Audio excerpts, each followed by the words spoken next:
Hi students, CA Karthik here. Good morning, good afternoon, good evening, good day, whenever, whatever time you're watching. Welcome to Audit Marathon, and I hope everyone is doing good, right? And keep your preparation going. And here we are coming up with the marathon of CA Inter Audit to make your preparation stronger. Before we begin, if you feel or you have a question as to where do we download these chart books or study books or test series or anything with respect to the classes, you can go to learn.arivupro.com. You can go to CA Intermediate here. With respect to audit, I'll show you. You can choose auditing and ethics and whichever book you want, and you can select add to cart and finish off your transaction, right?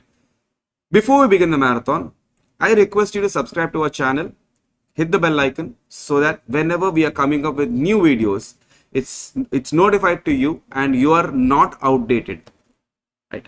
So let's begin the marathon with full energy, and let's hope this marathon really helps you. And if it has helped you, please share this with your friends and others who are in need so that it will be useful for them and be a part of a bigger cause. Thank you. Yes. Right. So today we'll be starting your auditing and ethics marathon. Right. So I hope you know what do you mean by marathon? Running race? No, we're not running a race, but we are covering what is more important from the exam perspective. Yeah. 100% coverage, 100% not possible. Yes or no? Yeah. So we'll cover maximum possible portions which can give us a weightage in the exams to answer it well. All right. Now we are doing only paper 5, which concerns about your group 2. In group 2 you have paper number 5, auditing and ethics. Clear? Those who are watching me for the first time, okay, offline, YouTube live, good afternoon, good afternoon. So my name is CA Karthik, okay, CA Karthik Shanai, full name. What? So what we'll be doing is we are dividing this entire subject into 4 parts. Okay, the plan is we'll be doing it for 4 days. All right. So we are having day 1. What are we going to do? This is a rough plan, clear? Because you always know we go by a professional judgment, clear? So as far as the professional judgment is concerned, this entire subject will be divided into 4 days, and what we'll be covering on day 1 is chapter number 1, chapter number 11. What is chapter number 1? Nature, scope, objective, what is chapter number 11? Ethics. Okay, what we are supposed to have. Okay, then chapter number 6. Let us see if you still have the same energy till the end of day 1 as well. Clear? Then we have chapter number 2, audit strategy, planning and program, and then we'll be talking about Karo reporting. Clear? Yes. Yes. People watching on YouTube, good afternoon to you guys. Also, please put in your doubts in the chat box and I shall answer it accordingly. Now, not just this, then on day 2, we'll be covering chapter 8, which talks about what? Audit reporting, which is our most important part of audit. Then we have chapter 10, bank audit. Then we have branch audit. Then we have, now chapter 8 itself has branch and joint audit, but we'll be covering as a separate topic because it is standard wise. If you remember, those who attended my regular classes, audit report chapter I have divided into 2 parts: standard based, non-standard based. Clear? Non-standard based, under that we have covered Companies Act reporting and other aspects. Standard based we have covered SA 700 series and 299 and 600. Clear? Then day 3 we'll be doing chapter 3, chapter 4 and chapter 7. Now chapter 3 talks about what? Audit evidence. Yes? Oh, remember, I thought you forgot. Risk assessment, chapter 4. Very good. Chapter 7. Completion and review. So these part is where majority of our standards in the syllabus are concerned, right? It's like a mountain of standards that we are going to cover. But not to worry. Not to worry. We will do it aram se.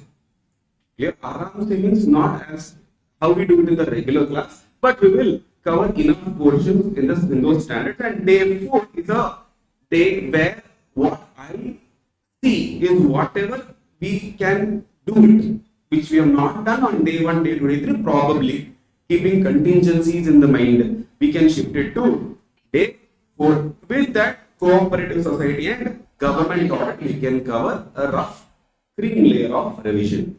What are the topics excluded? Chapter 5 and Chapter 9, other entities. Reason, if you remember in the regular classes also I have told, this has a template.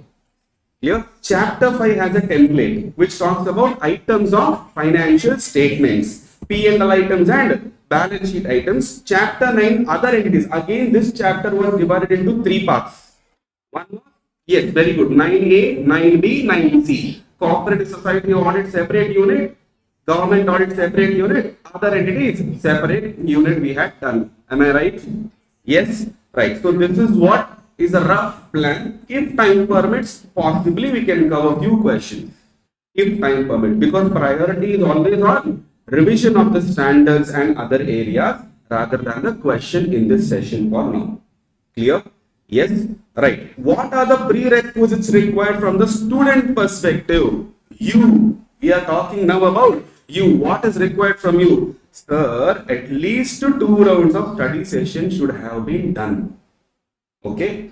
Now, that does not mean, sir, that means if I have not done 2 sessions of study, is it not helpful for me? See, when you do 2 sessions of study, it is more like brushing up of the concepts. It's like polishing the concepts. But if you have not done a single round of study also, it will be difficult for you to accept at the pace. Here, concept, some here and there you are able to pick it up. I can understand, but the connection of the concepts, the cross references of that should come only from the study session. So if you have completed at least 1 round is the expectation from this marathon. So those who are watching even on recorded basis, I expect you to at least have 1 or 2 rounds of study sessions and then watch the revision. Okay. If not, you can at least complete 1 round of session, then watch the marathon based on the topic wise, so that your revision also is done right after your chapter. Okay. Now, marathon is solely for revision purpose. It is not a detailed session. Clear? So, expectation level should be what? Revision. Clear? 100% coverage not possible. Understood? Clear? We take 22 days to finish off the entire syllabus. Correct? That syllabus can we cover in 4 days? No.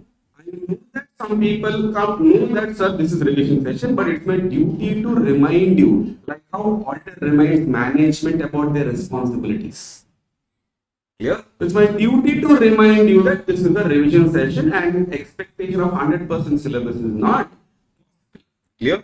Now, for those who are just watching marathon, see, there are mix of students. One, my students who have attended my classes, our students, and we have other students attending. For them, if you ask where is the regular book, you can go to learn.arivupro.com to purchase the book, because some of the students have asked, where do we purchase only the book? You can go to this website and purchase.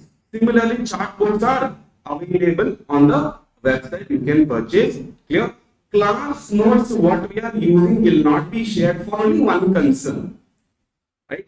Lot of hard work goes into chart making, handwritten notes, a lot of thinking, a lot of time we spend, energies we spend on that.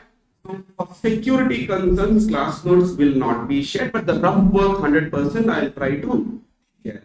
Clear? You can, what you can do if you still want to copy it, because many people use different reference material, which is absolutely right. So what you guys can do is, you guys can pause the video, look at the chart, draft it on your own. One more revision will be done that way. Clear? These are the prerequisites that we are going to have from the student's perspective. Now, sir, what are the standards that we should not miss out on? Okay, what are the standards we have to focus on? Now, this is based on the history of the exams. Clear? History means we are not going on 10 years ago and all. Clear? This is new syllabus. Clear? So in the past, what are the types of question, which standard they have asked for? Clear? One is SA 220, SA 210, SQC 1. This is nothing but a chapter 11. Clear? This is nothing but a chapter 11. Then we have SQ, after SQC 1, what do we have? SA 230, which is nothing but your chapter 6. Very good. SA 500 series. We are talking about chapter number 4, right? So sorry, chapter number 4. Clear? Then we have SA 260 and 265, which talks about completion and review. Clear? Then assessment, the entire chapter number 3. Chapter number 3, we are going to cover here. SA 700 series is there. That is your audit reporting. Clear? Then SA 610. This I told in the class also. It's a new standard in the syllabus using the work of internal auditor. That standard is very important. Clear? And chapter 2 and Karu. These are the order that you can follow. But in the class, in the marathon session, we are not following this order. We are following the order which I told you. Clear? Because of the time management aspect. Right? Okay. Then next you focus on cooperative society audit, other entities and items of financial statement. That is basically chapter 9 and chapter 5. This I have told time and again, you have to divide this into multiple pieces because you can't eat the entire cake. Right? That cake has to be cut into small pieces, only then you can eat. Right? Now if I give you a 5 kilo cake, you'll not eat on day 1. Right? Every day you eat small pieces. Similarly, chapter 5 and chapter 9 is a bigger part. What you have to do every day, now what you should have done, every day, one entity and one item of financial statement you should have covered. This way, you're covering the items as well. You are not stressed about the chapter as well. Clear? Right. So, shall we begin with the marathon with all the information conveyed? Prerequisites are ready. I hope so. Yes? Right, sir. Okay. Let's begin with the basic concept of audit. Are we done? Are we ready? Yes. YouTube. Yes. Shall we begin? Right, sir. No. Sir, whichever audit we do, what I'm going to cover in the initial few minutes is nothing but the basics of audit. I'm not even touching chapter 1. Clear? Chapter 1 specifically I will not touch, but what is basics wherever we are supposed to explain certain concepts like risk of material misstatement, assurance, reasonable assurance. Clear? All those things will be covering in the initial few stages. Then as and when we go ahead, according to you, if you have any doubts, please you can ask. Feel free to ask. Just raise your hand and ask it out. All right? Yes. So let's begin. See, any audit you do, I always believe that this entire audit is hidden in one particular process. Clear? What is a process, sir? See, what do you mean by audit, by the way? Now, don't tell me the book definition. Book definition, easily you can tell if you have already studied. But generally tell me, you should be able to, generally what is audit? Sorry? What is audit? Independent examination. Basically checking. Audit means what? Checking. Clear? Your school days, teacher gives exam. She checks the answer sheet. She is doing audit. You go to a grocery shop with a list of items that has to be purchased. Your mom will give that list. You go to the shop, you purchase it. What is it? You purchase it. But once you come home, your dad will check, how much you have spent, where the 2 rupees went extra, why did he charge more? What is he doing? Nothing but audit. So to ask questions and review something, there should be something called as data. There should be something called as what? Data. Now, not just the data. Now, what is the difference between data and information? Data is raw. Information is processed. Now, client will have to give us the information, correct? Will the client know what information to give? No. Who is the expert here?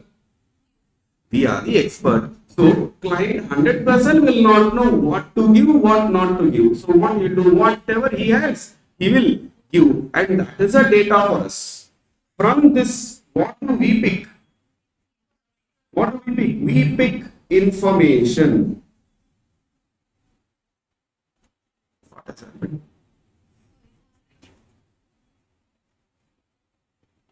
Just a minute.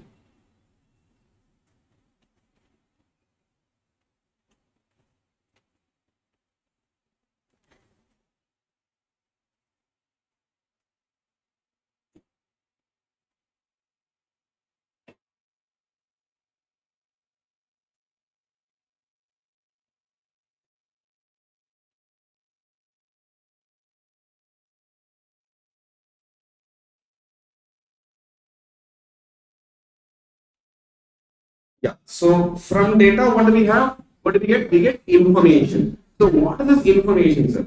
Information is what we need. Yeah, he will give everything, bills, agreements, everything he will give. Sir, whatever you want to take. Now, whatever we want when we take, what we call that as information. Some clients will give us information directly, some clients will give us data. But what's the matter? We are getting the data here or information according to what we want. Now, what do we do with this information? We do examination. Here, what do we do? We do examination. Now, what does examination means?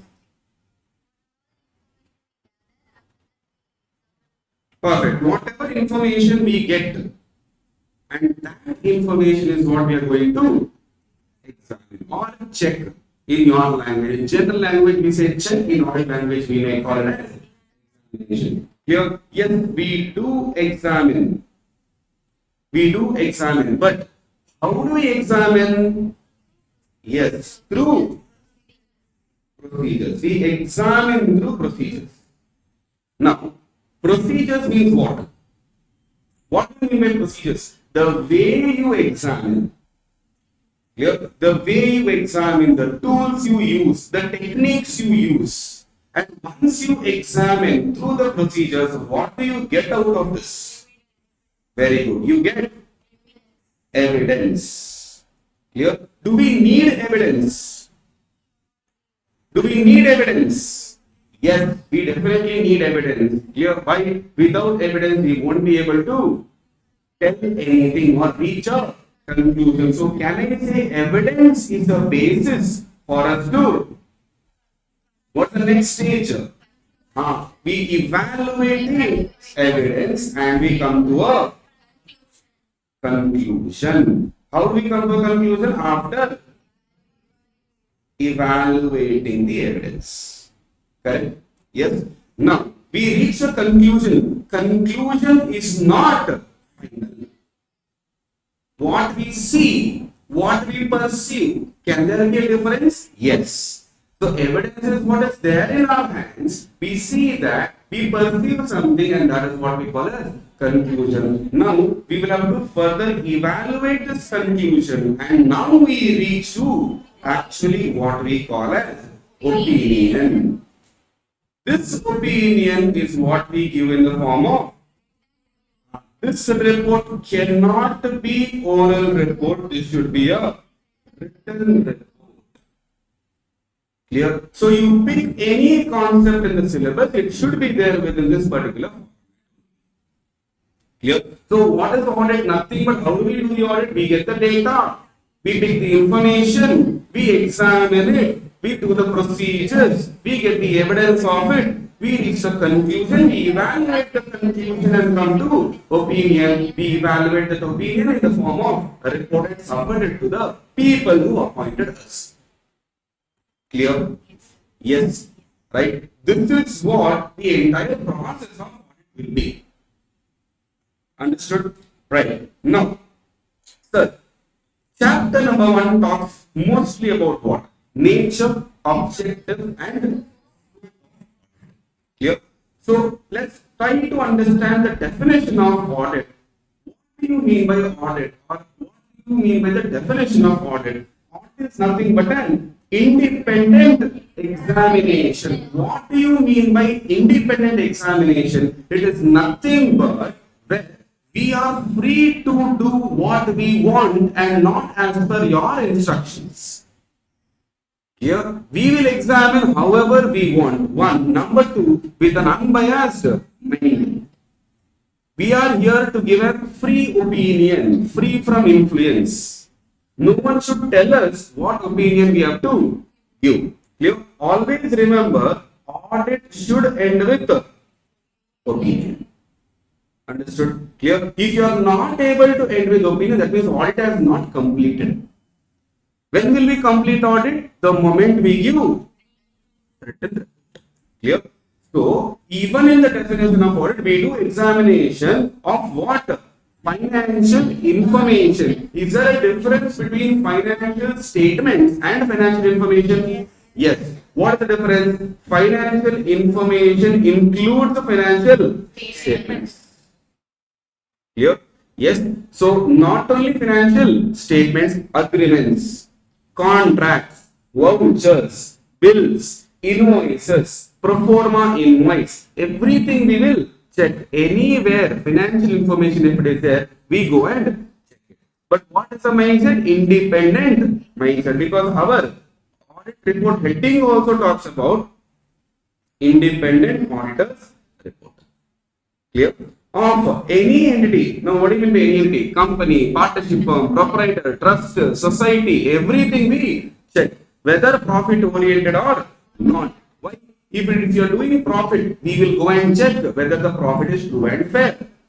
If you are not doing profit, then we will check what are you doing with the money. Are you utilizing it in the proper sense? When donors give money to the trust or society, is the money being utilized properly? That is also called as audit. So not just profit entity, non-profit entity also we can audit, irrespective of its size or legal firm. Big company, small company, big firm, small firm. It doesn't matter how big is the firm or how big is the company. We will, irrespective of the size, we will check it. Legal firm. What do you mean by legal firm? Registered, unregistered, also no problem for us.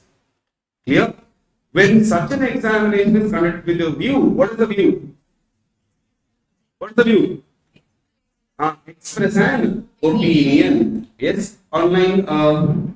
Can you please tell me if the voice is audible? Please confirm if the voice is audible. Right. Okay. Right. So the next 3 points is nothing but breakdown of the definition itself. Clear? No issues for us. Now we have another name for audit. What do we call as what? Engagement. Clear? Not the engagement that you guys are thinking. Clear? Not the festival that comes before marriage. Not the event that comes before marriage.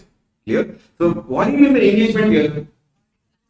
Engagement is nothing but work between two people here. What is that? Auditor and the client. Clear? Yes. So engagement means an arrangement to do something. In the context of audit, what do we mean? It means formal agreement between auditor and client, where auditor agrees to provide auditing services. Clear? And this letter, what is the name of this letter? Engagement. Very good. Engagement letter. It could be audit engagement, it could be review engagement, it could be agreed upon procedures. Yeah? So basically engagement is nothing but to do agreement to do something. Yeah? In the context of audit means keeping audit in mind between a client and an auditor. Understood? Clear? More about engagement letter we'll go and check in chapter number 11. Clear? Now what are the points to be considered quickly? Let's finish it off. Now, the accounts should have been drawn with reference to entries in the books of accounts. That means books of accounts come first or financial statements. Very good. Books of accounts will come first, which means we cannot prepare balance sheet first and then come to books. No, you can. It's not fraud. Clear? Yes. Why? You can't prepare financial statement first and based on that, if you're preparing books of accounts, you're doing something Big one, so first you have to prepare what? Then you have to come and prepare. The entries in the books of accounts are supported by not just evidence. We need sufficient appropriate audit evidence. Not just E. We need SAE. Here, sufficient appropriate audit evidence. None of the entries in the books has been omitted in the process of comparison. Meaning, what is ours should not be left. What is not ours should not be there. Clear? So in that financial year, so in financial year 24-25, whatever is the entry should not be left out. What is not related to financial year 24-25 should not sit in the books of accounts of financial year 24-25. Of course, there are certain exceptions like advance received, clear, prepaid expenses and all those things. I am not talking about it. Generally, I am talking the transactions related to financial year 24-25 should be covered. Clear? Information conveyed by the statement is clear and unambiguous. You should not confuse people. Whatever information you are conveying, it should not confuse people. It should be very clear and unambiguous. Unambiguous means what? Not confusing. Okay, the financial statement amounts are properly classified, described, and disclosed as per accounting standards. See, for us, when you prepare books of accounts, AS is the base. Generally, books of accounts is prepared based on what? Accounting standard. Here, now imagine I am into sale of flask. Okay, now my business is what? Sale of flask. So if I purchase 1,000 flasks, what is that for me? It's my stock. Can I consider it as fixed asset? Sir, asset side will tally anyway, no, sir. No. Properly classify it, properly describe it, properly disclose it. Now, who will tell how do I classify, how do I describe, how do I disclose? Accounting standards will guide us. Clear? AS10 will tell you what is PPE. AS2 will tell you what is inventory. AS26 will tell you what is intangible asset. AS29 will tell you what is provisions and contingencies. So, and when we do AS will guide us how we are supposed to disclose that. As per that disclosure only we have to check. The statement of account present a true and fair picture. This is not true and correct. We cannot give true and correct picture. Why?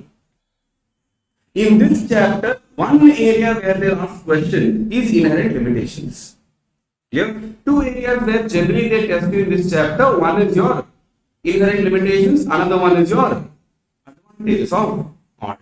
Clear? But there is one exceptional area where why standards are important. In MCQ base, these small topics will be asked. But question wise, they usually would like to test on inherent limitations a lot in chapter 1 and advantages of audit. Sometimes more or less to keep the balance, scope of audit also might be asked. But generally limitations are very important. Clear? Yes, right, sir.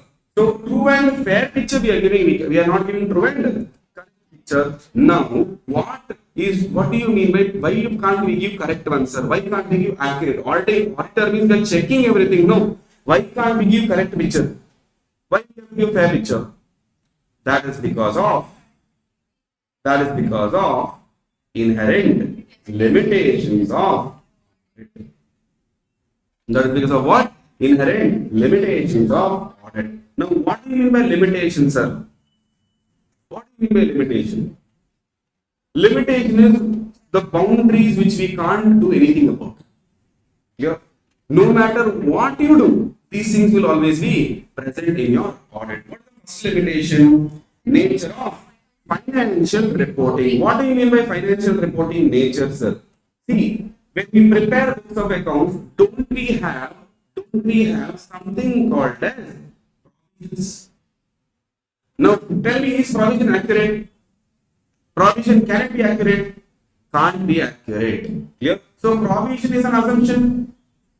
Provision is a judgment. Yes. So, when we are judging and putting some amount in the books of accounts, it will reflect in the financial statement. When you are only telling this is not accurate, how can I tell it is accurate? So, because of the financial reporting, sir, can we remove judgments? Can we remove provisions then to give true and correct to you? Your AS 29 will not allow you. Your AS 29 tells what you have to create provisions. Here, present obligation, past event, remember? I hope you remember. Okay, there is one standard called AS 29. Here, there are certain factors to be considered. Here, provision for bad debts is one of the simplest example that we can take. Are you scared that your debtors might go bad? Businessman. So you create provisions to avoid that particular event. Now you are assuming that he might go back and create provision. No. Clear? Yes, you are using a judgment, and therefore we can't say true and correct. We'll have to say true and fair enough. So keeping the situation in mind, the industry you are doing business, the competition that you have, the type of debtors you have, the history of debtors. Looking at all these things, you will tell, yes, it is fair enough for you to prepare provisions like this. Clear? Now, the nature of audit procedures. Do we do 100% checking everywhere? No, we do sampling procedure. Clear? 100% checking is possible where transactions are small in number. Clear? And we have enough. We can do 100%, no problem. But if you're auditing companies like Reliance, ESPN, will you be able to do it?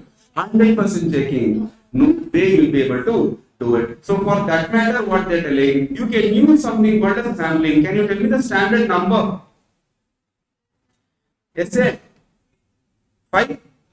Yes, SA 530 talks about audit sampling.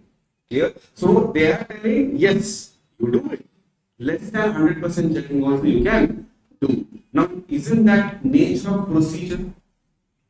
Yes or no? Because of the procedure, I won't be able to give true and correct you because I am not checked entire 100% of the population. Clear? Yes, that's why. Second point where nature of procedure is there. It's a possibility that management or others may not provide complete information also. Who should give us information? Management should give us. Now, if management hides the information, can I do anything about it? No, I am a CA. It stands for accountant and not astrologer. How can I predict that you are hiding something? Yeah, I can't read your mind. So, if you don't give me information, how do I check that information? And the information only is not there. I will definitely give report based on whatever is available. I give my point. You don't produce the evidence in front of the court and you blame the court for giving wrong judgment. Are you getting my point? Yes. Now, fraud also is there. Now, fraud is, sir, what is the difference between fraud and error? Fraud is intentional. Error is unintentional. So, in case if fraud is done, that means 100% we know that it is intentional. There is an intention to do fraud. No one will tell, sir, fraud happened by mistake. Clear? Fraud is always intentional in nature.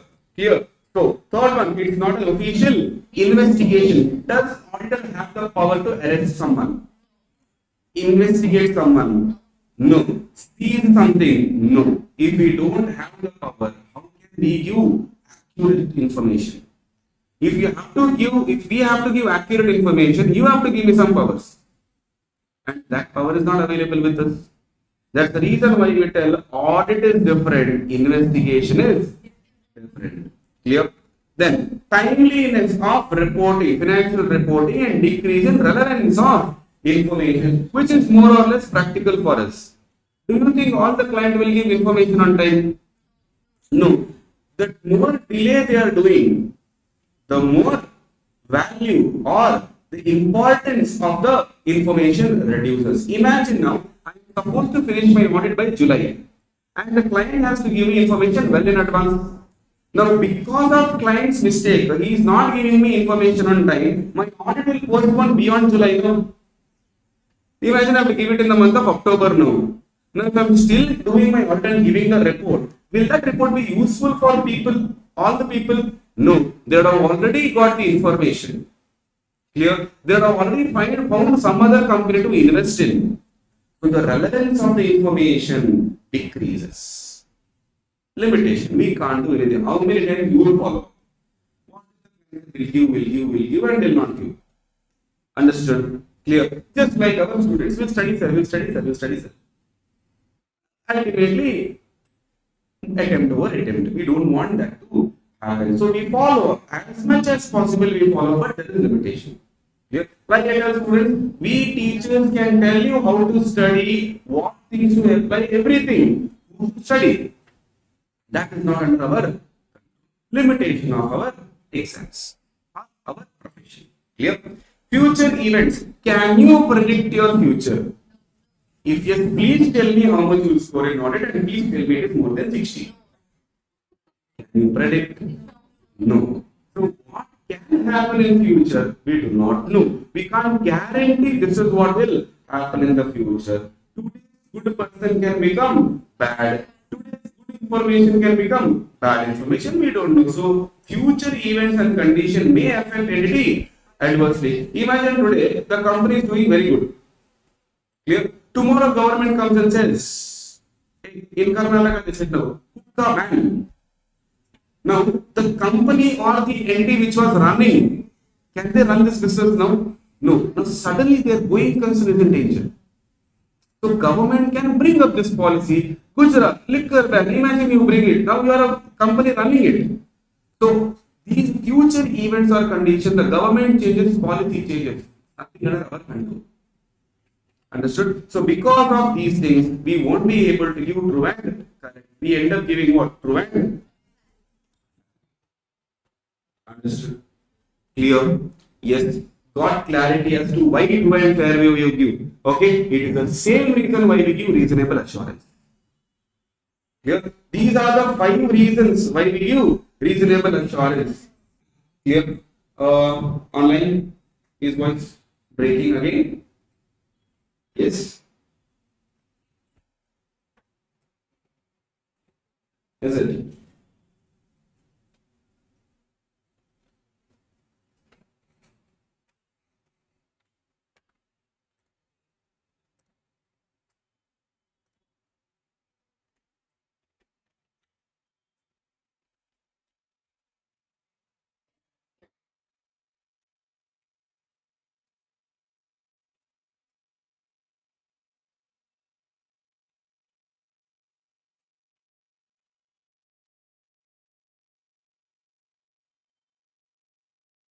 Mafullah. Okay, fine. Can you hear me now? Yes, I think you should be able to hear me now. Right. So these are the 5 reasons why we give reasonable assurance and we never give absolute assurance. Always remember in the exam, true or false also can be asked in between the cases. Like they will put up a story, the director is saying like this, but the auditor is saying like this, and is it true? True or false format is no more asked now. That doesn't mean they will not put this in the story. Understood? Possible. Clear? If I was an examiner, I would have done that. Clear? So, a reasonable assurance I can give, but I cannot give what? Absolute assurance. Clear? Right. Now, let's talk about our main objectives of audit. What are our main objectives of audit, sir? Obtain reasonable assurance. Number 2, to report on financial statements. This is the objective of audit. Whichever audit you do, you give what? Reasonable assurance and you give what? Report. These are the 2 main objectives. Reasonable assurance about what? Whether the financial statements as a whole are free from material misstatement, whether due to fraud or error. So error also should not be there. Fraud also should not be there. The question is, what do you mean by material misstatement? What do you mean by material misstatement? Now, let's try and understand with one example. What do you mean by misstatement? What do you mean by misstatement? Misstatement is nothing. It is a difference. It's a difference between what you should have done versus what you have done. Example, sir, inventory if we take into picture. Inventory if we take into the picture. What is the valuation of inventory? Not visible. Huh? What's not visible?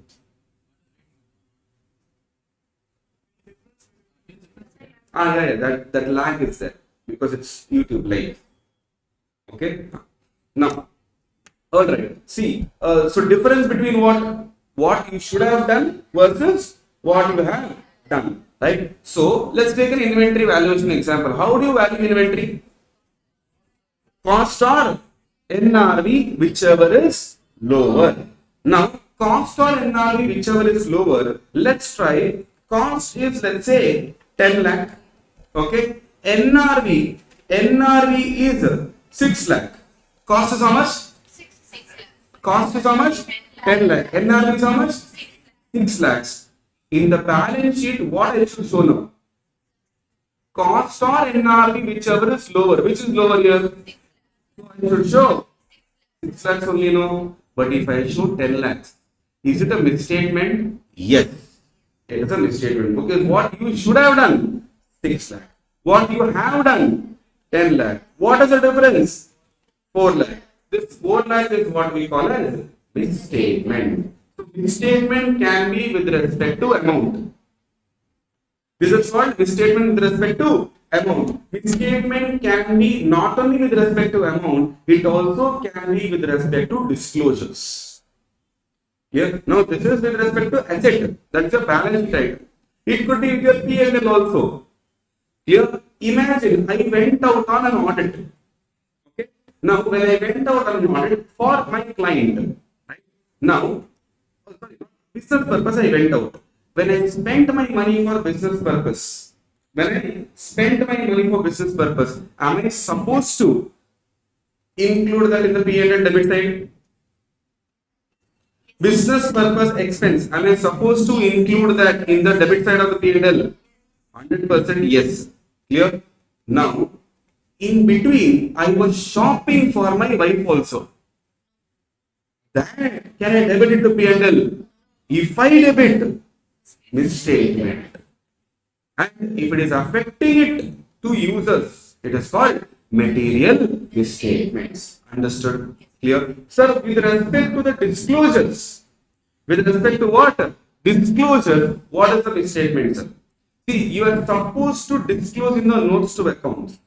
Alright? If you don't disclose what you are supposed to disclose, that is also called as misstatement. You have recorded everything correctly, but you have not disclosed it to the users. Understood? Right? For example, let us say I have done merger.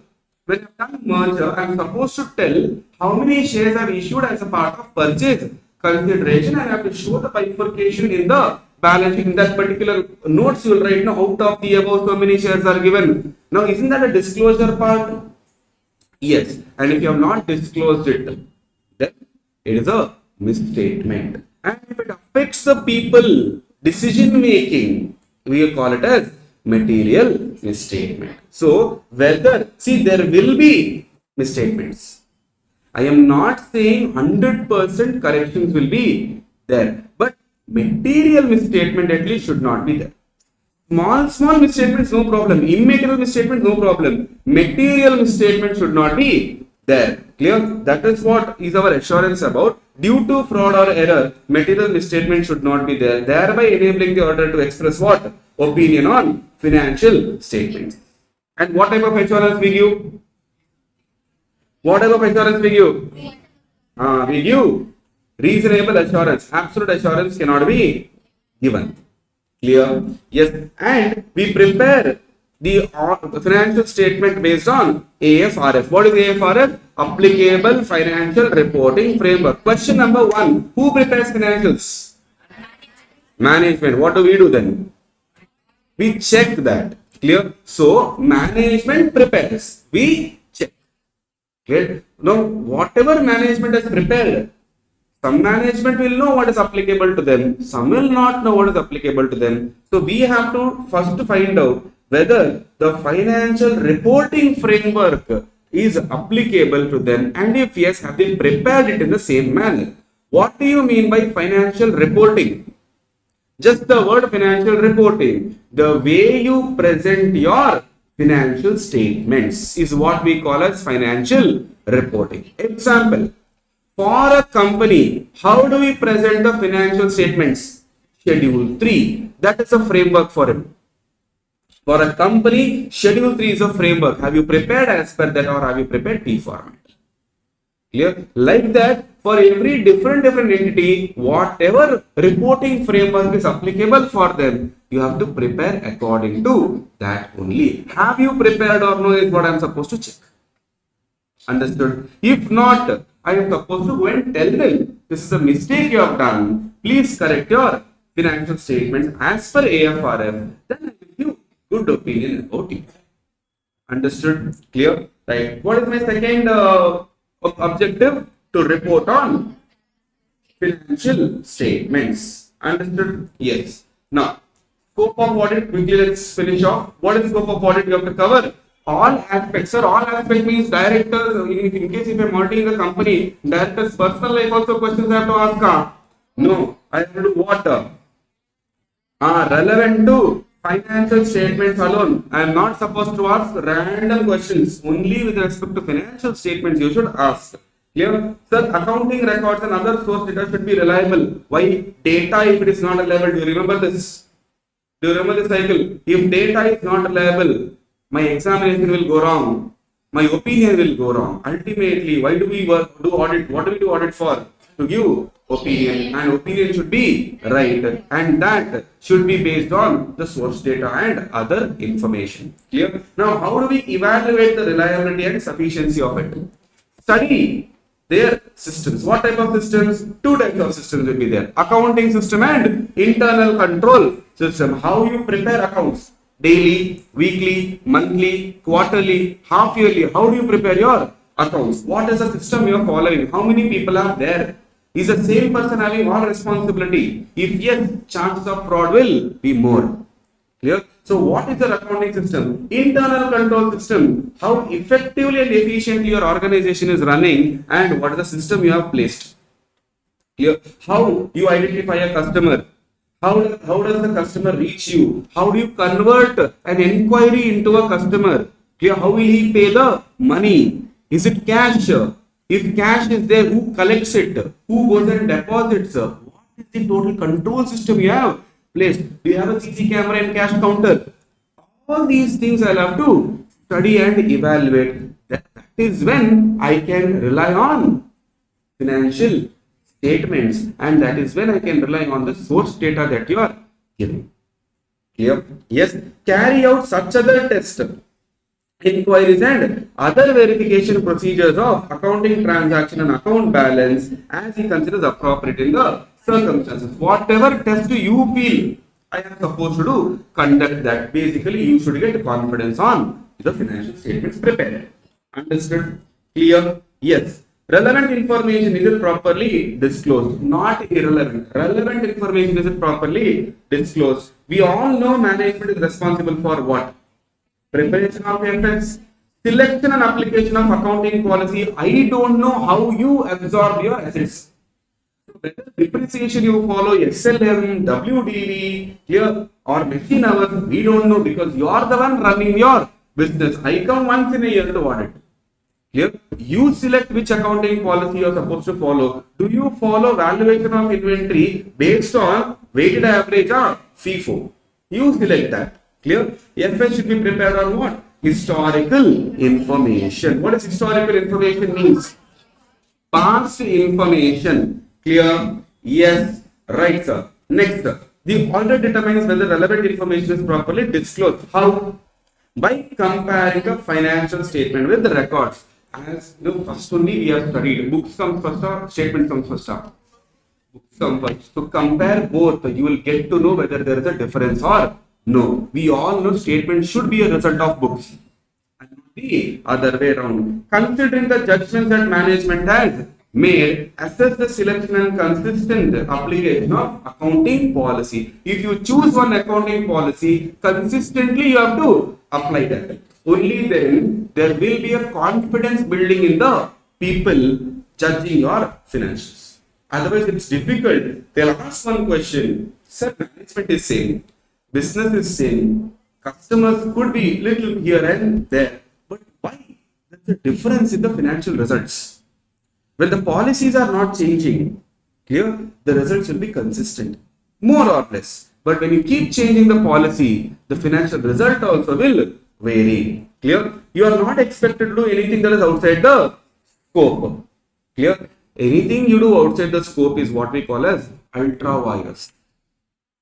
Beyond the power, beyond your scope. And we all know if you do anything beyond your scope is not a good thing. Clear? Now, constraints on the scope also we have to cover. What do you mean by constraints? Problems. To reach our destination, what is the problem? Clear? Right, sir. Now, aspects to be covered, nothing. P&L, balance sheet items we'll have to cover. Not a big deal. Now, advantages. Advantages of financial statements. Examiner's favorite question. It's like our 11th and 12th type of question. Clear? Right. What are the advantages of audit? Financial audit we are talking about. Number one, acts as a moral check. What do you mean by moral check?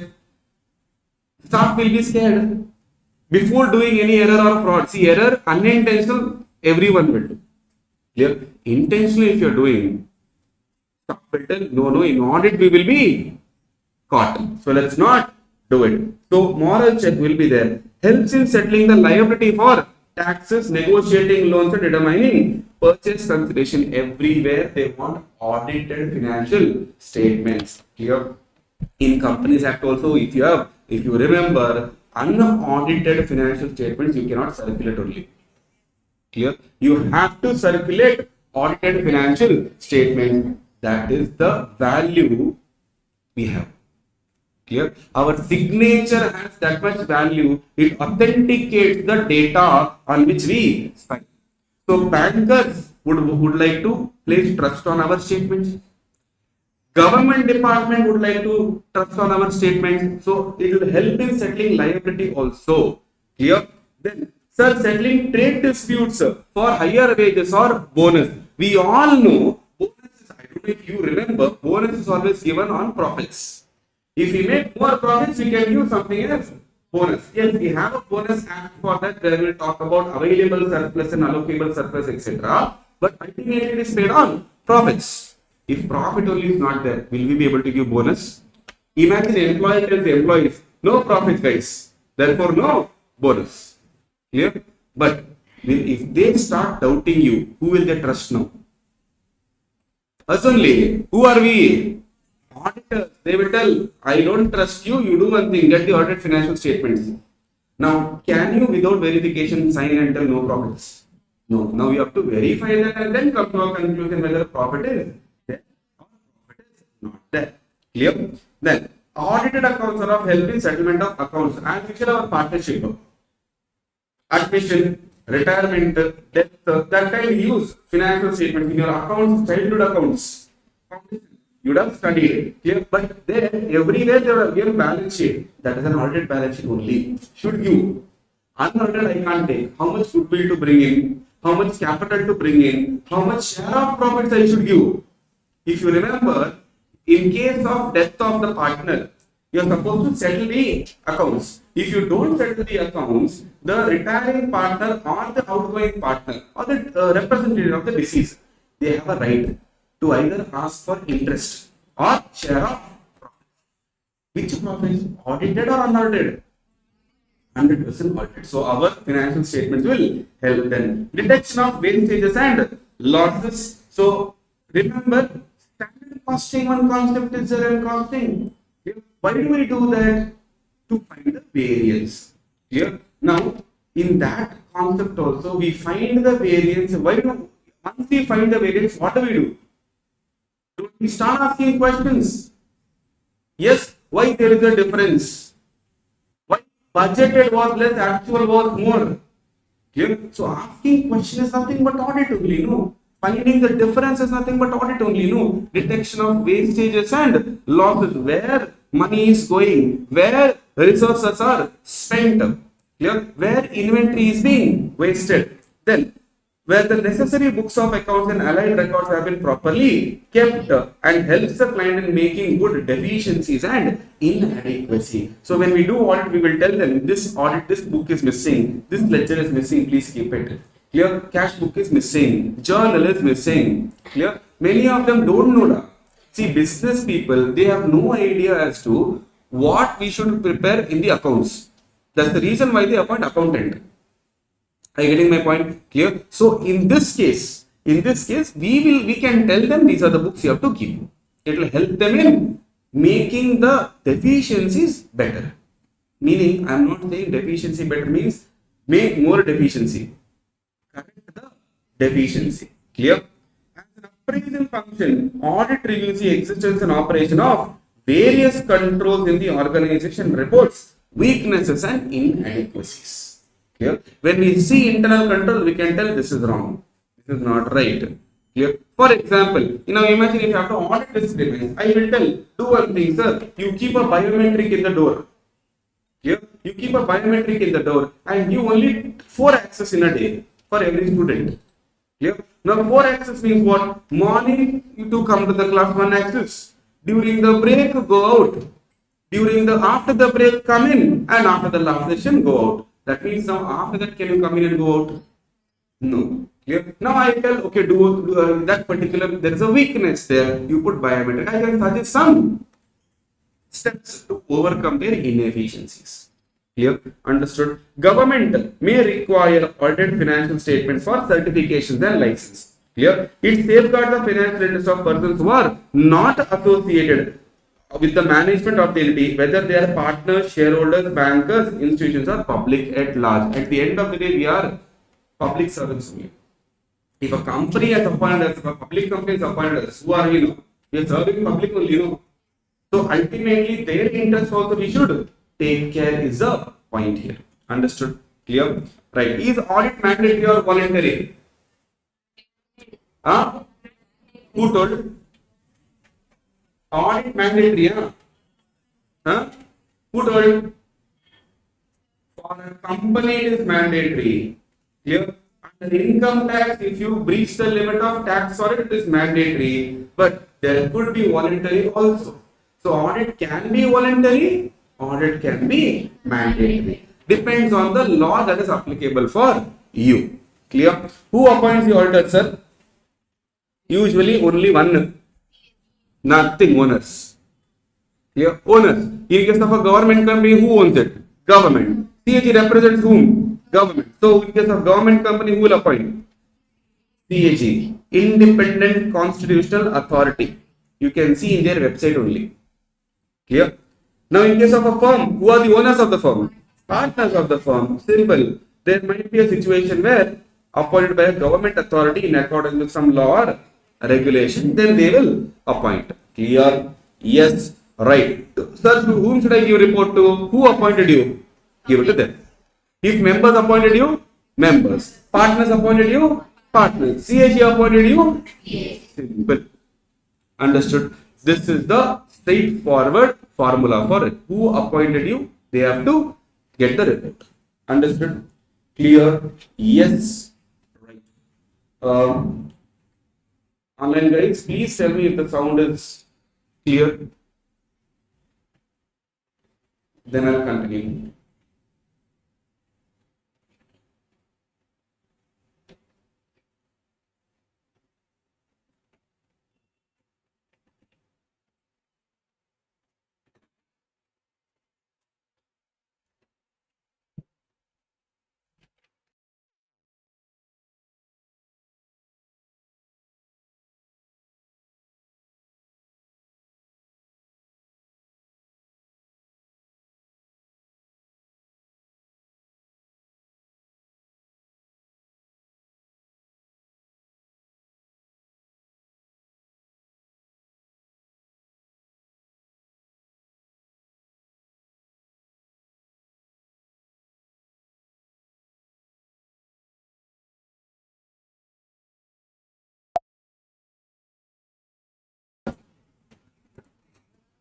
Yes, it's manageable now, audible. Now tell me, how you is audible? Lose. I'm not asking offline. Sir is not speaking only, and now I'm speaking.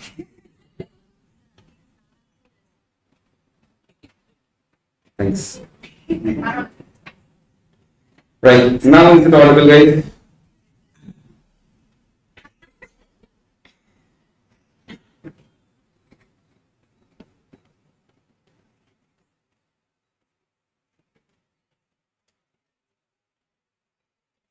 Yes, right. Let's go. What do you mean by assurance engagement now? Assurance is what? What do you mean by assurance? Assurance, what do you mean by the word assurance? Confidence. Here, so I need to give people what? Confidence and engagement in a practitioner expresses a conclusion designed to enhance the degree of confidence. Enhance means what? Improve. Enhance means what? Improve. Here, so we are improving, we are increasing the degree of confidence of the intended user other than the responsible party. That means how many people are there? 3 people are there. Who are those? Practitioner, that is you and me. Responsible party, that could be management. Intended users are shareholders. Here, we have an appropriate subject matter. Financial statements entirely, or do only asset audit, sir. Do only inventory audit, sir. Subject matter is there. Here, suitable criteria. They will tell us what to check against. Sufficient appropriate evidence we need. At the end of the day, without evidence, can you report? No. Finally, you written assurance report in the appropriate form. Clear? This crash course is for how many days? 4. Okay? Right. Meaning of audit versus review. Now, I'll ask simple questions and answer. Which has limited assurance? Which has reasonable assurance? Audit has? Review has limited assurance. Clear? Where do we put more procedures? Where do we put less procedures? Audit has more procedures. Review has less procedures. Very good. Now, here in reasonable assurance, we do elaborate and extensive procedure. Here we do. You don't have to write fever and all. Less procedures you write enough. Okay? Right? Sometimes what happens, you tend to write wrong, instead of W, if you write V. Go on. Clear? Now, we have one type of information called prospective financial information. What do you mean by prospective?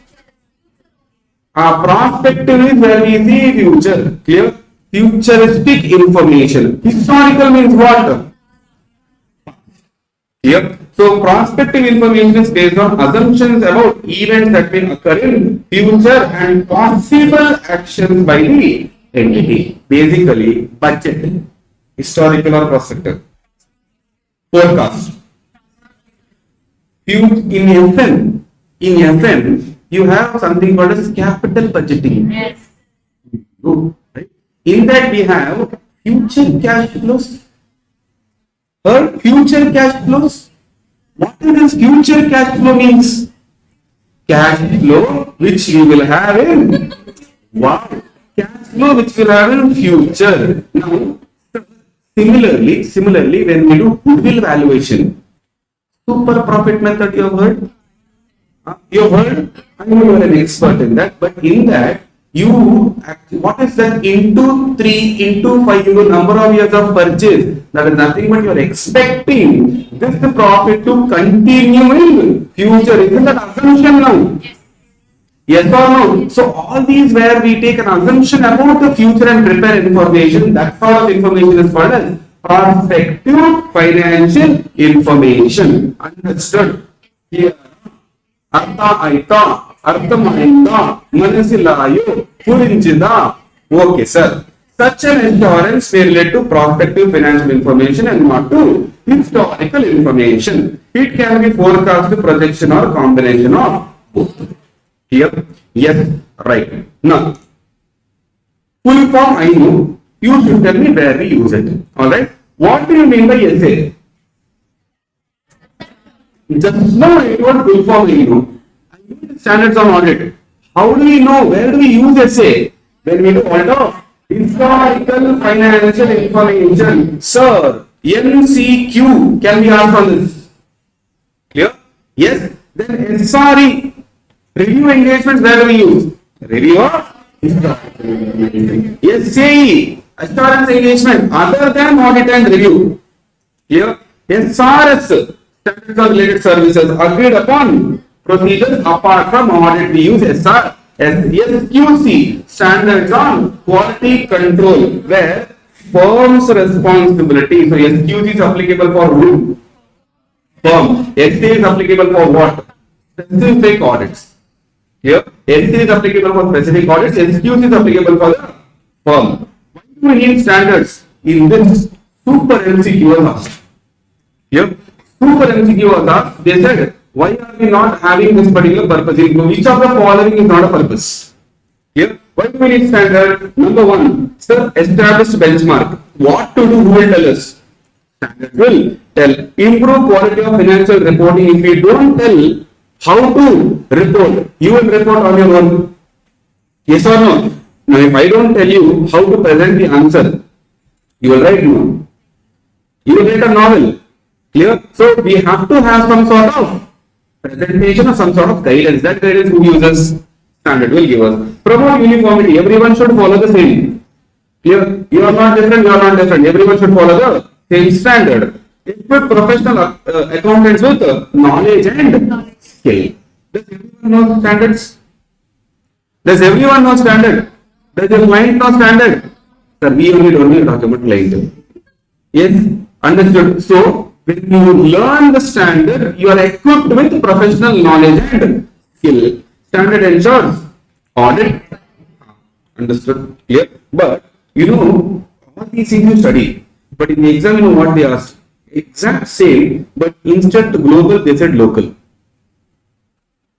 Only that much difference. Clear? What did they do? They put global, they put local. Now, what students will do? They will see, benchmark is there, quality is there, uniformity is there, knowledge and skill is there, audit quality again is there. Clear?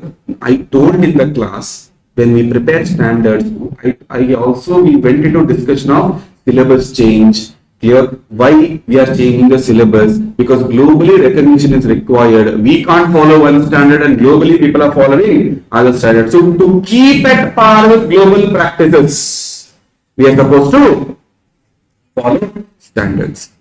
Understood? Clear? Be careful. That's why MCQs can be twisted, but you will not even know where they twisted. Clear? So you have to at least give a reading. Alright? Okay, sir. Beauty, nothing you will have to follow. Clear? As an auditor, what am I supposed to do? You are supposed to follow, not only that, you are supposed to document what you followed.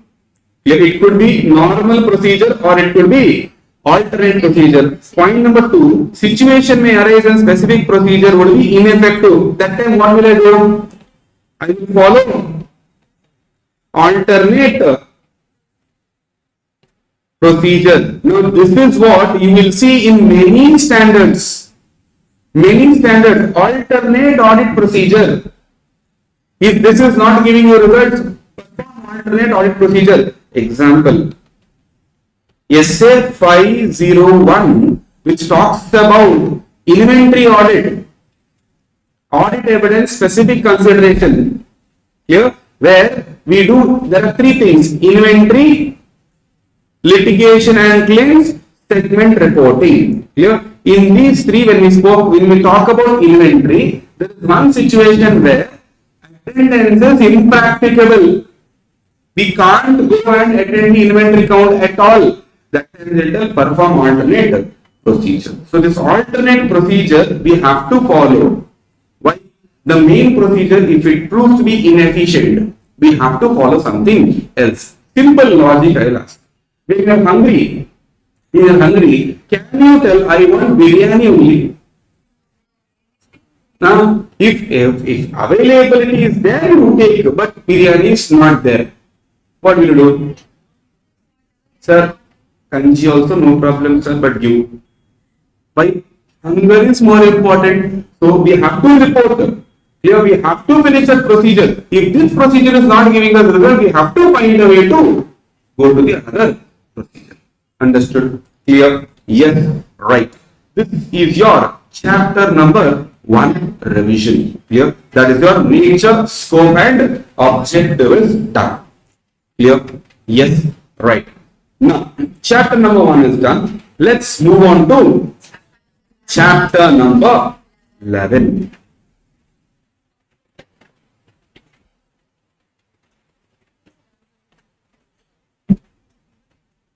Yes.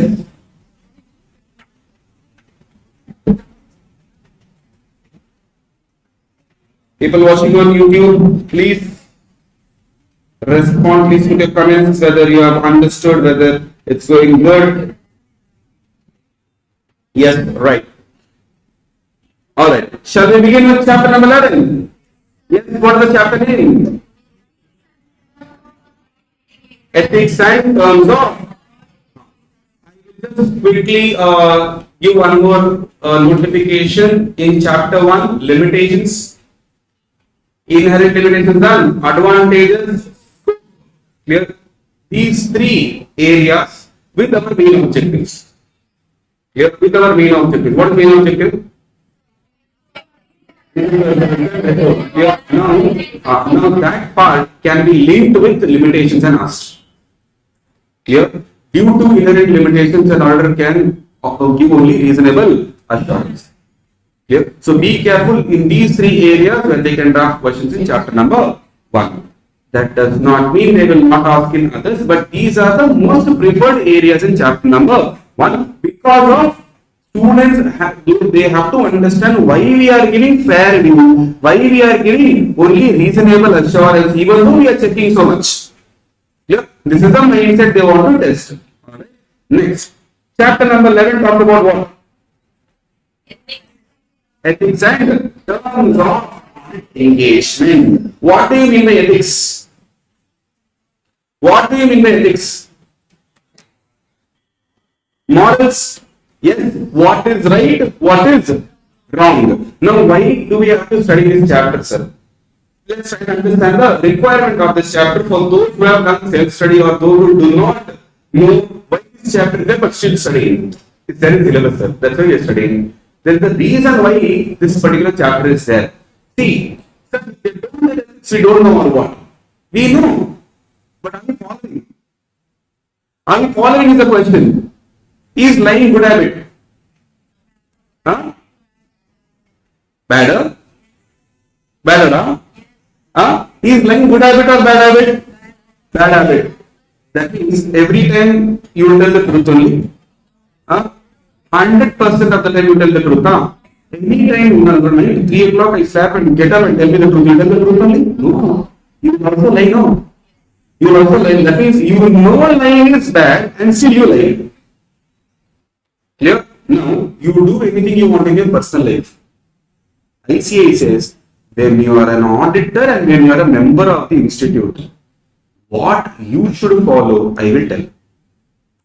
How you should behave with the client, I will tell, because you are my representative. When you go there, you are using the CA, no? CA, so and so, when you say, obviously they will understand that you are representing ICAI. Now, if I allow you to follow your own ethics, you will tell, sir, this is right for me. Ethics is nothing what is right for me and what is not right for me. Yes or no? Simple language. I do not want your ethics to be followed in my institute. Clear? Understood? So, if I want you to represent me, you follow my ethics, especially in audit. Clear? If they didn't tell also, we would have followed the same, or may not be. But to avoid that risk, what are they saying? I will tell you what are the ethics that you have to follow. So, these 5 things are we called as fundamental principles. What are the fundamental principles? Remember? PCCO. Integrity. P. Professional behavior. Then C. Professional competence, confidentiality, and we have objectivity. What do you mean by integrity, sir? Straightforwardness and honest. Tell your client whatever it is. Do not hide information. Sir, client has to pay penalty. If I tell, he will leave me, sir. Should I tell? Yes, your mistake. You should still tell. Okay? Your mistake, you should still tell. That's what we call as integrity. Yep. They will leave you. They will leave you, but they will also tell you are honest. Understood? Now, fair dealing and truthfulness. So, whatever is the case presented in front of them, this is a case. Just to get the client to not lie. Now, imagine you are someone who specializes in direct taxation. Clear?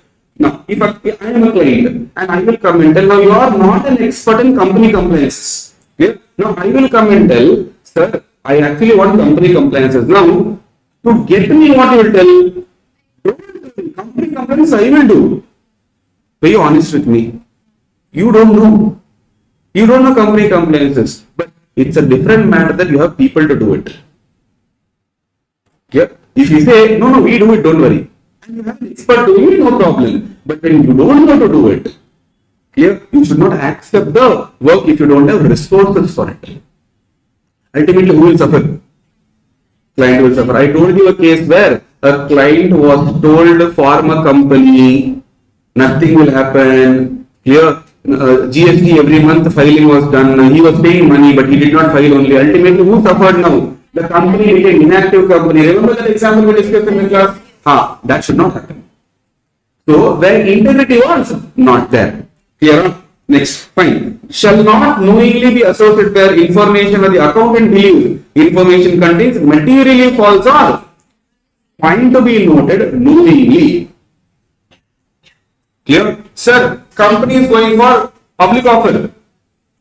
Clear? It could be IPO, FPO, whatever it is. Sir, I was involved in the prospectus making. And in the prospectus, I knew there was a misleading statement and I was still a part of it. Do I have integrity? No. Understood? Clear? Objectivity. What do you mean by objectivity? Do not compromise professional judgment because of what? And you, sir, your relative is in the management. Clear? Your relative is in the management. My question to you, should you take up the audit? Sure. Your father's firm requires an auditor. You will not take up. Your father will come and tell, take it up. What will it tell? No. No means? No. Now your mother will come and tell. Mother comes and tell, you tell us. Now your mother will come and tell, from childhood he has given everything for you. Now you accept it. Still no. Why? Tomorrow, if something wrong happens, will you be able to face? No. So let's not get into that zone only. Clear? So you should and sir, objectivity may not come only because you have not taken up the audit. But imagine you have taken up the audit. Here, now they are trying to influence you. Should you get influenced? Now imagine there is a fraud done by them. Okay, amount 5,000 crores. They will tell, don't worry, sir, 10% yours. How much? First example, yeah, 500 crores I'll give. Will you accept it? 500 crores, lifetime, full done, generations together can live. Invest at least 250 crores, at least 8% you will get interest. No, sir. No, this is they are trying to influence you. Bias means what? Being partial. You are not giving your opinion, you are giving someone else's opinion now. Just that someone else should become better. Clear? You should not do that. You shall not undertake any professional activity if the circumstance or relationship unduly influences the accountant's professional judgment. Unbiased opinion won't be possible, sir. Understood? Clear? Yes. What is professional competence and due care means? You have to always attain. Attain means what? Get and maintain. Here, what? Professional knowledge and skill. Why should I maintain, sir? So that to ensure our employees, people who employ us, they get better service. Clear? Our client should get better service. When a client comes to me and tells, sir, I actually want direct tax compliances. Can I tell him 2015 this was the law? No. What is the law currently? As per that I am supposed to comply. That means I have to be updated. Clear? And when I keep myself updating, I can give better service to the clients. Understood? Yes. Then act carefully, thoroughly, and on a timely basis in accordance with requirements of an assignment. This is called as diligence. Example. See, To understand these examples are extremely important. Clear? Sentence will tell one thing, but since you do not have a background of audit, that is practical background of audit, it will be a little difficult for you to understand. Imagine ROC has issued notice, okay, to my client saying within 30 days you have to send this response. My client does not know what is response. My client does not know what is ROC notice. He will come and just give me one piece of paper saying, what, something has come, sir, see. Now I saw 30 days I am supposed to respond. Clear?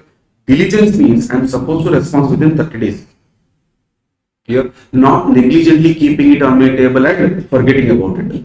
Clear? That's what they're telling. Act carefully, act thoroughly on a timely basis. 30 days is 30 days only. Clear? Do not respond at a later stage. Clear? What is confidentiality? Maintaining the secrecy of the information. Do not share the information unless client allows you to share. Here, see, when a client comes and shares, we all are financial doctors, no? Here, auditors, CAs are nothing but financial doctors. We help them in understanding their finances better. Yes. Now, when they come and share many things with us, should we go and tell it to outsiders? Do you know how much is his income? Do you know how much is bank balance? No. Why? Confidentiality. That's why. Do you like your doctor if he tells about your problems to someone without your permission? Same logic applicable for us. When a client comes and shares information with us, we are not supposed to share that information with anyone. That sort of confidentiality feature every auditor should have. It serves the public interest because it facilitates free flow of information from accountant's client to the accountant because of confidentiality. Understood? Here, it may be disclosed when, if client says disclose it, sir, no problem. Here, if it is required by law, sir, law is not inferior to anyone. Law is superior. If court says you have to disclose this, can you say no confidentiality? I have to because there's an order. Clear? But yes, we have to also check other regulations if it permits us. Clear?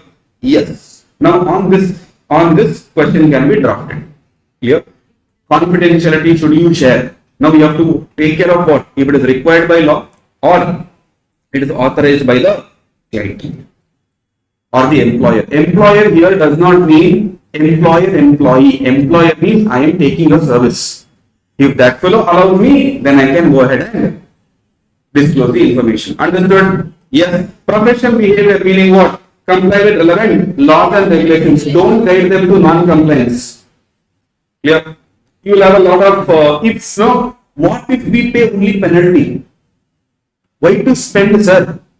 Why should we spend on CSR, sir? We will only pay penalty, no. Much better, no. Do you have professional behavior? This is what I advise clients. Don't do CSR, pay penalty. This is what you advise? No. See, you are a CA. Clear? When you are a CA, there are two ways people look at you. Don't forget CA. When you know you are doing CA, only people are surprised. Yes? One genuinely surprised. Second, shock. See, you. Here, now, after you become CA, there are two types of reactions you will get. When you are doing good in life, like you become CA, you maybe put up a practice or maybe go for an employment, wherever you are. Now you tell I am a CA, two types of reactions you will get. Oh, you are a CA. That means what? Out of respect they are asking, you are a CA, both statement is same. Your work. If you are guiding your client in a bad way, that client will go and tell others, no, who told this? Obviously my CA told, pay penalty. People will tell, Nihalla, are you a CA? Is this how professionals behave? Clear? That thing should not come, because if that comes, fingers are not raised on you. Fingers are pointed at institute. Because as a kid, if you do anything wrong, they will not talk to you. They will not talk about you. The blame is not on you. The blame is on parents. Manners you did not give. Culture you did not give. What sort of nurturing you have done. Same thing. Who is a parent for us? ICA. Who guides us what we are supposed to do? ICA. So if we do anything wrong, people will raise on questions on ICA. That's the reason ICA told, boss, this is about my prestige. So follow these. Clear? IPCCO. Remember. What is I? Corrective intelligence. P. Professional behavior. C. Professional competence and UPSC, confidentiality and objectivity. Right. Next, what we should have? Independence. What do you mean by independence? Independence? 15? Not. Very good. Commerce student proved what is independent, not dependent. Active wise, passive wise. What is independence of what is? Giving an opinion without fear, without any influence, without bias.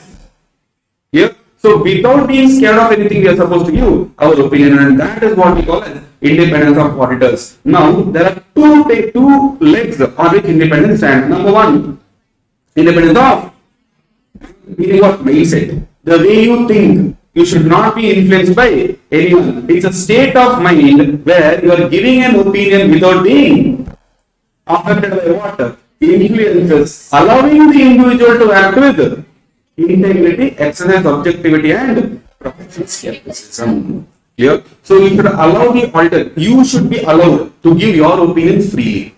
That is what we call as independence of mind. Then what is independence in appearance?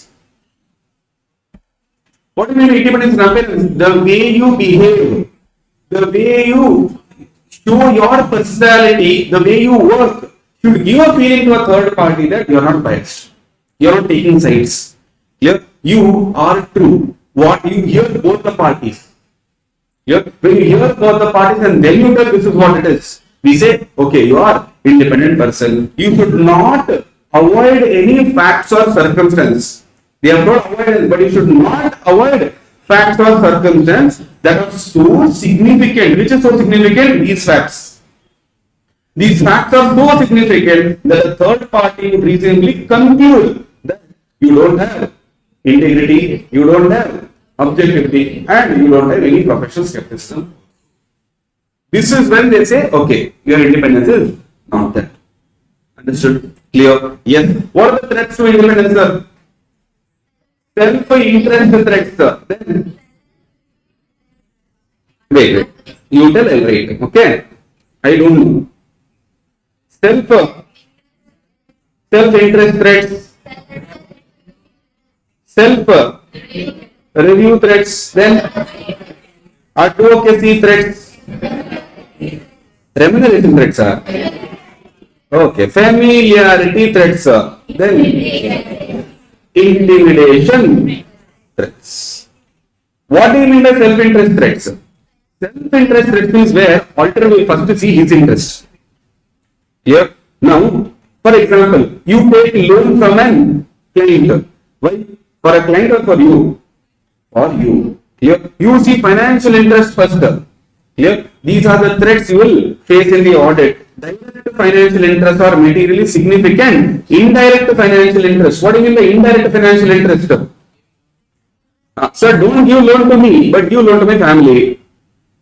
Agree my point? Loan or guarantee to or from the concerned client. You should not take loan also. You should not give loan also. Clear? Till here I am getting one example. Okay? Old movie. Okay? Basha. Where one auto driver will come and ask loan from Rajnikant. I am actually marrying, conducting marriage for my sister. I need some money. That time we tell, kada vaanguradhu thappu, kada kudukuradhu thappu. Clear? Same thing. Taking loan also is problem. Giving loan also is a problem because in both cases your interest is there. When you give a loan, you get interest. Clear? When you take loan, not the paying interest part, you are taking loan because there is an emergency to serve and somebody came and helped you. Now, what will that fellow do when imagine you found a fraud? Will you report? He will tell, when no one gave you loan, I gave you.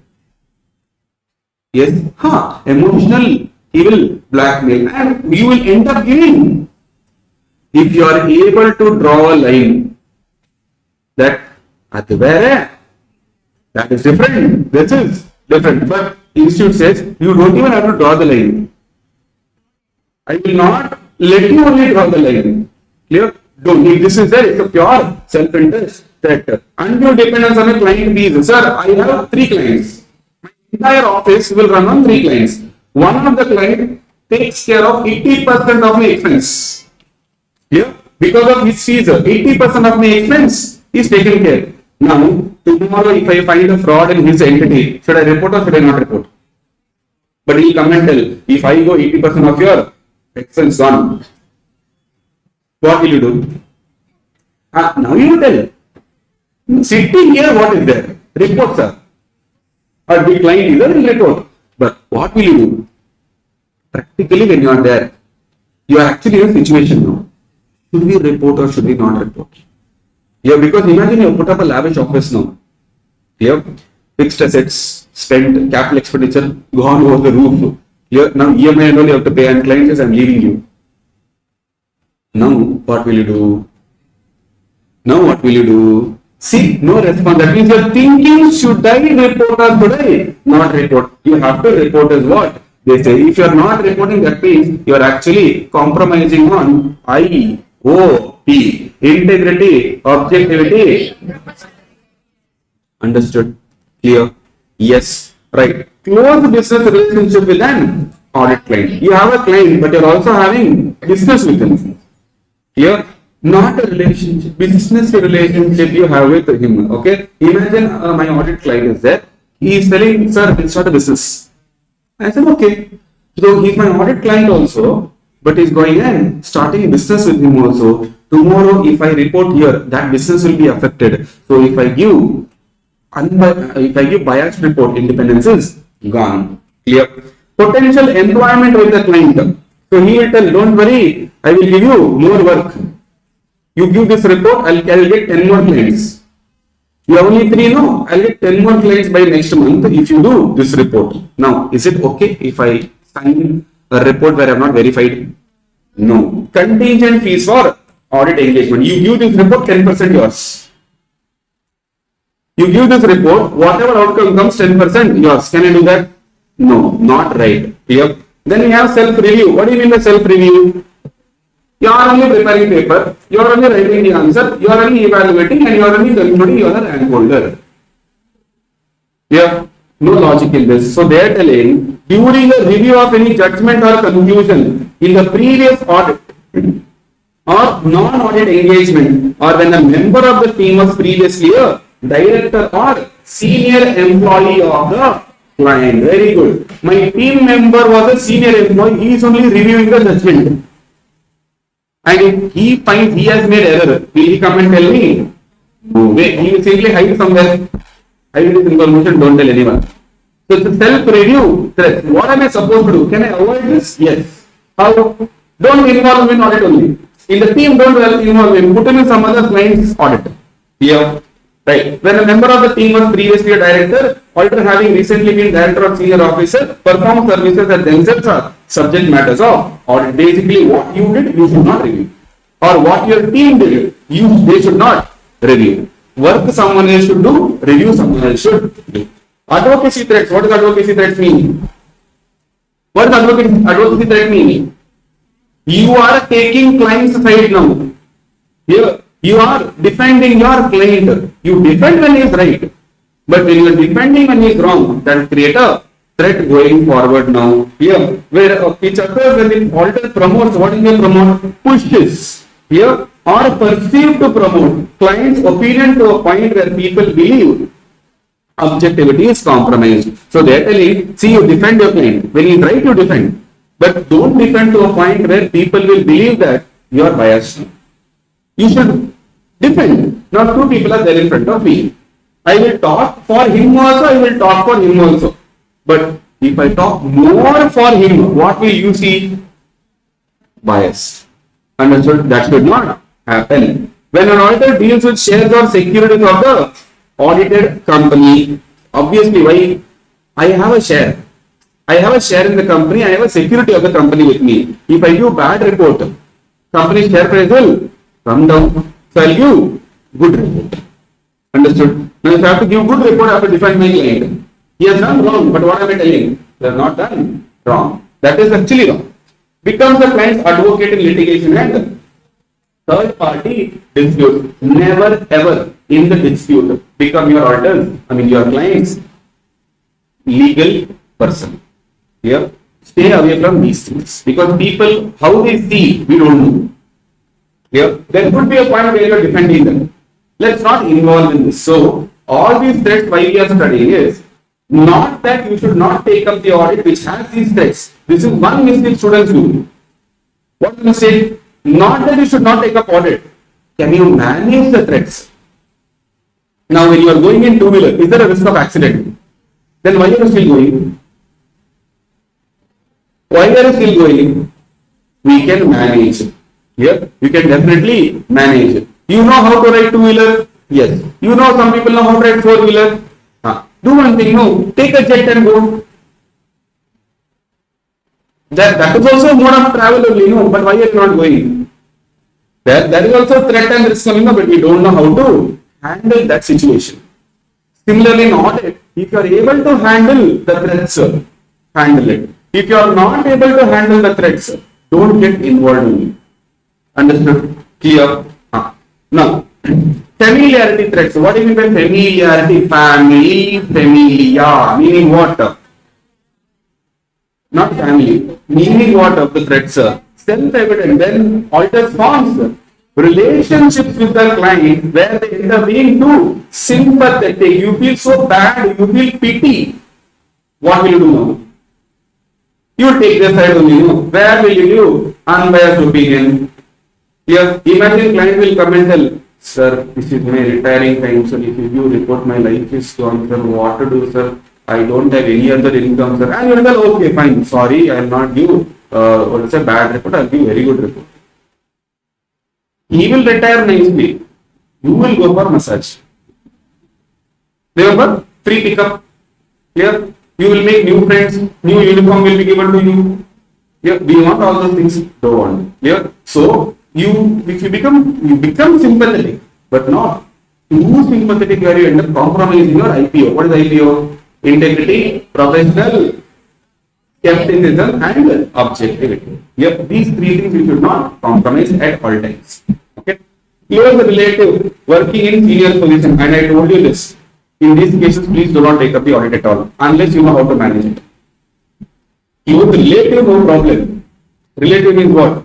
Would be, if my parents are there, should I take it up?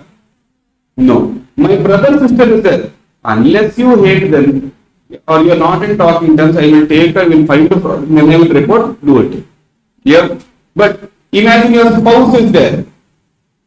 Spouse is, okay, not spouses. Spouse is there in the management. Here, will you take up the audit? Should you take up the audit? Why? Why? So, sir, I won't be able to take unbiased decisions. Yeah? But if you are able to still take unbiased decisions, then also salute you. Yeah? Where you don't care about the family, duty comes first. That level of commitment which you have, go ahead. Yeah? Former partner being a director or senior employee of the client. Your previous partner is currently a director now. Obviously, you have a bond of close friend. You have long association between auditors and their specific client counterparts. Acceptance of significant gifts of hospitality. This was asked.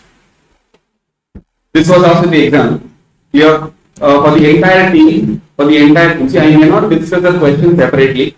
As another concept comes, I'll tell this was asked in the exam. Here, in one of the last attempts, they had asked, the client sponsored the entire audit team's holiday.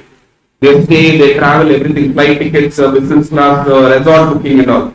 Now, aren't you actually taking significant hospitality from the client? Now, will you be able to give unbiased opinion? Now, there are people who will still give. Yeah? They will tell, hey, these are not threats for me. I will still give. No issues, you give it. Yeah? Intimidation threats. What do you mean by intimidation? What do you mean by intimidation? Currently one meme is trending now.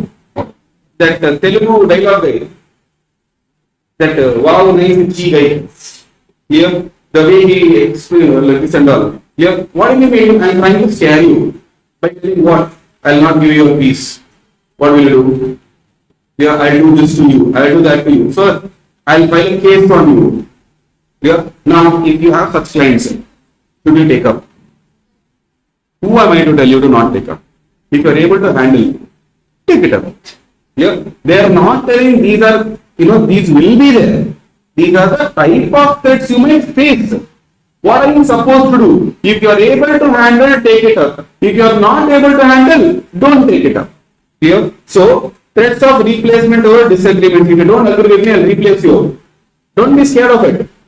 Pressure to disproportionately reduce work in response to reduced audit fees. I'll give you less fees, work less. Don't be scared of it. Be threatened with a litigation. So I'm filing a case for you if you don't do this.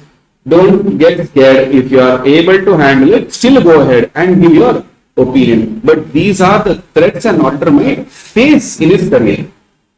Yep. Now, what am I supposed to do? Put safeguards. How do I put safeguards? Before taking on any work, you must thoroughly consider whether it involves threat. If yes, either desist from the task. What do you mean by desist? Stop. Desist means what? Stop. Or put in place safeguards to eliminate them. Yeah. Either don't take up only or take up and put safeguards around you. If you are not able to put safeguards, it is better you do not accept the work. Understood? There are two types of people. Tell me. Number one. Yes, correct. Right. Yeah. Number one. Sir, if threats are there, what am I supposed to do? Online, you go to the chat box. Here, I want a response. I want to see your response. Tell me. Don't take it up. Here, no one will take on me. But if I have confidence that I can manage this, then place safeguards. Now, when I'm putting safeguards also, I am coming to a conclusion that I tried, sir, but I am not able to do it. It is better you do not take it up at all. Understood? Clear? Yes. Right. Now we come to the third topic of independence and other ethics of professional skepticism. What do you mean by professional skepticism, sir? Very good. Includes what? Questioning is an attitude that has questioning mind, being alert to condition, critical assessment of audit evidence. The entire professional skepticism lies on three legs. One is number two, being alert to condition. Number three, critical assessment of audit evidence. Understood? Clear? Yes, sir. Now, what are they trying to tell? It includes three things. No? Again, can you please tell me what is it? 29. Being alert to conditions. So, can I say, professional skepticism is nothing but A, B, C. What is A? Attitude of questioning mind. What do you mean by B? Yes, being alert to conditions. And what is C? Very good. Critical assessment of audit evidence. Not just assessment, critical assessment. What do you mean by critical assessment? In depth, be very careful. Here, now, here we had seen the example of mother. Here, you want to go to Goa with your friends. Here, will your mother allow you to go directly? Everyone? No. Your mother will start having professional skepticism. What is it? Questioning mind. What are the questions she'll ask you? Where are you going? With whom are you going? How are you going? Where are you staying? How many people are there? How many girls in there? How many boys in there? Boys will tell only boys' name, girls will tell only girls' name. Here, all these questions she'll ask, and she will not stop there. She is alert of conditions also. Here, the way you talk on the phone. Here, the way you pack bags, what you pack there also she will see. Here, yes, then critical assessment of evidence. She got evidence. She got evidence. Now she will assess it properly. Here, every your mothers are the only persons without notification. They do video calls. Yeah, why? To check what you are doing where you are. Understand? You are on the beach, but you will take temple. So you will do video call. Yes or no? Here, nothing but the professional skepticism only. He is the best example of auditor. Yeah, that's what we do here. What do we do? Sir, three things. Now, the next question, students usually get confused here is because the next point is only for point number B. Here, the next point is only for what? Point number B, because the professional skepticism includes being allowed to following conditions, which is that number one, contradicts other audit evidence. Sir, I have debtor told 10,000, but I have an evidence that the credit sales is 20,000. So on the same information, I have two different evidence contradicting. Number two, information that brings into question reliability of documents. I am not able to rely on the documents. I'll start asking more questions. I am alert to the conditions now. Here, conditions that may indicate possible fraud. Circumstances need for procedures in addition to those required by SL, meaning more efforts I need. More efforts I have to put. If more efforts I am supposed to put, I should be alert to the condition. Why, sir? Every audit I put only 3 steps. Here I am putting 5 steps. 3 days I take, then here I am taking 5 days. Why? Here, maintaining skepticism throughout the audit is necessary to reduce risk of what? Overlooking unusual circumstances. See, unusual circumstances will happen, but you should be careful. You should not overlook. There is a difference between overlook and oversee. What is overlook means? Ignore. Here, oversee is what? Monitor. Overgeneralizing conclusions. Here, generalize, but don't overgeneralize. Using inappropriate assumptions, sufficiency and appropriateness of evidence obtained in light of the circumstances. In these areas, you should have alertness, being alert to such conditions can be asked in the exam as to what are the situations where an auditor should be alert to conditions. Here could be asked in the exam. Now, we have 3 standards to cover quickly: SA 210, 220, SQC 1. Here, right. As for SA 210, what is SA 210? Agreeing to the terms of audit engagement. Now, what is the objective of this standard? See, objective of standard is different, objective of audit is different. What is the objective of audit? Objective of audit. Reasonable assurance and a report. To reach that objective, I have to follow standards. And every standard has an objective. So if I am taking, see, logic, I will tell you how to see standards. Here, students who have no idea of how do I select the standard, why do I study, where do I apply? Here, auditing, the main problem for students is how do I tackle standards? Where do I apply in case studies? Here, this is the main problem. You are very good at knowing the content. Application of the content is where you need a proper guidance. Here, now imagine you have various type of outfits at home. Do you wear a wedding outfit and sleep at home? No. Do you wear house outfit and go to a function? No. Here. Now, why am I talking like this, sir? Every outfit has its own objective. Here, similarly, every standard has its own objective. You do not use every standard everywhere. Essay towards you clearly talks about agreeing to the terms of engagement. So when do I use this standard? When I am talking to my clients and when I am agreeing to the engagement, I am supposed to use this standard. How do I agree? What point should I see? Who will guide me? Standards will guide me. So these standards are like outfit in your wardrobe. You don't pick every day, but whenever that situation comes, you pick that. So what is the situation is what you have to understand in every standard. Except 210 situation is what?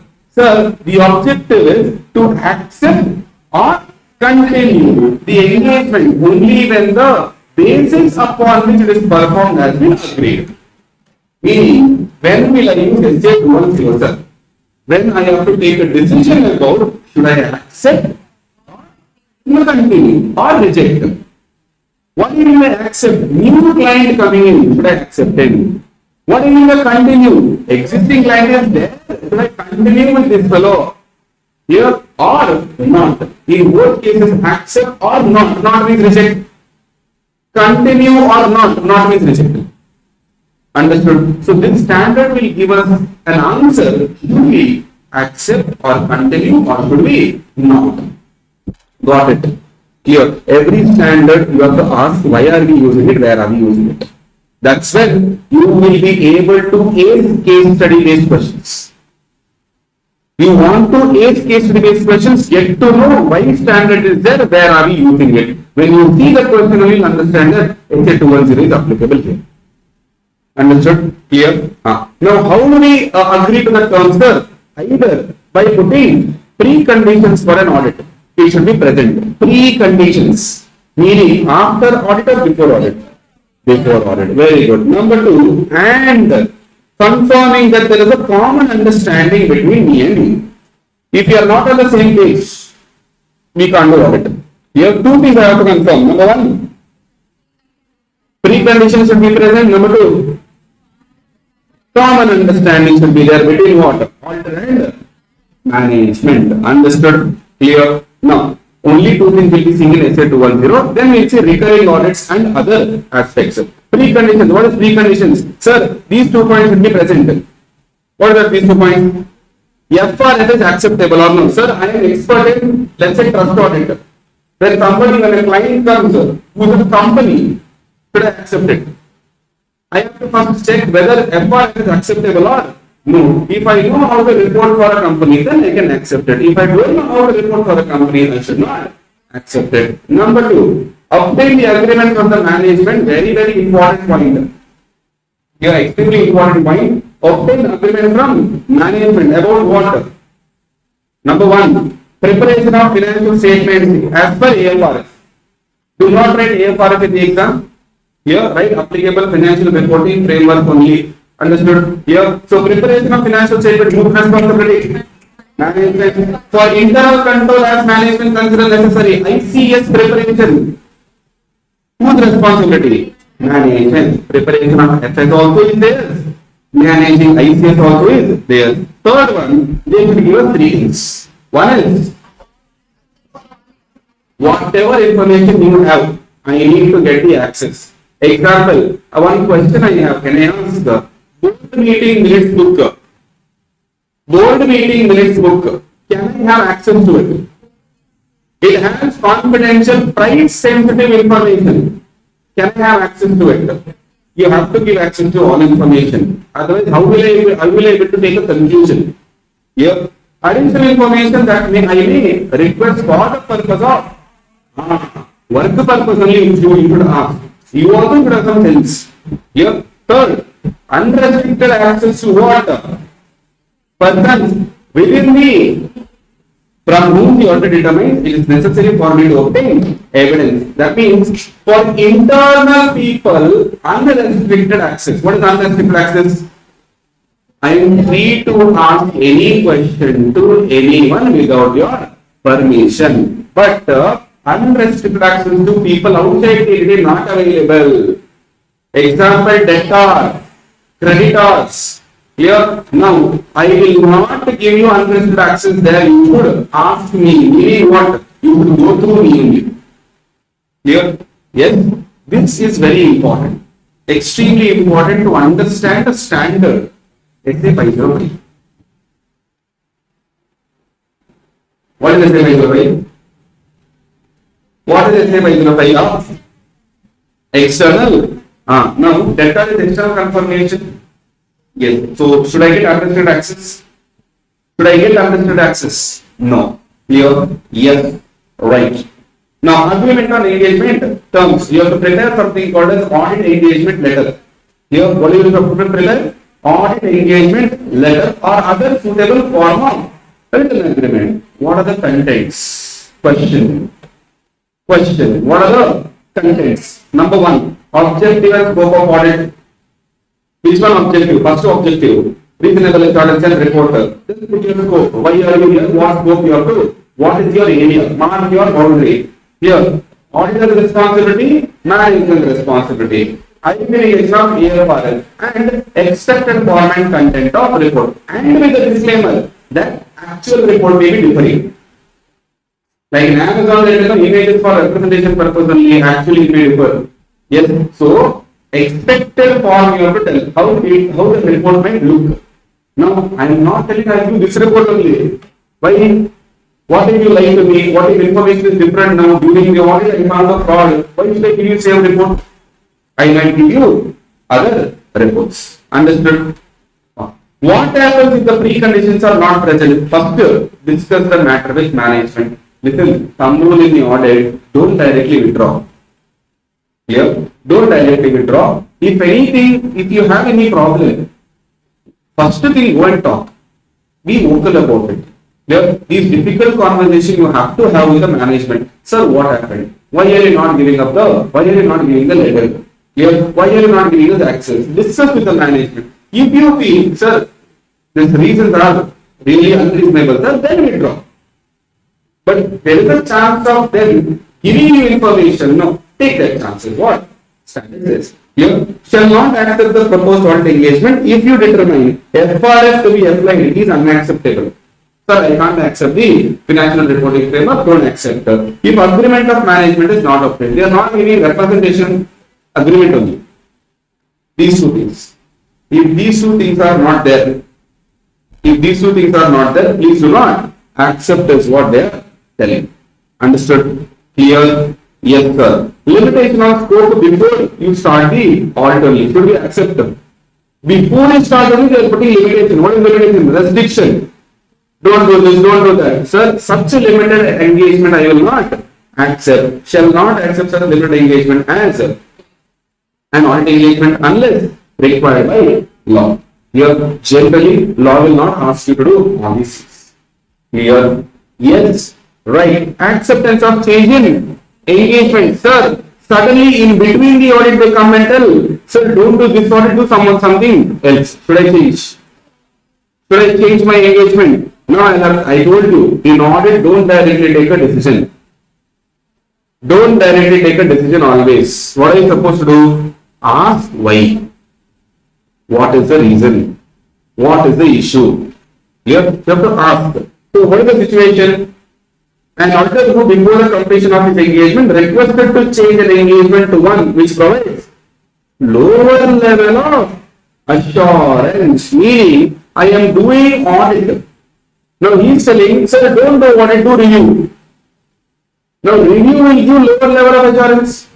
Audit will give higher level of assurance. He is asking me to audit or review. He is asking you to audit or review. Review is better or audit is better? Audit is better. Here, now in that case, I am actually doing audit. He comes and tells what? Do review, sir. Now, if it increases the confidence, if assurance level increases, no problem, this situation will not arise. But if assurance level is reducing or decreasing, that is when this situation will come. Should I do first, what are you supposed to do? Ask why. What are the circumstances? See, request can come due to three reasons. Number one, changes in circumstances affecting the need. Situation is that I don't want to do audit, sir. Number two, misunderstanding as to nature of audit. He did not understand what I was trying to tell. Simply gave acceptance. Letter, everything is given. Then he understood, so you're doing audit? No, do review, sir. I misunderstood, sorry. Here, third, restriction on scope. In these three things, consider carefully the reason given for request. There are three reasons possible. One is circumstance change, misunderstanding, and restriction on scope of engagement. Here, now imagine Mr. C has come for request. Here, M for misunderstanding, R for restriction, C for circumstances. Here, Mr. C. Should I accept Mr. C? First, I have to discuss what is the reason you are giving. If the reason is this or this, I can accept. But if the reason is this, no. Restriction on scope is not to be tolerated at all. Here, Right? Okay. So auditor's decision not to accept or to accept. First, conclude that there is reasonable justification to change. Now, what is considered as reasonable justification? I told you only M and C. What is M? Misunderstanding. What is C? Indian circumstances. If these two things are there, we can consider it as reasonable. But if it is not there, do not consider it as reasonable. If the audit was performed compared with essays applicable to the change engagement, report issued would be appropriate for the revised terms. Meaning, those two things if you have given, it is reasonable, accept the new terms, prepare the report based on new terms. Here, now, in the new report, do not include two things. What is that? Don't talk about original engagement and don't talk about any procedures that you have performed in the original engagement. Basically, why are you talking about your past? Don't talk about your past. Gartam. Here, what has happened. Don't talk it in the new report. Reason, people will get confused. What is that? We are talking about audit also, we are talking about review also. What decision I am supposed to take?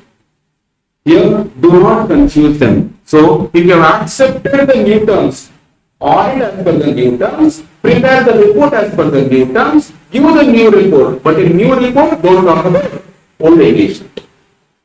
Understood? Here, sir, if there is no reasonable justification, do not agree at all. As simple as that. If you feel, sir, reasonable justification is not there, don't agree. Here, sir, okay. Now the terms are changed. I have to record the new terms. In what letter again? Engagement letter. If you are unable to agree to the change and management is not asking you to, not letting you to continue, what should I do, sir? What should I do? They are, see, I am not agreeing to the new terms. And management is saying, I will not let you continue with the old terms. Okay, sir, no problem, I will withdraw. Because I don't have any other problem. Here, and I will check whether I have an obligation to report. Like, should I tell ROC, should I tell SEBI, should I tell management, should I tell partners that I am leaving because your people are not letting me do my work. So, see whether you have to respond to them or no. Here, very easy standard. Very easy standard. Here.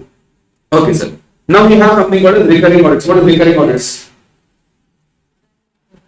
Audit which we do again and again every year for the same client. Here. Now in this case, should we change the terms or should we keep the terms same? Should we revise or should we keep the same? I told you in audit you will never ask, you will never take decision right away. Here, sometimes we will change, sometimes we will keep it same. What are the situations where we have to change the terms? It's a question of point number 2. Here, I will highlight one word that you have to see in the question. That is nothing but factors. Here, factors which may make it appropriate to revise the terms. Generally, I will not revise, but these factors I have to check. Should I revise or no? Number 1, indication that entity misunderstands the objective and scope.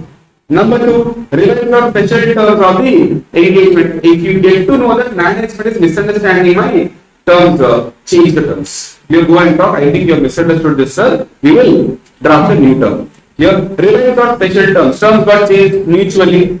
Change of management, change in ownership, change in entity's nature or size of business. Previously it was only one branch, now 10 branches. Here, previously it was one business, now 10 business. Obviously terms will be different. Change in legal or regulatory requirements. Previously 4 reports, now I am giving 14 reports. Should the terms be changed? Yes, because work is more now. Here, change in FRF adopted in preparation of financial statements. Sir, from normal balance sheet we are preparing now. Schedule 3. Here, now I have to work a little more because reporting framework has changed. Here, change in other reporting requirements. Example. From CARO 2016 we have gone to CARO 2020. Here, now that is from 16 clauses we have gone to 21 clauses. I have to work more now. Here, so terms should be different. Understood? Clear? Yes. Right. Now this is your essay 210 that is agreeing to the terms of engagement. Here. Now we are left with only one topic here, that is essay 220 and SQC 1, which talks about audit quality. Both will be doing simultaneously. Okay, don't be scared. Logic is very simple. Both are same. Both are same. One is for audit, one is for firm. Yeah. But we'll take a break. We'll take a break of 20 minutes. Yeah. And then we'll continue with the topic. Alright. Alright, let's continue then. Now we are talking about what? SA 220 and SQC 1. What is the main difference between SA 220 and SQC 1? Huh? Yes, SA 220 talks about. Huh? SA 220 talks about what? Correct. Respond. Marathon is important. SA 220 talks about what? Firm, or SQC 1 talks about firm? SQC 1 talks about firm and SA 220 talks about what? Engagement. Which engagement? Audit engagement. SA is applicable for what? Only audit engagement. Clear? So SQC 1 requires that firm should establish system of quality control by our whatever services the firm is giving. It should be good. It should have quality, and that's the reason why SQC 1 is mentioned. Right. What are the different elements of SQC 1? Number one, leadership responsibilities. Who should take the leadership responsibilities in SQC 1? It's always a firm's CEO, firm's managing partner. Right. These people should have experience, sufficient appropriate experience, ability, and authority. So this is very important. Point number 2 is important element number 1. Second, ethical responsibilities. So the firm should establish policies and procedures so that the entire firm and the personnel, what do you mean by personnel? Staff, articles, managers, everyone should have ethical requirements. What ethical requirements? Integrity, professional behavior, objectivity, all these things these people should have. Right? Communicate its independence requirements to its personnel. Firm should try to communicate. There should be a policy to communicate. How it could be in writing, it could be through notice board, it could be through induction program. Now induction program means 15 days the orientation program might be there. So how you communicate it to them? With regards to independence, identify and check whether there are any situation that creates threats. If yes, take action to eliminate or reduce them. If nothing is possible, you can withdraw. Ensure all breaches should be promptly notified to whom? To the firm. Whatever client tells them, you have to report it to the firm. Third one, acceptance and continuance of client relationship. What we should evaluate? Integrity of the client. Forget about us. Does the client have integrity? Is what we have to check. How do we get to know about their integrity, sir? They will not tell. Now, which liar will tell I am lying? Which thief will tell I am a thief? I will not know. So through outside sources you get to know. Through what? Identity and business reputation, nature of his operation, what type of business he is operating, information concerning the attitude of the owner. Then whether the client is aggressively going to maintain the fees low. Obviously, because our time is more important. Clear? He is aggressive on keeping the fees low. That talks about his integrity. Clear? See, some people will tell, sir, money is not a matter for me. I want quality. Now, these people, we can expect good type of service. But if they say, sir, quality and all, I'll give only so much. Now, there we can't give quality. We won't be able to give quality. ICA does not promote these type of clients. Clear? Then, indications where they are putting limitation on scope. Indication that they are involved in money laundering. What is money laundering? Converting black money into white money. Not just converting black money into white money, but whatever ill-gotten gains are there, they are trying to paint it in a nicer manner. Clear? The reasons for proposed appointment of the firm and non-reappointment of the previous firm. Last firm you did not pay fees. Now you want me to do your audit. Clear? Now, competence of the team. Which team? My team. And compliance with ethical requirements by both firm as well as by the team. You have to obtain information as it considered necessary in the following circumstances when all these integrity of the client. When should I accept? Before accepting any new work with a new client. Number 2, continue an existing engagement. Old work with an old client and acceptance of new engagement with existing client, new work with old client. In all 3 situations, I am supposed to take this particular decision. Should I accept or should I continue? Clear? If there is any conflict, you should properly resolve it before accepting the engagement. And in case if policies and procedure on continuance of engagement and the relationship should include consideration of what are my responsibilities when I'm accepting, when I'm continuing, what are my responsibilities and possibility of withdrawing if I am not able to continue. These two things I have to consider. Clear? Examination wise, important. Clear? Now, human resource. What do you mean by human resource? People involved in my firm. For them, what am I supposed to do? Nothing. You put up a policy and procedure to appoint the human resource in the proper manner. Appointment, promotion, giving them good facilities. All these things you put up a policy. Nothing of great importance. Come to point number 5, which is important. Engagement, performance. Now, whenever you are performing, extremely important element. Here, whenever you are performing the engagement in the firm, here, what am I supposed to take care? Ensure that the quality is achieved through what? Briefing the teams. Briefing means what? Telling them what they are supposed to do. Process of complying with engagement standards. How do you comply with engagement standards? Then supervision and training, monitoring and training them to do good job. Methods of reviewing performance of work. What do you mean by reviewing? Whatever they have done, should I approve it like that only? No, I should review. I told you one thing. Every firm will have a different levels of checking. I told you about my articleship experience, where my work will be checked by a senior article, then manager, then the boss.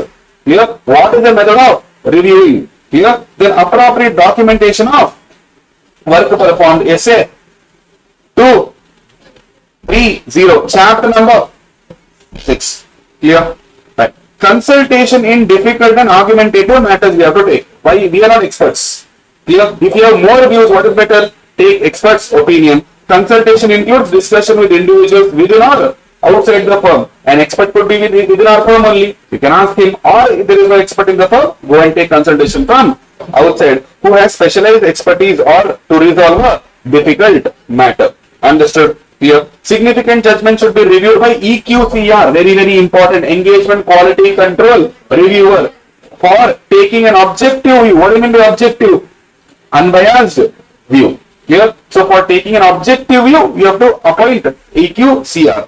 There might be difference of opinion within the team, with those consulted and between the partner and EQCR. Whatever is the difference of opinion, can we finish off the audit with the difference of opinion or should we solve it? Simple. This report should be issued only after resolution of such differences. These individual points can be asked as a part of case loss or in form of a case. So it's not that once only they will ask. You have to be very careful with these. Yes. Sorry? No. This is marathon material. That's regular material. 350 pages, we can't do it in marathon. Okay. Now, engagement quality control review is mandatory for all audits of listed entities. Here, it's mandatory for whom? Important. Important in case study they can ask as MCQ. Applicability. Here. Now, in respect of other engagements, firm should devise criteria. Listed entities mandatory. Other entities, firm will tell whether we should do or no. Here, so whose discretion, whose decision it is? Firm's decision whether we should go ahead with it or no. Assembly of audit files. Sir, when should I finish my assembly? What is assembly? Collating and keeping the files. Here, what is the time limit? Not more than 6 days. So maximum how many days? 6 days of what? From the date of audit report. Then engagement documentation is whose property? Firm's property. Firm at firm's discretion make copies available to its client. If firm decides, only then. Otherwise, no. Clear? In case of assurance engagement, you have to, what is the retention period? 7 years from the date of audit report. Clear? Then we have monitoring. Here 2 to 3 marks question can be asked. Here, sir, what is the paper pattern? 14 marks. I hope you know your paper pattern. We have 100 marks. In that 30 MCQ, 70 descriptive. Here, now in that 70, you have to attend 5 questions of 14 marks each. Here, but they will not give you 5 questions. They will give you 6 questions. Now, how this 14 marks is divided, sir? Various patterns are there. 5, 5, 2, 2. Here, one more pattern is 4, 4, 3, 3. This also is a pattern. Here, there is one more pattern in the same. This 4, they can give 2 marks, 2 marks. This they can give 2 marks, 2 marks. Here, but if they give 2, 2, 2, 2, 3, 3, it's a lengthy paper. Here, it will be a lengthy paper because they are asking many questions now. Now, students, not everyone will know how much content to write. So, the paper usually will be lengthy if they ask questions like in this format. But generally, the format they follow will be this. Okay, sometimes exceptional questions will have this format. Okay, so this is where your paper looks like a descriptive one. Okay, how much you have to target, sir? Out of 30, you have to target 26.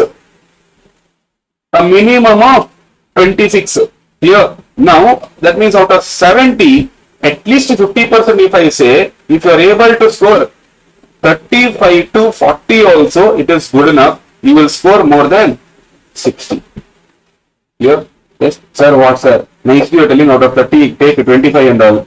Here, I am telling because students have achieved it. Here, students have achieved around 28 out of 30 also. So, it's not that difficult to achieve possible. MCQs are actually easy ones, provided you know the concept. By-hearting will not fetch you marks. Here, by-hearting may not fetch you marks everywhere. Concept, yes. Here, right. Now, monitoring. What do you mean by monitoring? Supervising. Alright. What is the purpose of monitoring, sir? Purpose is to provide evaluation of what? Adherence. What do you mean by adherence? Compliance. Whether you are in line with professional standards and requirements, whether quality control system has been designed and effectively implemented, whether the firm's quality control policies and procedures have been appropriately applied. This is important. Firm's policies and procedures, not yours. Your firm's policies and procedures have been applied. Now, SA 220 is very similar to SQC 1. The objective of SQC 1 is for the firm. The objective of SA 220 is for what? Engagement level. Yeah. So here, there we say firm's CEO. Here we call him engagement partner. Here the top authority is who? Engagement partner. Their top authority is who? Firm's CEO, firm's managing partner. Here, right. So what is the objective? At engagement level, we should implement quality control procedure. So first element, leadership responsibility. Who is the leader here? Engagement partner. Here, what we should ensure? We should ensure that the team and we, there is a partner and the team, should ensure that performing work which complies with standards and requirement only. Number 2, comply with firm's quality control. Whatever firm has said, we should still follow in our audit because firm is bigger. Audit is a part of the firm. Issuing reports that are appropriate. When you have to give modified, that time you have to give modified. In case of modified also we have types of opinion. What are the types of opinion? What are the types of modified opinion? Do you remember? It's okay, no problem. We'll anyway see qualified, adverse and disclaimer. So which opinion to give in what circumstances that we have to decide. Engagement team's ability to raise concern without fear of reprisal. What do you mean by reprisal? What do you mean by reprisal? Sir, what if I ask question, will you shout at me? Here, will you make fun of me? Am I confident enough to ask you this question? That fear should not be there within my team. Here, like for example, a teacher has to make comfortable environment for students to ask doubts. Here, the zone should not be a judgment zone where you should ask questions and you are okay with asking questions. Here, the fact that quality is essential in performing audit should always be emphasized. What do you mean emphasize? Stressed on. Here, you should stress on these topics where quality is always essential. You have to keep on telling your team. Relevant ethical requirements, same. Identify the threat, report it to the partner. Who will identify the threat? Everyone. But my team members will be there. No, they can't come to talk to me. They will come and talk to my team members. The team members should come and tell me. Here, sir, these are the threats that I am facing. Right now, in that case, either I will eliminate or I will ensure that I will withdraw. Here, yes. Now, acceptance and continuance same as SQC1, integrity of the client, competence of the team, and compliance of requirements. Assignment of engagement team. Now, engagement team we should prepare in such a way that there are experts also, there are newcomers also, there are experienced people also, because transition should happen slowly going forward. Clear? Ensure the partner that the that the team and any expert who are not a part of the team should be there in the team, collectively have the appropriate competence and capability. Right type of team I should choose. Clear? Now, for a complex audit, I can't take a beginner. Understood? Next, we have engagement performance. Whose responsibility? Engagement partner has the responsibility for DSP, direction, supervision, performance. Then report being appropriate, reviewing the documentation and taking appropriate consultation. This we have seen in SQC1. My suggestion would be study SQC1 properly. SA 220 majority of the portions will be easily solved. Here, if you do ulta, it will be little problem for you, because in SQC we have more points to cover. So when you are covering a firm, audit is one of the functions of the firm. So do SQC1 first, then come to SA 220, will be easy. Here also for listed entities you have to apply what? Engagement quality control reviewer. Okay, what will he do? He will ensure that whatever you have done, he will check whether quality is maintained or no. Clear? Now, what should engagement partner do? Shall determine that EQCR has been appointed, discuss significant matters with the reviewer, and ensure that the audit report date is after review date. This is extremely important. AR date should be after EQCR date. Your review date later, audit report date now, wrong. Let the review get over, then you date the audit report. Clear? If there is difference of opinion, what we should do? Resolve the difference and then give your report. Monitoring. Here, 4-mark question can be asked. Don't worry, they will not ask both. Either SQC1 monitoring or SA 220 monitoring. Now, how do I find out, sir? How do I find out which question is this? See here. Point number A, effective system of quality control includes monitoring process designed to provide the firm with reasonable assurance that its policies and procedures related to the system of quality control are relevant, adequate, operating effectively. Now, this point, 100% students will never think about SA 220. Reason. Let's when you have to read the entire question, read the second point. Should document the following matters. Here it is not about how to monitor, what is the purpose of monitoring. SQC1 purpose of monitoring. Here SQC1 is about purpose of monitoring. SA 220 monitoring is not about purpose, it's about documentation. Here, what should I document, sir? Whatever issues you have identified, number 1. Number 2, conclusion on compliance with independence requirement. Number 3, conclusions which regarding acceptance and continuance. Number 4, nature and scope of conclusions resulting from consultation. Here, these I am supposed to ensure. I will tell you again the difference. In SQC1, it is about purpose of monitoring, 3 points. In SA 220, it is about documentation of matters pertaining to audit engagement. These are the things you have to see: engagement partner, audit engagement. Understood? One question was asked. Here, one question was asked. People got confused whether it is SA 220 or SQC1. They knew it was monitoring. The problem in auditing exam is you know, but which one to write you don't know. Here, identification of question is extremely important. Here, right. Chapter number 11, ethics and terms of engagement is done.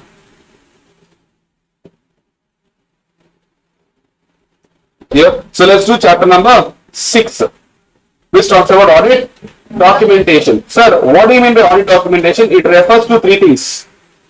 What is that? Record. It's a record of what? Procedures performed. It's record of what? Procedures performed. Number 2, relevant evidence obtained. Number 3, conclusions reached. So it's a record of 3 things. Number 1, PEC, record of PEC. What is P? Procedures performed. E, Evidence obtained. C. Conclusions reached. Understood? Clear? What do we call? What is the another name for documentation? Working paper or work papers. Clear? In the exam, be careful. In the exam, be careful. It can be asked as working paper. Meaning of working paper, if they ask, don't tell. We have not covered in the syllabus, sir. We have. Here it's called audit documentation, work paper, working papers, auditors working paper also they will call.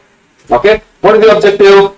Nothing, sir. Objective is to obtain sufficient appropriate record and for the basis. Tomorrow if they ask, purpose. Tomorrow if they ask on what basis you are giving this opinion, I can show on my audit documentation and tell because of this basis only. Number 2, evidence that audit was planned and performed as per the requirements. Clear? Right. Next. Purpose of audit documentation, sir. Why do we need to do documentation? It will assist the team to plan and perform the audit. Here, my team will know what to do. If I just say orally, now imagine without the book, you are attending marathon or regular classes without the book. Will you remember everything? 14 hours of content, will you remember in your head?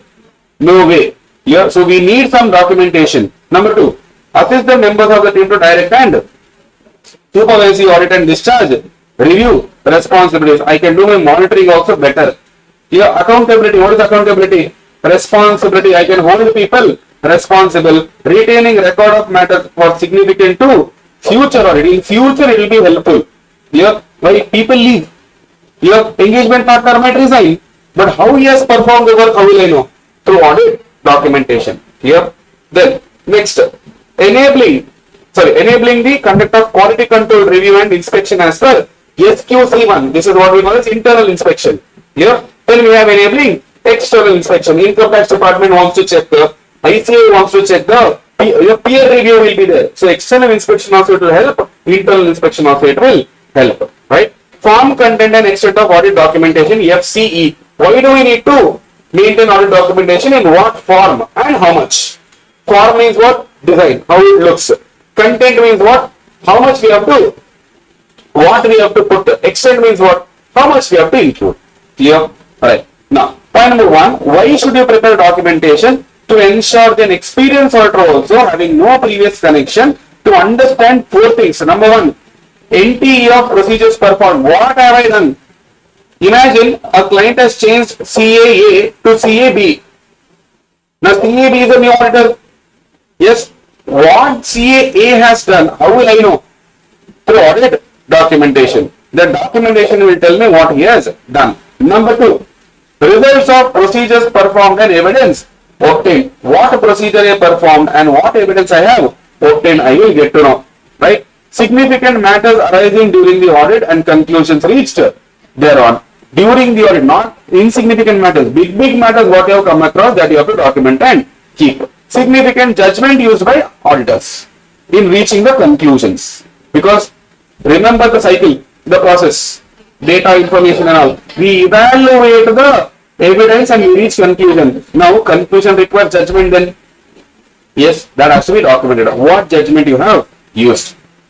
Further, in documenting nature, timing and extent, the auditor shall record what? Characteristics of specific items or matters tested. What features you have seen in this particular matters. If I'm, let's say I'm checking inventory. In that inventory, what specific characteristics I have checked. That I have to write down and keep or note and keep. Who performed the work and who reviewed the work and extent of review. How much did he review? Now, for example, in ICA. Now, the ICA evaluation methodology, if you know, the evaluation methodology is a person who corrects the paper, who we call as valuer. After valuer, there will be something called as head examiner. Here, now head examiner will check sample of the population. Now, valuer will have, let's say, for example, some 50-60 papers in a day. Here, now, whatever he has done, the head examiner has to check. Now, head examiner will not check every paper. He will check probably 10-15%, 20% of the entire population. Here, why? He does not have the, imagine 40 papers in a day, have to check whatever you have done. Here, now, extent of review is how much have you done it? You have done the review correct, but how much? Here, document discussion of significant matters with management, DCWG and others. Now, what is the difference between management and DCWG? What is the difference between management and TCWG? TCWG is the one who forms policies, forms law in the firm or in the organization. Management is the one who executes that. Yeah. Sometimes TCWG and management both are same, but sometimes there will be hierarchy. There is one more hierarchy: owners, TCWG, management. So owners is the one who owns the organization. They will give that right to TCWG. You form whatever is the policy. If I get written, I am good enough. So TCWG will start setting up policies, and they will tell management follow these. Understood? Sometimes TCWG and management both are same. They will only put up the policies. They will only execute the policies. Clear? Right. Now, if information is inconsistent with final conclusion, document how did you address the inconsistency. Meaning, if you have found any difference, how did you solve that difference is what I want to know through your documentation. 4 marks question is this one. Form, content and extent of documentation depends on certain matters. Which is the matter, sir? Number 1, size and complexity of the entity. Tell me, higher the, bigger the entity, documentation will be more or less, sir? More. Sir, complexity. Complexity means what? Difficulty level. If the difficulty level is high, documentation is more or less, sir? More. Nature of procedures performed. If the nature of procedures performed requires more documentation, then I have to prepare more documentation. Requires less documentation, I have to prepare less documentation. Identified risk of material. Sir, if the risk is more, documentation will increase. If the risk is less, sir, decrease. Significance of evidence obtained. Sir, if an evidence is very important, should I document and keep it? If the evidence is not very important, should I document and keep it? No. You are not needed. Not needed. Why? For one transaction, I have 10 evidences. Should I keep everything? No. Significant one you keep. Insignificant one you discard. Clear? Exceptions identified. Yes, I will have to document. If exceptions are extremely important and rare, I will document and keep. Need to document a conclusion which is not readily determinable from the documentation. Meaning what? Just because of the documentation, I am not able to get the conclusion. I will have to work on that documentation.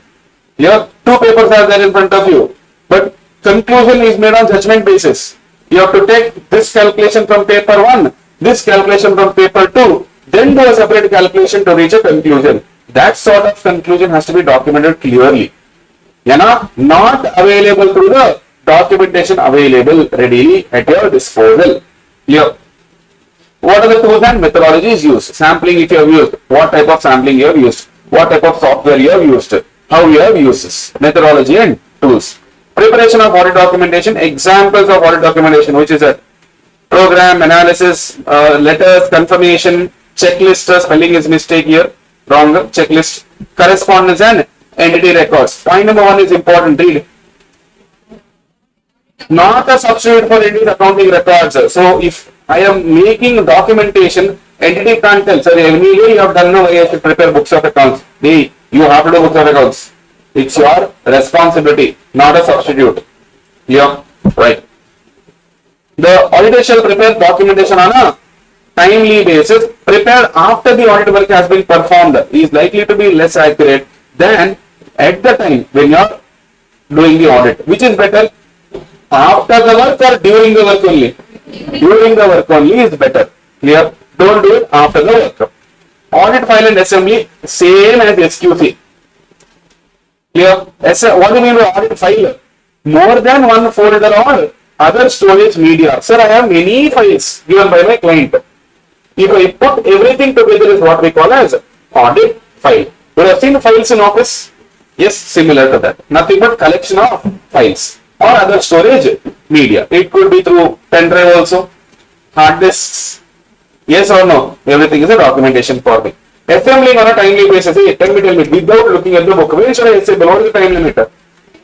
60 days. Maximum 60 days. From where? Audit report date. Retention period. From where? Yes, 7 years from audit report date. Important thing, changes may be made when? During the final assembly. But once assembly is done, you cannot change anything. During the assembly, you change whatever you want, but after that, you do not change. Clear? Assembly does not involve performance of procedure. Important MCQ. Clear, important MCQ. After the assembly, do not discard or dispose any documentation before the end of retention period. And we know what is the retention period. What is the retention period? Yes, 7 years. Right? All right. So, documentation of significant matters. So, maintain documentation of significant matters. Which are those? Results of procedures indicating financial statements could be materially misstated. That means anything that gives you a hint that there is a misstatement, document and keep it. Useful for future. Clear? Number 2, need to revise previous assessment of risks and responses to those risks. When we do risk assessment before the audit starts, that assessment has changed now. Clear? Reasons for change, document and keep. What is the change? Document and keep. Because we need to know why did you change your assessment. Earlier you said less risky, now you are telling more risky. Why?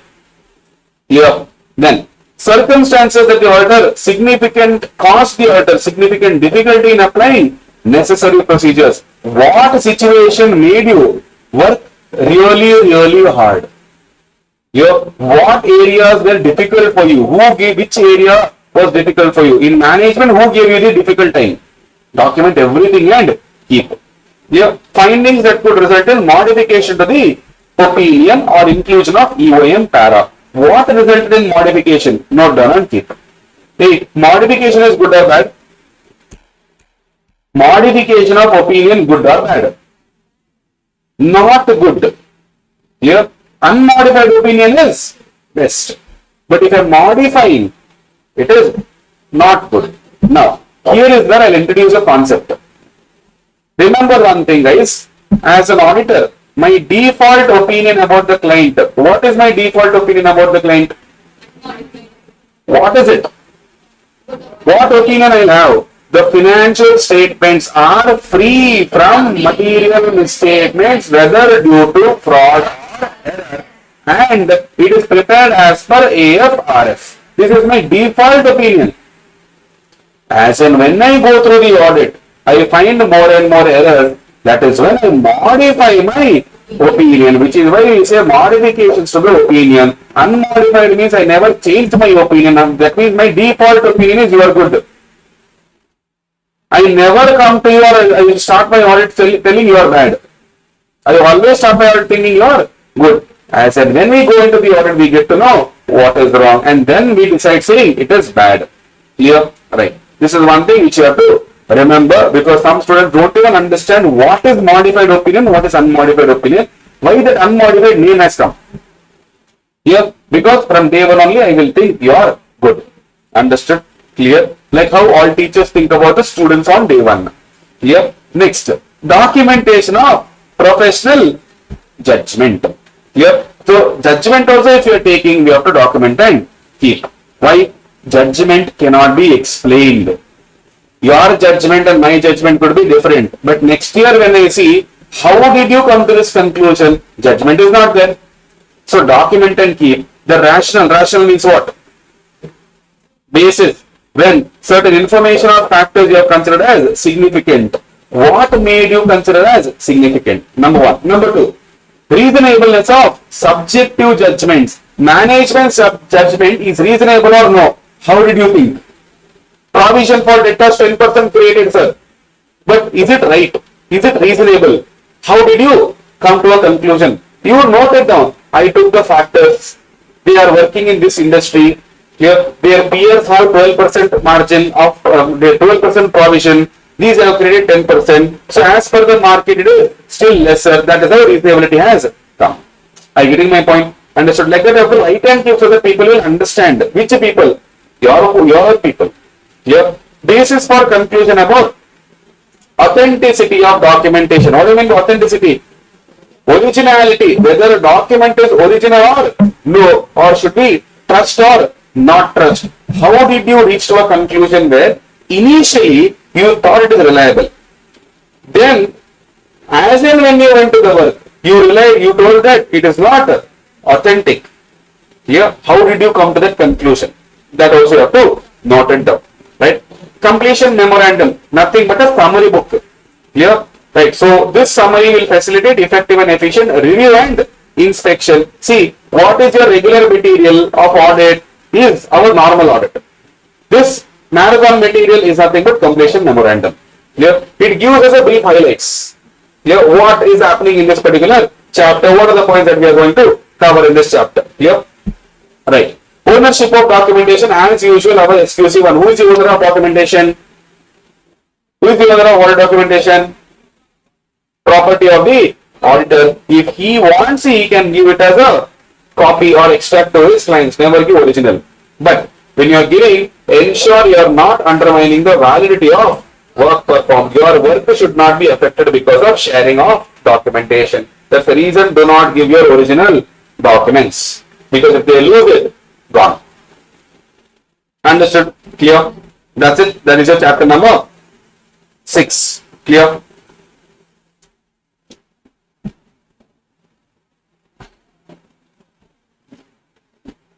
Now, before we move on to chapter number 2,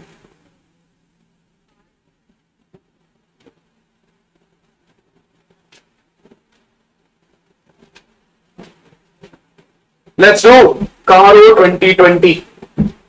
Here, 21 clauses. Let's do Caro 2020.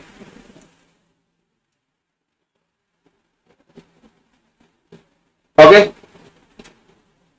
Yes. Online. Respond. Did you understand? Are you in line with me?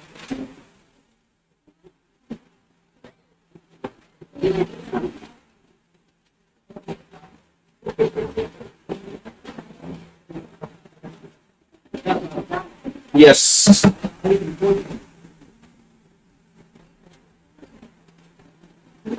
Yes. Right. Okay, there. Thank you. Right. Shall we go ahead? Caro 2020 quick. Are you there? Yes. Very important topic. Alright, I told you very consistent in the exam. Yeah. So do not think of skipping. Do not skip. Do not think of skipping also. Yeah, very important topic. 21 clauses, only that much. What about essay in chapter 6? Chapter 6 essay is 230. That's what we did now. The entire chapter is about essay 230 only. Right? Okay. Now, as far as Caro 2020 is concerned, sir, it is applicable for whom? Company. Which company? Every company. Clear? It is applicable for which company?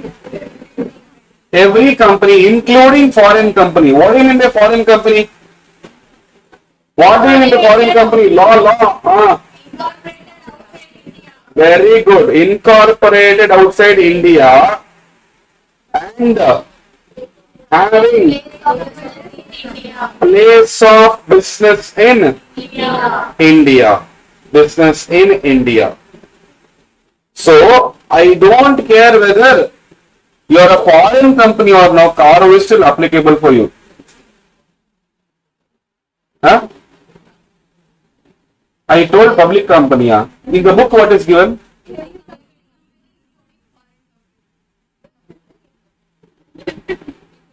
Yes, very good. Yes, you are right there. Having a place of business in India. Yes. Applicability understood. Clear? I don't know what you are doing in the class. Non-applicability. Sir, not applicable for whom? Why? RBI takes care. Insurance company. IRDA takes care. Section 8 company. You are not doing business only. You are doing charity. Here, OPC. You survive enough. Here, we will not stress you more. We will not put more complaints on you. Then, small company, you grow up. Here, then we have. So, all private companies are excluded, No. Private company, which is not a subsidiary or it should not be a subsidiary or holding company of a public company. I think this is what you have written there. The code. Not being a subsidiary or holding of a public company, then why sir? If it is a subsidiary of a public company, it will automatically become a deemed public company. Here, so it will be applicable for you. You will come under here. You will come under here. Here. Now, second condition, Your paid up capital and reserves and surplus is less than or equal to 1 crore. Number 2, number 3, borrowing should be less than or equal to 1 crore from whom? Banks or financial institutions. That means, sir, if individuals have taken loan, not included. Sir, body corporate have taken loan, not included. Sir, I have taken deposit, sir. Not in, sir, I have issued debentures, sir. Debentures also, who are we giving? Yes, only banks or financial institutions I should not include. Understood? Clear? Yes. Then last one, revenue should be less than 10 crore. If these conditions satisfy, sir, all are one. I told you, if government wants to give you exemption, the conditions are more stricter. If government wants to make you applicable for laws, you just have to not comply anyone. Here, so I am giving exemption now here. So all are anyone, all. This plus this plus this. All 4 conditions should be satisfied if you want exemption, which is actually difficult for you. If you actually breach any one, it will be applicable for you. Understood? Right. Sir, 21 clauses are there in this, which we are supposed to report. In this we are only reporting. We are not doing anything else. Now, how do we need to report, sir? Listen to this carefully. When we do reporting of Caro, Caro 2020 reporting is divided into 2 aspects. See, every company will prepare something called as SFS and CFS. What is SFS?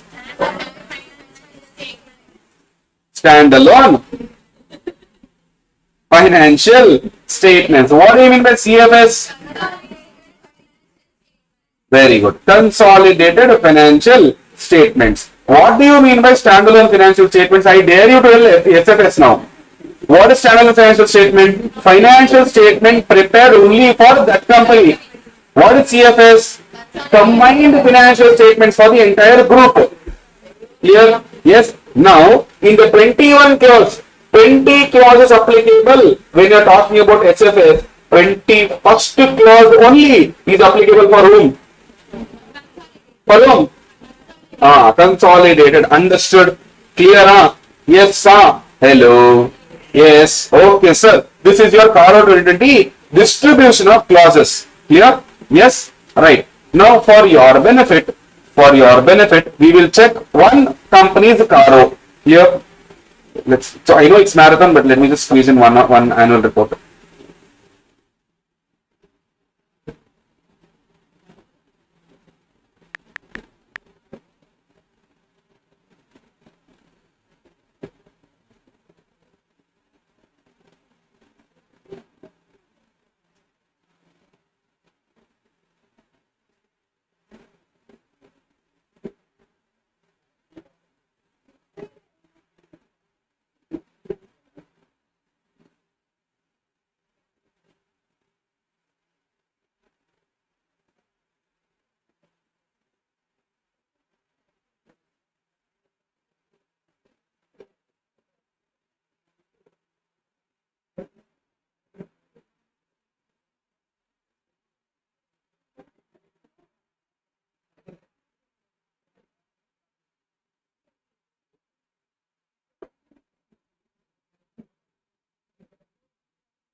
Right. See, this is the audit report. This is the audit report to the members of Reliance. Okay. Now here,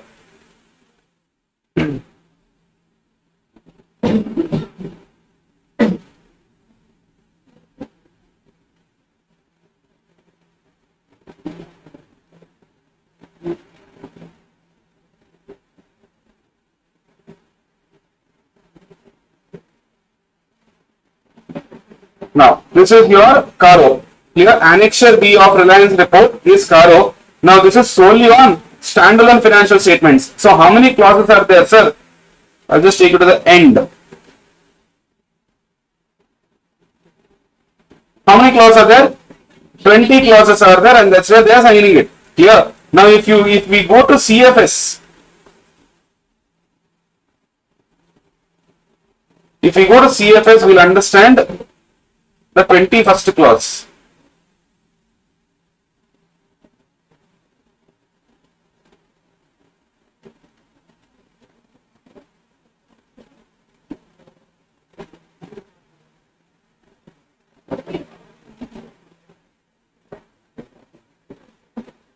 Right.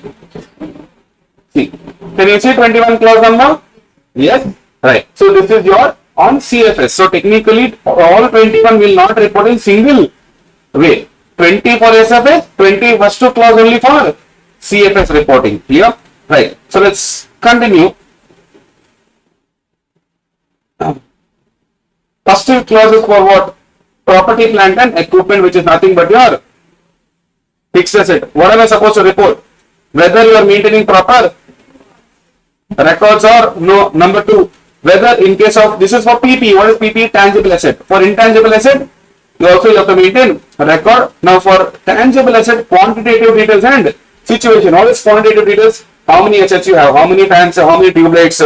Clear? How many you have in your entity? Clear? Then situation means what? What is situation means? Condition. Clear? Condition, whether it is in working condition or idle or scrap or disposed. Clear? Then second is whether they are physically verified at reasonable intervals. I explained in the class what is reasonable intervals. Generally, at least once in a financial year. But if you want to check daily, check daily. No issues for me. Once in a month if you want to check, check. Quarterly, do it. But at least once in a year you are supposed to do. Whether any material discrepancies, yes sir, Bambani CFS only. Whether any material discrepancies were noticed on such verification, and if yes, whether the same has been properly dealt in the books of accounts. Look at me here, we are not going to calculate anything.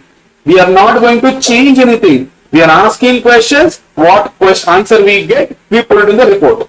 If it is yes, we say yes. If it is no, we say no. That's it. This is only about reporting.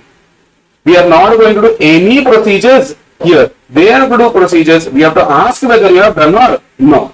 Then with respect to immovable property, what we have to do, whether title deeds are held in the name of company, someone else's property, why are you holding? We can also think of Benami property also. Yes, right. Now, what you have to give, if not, provide the details. What type of details? Description of the property, land, building, what it is. Gross carrying value, not net. That means, what? Immovable property has building also, depreciation. Apart from, is it net of depreciation or including depreciation? Gross means, what is gross carrying value? Including. Clear. Do not reduce depreciation and then tell me the value.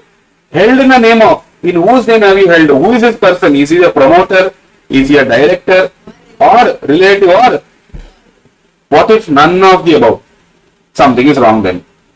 Clear? Right? Then, period held from when to when, and reason for not holding in the name of company. Here, if it is leased assets, title deeds need not be in company name. I hope you know what is lease. Here, lease will not be in my name, but still my asset only. Okay. Fourth, if you have revalued your PP and the revaluation is based on, it should be based on what? Registered valuer under section 247 of Companies Act. Clear? So this fellow should value and give us, specify the amount of change.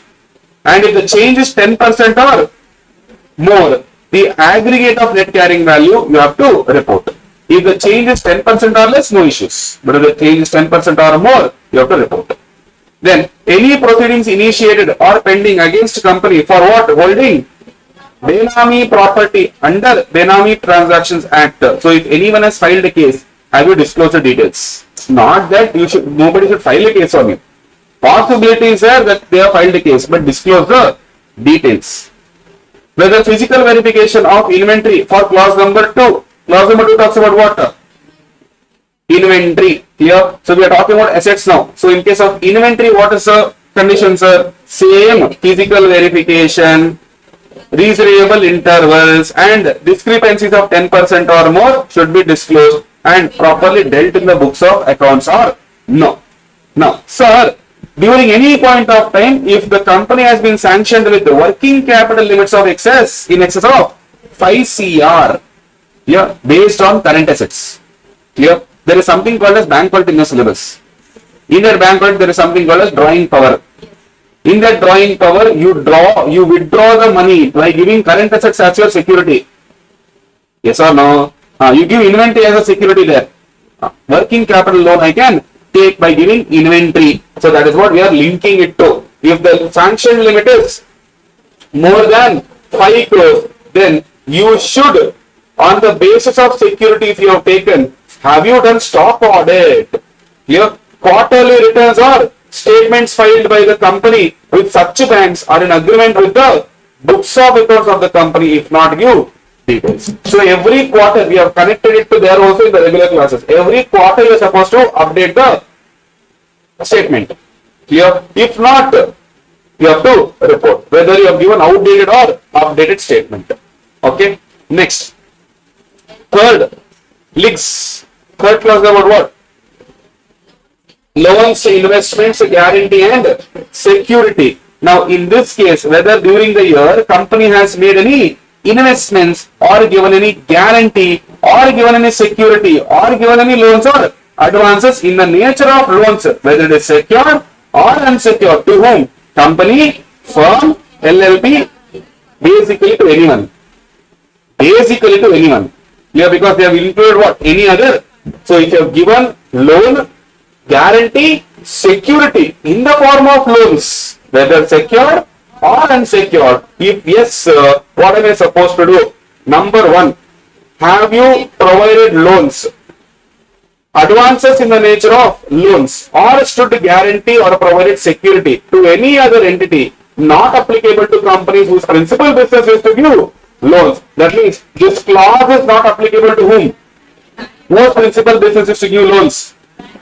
Banking company, NBFC company. So this clause is not applicable for whom? Just now we told, for whom? Loose tools, loose tools, loose tools. Entire order is not applicable for banks. Entire order is not applicable for banks, and you're still talking about the clause. We are talking about NBFCs. NBFC is not there in the exempted list. Here, yes, only banks. For bank, the entire order is not applicable now. We are still talking about the clause only. Understood? Same trap I had set in the regular class and you kept falling for it. You didn't come on late. If so, indicate what? Aggregate amount. What do you mean by aggregate? Total amount during the year and balance outstanding at the balance sheet date. Both April to March, whatever is the amount you have given, that also, as at the balance sheet date, whatever is the amount outstanding, that also you have to report. Clear? Similarly, for whom, sir? Subsidiary, joint venture, associate separately, parties other than subsidiaries separately. Basically, to everyone, you have to disclose, but in 2 different columns. One is subsidiary, associate, joint venture separately you disclose, other parties separately you disclose. Next. Whether investments made, guarantee provided, security given, and terms and conditions are not prejudicial to the company's interest. What do you mean by not prejudicial? Should not damage, should not affect negatively to the company. Yes. Next point. In respect of loans and advances, in the nature of loans, schedule of repayment of principal and payment of interest has been stipulated and repayments are regular. Whether we are getting money in a regular basis or no is what we are supposed to check. Then, sir, if the amount is overdue, what do you mean overdue? Not paid on due date and still outstanding. Clear? State the total amount overdue for more than 90 days and whether reasonable steps have been taken for recovery. Don't sit quiet. Clear? What steps you have taken that have to report. Clear? Next, right. whether any loan or advance in the nature of loan granted has fallen due during the year. That means any time between April to March, if it has fallen during the year due, have you renewed it?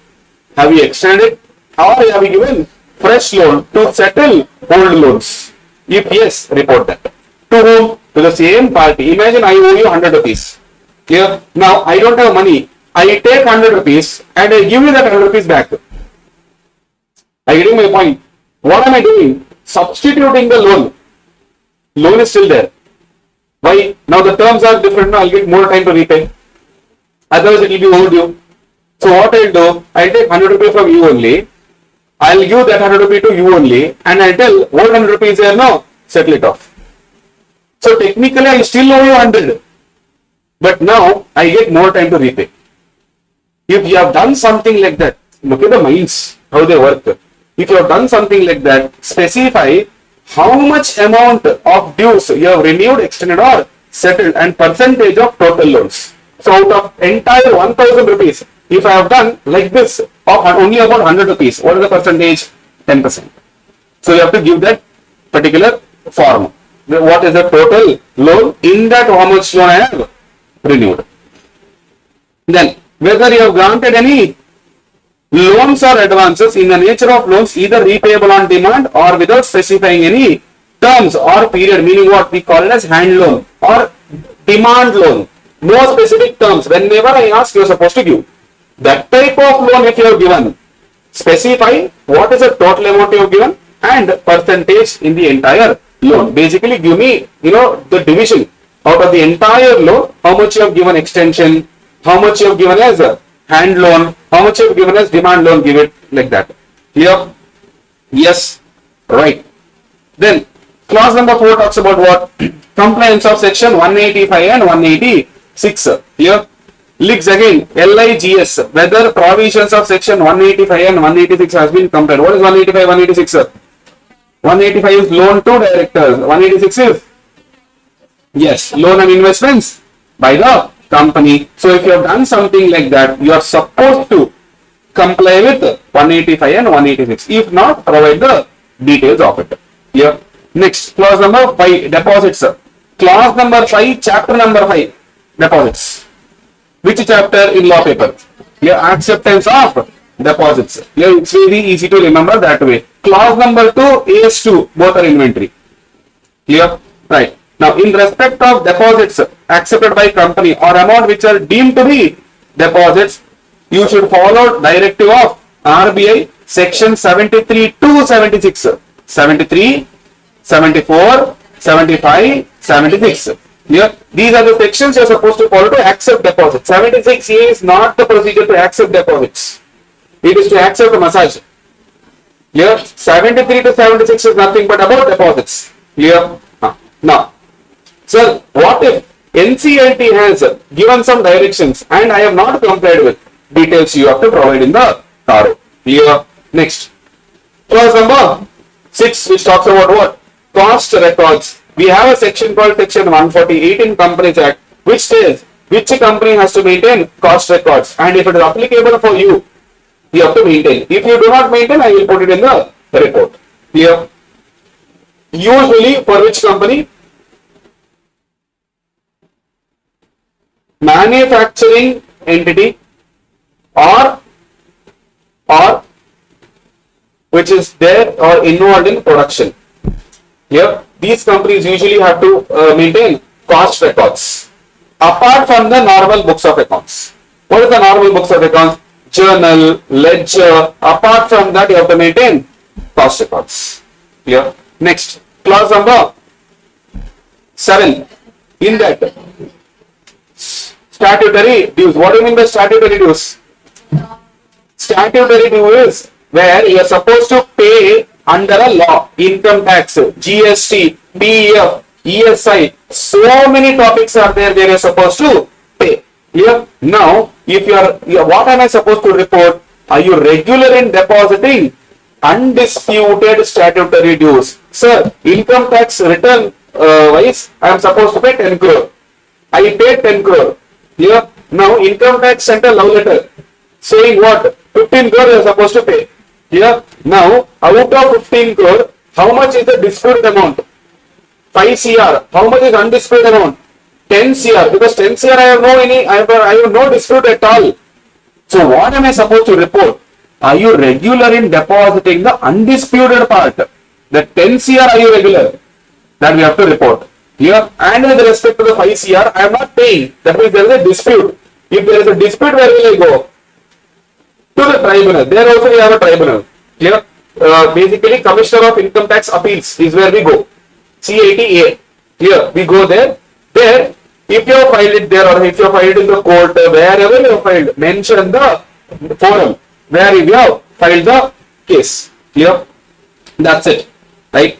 Now, if it is not deposited on account of any dispute, then amount involved and forum where the dispute is pending shall be mentioned. Next is clause number 8, which talks about what? Undisclosed income. What is undisclosed income?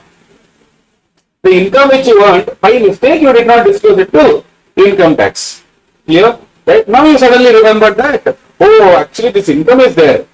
So I'll have to disclose it now. So if you go and disclose it now, no issues. Imagine financial year 16-17 income, you are disclosing it in the year financial year 24-25. You would have already filed returns for those years.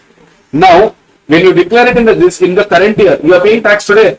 You have to record it in this year's books of accounts. Here, that I am supposed to check. Any transactions not recorded in the books of accounts have been surrendered or disclosed as income during the year in the tax assessment under Income Tax Act. If yes, whether the previously unrecorded income has been properly recorded in the books of accounts during the year. I hope this particular clause is very clear. Clear? It was not maintained before. Now I am maintaining. You have to include it in the current year books of accounts. Then we have clause number 9, which talks about repayment of loan. If you have taken any loan, you are supposed to repay. If you have taken, you are supposed to repay. Here, without him asking. Alright. Now, in this case, if the company has committed default in repayment of loan or other borrowings, I am supposed to give following details. Nature of borrowing, lender's name, amount not paid on due date, whether that amount is principal or interest, and number of days of delay.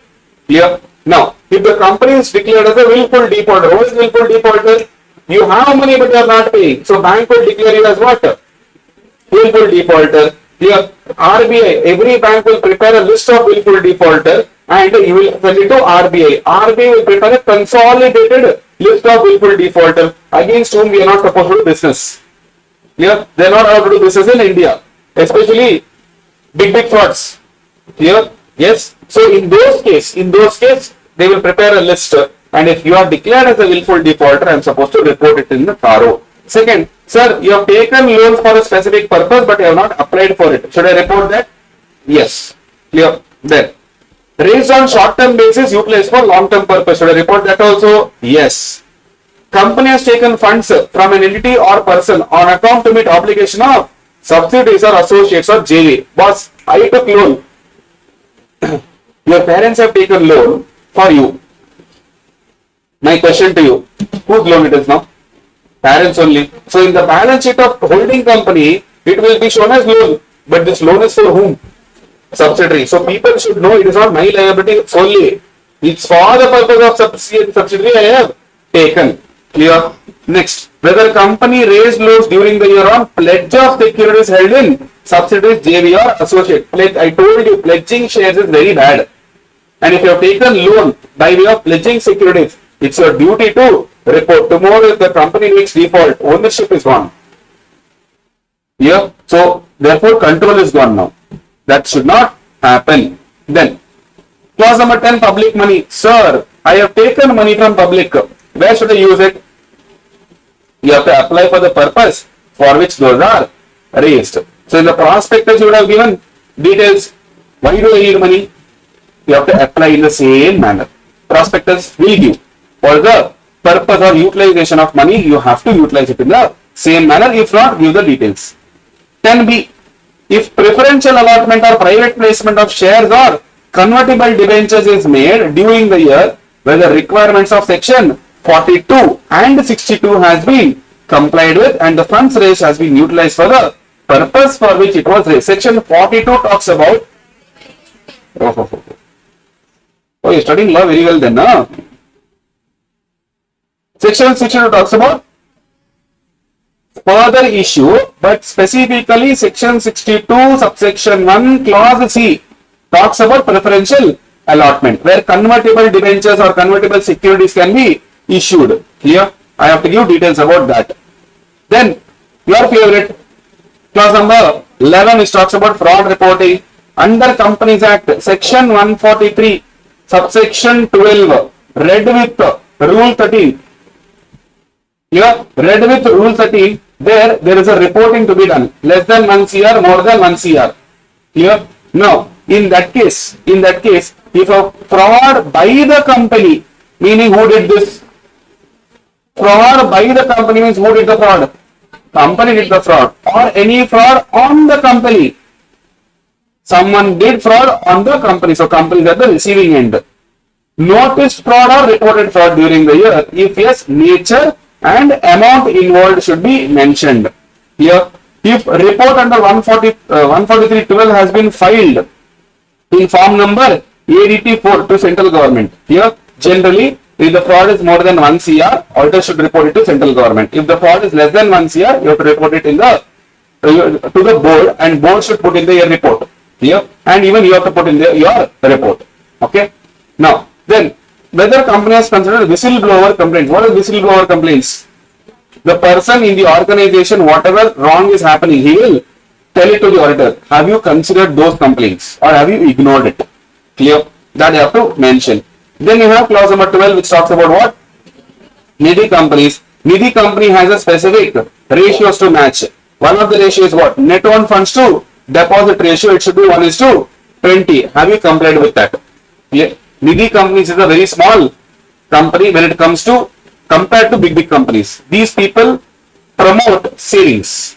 Yeah. So all small people come together, form a Nidhi company which promotes savings of money. They can help themselves only by giving loan to members. They have to maintain a NOF to deposit ratio 1:20.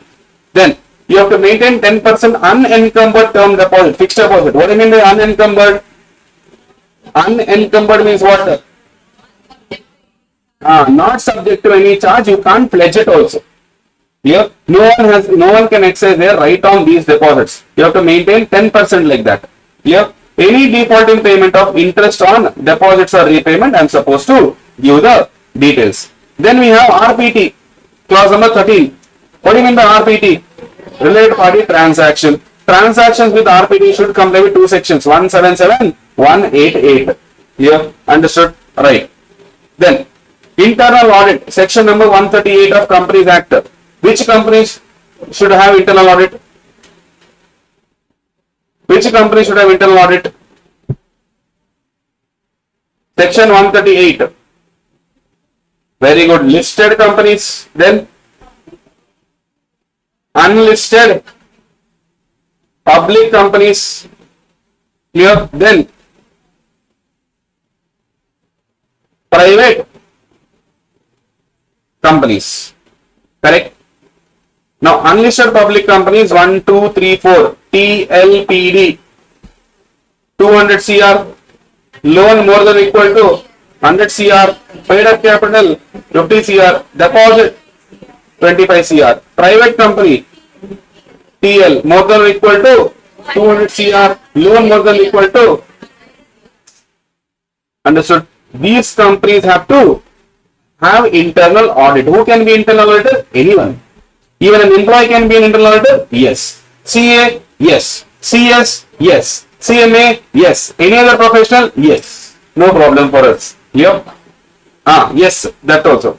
Now, whether the company has internal audit system commensurate with the size and nature. What do you mean by commensurate? Proportionate to your size and nature, as per your size and nature of the business, and whether the reports of internal auditor were considered by the statutory auditor. Here, I will not tell. YouTube people and offline people, tell me which standard is applicable here. Which standard is applicable here? Reports of internal auditor for the period under the audit were considered by statutory auditor. Which standard is applicable? Standards on audit. If you see and tell, no brownie points. I will help you. Yes, say. Huh? First number 9.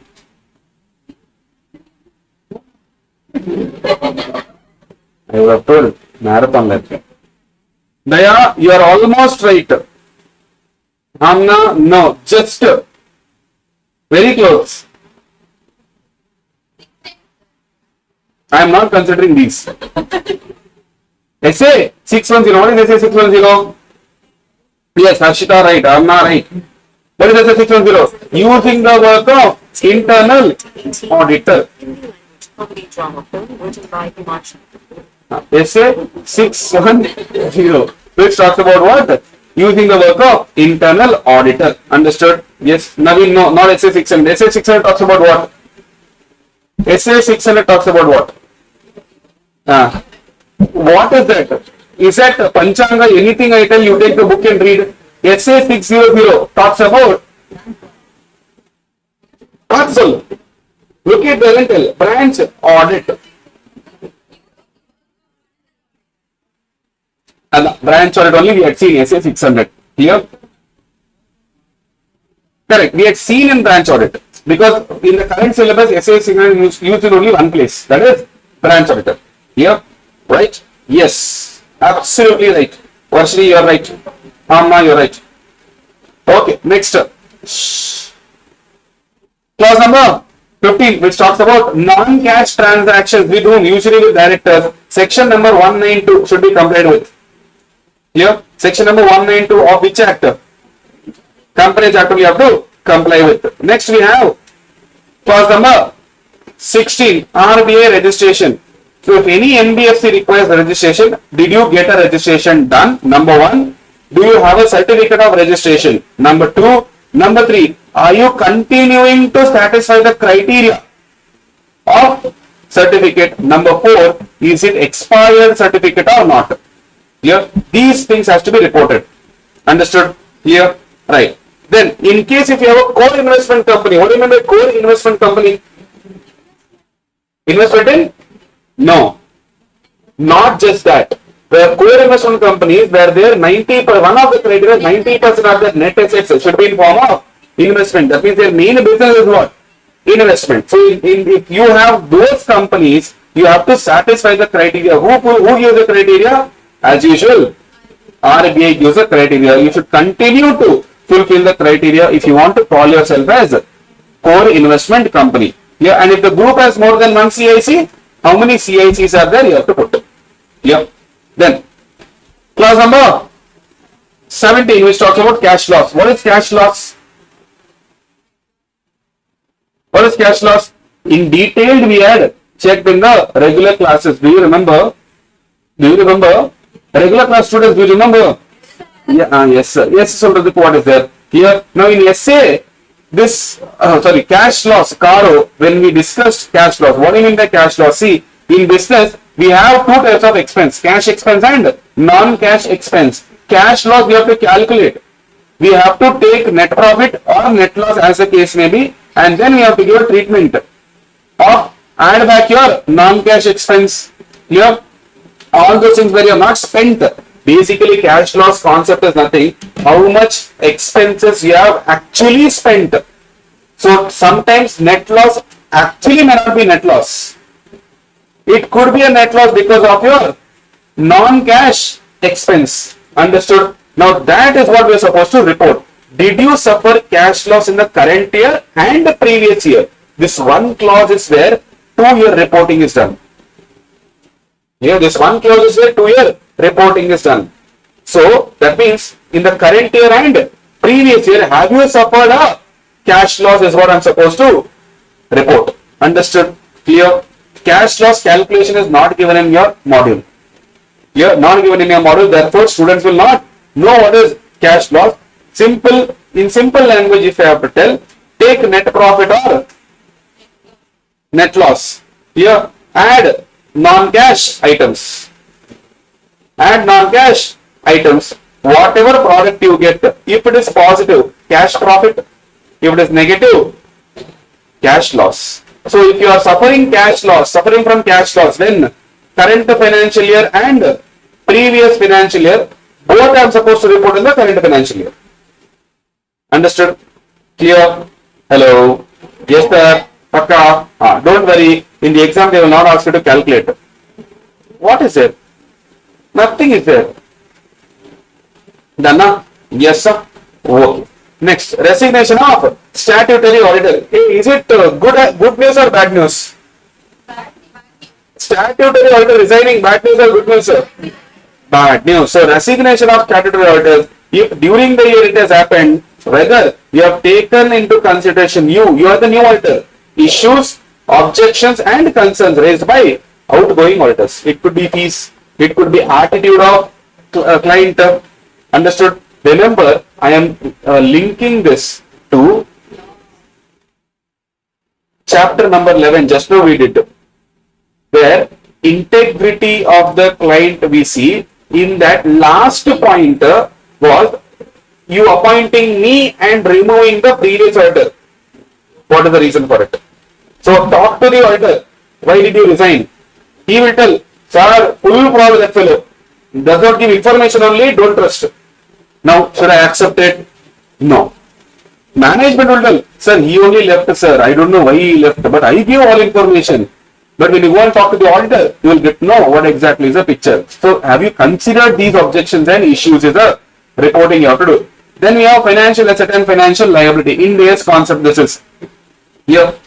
Yes. On the basis of financial ratios, aging. What do you mean by aging? How long the assets are there, or what is the asset age or liability age? Here. And expected dates of realization of financial asset and payment of liabilities. Other information accompanying the financial statements. The auditor's knowledge of the board and management plans. So what is I need to know on the basis of these things? Aging, here, realization. What are the chances of realizing the asset? What are the chances of liability becoming due? And do we have money to settle the liabilities? Whether the auditor is of the opinion that no material uncertainty exists as on the date of audit report. Extremely important date. Which date? Audit report date. So as on the date of audit report, is there any material uncertainty that the company is capable of meeting its liabilities existing at the date of balance sheet as and when they fall due? In simple language, is the company solvent? Is the company solvent? What do you mean solvent? Capable of paying off their liability if it falls due in the next 1 year. And this is where my going concern also will be linked. If you studied going concern for at least 12 months assessment you have to do in future. That is what we are checking here also now. Are you able to pay your liability for the upcoming 12 months? Clear? Understood? Yes. Next we have CSR expenditure, clause number 20. Sir, what is CSR expenditure? Sir, you will answer today.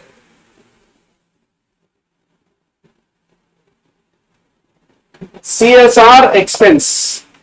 What is the minimum CSR expense? Online, you put it in the chat box. You put in the chat box. All right.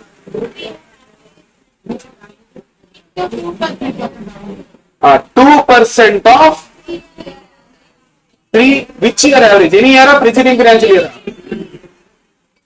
Preceding financial year. Correct? So can I say Y3, Y2 divided by 3 is equal to CSR? No. This is not CSR. Into? Yes. Into 2% is equal to CSR. Yes. Section number 135. Very good.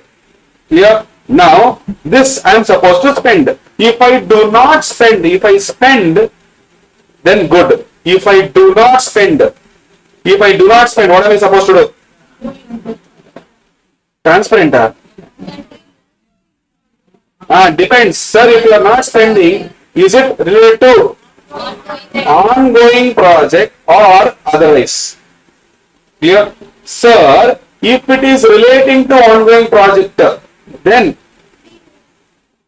transfer it to unspent CSR account here within 30 days of financial year end.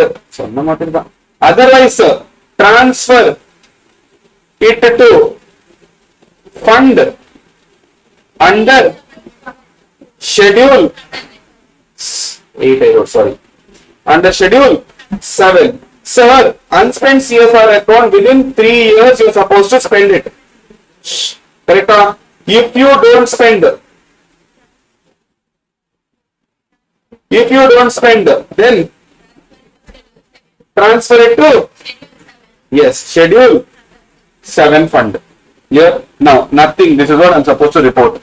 If it is other than ongoing project, did the company transfer unspent amount to a fund specified in schedule 7 within a period of 6 months from the end of expiry of financial year? Now, this is what? Other than ongoing project. So, can I say this one? Within 6 months, that is within 30th September. No, not within 15 days. Not within 15 days, not that the law I know of. Then, whether any amount remaining unspent under section 135(5) pursuant to ongoing project transferred to which account? Special account. What is special accounts? Unspent CSR account. Clear? Yes, sir. Within how many days? 30 days. Within 30th April, you are supposed to transfer. Correct? Yes. Yes. Thank you for your confirmation. I don't get marks. You should get marks. So you should remember. Okay. Last clause, clause number 21, which talks about auditor's opinion on consolidated financial statements. You have to indicate there has been any qualifications or adverse remarks by whom? Respective auditors. Now, try to understand this clause. Sir, what are they telling? Imagine there is A Limited. Has 2 subsidiaries, B Limited and C Limited. Now, A Limited should prepare SFS. Yes. B Limited should prepare SFS. What is SFS? Standalone financial statement prepared for the company alone. Here, C Limited also should prepare SFS. Yes. Should A Limited also prepare CFS? Yes. Should B Limited prepare CFS? No. C Limited? No. So in A Limited CFS, A Limited, B Limited, C Limited. Now audit report I have to give for SFS also, CFS also. Correct? Yes, sir. Now in SFS audit report, CARO 2020, how many clauses? 20 clauses will be there. In audit report of CFS, only one clause, that is 21st clause.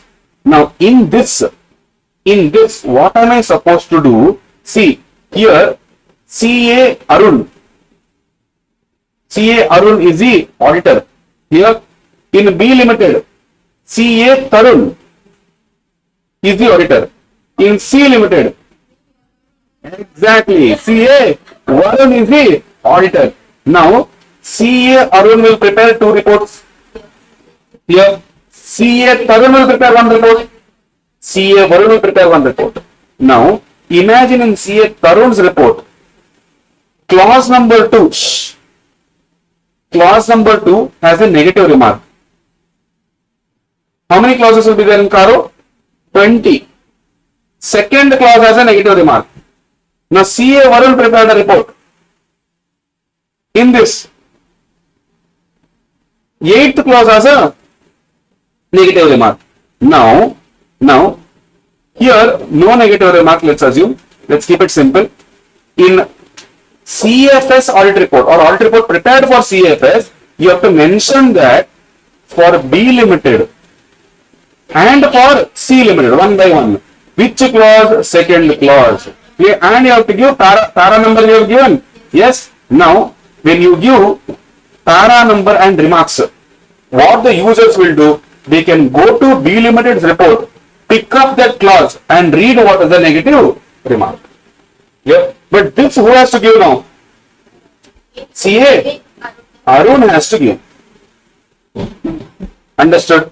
Clear? That is your 21st clause. Clear? people skip this 21st clause, telling, didn't understand only, it's okay, leave.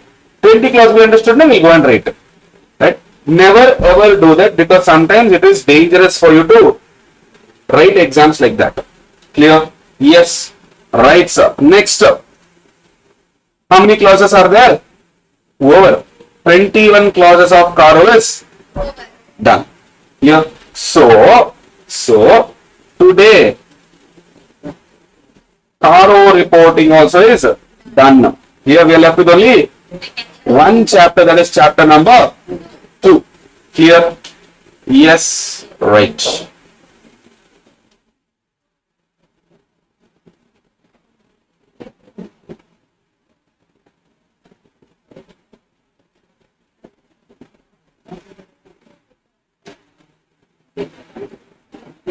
Okay.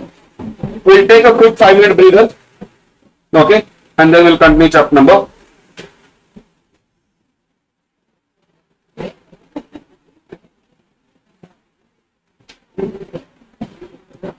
Right. Let's continue.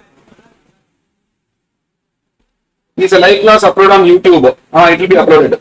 Don't worry. This will be available. Probably on 20th, you will have the entire marathon ready. Shall we? Yes. See, we are on time, we are on target. Last chapter. Shall we? Chapter number 2 talks about what? Strategy, planning and program. In this question number 1, see, this is one of the easiest chapter to score marks. Yeah. Why? Because generally in this chapter direct questions are asked. Generally. Now, don't dig the question paper and tell, sir, where direct questions, sir? See, sir, case-based questions, sir. Just because the question is lengthy, that doesn't become case-based. What have I targeted as bold there? What is it telling? Explain the benefits. Direct question only, this is for me. Case studies where judgments are used. You have to analyze and give your judgment. Here, where judgment you are giving. Benefits are being copy-paste, you are doing it. Clear? Okay. Which is more detailed? Strategy, planning or program? Strategy, planning or program, which is more detailed among these 3? Which is more detailed? Huh? Program. Clear? Program is more detailed. Okay. I will give you one diagram to remember. Okay, my dear loose tools, remember this. Strategy, planning, program. So which is more detailed? Program.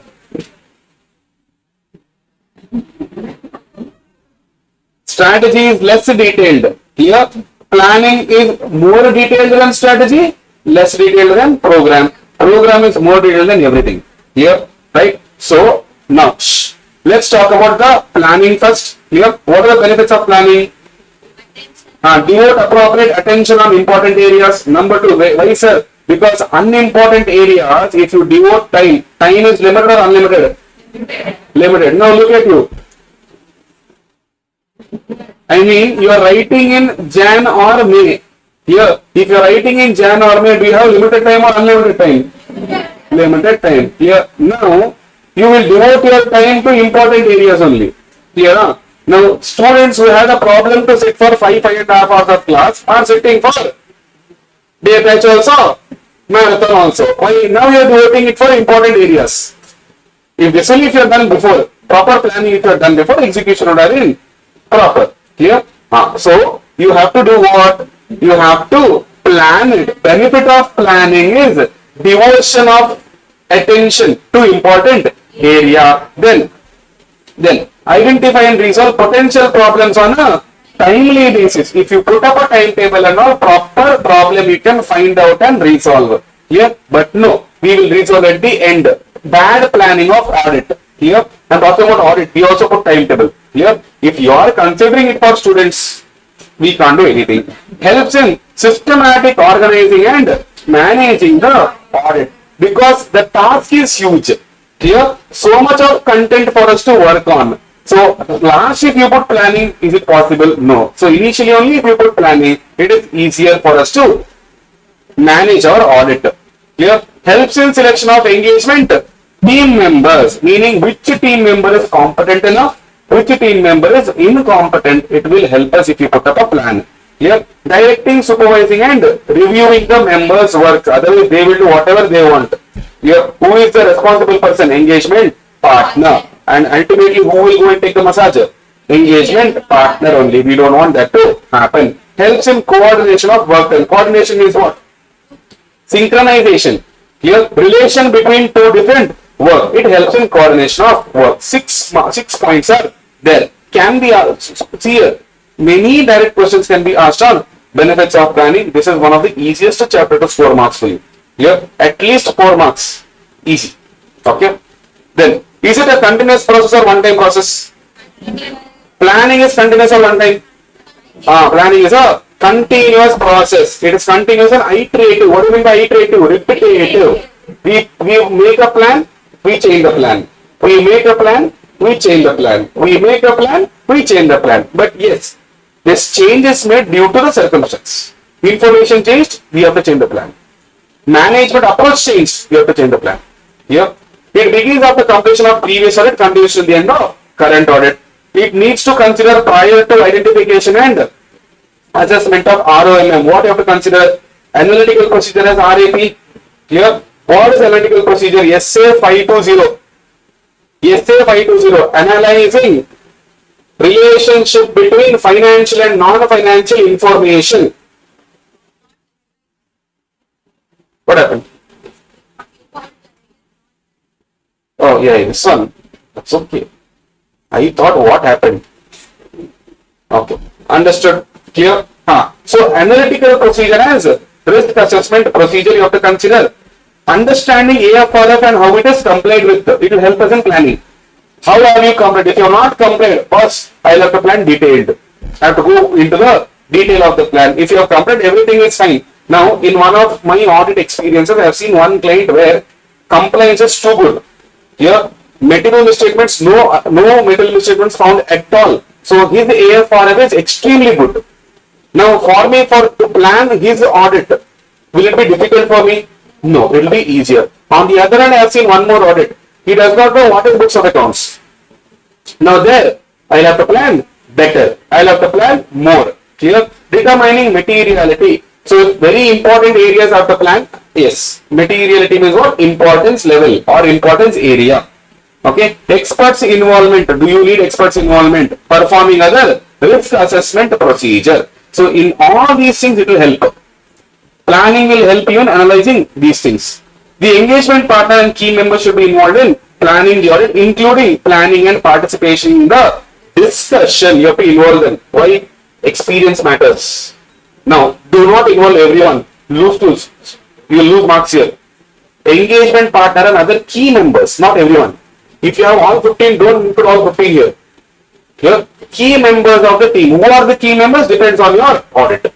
Clear? Basically, senior most experienced people, if there are in the team, include them in the discussion part. Clear? The auditor may decide to discuss elements of planning with the management to facilitate the conduct and management of the engagement. Why have I put an I here is target. Keep an eye. Very important topic. Listen to me carefully without any distractions. Listen. Should I disclose my plan to management? Should I disclose my plan to management? This is where you lose marks. Just now I told. Read the point. Decide to discuss elements of planning with the entity's management. Yes, you have to. But why?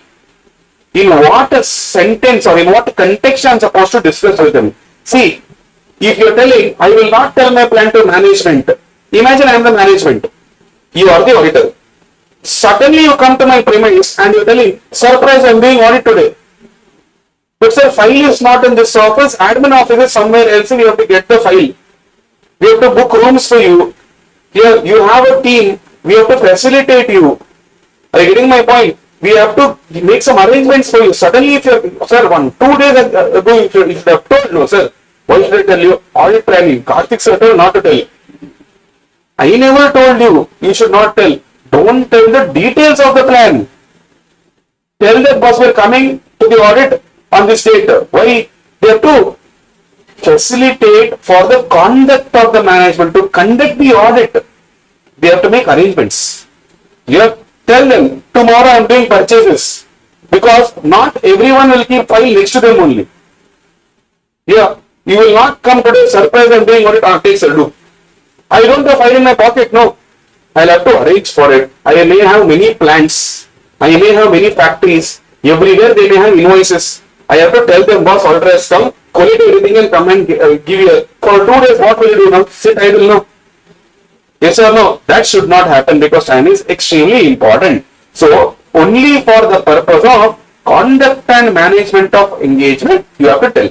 Don't tell, in this purchase, you know how I'm going to select the invoice? These invoices I will select. This is how I will check. That and all you don't tell. I am doing audit, this is what I want. Understood? Imagine the teacher who takes up the next subject for you does not tell the date. Management does not tell the date. Suddenly one teacher will come and today account starts. Will you like it? No. Why? Sir, tell at least 1 day before, 2 days before. No, we'll prepare some, we'll ask, what if you are in hometown?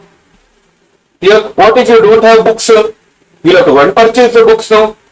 Yes or no? So many things you have to think about. Similarly, auditor also should tell in advance, but only for what? Facilitation and conduct of management, conduct of audit engagement. Clear? Yes. That's it. Planning process. Very important, easy. 2 things. Preliminary engagement activities and planning activities. Sir, surprise. Preliminary engagement activities, chapter 11. Here, preliminary engagement activities, chapter 11, SA 210. Here, what is that? See here. Performing procedures regarding continuance of client relationship. Where are we seeing? Acceptance and continuance of client relationship. Integrity of the client. Clear? Exactly. See, appropriate procedures regarding acceptance and continuance have been followed and conclusions reached is appropriate. So, you can write here, refer chapter 11, SA 210, you can write the page number. Page number? No, I can't write the page number because it's a revision material and that is your regular material. So, people who have regular material for you, page number is 337. Who have regular material, page number 337. Right. Now, obtain information considered necessary in the circumstances before accepting engagement with a new client, like what is the nature of business, how many people are there in the entity, what type of management you have. Take some information. Matters such as what? Integrity, competence, implications of matter, evaluating compliance with ethical requirements. Exactly same thing we had seen in SA 210. Correct? Yes, sir. Yes, sir. Communication with previous auditor in case of change of auditors. Yes. 220 is written, Okay. Agreeing to the terms of engagement is not there. SQC 1 and SA 220. It's about the firm's quality control procedure. Here, but in SA 220 we are agreeing to the terms of engagement also. Here, preliminary engagement activity where we get to know, give me writing letters. Yes, where you are telling this is your responsibility. Financial statements, internal control, unrestricted access. Here, okay. Now, next, evaluating compliance with ethical requirements including independence. Again, chapter 11. Remember? Yes, evaluating compliance with ethical requirements. Elements of SQC1 and SA 220. Right? Continuously evaluate compliance with ethical requirements including, sir, independence and ethical requirements, not a one-time compliance. Continuous compliance till the end of audit. You have to keep on complying. You cannot compromise on independence and ethical requirements. What are the ethical requirements? IPCCO, integrity, professional behavior, professional competence, confidentiality, objectivity. Then we have independence, 2 types of independence. Independence in mind, independence in appearance, 5 types of threats, self-interest, self-review, advocacy, familiarity, intimidation. Here, yes, right. Now, you shall remain alert for evidence of non-compliance. Whenever you get to know, you have to report it. If matters come to the engagement partner's attention that indicates that members' team have not complied with ethical requirements, partner shall determine appropriate action after consulting others in the firm. How we have to manage that? You don't take decision alone. You have to involve others in the firm. Understood? Clear? Yes. Now, why, sir? Because we are talking about members of the team, not management. Our people, if we have to fire, you can't fire randomly. Now, imagine I am a partner in in a firm where 10 partners are there. I have a team. Here, now, in the team, let's say for example, Sharan is there. Here, he compromises independence. I can't tell, get out of the office. Why? He's a employee or is a trainee of the entire firm. Here, so if I have to take appropriate action, I have to consult my others in the firm and then see this is what has happened with them, what do we do?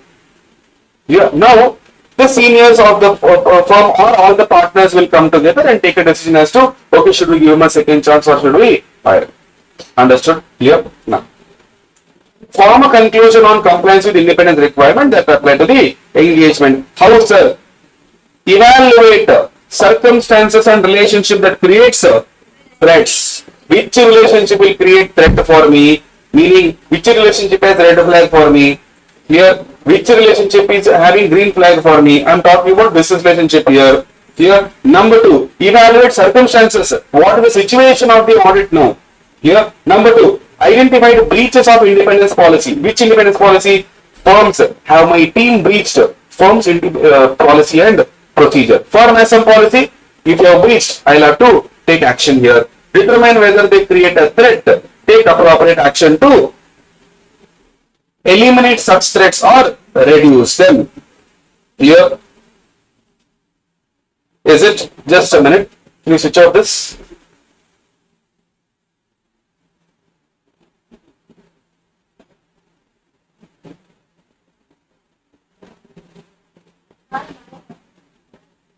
This side, yes. Right. Now is it clear? Yeah. Now can you hear me? Okay. Sir, if nothing is happening, what do? We withdraw from the audit. Don't want, sir. Beda, sir. What do, sir? Okay, we will withdraw from the engagement. The engagement partner shall promptly report to the firm any inability to resolve the matter for appropriate action. Sir, I am not able to do it. Tell the firm. Engagement partner should tell the firm. Sir, these are the situations. This is the threat that we have seen. I don't see any other solution for it. Sir, please give us a solution. So tell the firm will take a decision. Understood? Sorry? Obviously, our firm only.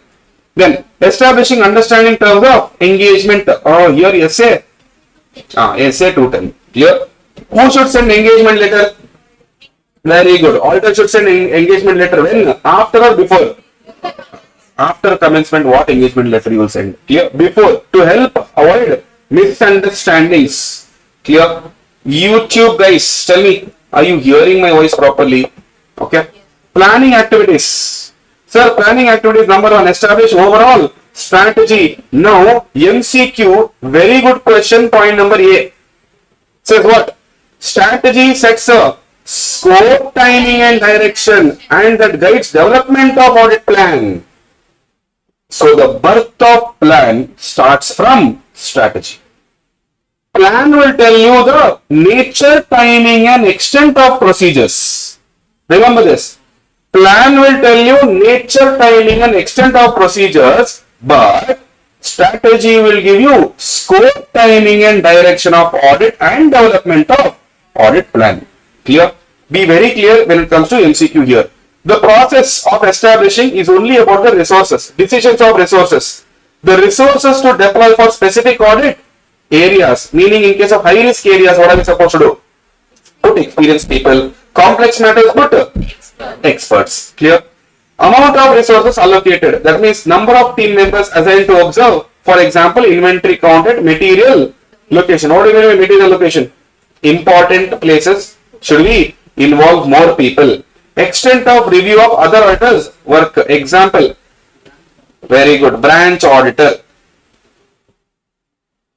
Branch auditor. Understood? How much work, how much of his work I should review? You plan. But audit budget in hours to allocate for high risk areas. How many hours they have to allocate for high risk areas? when these resources are to be deployed, timing. Now you need an expert. From day one only you need? No. Later on I can put. Clear? How these resources are to be managed, directed and supervised. Like what? Meetings, reviews, when do I meet him? Zoom, personal, face to face, on call, how? Clear? Right. Factors for establishing overall strategy. First to identify characteristics and define scope. If I have to put up a strategy, first I have to define the characteristics of the engagement and I have to define scope. Scope means what? Draw a boundary. There are many characteristics.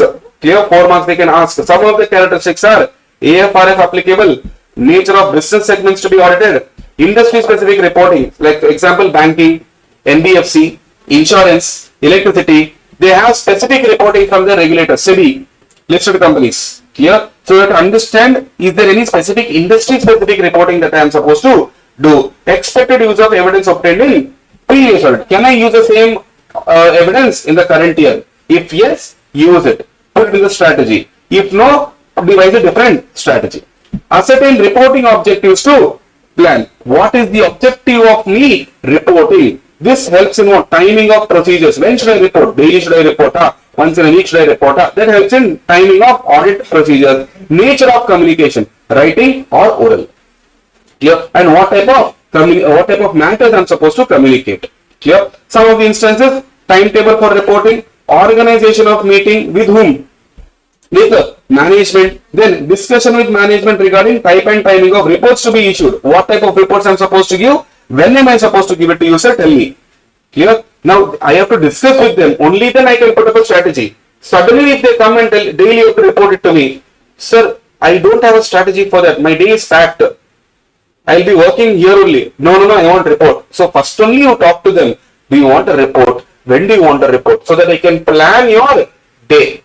Understood? Clear? Discussion with the management regarding expected communication on status of audit work throughout the engagement. Clear? So talk expected communication on the status. So about the audit, correct, but when should I tell you the status of the audit? This is nothing but reporting. When they tell us what they expect, our strategy will be better.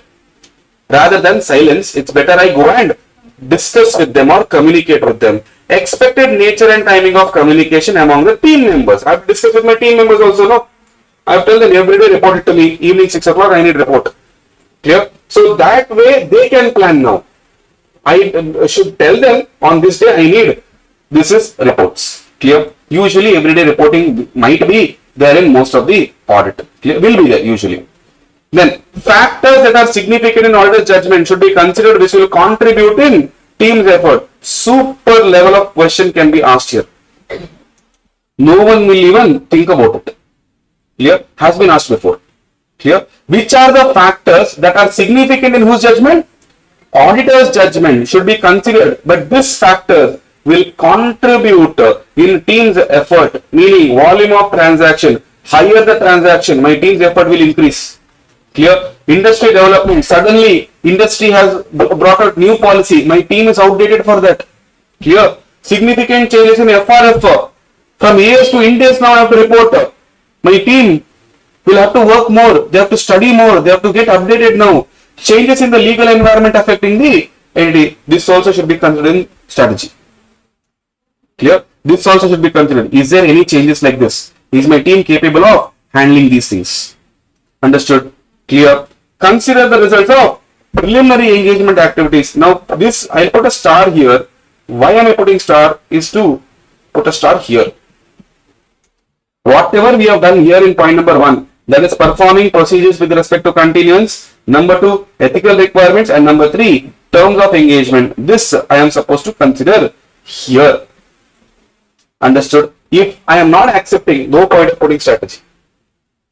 Understood? Clear? Yes? Right. Development of audit plan. Here 3 marks questions has been asked once. Recent exams only. SA 300 states that you should develop an audit plan that should include description. What do you mean by description? Explanation of what?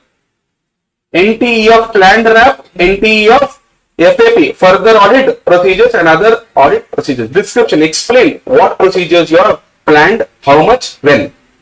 All description you have to put it in plan. Clear? Relationship between strategy and plan. Which is more detailed between these two? Now, point number one, plan is more detailed than the strategy. Strategy includes what? NTE of procedures to be performed by the engagement team members. If I was an examiner, 2 marks MCQ, I'll ask this. Here, by this, with the strategy, I will link and ask. Strategy will give me what? Yesterday. Scope, timing, direction. Remember, strategy and yes. Here, plan will give me what? Nature, timing and understood? Clear? Yes. Now, sir, if strategy changes, will plan change? Yes, 100%. Because plan is based on strategy. Clear? And if plan changes, should the strategy change? Yes. Both are interconnected. Clear? Changes in one will lead to changes in others. Okay. Now, sir, should I keep changing my plan? Or should I fix my plan? Should I keep my plan fixed?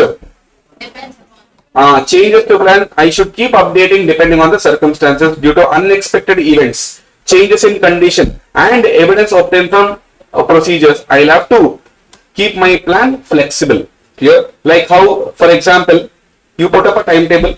Clear? But are you following that? No. Even if you're putting, let's say, since your student is following on a daily basis, but is it a fixed timetable? Generally fixed, but let's say there is some unexpected event. The plan has to change now. Timetable has to change. Clear? Right. Sir, planning of supervision and review of team members' work. Question. Point number 2.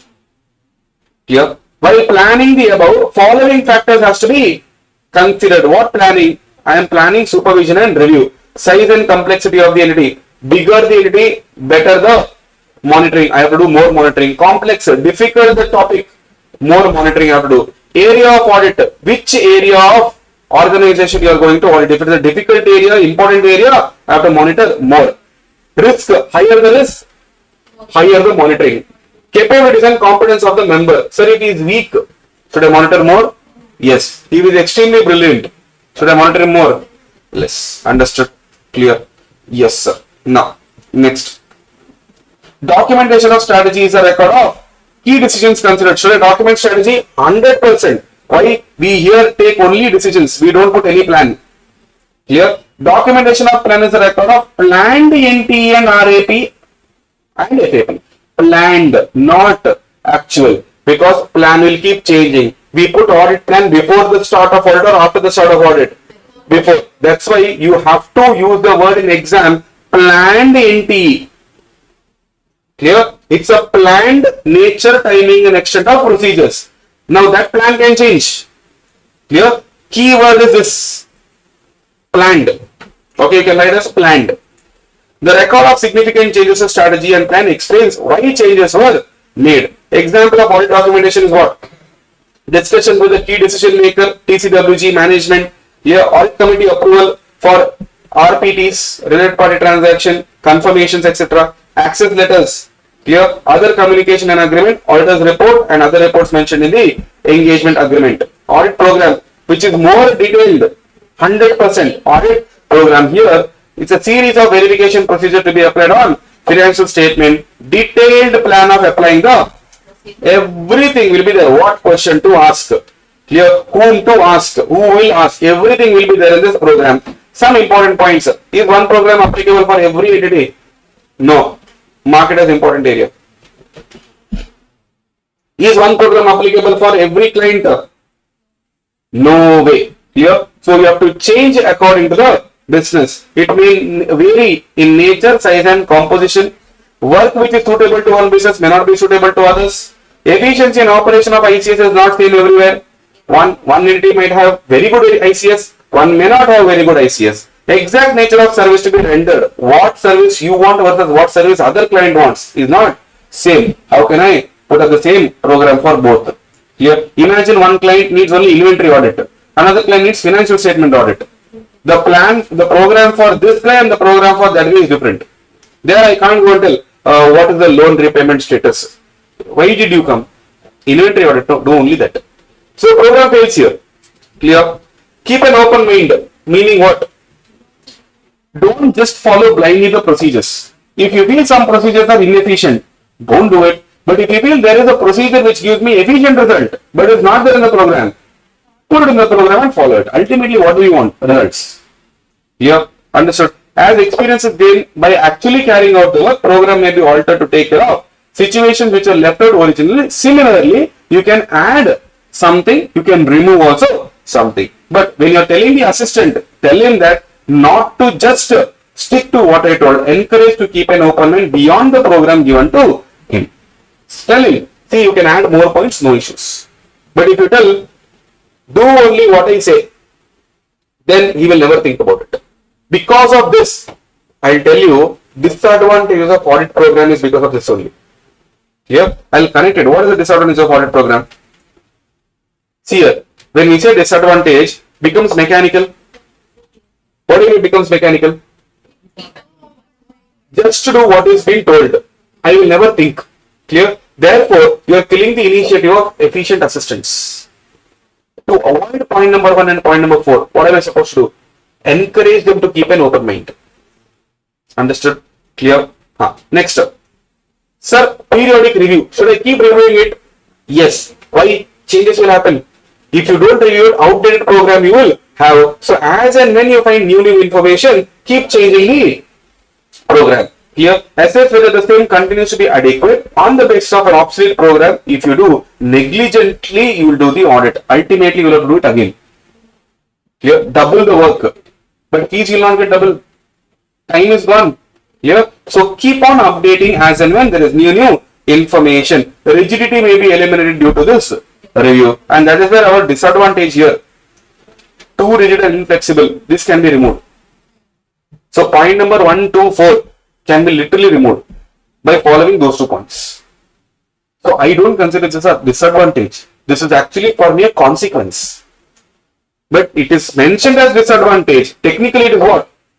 Consequence of not doing those 2 points. Clear? Finally, inefficient assistants may take shelter behind the program. There are good efficient people. And in their team there are 2 people who are not working only. The team is working good. But in the team, it's like Indian team. Few people will really play well.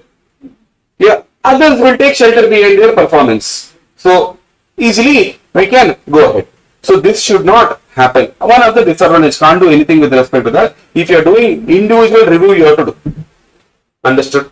Clear? Yes. Right. Next, constructing an audit program. When you are preparing an audit program, stay within the scope and don't go beyond it. Written audit program, put it in writing, not oral. Get enough sufficient appropriate audit evidence. Put away relevant steps. Don't put all steps that is applicable. Clear? Only relevant what is required you put. Include the objectives for each area so that the assistants will know what they are doing it for. Okay? Consider all possibilities of error and have coordination to apply for related items. Why do we do audit program? To design, to provide what? Audit evidence. Not simply, we need evidence. That's the reason why we are asking questions. Clear? Now, what is the best evidence? No one can tell. Why? It is a matter of experts' knowledge and experience. Understood? Clear? Evidence is generally classified into what? Documentary, physical exam, statements and explanations of management. Whatever I ask, they should give it in writing. Third party, debtor confirmation, creditor confirmation, arithmetical calculation by auditor, depreciation, interest, state of ICS, weak or strong, interrelationship of various accounting data, ratio analysis. In FM you did know ratio analysis, minutes book, subsequent action by client and by others, because whatever we suggested they should take action on that. Understood? Right. Advantages. What advantages we have? Number 1, clear set of instructions. Here when we put everything in line, clear set of instructions provides a total perspective. How much I have to work? Gives you an entire view, bird's eye view. Clear? Selection of assistants becomes easier. We can select only efficient people. Clear? Reduces danger of ignoring or overlooking certain books. Why? 100% coverage will do. So many questions will ask. Accountability. Here when you see the program, you will tell them who prepared this, who reviewed this. This step was done by whom. So when I ask everyone their name, their signature is there, I can make them liable. I can hold them liable. The auditor can have control over the progress of various audits. I can get to know what is happening everywhere. Clear? Serves as a guide in succeeding year. Next year it serves as a basis. Serves as evidence in case of charges brought against the, meaning what? If anyone files a case against me, I will tell, boss, look at the program. I have asked this question. You have answered it also. But remember one thing, audit program is not executed by auditors.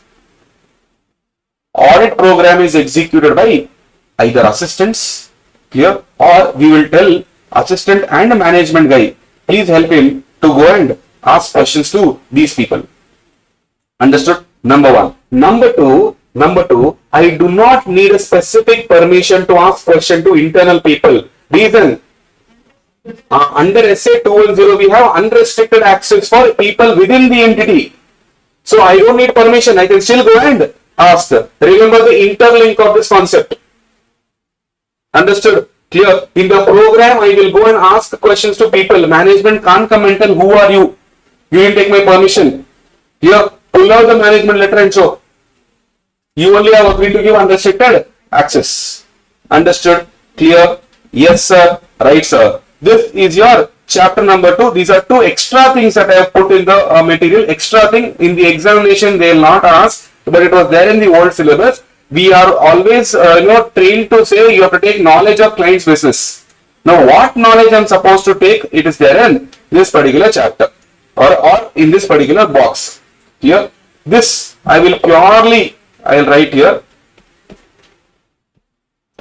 I will purely consider this as extra. Extra. Do not stress. Clear? Yes? Right. So this is just for knowledge purpose. So with this, we are done with chapter number 2. So what target we had set, we have achieved. Clear? Now, listen, marathon pace is like this only. Clear? If we go slower than this, it is not marathon. It is turtle race. Then we will not finish in 4 days. Clear? So this is a pace we will be keeping up with upcoming standards as well. So mentally be prepared and attend the classes. Alright? Cool. Thank you so much. Let's see you tomorrow. Right. So shall we continue? Yes, where we left off yesterday. Where did we leave yesterday? Chapter 2. Clear? Now, day 1, we were on target. Alright. Day 2, what is the target today, sir? Today, our target is chapter number 8, chapter number 10, and chapter number. In 8 only, we have 2 different concepts, branch audit and joint audit. Clear? Now, weightage of chapter 8 as per ICAI. It can vary. Vary in the sense, this is an average weightage they have given. Only chapter 8. Now, chapter 8 is about reporting.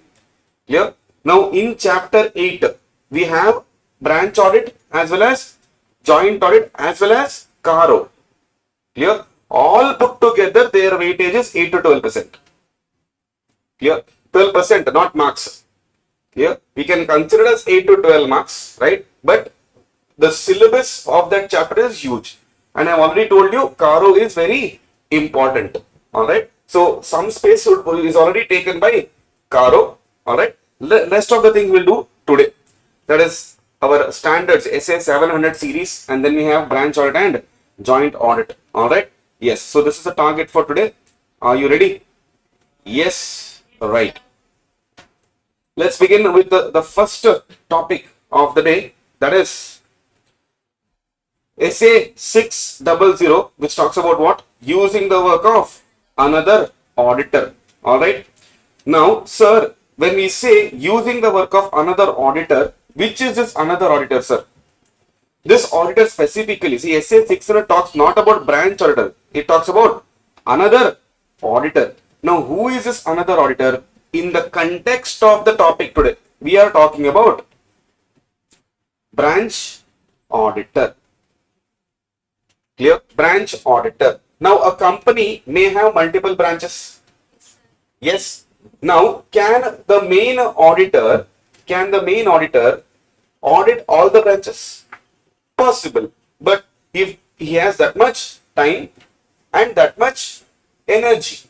Yes or no? Now, can he travel all the country and still do what and give report on time? No, because if you say, let's say for example, I have like 100, 500 branches. Will we be able to do audit of all the branches? No. So what they will do, there is a concept called as branch audit. So what you can do is, you can appoint an auditor in that particular branch. Alright. So here, what we will do, we have a principal. There are two types of auditors in the standards referred to. One is called principal auditor, who we call PA. Clear? Then we have branch auditor in the name of CA Rajat, who we call OA. But we will not call him branch auditor. What do we call him? Other auditor. Totally there are three standards, 600, 610 and 620. But in your syllabus you have 600 and 610 only. Okay. 610 is not involved in this chapter. Any idea where is 610? Any idea where is 610? Where? Fourth chapter. What is the name of the chapter? Audit evidence. Clear? There we will be talking about SA 610. Right? Okay, sir.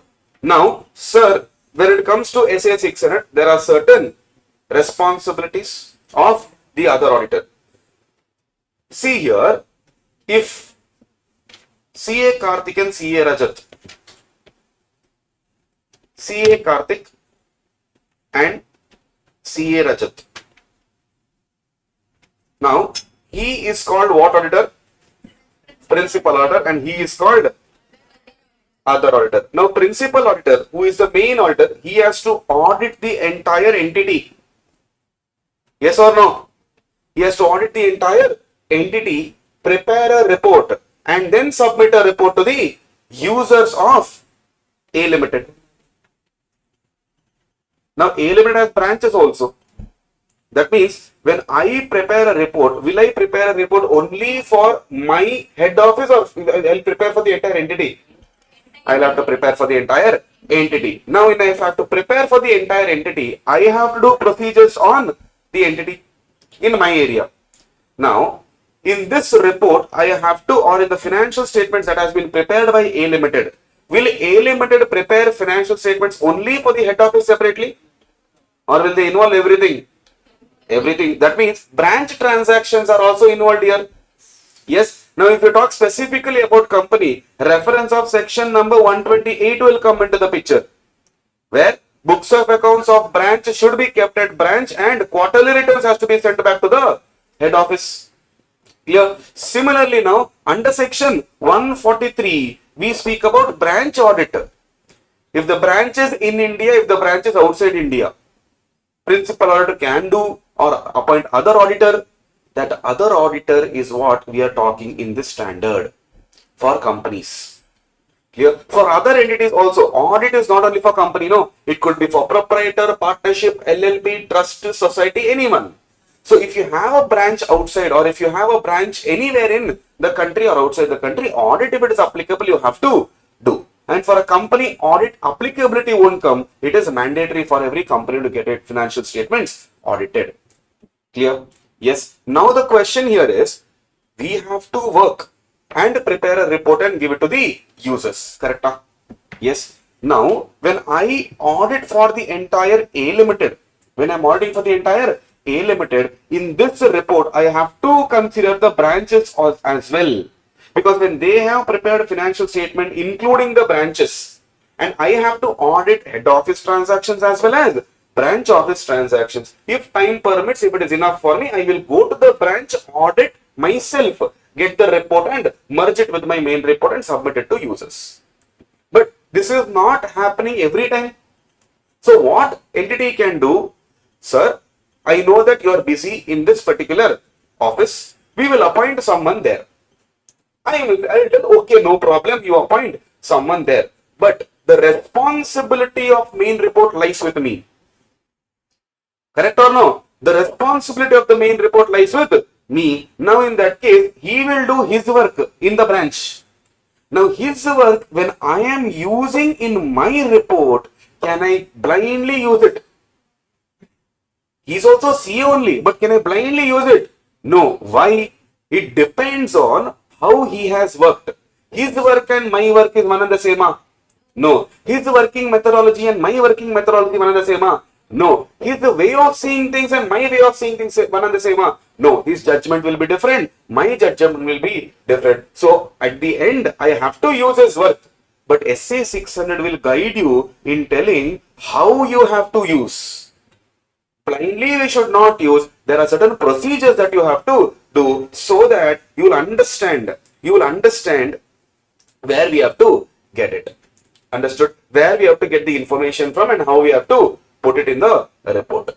Clear? Yes. Okay. Online, if you want to buy this chart book, as usual, since you guys are asking, you can go to learn.arivupro.com. Okay. On this website, you will get your revision material. All right. Yes. Let's continue. Not only chart books, you get study books as well. All right. Okay. Sir, now how we are supposed to use it? We know that blindly we are not supposed to use. What procedure we have to put? But before that, let's try and understand the qualifications of the other auditor. So in this standard, we are not talking about CA Karthik. Principal auditor we are not talking about. We are talking about who? Other auditor. So about him is what is the discussion in SA 600. Clear? Okay, sir. Now if the branch is in India, sir, what should be the qualification? He should be qualified under section 139 for companies. Clear? Which act, sir? Of Companies Act 2013. Or the principal auditor only can go and do the audit. No issues. Clear? Now, if the branch is in abroad or foreign country, principal auditor only can go and do it. If not, accountant or anyone who is qualified as per their laws, because foreign country and Indian law are different, need not be the same. Clear? Yes. Right. Now, sir, what are the roles and responsibilities as per SA 600? This is where the standard starts and the questioning of the standard, if they have to ask you, this is where they begin. Clear? So, SA 600 talks about two things, roles and responsibility. First and foremost, if you want to go, you may visit the branch. Not you should. If you want, you visit the branch. If not, there is one more option. See, if there is no one else, what to do now? I only have to go. But if there is someone else, rely on the other auditor's work unless there is a special circumstances for you to visit and check the books of accounts. So we will have another CA only, no? We will have another chartered accountant in practice only doing the branch audit. Why should we not trust him? Should we doubt him? No. Why? Same profession. If you are doubting him, it is as good as you are doubting yourself, your profession. Clear? Is clearing CA easy? Huh? If it was so easy, why would you come to marathon? Clear? If it was so easy, why would we study so many materials, so many question papers? Clear? So clearing exams only are not that easy, right? Executing what you have learned is also skill. Yes or no? Right? So, if we have to go and audit, you can go and audit. Otherwise, we can rely. Now, while relying also, there is some special circumstances where I can't just rely on him. I have to go and see what is happening. Clear? Yes, it's not that now in special circumstances, it's not that I'm going and doubting him. But I want to go and visit and check their books of account, what they have done. Clear? Right? So, to understand what are my responsibilities, I should perform what procedures. Quickly tell me how the cycle looks like. Data, information, examination, procedure, evidence, conclusion, evaluate the conclusion, give the opinion. That opinion you have to give it in the written report. Clear? Now that procedure is what we are talking about here. Understood? Clear? Yes. Sir, should the branch auditor be a principal auditor? No. You can ask ulta. Sir, can principal auditor be a branch auditor? That is yes. Can a branch auditor be a principal auditor? No. Clear? Because principal auditor is already appointed. No. In this case. Clear? So what procedure I am supposed to do? Why do I need to do the procedure? After procedure in the cycle, what comes? Evidence. That means to obtain SAAE. We don't need evidence. We need SAI. What is the difference between evidence and SAI? Full form I know. What is the difference between evidence and SAI? Evidence includes irrelevant evidence as well. Clear? Sai is only for conclusion basis. I refine the evidence. I filter the evidence. What is sufficient? What is appropriate? Only that I take.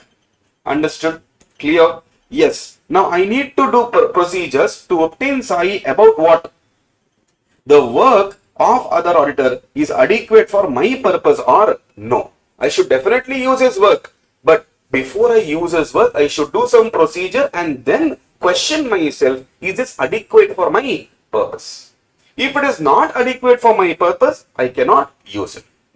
I am not saying he has not worked properly, but for my purpose, it is not useful. Now, what are those procedures? Here, now, in that first one, advise the other auditor the use of his work. Why should I advise, sir? See, when I give you a work, if I tell you, your work will be used in this particular manner or in this particular report, you will understand the seriousness of the work.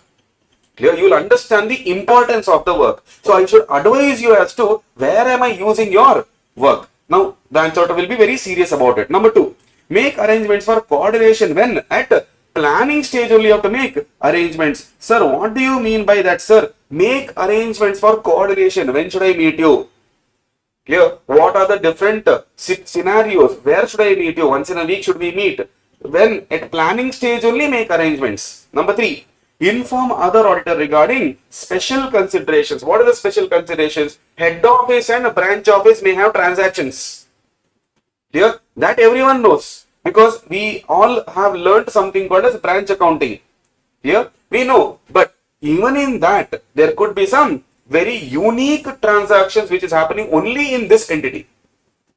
Right? Now in that case I need to tell him, see, since I am the principal auditor, I am at the bigger position here. Position in the sense not attitude wise, seniority wise, work wise, I know what is happening in this entity. So these are the areas of transaction where you have to be careful. This happens only in this company or this entity between the branch and head office. I should tell him in advance so that he will understand what transaction to look out for and be careful. Clear? Then timetable for completion of audit. See, even practicing CAs put timetable. Why? Because time is in abundant or less abundant. Less abundant. We have to finish the audit also on time. So if imagine he takes lot of time, when will I prepare the report? Clear? I should give it, and in company before AGM we have to give, because you have to present it in the annual general meeting. Clear? So that is very, very important to put up a timetable and tell him, see, this is what the due date for you to finish off your audit and give. Then advise the other auditor about requirements and obtain representation. What requirements I should tell him? Accounting requirements, auditing requirements and reporting requirements. Clear? When I tell him the requirement, he will work as per what is required. Otherwise, general audit only he will do. Clear? Now, what do you mean by representation here? Obtain representation means what? What? Do you remember? You have to give it in writing. Clear? Obtain representation. Representation letter is what we call. Clear? If management gives, we call management representation letter. Clear? This we also can call as WR, written representation letter. Understood? So take one WR from him so that tomorrow we have an evidence that we have spoken to him and he has agreed on these things. Clear? Understood? Remember this cast. PA will cast OA. Cast means what? Appoint. But we don't appoint here, just for remembrance purpose. This is the abbreviation. PA will cast OA. Okay? Right. Understood? Yes. Now, note. What is this note? Very important. PA should discuss with OA about 3 things. Technically 2 things. What is that? Procedures applied. What a procedure did you apply? How did you apply? I want to know, because I was not there with you. You will do audit at your own time. So I want to know what procedures you applied, or review written summary of his procedures and findings. He will have audit documentation. Essay 230. You have to prepare audit documentation, significant findings and judgment, procedures applied. Yes, you will have a documentation of it. I will read it. Clear? Now this actually you can link it with essay 230 first question in second topic. We are asked why we have to prepare audit documentation. An auditor who is not there, if he has to understand, this will help.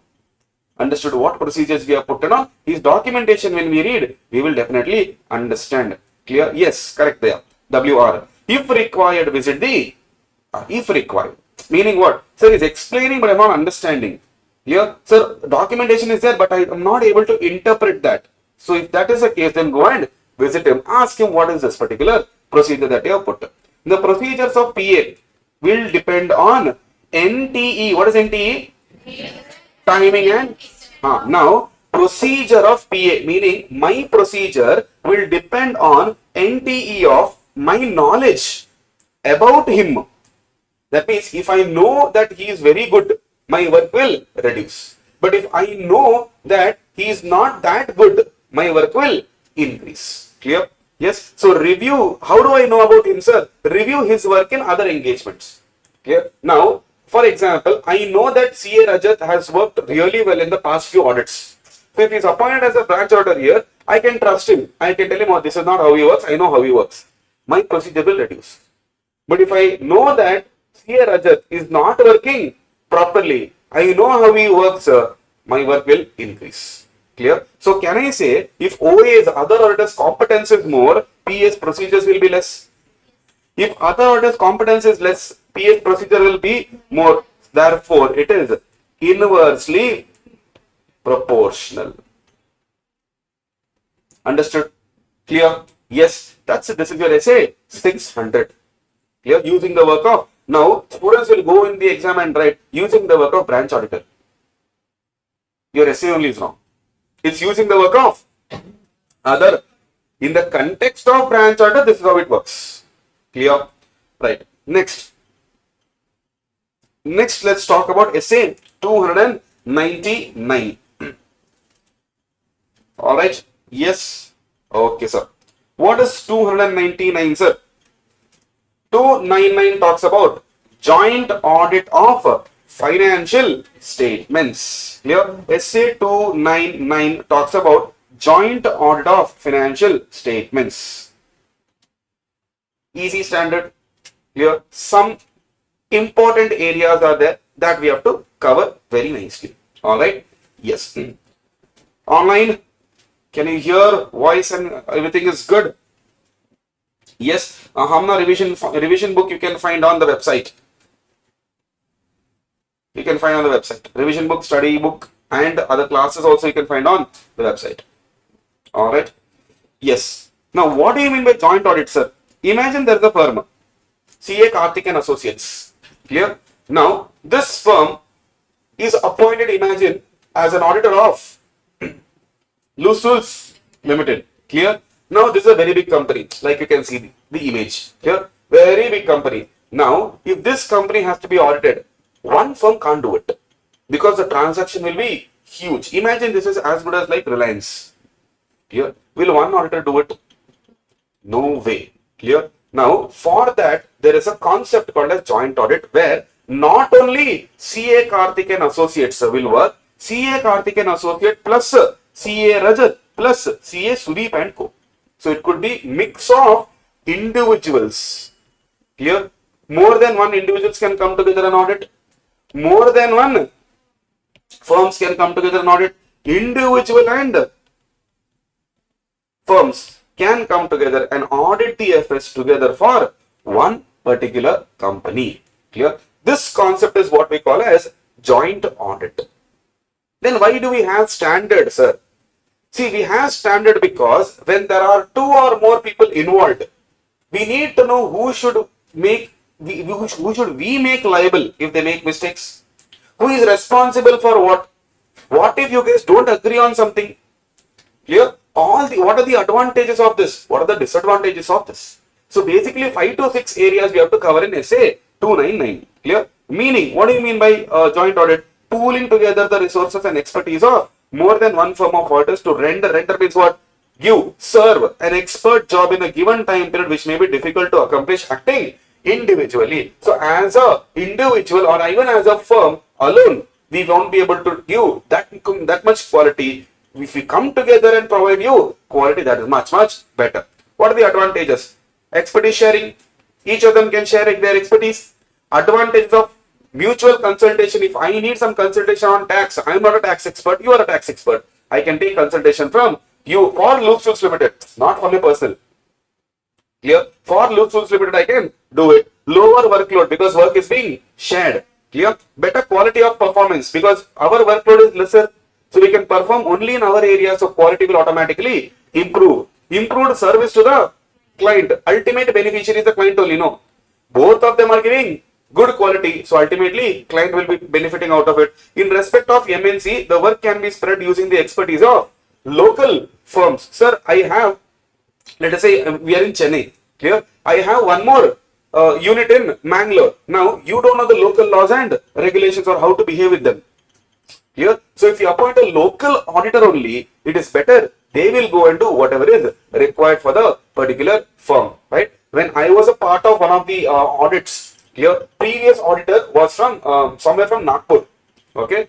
Now, they do not know the local language, clear? Their mindset is different and the tier 2, tier 3 ST mindset would be different. So, next year when I took up the audit, the client was like, sir, this audit, we feel much comfortable to communicate. Now, when that happens, the information also can flow very easily. Clear? The work efficiency also will increase. So, when you appoint a local firm, it's much better. Understood? Clear? That could be an advantage. Lower staff development cost. I don't have to appoint a new staff, train him, develop him. Now he'll leave me.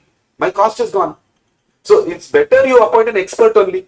They know which area to work properly on and reduce the time also, give you efficient results also. Lower cost to carry out the work. Clear? Normal person will take 10 days, an expert might take 3 days or 4 days or 5 days. Still that 5 day cost is saved for you. Clear? Sense of healthy competition towards the better performance. There is one more advantage in case of takeover or merger. Clear? Try to understand that. Imagine A Limited is there and B Limited is there. Okay. Now A Limited's auditor is CA Arjun. Okay. B Limited auditor is CA Bala. Now, sir, when B Limited takes over A Limited, A Limited's identity is gone. Yes or no? Now, A Limited is no more existing. All the business of A Limited is with B Limited. All the asset, liability, everything will go. What about chartered accountant there? Clear? Now, there could be an advantage since A Limited and B Limited both are there in B Limited only. They can resolve to take a decision where we will do joint audit of B Limited where CA Bala and CA Arjun together will audit the company. Advantage. Clear? Right? It's actually a method rather than an advantage. Alright. Now, what are the disadvantages? Fees being shared. I don't consider this a disadvantage because for me, I am looking at this. Clear? I'm looking at this and I'm looking at this. You want lower workload also, you want more fees also, not happening. Understood? So, institute considers this as disadvantage. Now, for you, who gives marks? Karthik sir? No, institute. So, institute has considered this as disadvantage. You will write as per the institute language only. Psychological problems where firms of different standings are associated. One is the senior most firm, one is the just starting. When both of them work, there could be your psychological problem, ego clashes. You will come and teach me. You know, your age is my experience. Yeah. So, psychological problems when it comes, that will lead to the next disadvantage, superiority complex of some auditors. I am superior, you are inferior. So, why I should listen to you? You listen to me. And because of this, next problem will come, coordination. I will not work with you. If you are there, I'll not come to the office. Now, ultimate sufferer is who? Loose Tools Limited. The client. Client will lose on better service. Clear? Areas of work of common concern being neglected. What do you mean by that? Sir, we plan only on what we are experts. Where do we do small work? So common area will be neglected. Uncertainty about the liability of the work. The uncertainty means not very sure. What will be the liability? We do not know. So that is a disadvantage. When you know the liability, you can work better. Clear? Right. This is your first type of question where in joint audit it is easy. Clear? Disadvantage and advantages is like your 12th and 11th type of question, but still can be asked in the examination. Right? Now, sir, next type of question is special considerations in carrying out joint audit important. Important. Clear? Special considerations. Now, what do you mean by special considerations in joint audit specifically? What should I consider, sir? Number one, EP, engagement partner and other key members must be involved in planning. This is not a new point for us. In audit planning, we have considered already. Clear? Joint auditors should jointly establish what is this OAS? Overall audit strategy, which sets the STD of audit. What is scope, timing, and direction? I told you, strategy sets scope, timing, and direction. Plan sets nature, timing, and extent of procedures, and guides what? Development of plan. Because of strategy, audit plan will be developed. Joint auditors should discuss and develop a joint audit plan. Here also, if you see, after strategy only, plan has been developed. So which comes first? Strategy. Then comes plan. Consider and assess the ROMM and communicate to joint auditors. You should tell your other peers saying what is the risk of material misstatement in this particular entity. What is the risk of material misstatement means? Which area of the client is weak. Because of that, books of accounts will be mistaken. He will put wrong entries. He will not think properly. These areas you have to communicate to other joint auditors because they also will be aware about these things. Discuss and document the NTE of audit procedure for common area and specific area. Obtain common engagement letter and common MRL. What is MRL there? Management representation letter. Because we are all doing one audit. Even though we are 3-4 firms, we are doing only one particular audit. Clear? Work allocation document should be signed by all JAs and communicated to TCWG. Sir, why they should sign? Tomorrow if I have to make you liable. Tomorrow if I have to make you liable, how will I prove? Through WAD, work allocation document. Understood? Now, sir, in exam, two types of questions can be asked from this particular area where you have to be extremely careful in the thinking what answer I should write. If the question is on special consideration, you should write these points also and you should write these points also. But if the question is only on joint audit plan, then you will be writing only these. Clear? If the question is on what? Special audit considerations, then you will write all these points plus these points. But if it is only on joint audit plan, you will write only these points. Understood? Clear? Yes? Be very careful. Right. Okay. Sir, while planning the joint audit, what am I supposed to take care, sir? Identify division of audit areas and common audit areas, meaning what? Specific areas and common areas divide. Now, let's say for example, I am good at tax law. Okay, I am good at law. You are good at taxation. Clear? Some other person is good at audit. Now, we have to divide the work. Law related thing you do, audit related thing you do, taxation related thing you do. Clear? Now, when we have an expertise under our belt, we can't take everything. But division has to be done clearly. Right? Then, ascertain the reporting objectives. This also we had seen in chapter number 2. Ascertain the reporting objectives. And under that we had discuss with the management what type of reports they want, when do they want, discuss with your team when will we meet, what type of report they want, how it should look, reporting objectives. Then third, consider and communicate factors that are significant in directing the team's effort. Exactly from chapter number 2 only. Why? Because here also we are talking about planning, there also we are talking about planning. Clear? So my suggestion would be for someone who is studying or who is even revising for that matter, when you are revising chapter number 2, this point is there. Clear?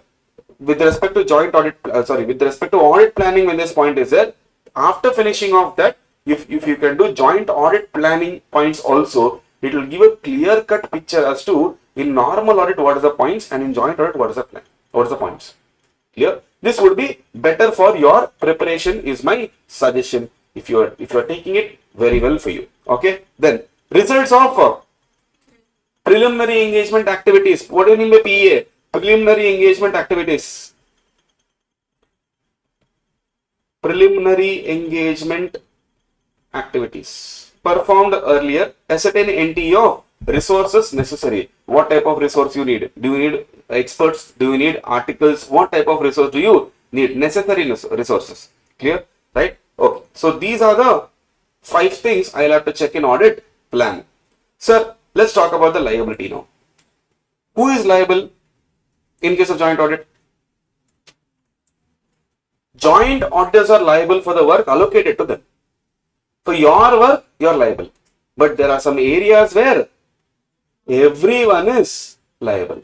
Clear? In the examination, I don't really care about your liability. I want to know joint liability. Where are all of them are liable? These are the areas where everyone is liable. Which are the areas? Number 1, work which is not divided among them. That means when the work only was not divided, we will assume the everyone is responsible for it, and if it is not right, everyone is liable. Clear? That's the reason why here point number 1 only is what? Division of work. Then decisions taken by all joint auditors with respect to common areas. So if you are divided into 2 works, specific and common area, for common area everyone is liable. Clear? Matters brought to the notice of the joint auditors by any one of them and there is an agreement on the same. See, even though, let us say for example, audit was not my area, but I found an error. Clear? And I went and told the entire team, telling, sir, look at this, we have to solve this problem. Everyone said, yeah, we'll solve, don't worry. They agreed on that. Yes, I went and told, even though it is not my area, I went and told, they agreed on that, and tomorrow if something happens, everyone will become liable. Point to be noted here is, when they say there is an agreement on the same. Just going and communicating is not good enough. There should be an agreement on the same as well. If they agree, that means they are accepting to solve. Even after that, if they are not, then 100% I'll have to make them liable. Agreement means, see, as per your Indian contract, it can be oral also. But let's talk practical. Can you prove? Oral agreements, can you prove? No. Clear? And we are still talking about liability. Right? So it's better you have it in writing. Compliance of 3 things. What is that? Financial statements with the relevant statute. What do you mean by relevant statute? Your financial statement should match with the act applicable for you. If I am not a company, why will I prepare financial statements based on Schedule 3? I will not. But if I am a company, I should not prepare based on T. I have to prepare based on Schedule 3. Understood? Clear? Then compliance of presentation and disclosure with financial reporting framework. Now, what do you mean by financial reporting, sir? FR means what? The way financial statements are presented and reported or disclosed. Clear? This is what we call as financial reporting. What is applicable? AS is there. AS will tell you how to disclose. Clear? Now, Schedule 3 will tell you how to disclose. Clear? So, whichever act is asking you to report in certain matters. Now, for banking, AFRF is different. Clear? For insurance company, AFRF is different. Right? For listed companies, SEBI will tell we want quarterly financial statements also. Clear? So, for them, FRF is different. So, for every entity, FRF will be different. We have to find out as per their FRF have they presented or disclosed. Clear? Then audit report should be issued with standards and pronouncements. So don't issue random report, issue as per your auditing standards. Clear? Yes, right? Okay, sir. This is your liability. Now, reporting, sir. In case of reporting, how many reports should we give, sir? Joint audit report, how many reports? Imagine 4 auditors are there. How many reports should be given? Only 1. But to give one report, everyone's opinion should be same then. Yes. Is it true that everyone's opinion will be same?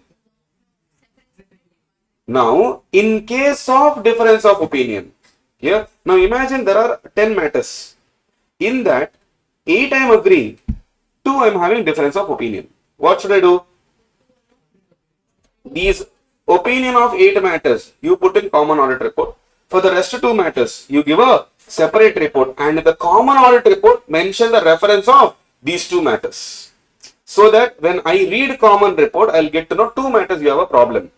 I will go to those separate report, read what is your view on it, and then come back to common report. Reason being, I can't force anyone's opinion.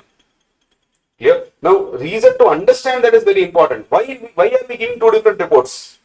What do you mean by opinion? View? Yes. My thinking? Yes. My thinking can you do? No. Right? And plus, we are telling what independent opinion, no? What do you mean by independent opinion? Free from influence. So I should be able to give my opinion. If I am disagreeing with the matter, why are you forcing me to give common audit report? That's the reason why we give separate report. Because when we say independent opinion, there should be some independence to express your opinion at least. You can't, I know some people will tell we can go by majority. What is your opinion? That's very important. Clear? Right. Now, if JA comes across a matter which requires discussion, disclosure or others' attention, you have to communicate to other joint auditors in writing before completion. If you find out a matter which requires all the other joint auditors' attention, you only have to go and communicate. With whom? Joint auditors. How you have to communicate? Writing. With whom? Other JS. How? Writing. When? Before completion. Understood? Clear? This is your essay 299, which talks about joint audit. Understood? Clear? Yes. So 600 done, 299 done.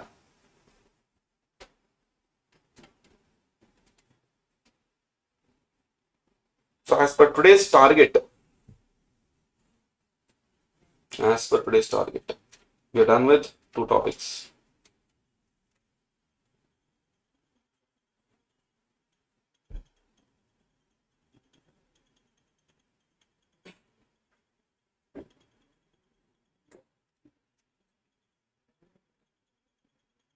Now we are left with the reporting and bank audit. Clear? Let's do bank audit.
So we are done with branch audit. We are done with joint audit. So now let's talk about bank audit and then we'll finish up the standards. Okay.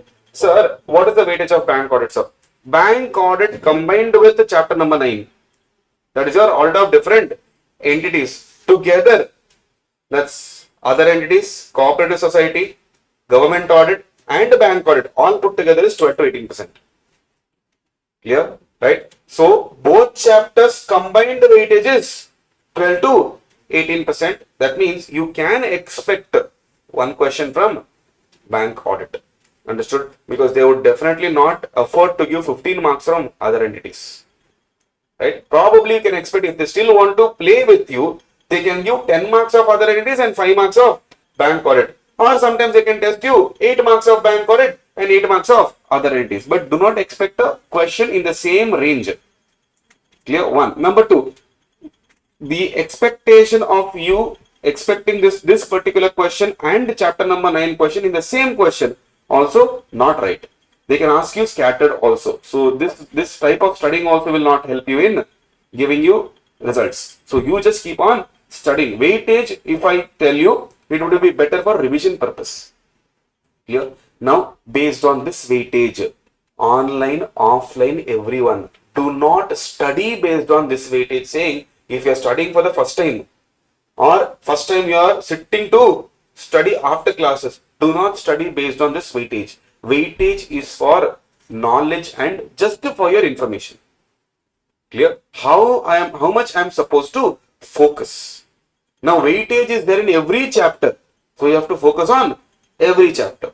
Clear? Yes. The level of focus, yes, could be little here and there. But for revision purpose, weightage will 100% help you. SS 500 series will do. Don't worry.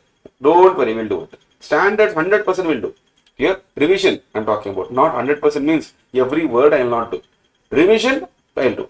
Alright? Yes. So let's start bank audits up. Now, whenever we talk about bank audit, who is the regulator for us? RBI. Clear? Now, what does RBI do?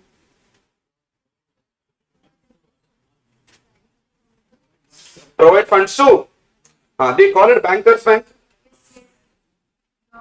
Yes, they call what? Bankers bank, which means RBI gives loan to, acts as a banker to other bank also. Clear? Now, RBI not only does that, RBI issues currencies. Currencies means what? Notes. Clear?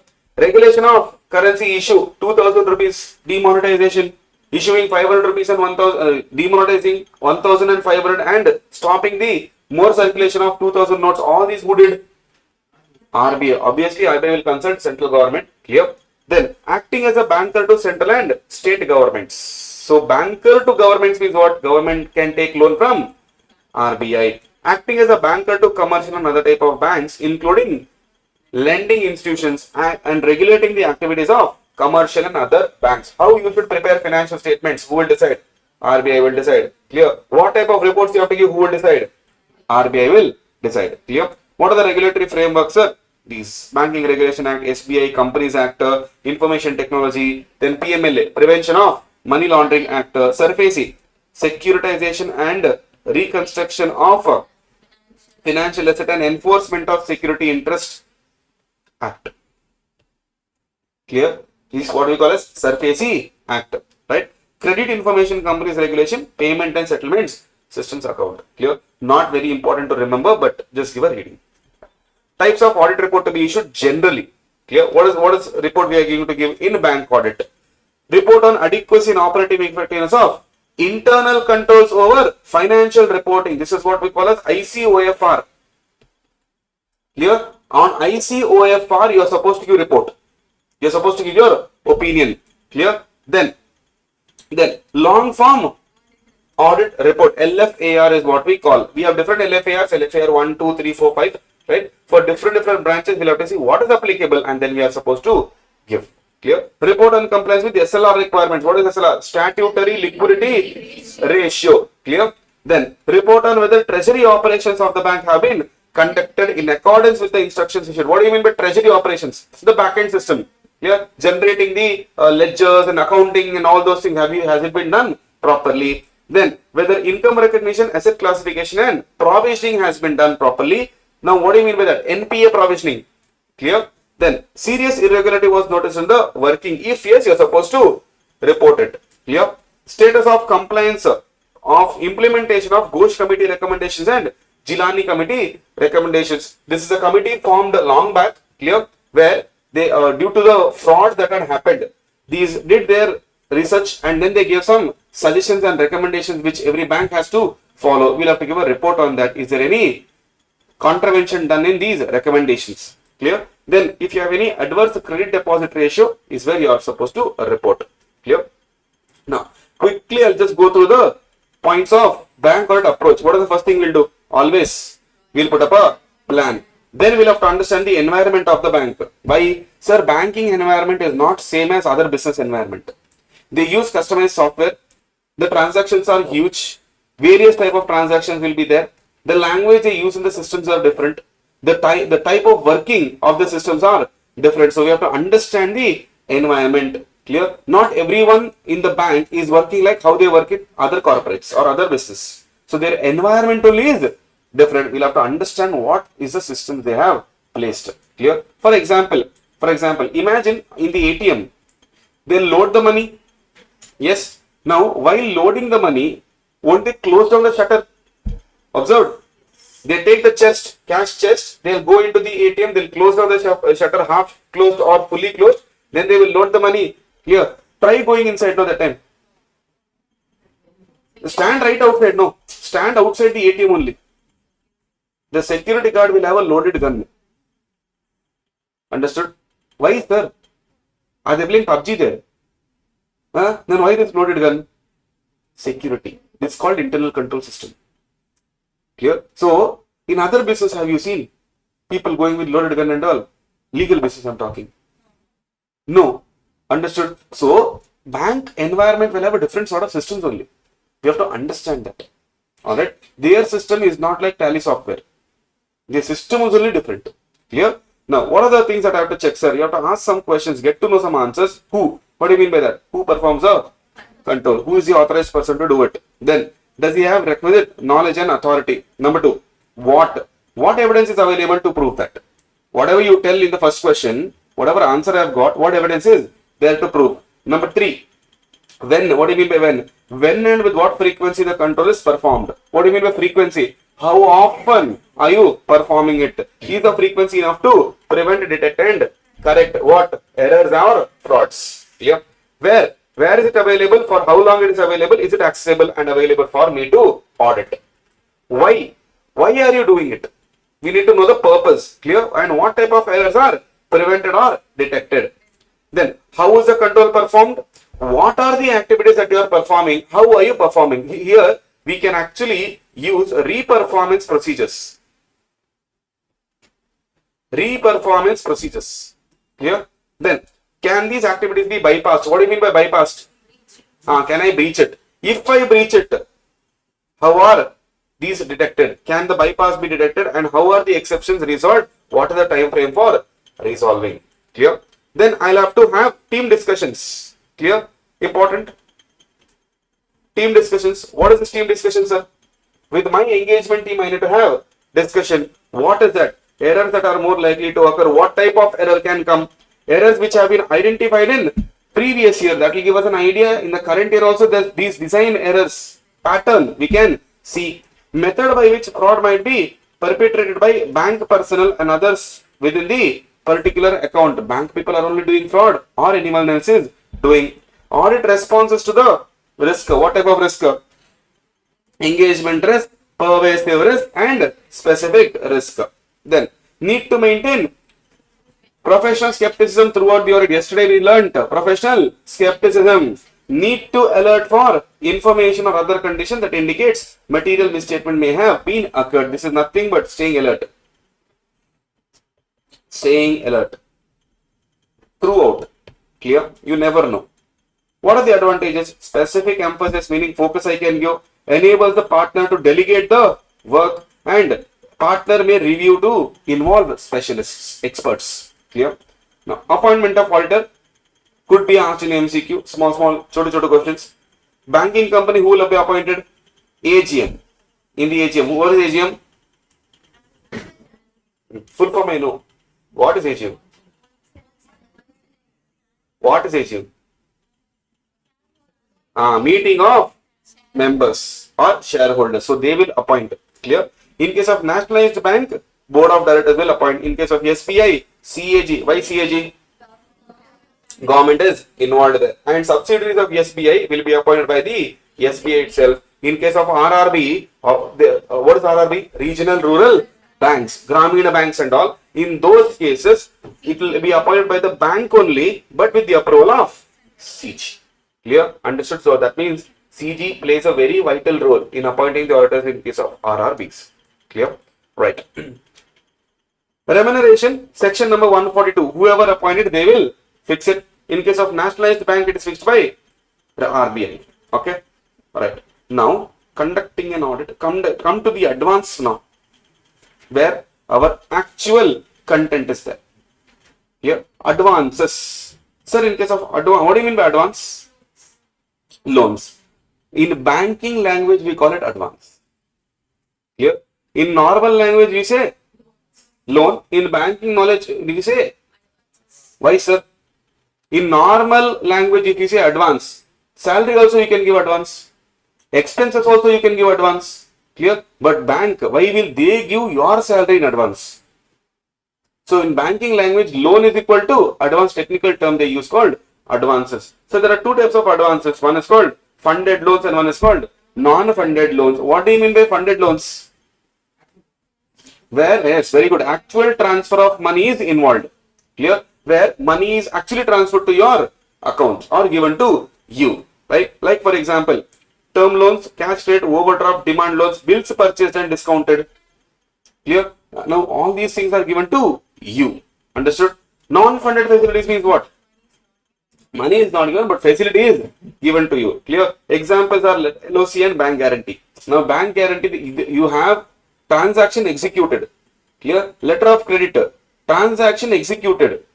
Now what do you mean by that? Imagine there is a person in India. Okay? There is a person in India who wants to do a transaction or purchase machinery from outside. Okay?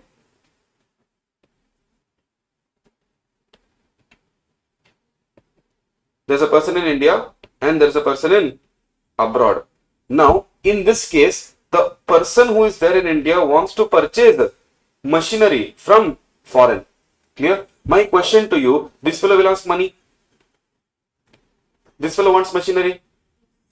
Now, both of them will not do what they want. What the other, each party wants, they will not do. He'll tell, I'll not give you machinery, you give me money. I'll tell, you give me money, then take machinery. Both of them don't trust each other. Now what I will do, I will go to my bank and I will tell, see, this is what the transaction I'm entering into. So he's not sending the machinery, but I don't have enough money now. Only when the machinery comes, I'll start the production and then pay them. But he's not accepting for it. Now this bank will talk to, or he'll talk to him saying, okay, do one thing. If he does not pay, I will pay. So I have given guarantee. Yes or no? Now this, because of this, the transaction is executed. That means your benefit only, no. Money is not given to you, but facility is given to you. You got the benefit of that particular transaction. Clear? This is called non-funded loans. Clear? Now, what do advance comprise of, sir? Advance comprise of funded amounts by way of term loans, CC, OD, demands, etc. Sector wise, we will divide. Sector wise means what? Sir, RBI issues common guidelines. Clear? RBI will keep on issuing guidelines. Every now and then they will keep on issuing guidelines. You can go to their website and check. Clear? Lending to priority sector, which the banks are required to follow. If they give notification that this sector is priority sector, then yes, sector wise you can execute it. Clear? Now, examples. Agriculture is a sector. MSME loans, heard. Education loans, housing loans, these are all sector wise loans. Security wise, we have two types. Number one, primary security. Number two, collateral security. What do you mean by primary security? The main security based on which the loan is given or advance is given. Clear? Then what is collateral? Additional security.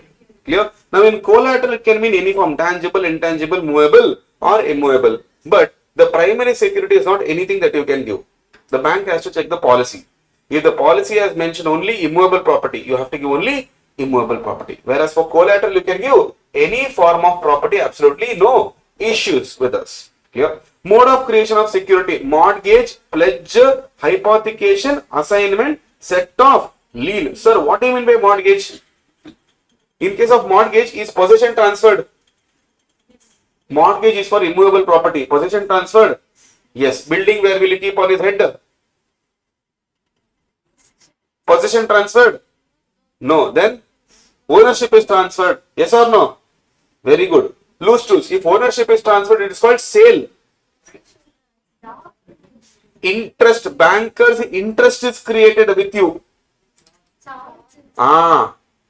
Understood. How can you take immovable property and go and give it to banker?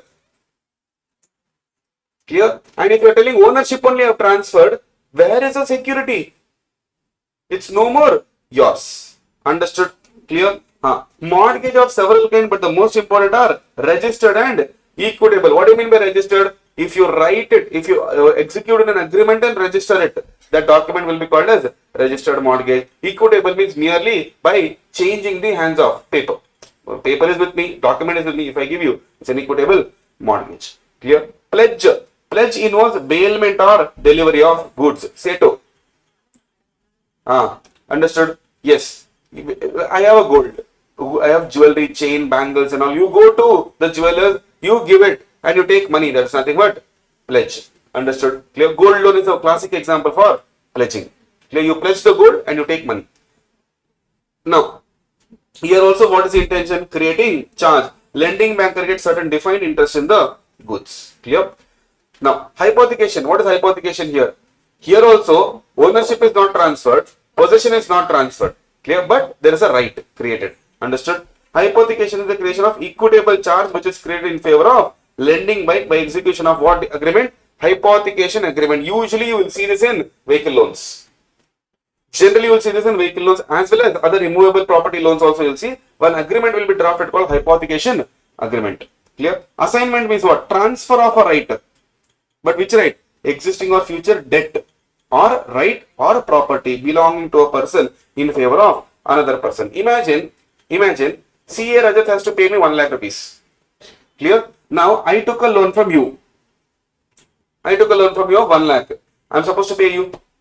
Now I will tell, see, Rajat has to pay me 1 lakh, you collect from him. So my right of receipt, I give it to you. Understood? So that is called assignment of right. Then we have set off. What is set off? Easy. I am supposed to pay you, you are supposed to pay me. We will not pay each other. And whatever is the balance, we will see who is supposed to pay more. Then lien. Lien is creation of legal charge with the consent of owner which gives lender a right to seize or dispose or liquidate the asset under the lien. Yes, yes. What do you mean by lien? Again, nothing but an interest, but with your permission. This is important. Consent of the owner. Understood? Usually everything is consent of the owner only because when you sign the agreement, nothing but consent only. Clear? Now, prudential norms. There are two types of loans: standard loans and NPA loans. Under standard, what do we have? Regular, and we have SMA. SEMA is what we call. What do we mean by SEMA? Special mention accounts. Sir, SEMA 0 meaning what? Overdue up to 30 days. Clear? SEMA 1 means what? Overdue from 31 to. SEMA 2 means what? Yes, NPA loans. So next is converted into NPA. In NPA we have three types. One is substandard and one is doubtful. Under doubtful we have three types: D1, D2 and D3. And then we have loss assets. What do you mean by substandard? Overdue up to 12 months. If it is more than 12 months, it will go and sit in D1.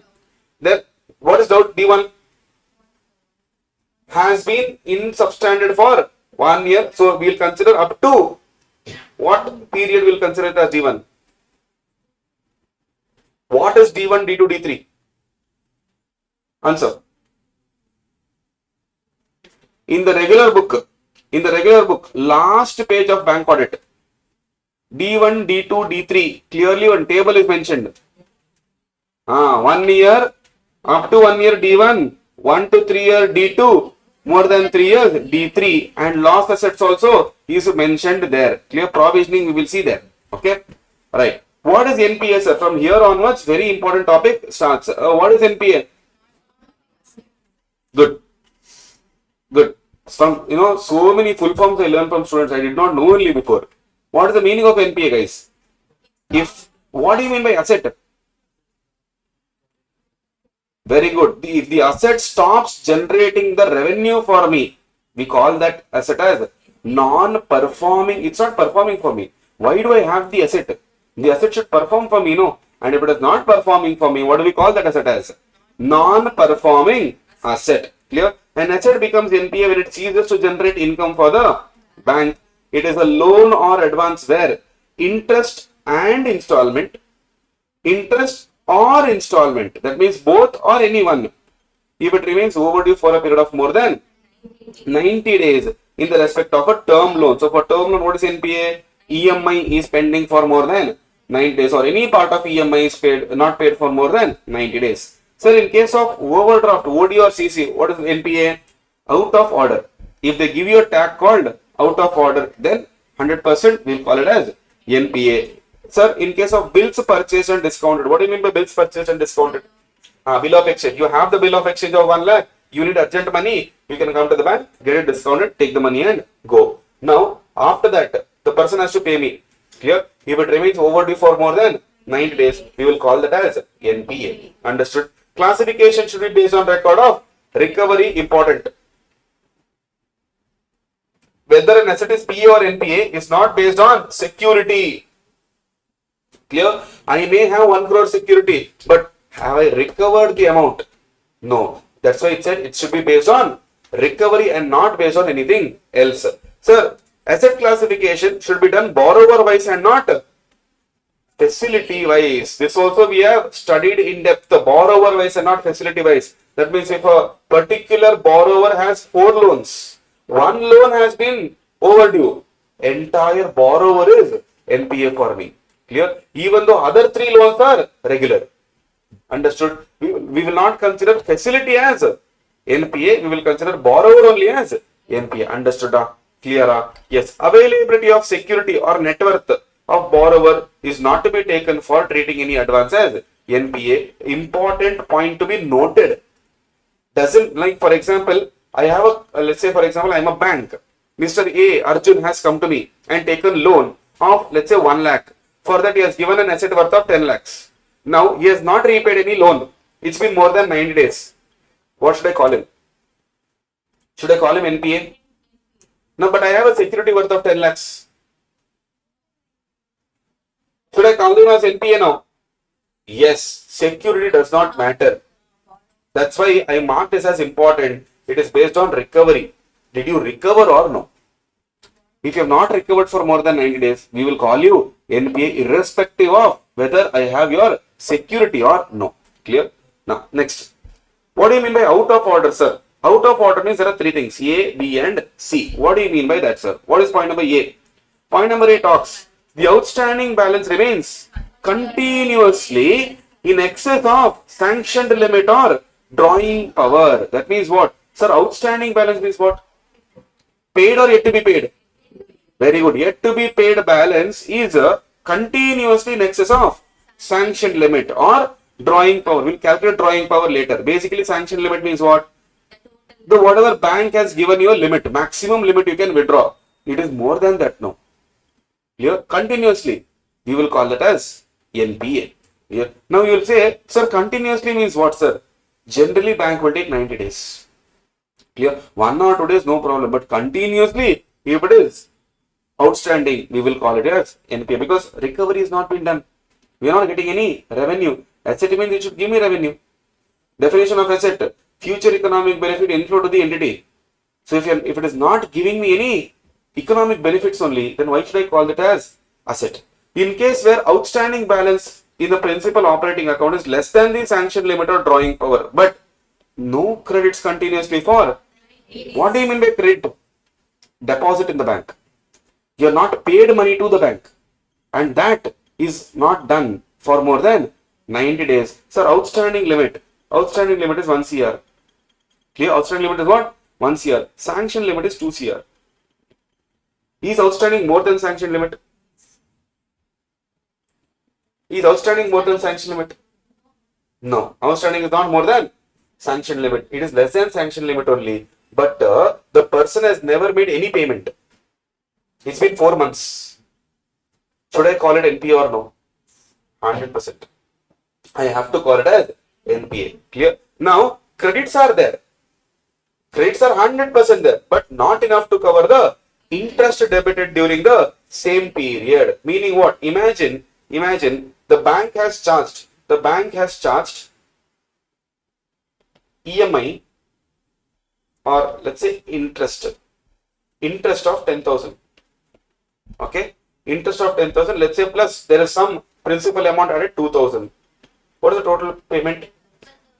12,000. Now you leave this 2,000 for now. Imagine interest only is how much? 10,000 they have debited. Now you have made the payment. Not that you have not done the payment. You have done the payment. 3,500.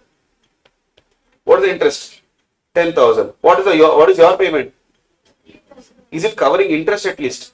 No. Even if you have paid here, we will call you NPA. Understood? One, your outstanding limit is more than sanction limit. Second, even though your outstanding limit is less than sanction limit, but no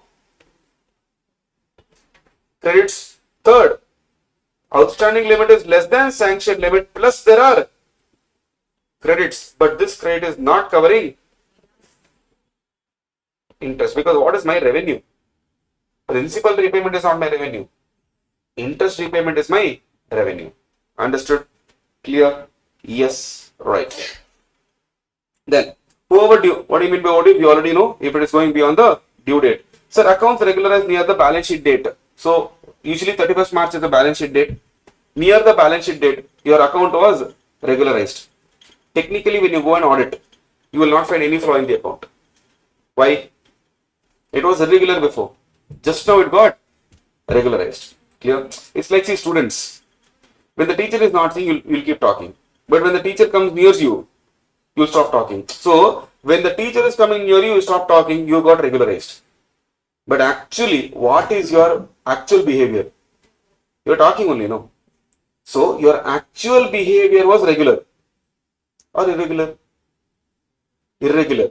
When I came, you became regular. When the financial year is nearing, you became regular. That is not what I want. Actually, what is your character?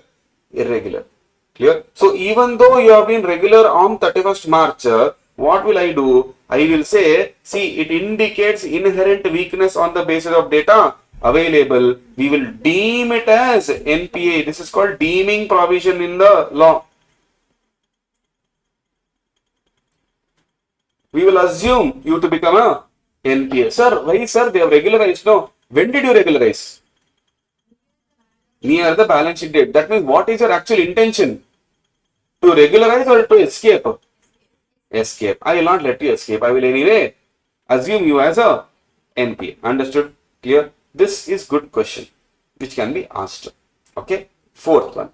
Right. Next. Fifth one. Government guaranteed advance. Clear? This straight away was asked in the exam. Straight away. Point number 5. Only 2 points. A and B. Here. For 4 marks. Easy question was asked. Clear? Now, what are they told? Government guaranteed advance. 90 days as on the balance sheet day. 90 days as on the balance sheet day means from the balance sheet, as on balance sheet day, if it is a more than 90 days on 90th day, we'll have to calculate that. Understood? So, as on balance sheet, it means as on 31st March. Let's say 31st March is the balance sheet date. Now, if as on 31st March, it is 70th day, we can't call it as NPA. Clear? Now, 90 days has been expired and 31st March is a 91st day. We should call it as NPA. Understood? That's what it means by 90 days as on the balance sheet day. Alright? Okay. Now, there are 2 types of government in our country. Do we follow single government or dual government? Dual government. Clear? Now, in dual government, we have CG and SG. Both can give guarantees. Yes. Now, if it is a CG advance, CG guaranteed advance, where the guarantee is not invoked or repudiated, would be classified as, but regarded as NPA for income recognition purpose. This is an exception. This is an exception. Then what is the general rule, sir? Next point is a general rule. What is the general rule? State government. See, the advance is guaranteed by where advance is to be considered NPA if it remains overdue for more than 90 days for both the provisioning as well as income recognition purpose. See, there are 2 things. How do you classify in balance sheet? How do you classify in P&L? Generally, in your language, if you have to talk. In balance sheet, that means asset classification. Clear? P&L means what? Income recognition. So, for asset classification, state government guaranteed advance, we will consider it as PA only if it is not overdue for more than 90 days. If it is overdue for more than 90 days, asset also NPA for us. We will stop recognizing income from that day onwards. But exception is for CG. So, what do we say? Sir, for asset purpose, we classify it as what? PA, standard. But for income recognition purpose, we will call it NPA, meaning in P&L we will not recognize their revenue. Because what is the rule of NPA? NP is like bad debt. Clear? Meaning what? We are not going to recognize it in our financial statements. Only on the recovery basis. When we recover cash basis, we will record it. Clear? But when we treat any asset as NPA, you should start creating provisions for that as per banking rules. Now, for central government advance, asset wise don't create any provision because standard assets. But income also don't recognize because considered as NPA for income. The only point you have to note here is we will not make any provision. Why do we not make any provision? Asset is a standard asset. It's not a substandard asset or loss asset or doubtful asset. Understood? Clear? Now, advances under consortium. What do you mean by consortium? Group loans. Clear? More than one banks coming together, more than or equal to two banks coming together and giving loans to a particular person. Clear? Now, consortium means advancing loans to a borrower by two or more banks. Who will take care of appraisal and everything, sir? Jointly. Everyone will take care. Clear? Few points you'll have to understand here. Usually a bank with higher share will become what? Leader of the consortium. It is based on record of recovery as usual. Now there are 10 banks. Client has paid money. EMI is paid. Bank 1, 2, 3, 4 has received money. The rest 6 did not receive. How will they record it as? PA or NPA? 4 banks will record as PA. 6 banks will record as NPA because for them did they recover? No. If they have not recovered, then we will call them as NPA. So even though the client has given money, in their books they will treat him as NPA. Sir, later on if they go, sir, we did not receive our money, that time they will get to know what we have paid. Who? To the leader. So you should ask your leader. Moral of the story, the participating banks in the consortium should have an agreement with the lead banker. That how do we recover our money? Understood? Clear? Otherwise, simply an NPA will be created. We don't want that to happen. Okay? Right. Example was Kingfisher. Drawing power allocation also. Who will take care? Lead bank. That's the reason why we made him leader. Okay? Right. Accounts where there is erosion in the value of security or fraud committed by borrowers. What do you mean by erosion? Reduction. Gradual reduction. Right. Now, how do we classify it as doubtful or loss, sir? 2 cases. One case should be doubtful. One case should be loss. Which case will be doubtful and which case will be loss? The erosion can be reckoned as significant when realizable value is less than 50% of assessed value. And who will assess this value? Bank. Clear? Who will do it? Bank or RBI inspection. RBI inspector. Understood? Clear? Then we will call this particular asset as doubtful. Clear? Now, which particular asset will call it as loss, sir? If realizable value is less than 10% of outstanding amount in the loan, then we will call them as what? Not doubtful, we will call them as loss. And in case of loss, we create provision of 100%. In case of doubtful, depending on D1, D2, D3. Understood? Clear? Yes, sir. Sir, in case of second, that is loss, existence of security also you should ignore. Clear? Whether security is there, that also you ignore. Straight away classify it as loss. Understood? So create a provision of 100%. Secured, unsecured, both portions created 100%. Sir, advance again term deposit. Sir, again fixed deposit if you are giving advance. No problem. You keep adequate margin. And who will tell what is the margin? RBI will guide us. Clear?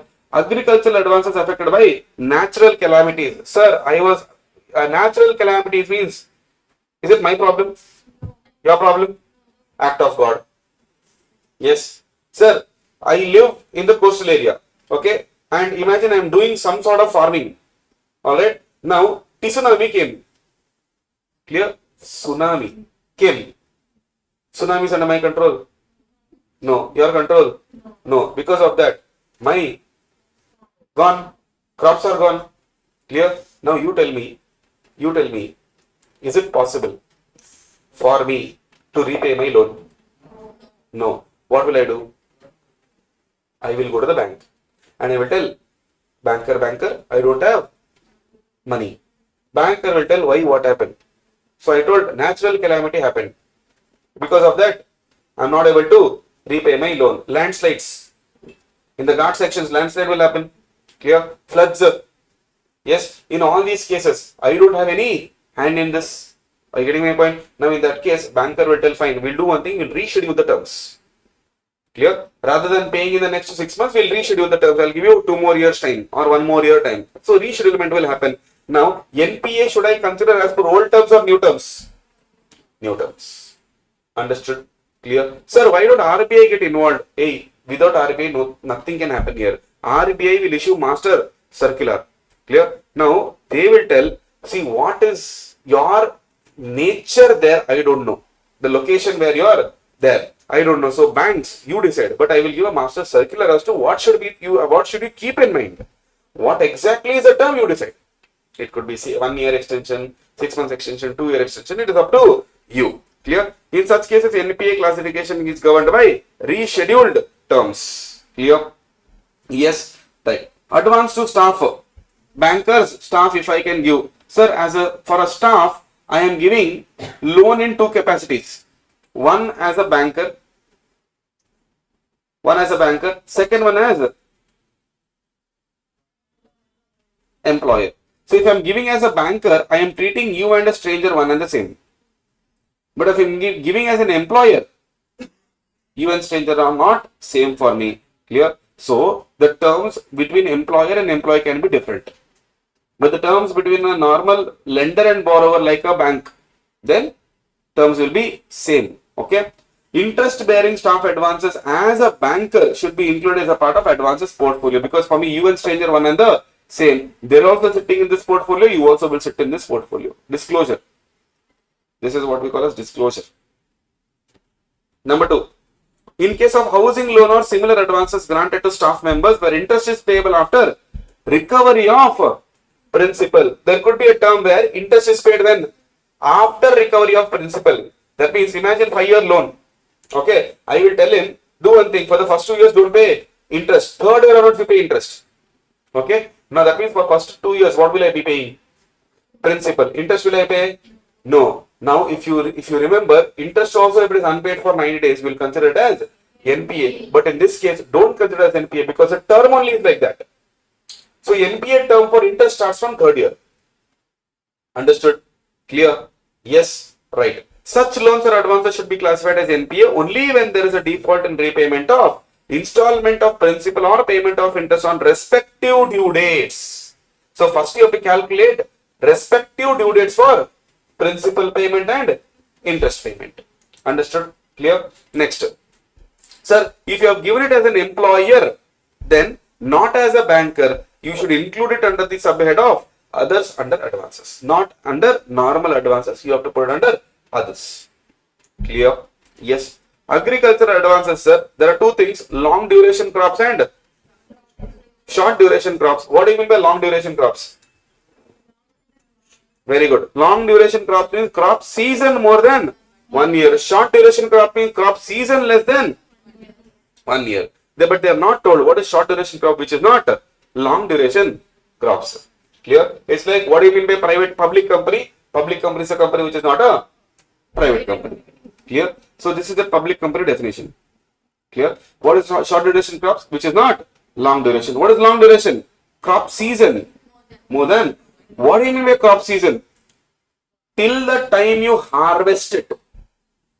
Till the time you harvest it is what we call as crop season. Understood? Clear? Right. Sir, what is the NPA norms we have to follow, sir? A loan granted for short duration crops will be treated as NPA if installment of principal or interest is overdue for 2 crop seasons. Here 9 days is not applicable. Crop season is applicable. Crop season can be for 15 days also. 15 days, 1 month, 2 month, 3 month, 4 month, 5 month. Any season, any months we can take depending on the crop that you are growing. Then, if it is for long duration crops, The installment of principal or interest thereon remains overdue for one crop season. Understood? Clear? Yes. Right. Now, computation of drawing power. Clear? Now, what do you mean by drawing power, sir? Drawing power usually is used in working capital loans. Clear? There are two limits you have to understand. One is called DP, drawing power, and one is called SL. What is SL? Sanctioned limit. Clear? Now, drawing power generally addressed as DP is an important concept for what? Cash credit. Who will give us? Bank will give. Basically, we use it for working capital as well. Okay? Now, this is different from sanctioned limit. What is sanctioned limit? Ceiling. Maximum you can withdraw so much. Now, 50 lakhs I give. Not that every month you have to withdraw 50 lakhs. You can withdraw up to. If I want only 20, can I? Yes. 30, can I? 45, can I? 65, can I? No. If I want 65, I have to go to the bank, request for increasing my sanction limit, and then I can withdraw. Understood? Clear? Sanction limit is based on your capacity. Clear? Okay, sir. Now, sir, what am I supposed to do as an auditor? Stock statement, quarterly returns, and other statements submitted by the borrower should be scrutinized in detail. The audited annual report submitted by borrower should be scrutinized. Monthly stock statement also should be checked. Basically, in case of drawing power, it is a loan taken on current assets, inventory and debtors. Clear? Now, inventory will change every day. Will you not make sales? Yes. Debtors will change? Yes. Clear? So, I need regular update of. That's the reason why stock statements every once in 3 months you have to give. Clear? Right? Now, stock audit, important. What is the applicability of stock audit? Shall be carried out by the bank for all accounts having funded exposure of 5 CR, not non-funded. Not non-funded, funded exposure of 5 CR. If it is there, you have to get your stock audit done. Clear? Now, sir, can we calculate drawing power? Clear? Those have already done it. No problem. Do it again. Alright? Right? Shall we do it? 2 months is there and one inter question is there. We will do it. Now, what is the formula? Formula is given here. What is the formula for calculating DP? Take the stock value. Clear? Reduce creditors from that. Why am I reducing creditors here? From the stock, why am I reducing creditors? Why? Sorry? We have to give what? Payment. Correct. Okay. So, why are you reducing from stock if you are supposed to give payment? Online, answer. Put on your comment box. What is your response? Why we should reduce creditors from stock? Why? Why are you giving them first priority? Stock is asset, creditor is liability. So we are reducing. Okay. Very good. From the creditors only we are purchasing the stock. So we owe them money. Tomorrow if we don't repay, they will take the stock. They have the right to seize the stock. That means, imagine this stock you are giving it to banker and taking money, and you make default with the creditor. When he comes, who has the first right? Creditor will have a first right. Here, now you make default to the bank. Can bank sell all the stock now? No. Creditor will tell, excuse me, my stock is there and that. First I will take. Clear? That is why bank is telling, you are brilliant in that. Do one thing, reduce the creditors. On the balance amount, now this is your paid stock. Here, now don't take all creditors. But here for the calculation of drawing power, they will take creditors. Okay. Now, stock minus creditors minus margin, this margin bankers will decide. Clear? Then for debtors, book debts minus margin. But sir, what if there is a book debt which is older than 90 days? Which is older than 90 days. Money not yet received from creditors. Hey, creditors will not give us money. We have to give them. Okay. Tell me. Why? What do we do with if the debtor balance is there and there are some debtors who have not paid for more than 90 days? We should reduce. But why? Yes, they are not bad debts. There is a risk of becoming bad debts. That risk you are transferring on bank's head. And bank will tell, excuse me, not temple bell. Don't put that risk on my head. You keep that risk with you. So reduce from the total book debts, you reduce any debtors which is overdue for more than 90 days, or we call it as ineligible debtors. Clear? So whatever is remaining from that, you reduce margin and total it up. Understood? Clear? Can you do it? Can you do this? I'll do month 1, month 2, and one more question, you do it.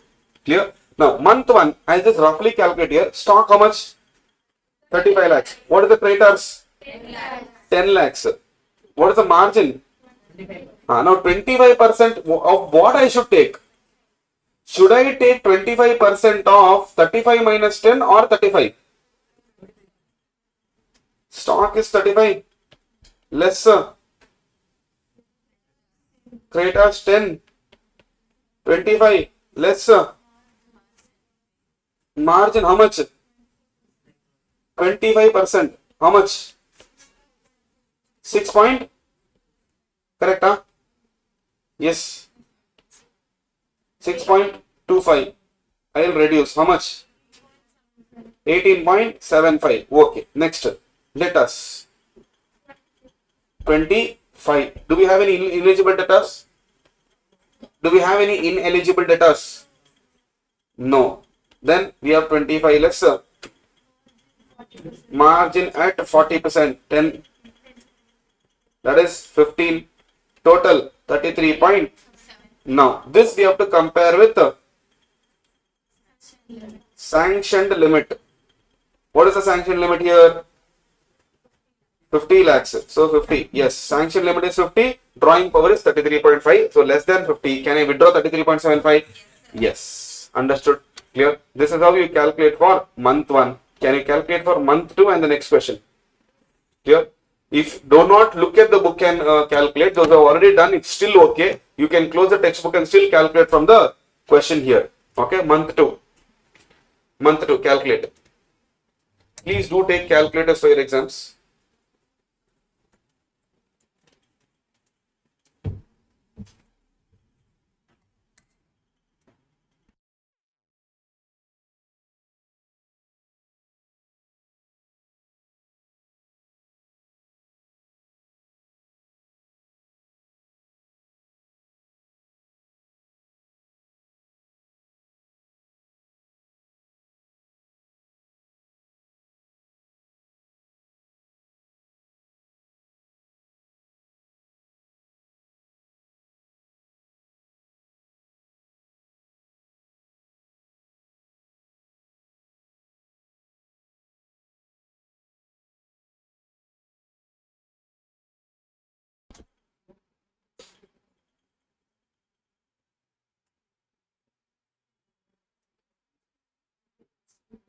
Yes, YouTube guys, please comment your answer.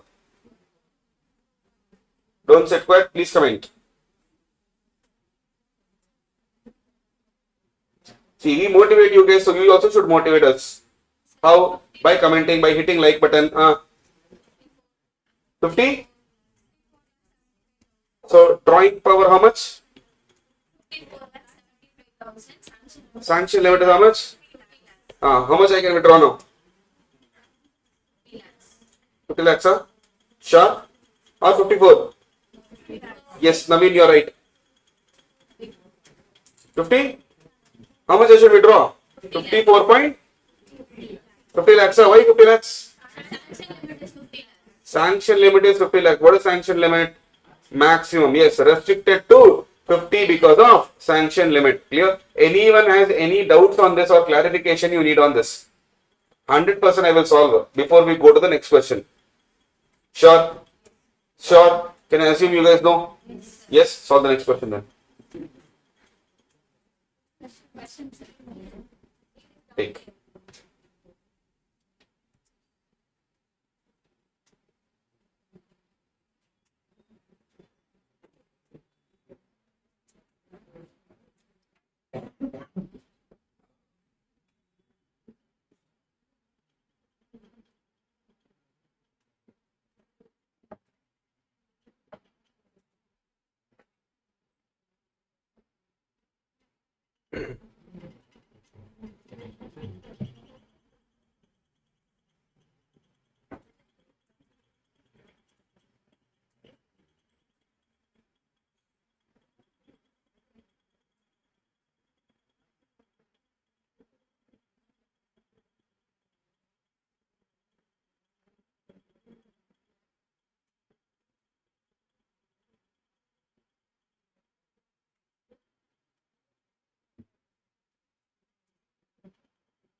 40?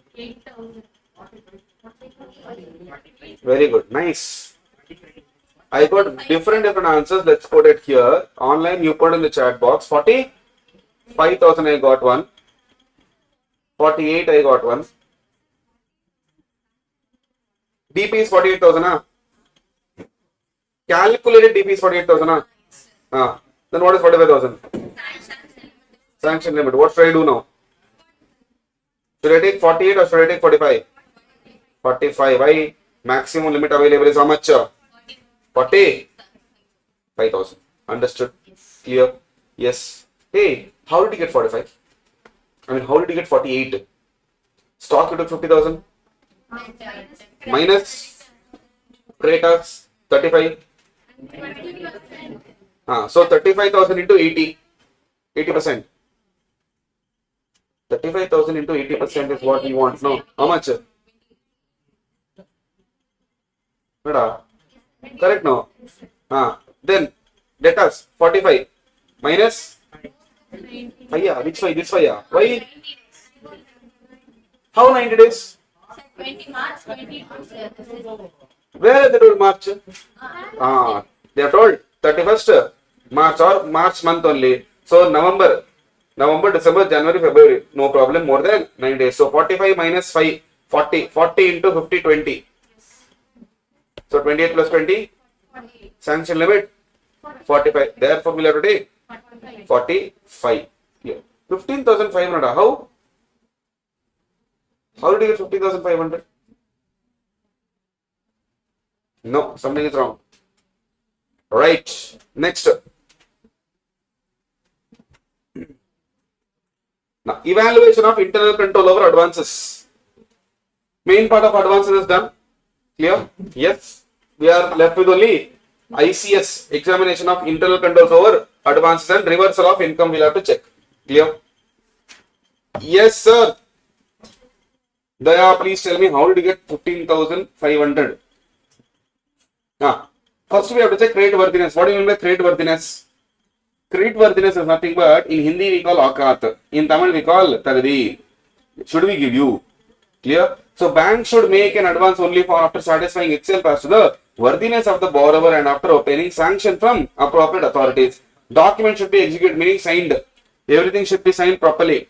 Compliance, you have to check with the terms and conditions of sanction. Margin, sufficient margin should be maintained. None of the banks will give you 100% here. Clear? Because why will I take full risk? Tomorrow something happens, my money is gone. Clear? Next, control of security. You have to take control of security. Registration should be done of all documents which requires registration. Sir, if you want to do inspection of the goods, you can go and inspect the goods, because what if I simply show a paper? You should believe. Yes, but you are not believing. No problem. Come and inspect the goods. Clear? You have to maintain something called as DP register. It should be updated every month. Clear?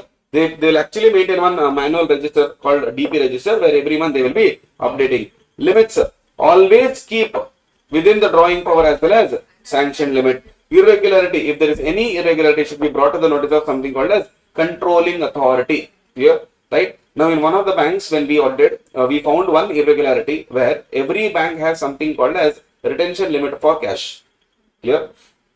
Now this particular bank had retention limit of 15 lakhs. Clear? Now this bank actually was having cash of more than 2 crores, 3 crores. Okay. Now the reason for this is, see, whenever we are doing this, centralized banking systems, any customer can come to the bank. Because now under centralized system, you are actually the customer of the bank and not of the branch. Previously, you were the customer of the branch. right? So you have to go to that branch only. Now you can go to any branch. So in this particular thing, what they should do is they should actually raise a, like how you raise a ticket in ArivuPro. Clear? They'll also raise a query to their higher authority saying, please extend our retention limit. Clear? Now they did not there. They did, but the controlling authority never responded to it.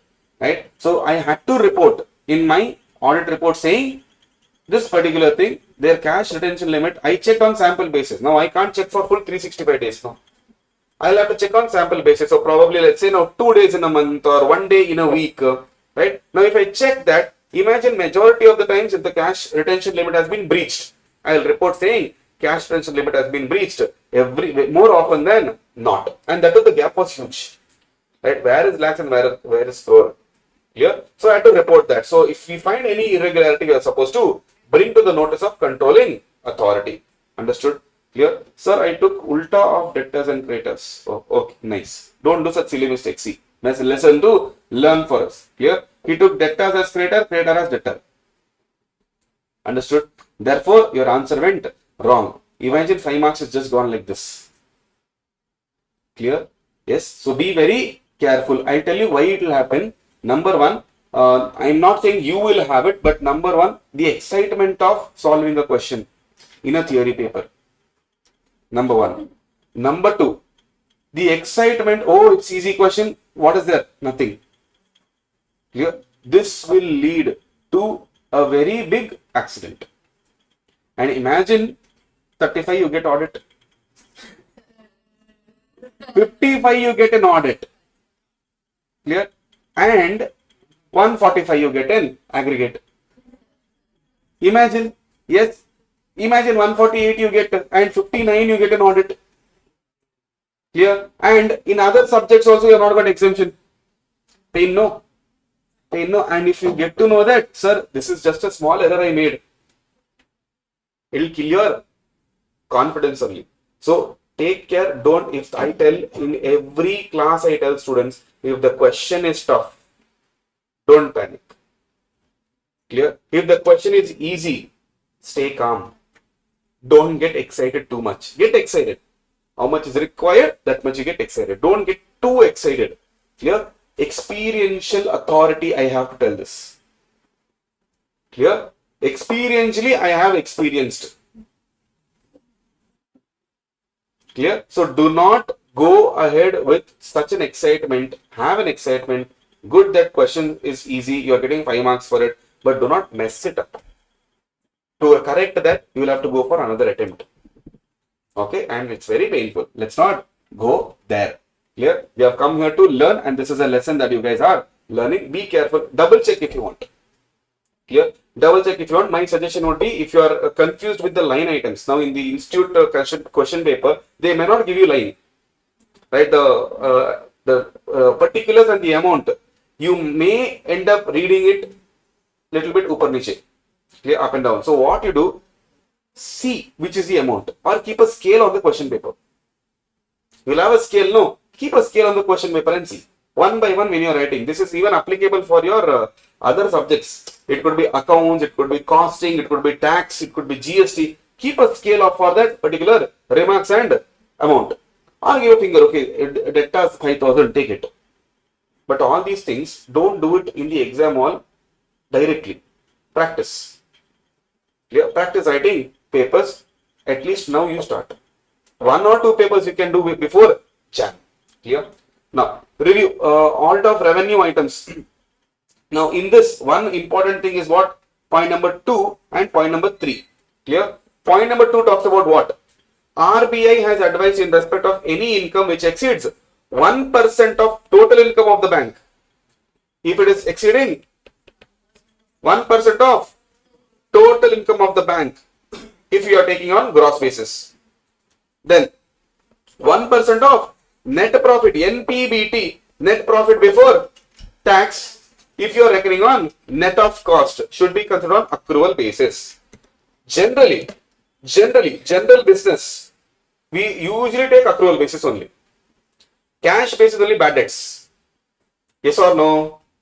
Hello? Yes or no? But bank follows a different system. Bank says, if you meet this criteria, follow accrual. If you don't meet this criteria, follow cash base. What is the criteria? Any income, if it is exceeding 1% of total income or 1% of net profit, then we should consider that income as a accrual basis. Rest everything reckoned on cash basis. Understood? That's the reason why interest and all will be reckoned actually on what basis? Accrual basis. Other small kuti income will be reckoned on cash basis if it is not matching with the criteria. Understood? Right? That is what point number 3, materiality, is all about. If any item of income is not considered to be material as per the above norms, it should not be recognized. It will be recognized when received. So can I say receipt basis? Yes. And auditor need not qualify their report. Clear? Because generally you can't follow cash. Okay? Right. Now, with respect to bills purchased, sir, when we purchase the bill as at year end, that is, let's say for example, February I purchased a bill. When? February I purchased a bill which is expiring in the month of May. February end I purchased a bill which is expiring in the month of May. So, when I purchased and discounted, I am not writing for a reason, visualize an answer.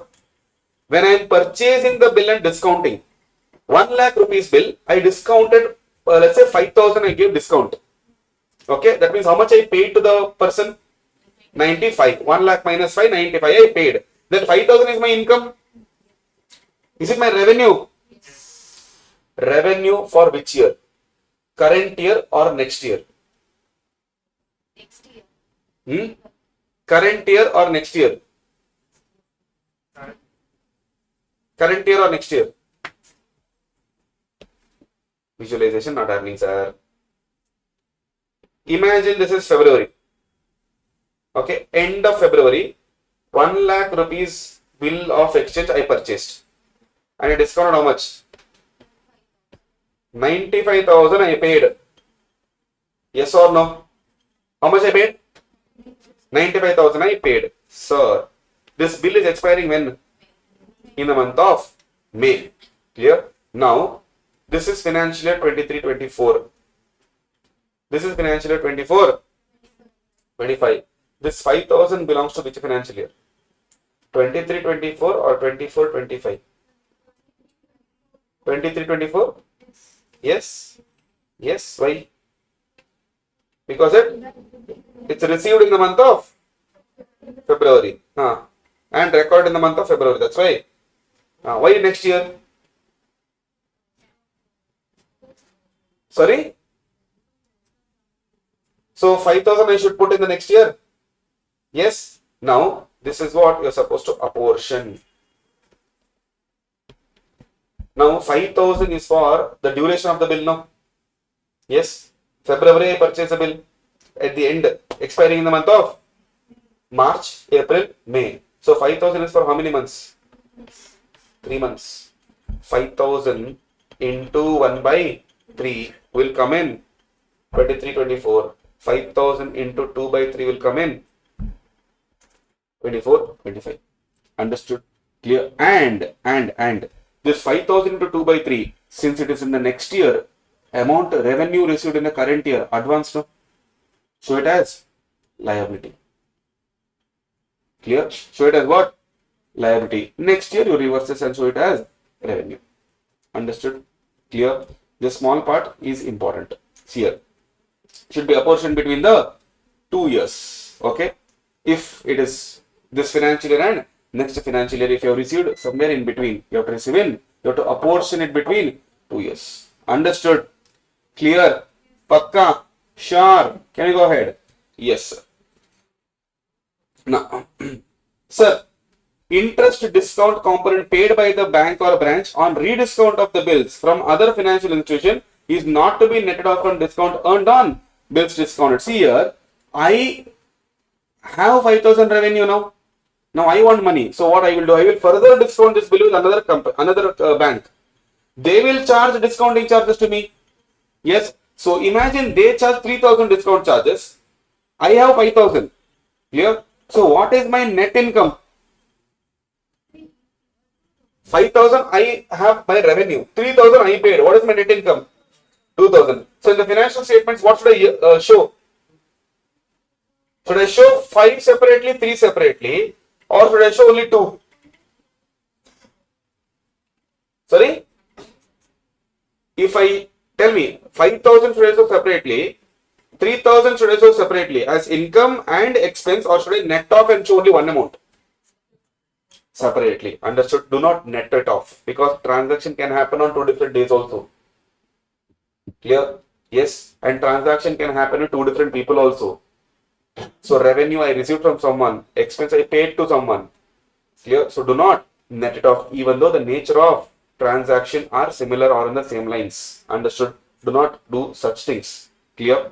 Yes. Then, sir, bills for collection. One question is there. Only one question you answer. What do you mean by bills for collection? On behalf of my client, I am going and collecting the bill. Clear? Now, should I pay the client first and then collect, or collect first and then pay? Collect first and then pay. Why? What if I pay first and that fellow does not pay me? My money is gone. So first you collect from them, then you pay to your client. Understood? Clear? Bills is sent for collection. Go and collect it. Clear? I don't want your money first. That is nothing but bills purchased and discounted. Give me money, discount, then you go and collect from him. We don't want that. Bills for collection means you go and collect on my behalf. Understood? Clear? So renegotiation happens. What do you mean by renegotiation? Renegotiation means what? Sir, we are revising the terms and conditions. In that case, sir, outstanding debt should be recognized on accrual basis over the period of time covered by the renegotiated or rescheduled extension of credit. So, let's say 5 years term was there, they rescheduled to 7 years now. Now, for the next 7 years, you have to check. Clear? Not for 5 years. Alright? Alright, sir. Then we have reversal of income. What do you mean by reversal? One short formula for the entire concept. Reversal of income means what? Sir, when we do NPA or when we do PA, when we have performing asset, whatever is the asset, we record on what basis? Revenue? Accrual basis. Accrual basis means what? Did we receive? No, yet to receive. When it become now, to become this asset as NPA, we require 90 days. Clear? That means first 30 days. First 30 days, I will record on accrual basis. Yes, first month I will record on accrual basis. Yes, second month accrual basis. Yes, but did I receive? No. Third month on accrual basis. Yes, did I receive? No. 9 days got expired.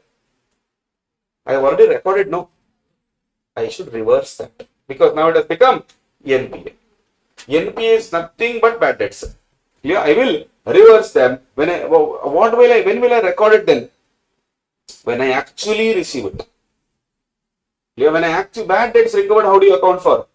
When you actually, similarly, NPA income also will record when you actually receive it. The person can come and tell, sir, 100% I will pay. No problem, you pay, then I will record it. Understood?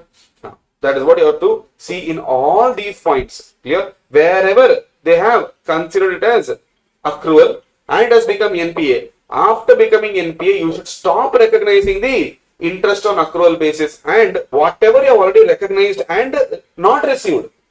Clear? That should be reversed. So, interest amount recorded, or I will write like this. Interest accrued, recorded, but not received should be reversed. If it is received, then why are you reversing it? If it is not received, that is when you reverse it. Understood? Clear? Yes. Right. Sir, even in case of partial recovery of NPA, only whatever is recovered you record. Don't record the entire NPA. Imagine 10,000 is a receivables. 3,000 is received. Should I record all 10 now? Only 3. The rest 7, don't record it. When you receive it, you record it. Clear? Income from investments is as usual general P&L. General P&L policy we apply here. Okay. Now, what is their biggest income, sir? What is their biggest income? Biggest income is what for bank? Interest. What is the biggest expense also? Interest. Clear? So when we audit interest, we have to first go and ask the bank what are the different interest rates you are charging for different accounts. Clear? Now, in the current scenario of bank audit, you generally have softwares to do everything.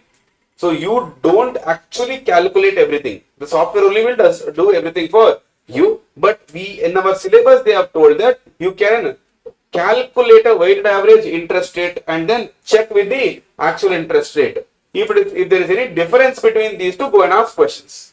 Basically, what we do, arithmetical accuracy we can check. Calculate the interest and see what is the interest rate and what is the interest charged. If there is a difference, go and ask questions as to why have you charged more or why have you charged less. Clear? Yes, nothing is there apart from that for marathon revision purpose here. One, provisioning is very important here. Practical questions can be asked. Clear? Practical questions can be asked. Check it out. Now, what should be the provision created, sir? If I am having a substandard asset, what is the provision required? 15%. If I am, what do you mean by substandard? Has remained NPA for less than or equal to 12 months. Then we have doubtful debts, D1, category D1. What is category D1 means? Up to 1 year. What is doubtful? Remained in the substandard category for a period of 12 months. So in substandard house, it was staying for 12 months. Now enough. You come and stay in D1. And what is the percentage I have to create now? Secured portion 25%. Unsecured portion always. Because you have already become an NPA. Why should I take risk? Then in case of doubtful up to 1 to 3 years. Secured portion 40. Unsecured portion 100. More than 3 years, both 100. Loss assets directly 100. We will write it off basically. Clear? So it will. What is loss assets, sir? Identified by the bank or internal or external auditors or the RBI inspection, but the amount is not yet. We found out it is no use, but you still have it in your books. So create a provision of 100%. Here, yes, right, sir. In reversal of income, can you explain third point? Which is the third point?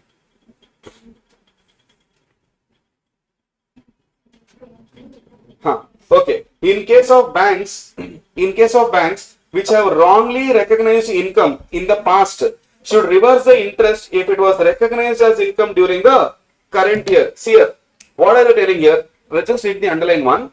Wrongly recognized income in the past. That means you have already recognized. Wrongly recognized income in the past means you have already recognized. Should reverse the interest if it was recognized as income during the current year. Basically what they are telling, if you have recorded there, don't record it here. Here. Now, if you want to record here, reverse that. Moral of the story, no double recognition of one income. If you have received it once, you have to record it only once. If you have wrongly recognized in the previous year, reverse that, record in the current year. If you are not, you are saying it's okay, we will consider it as last year income only, then do not record in the current year. Understood? Clear? That's the simple logic. You can simply write there, no double entry for one income. Clear? Alright. Okay. So this is your bank audit revision, usually on the advances part focus. Clear? Advances, NPA, reversal.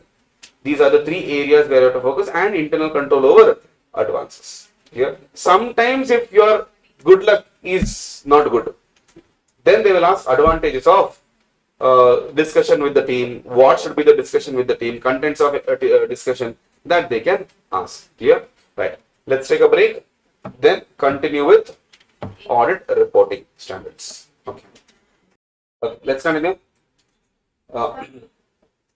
Is a provision to be made when an asset becomes NPA while preparing the FS as per AS 29? No, provision for banking will be made as per RBI guidelines.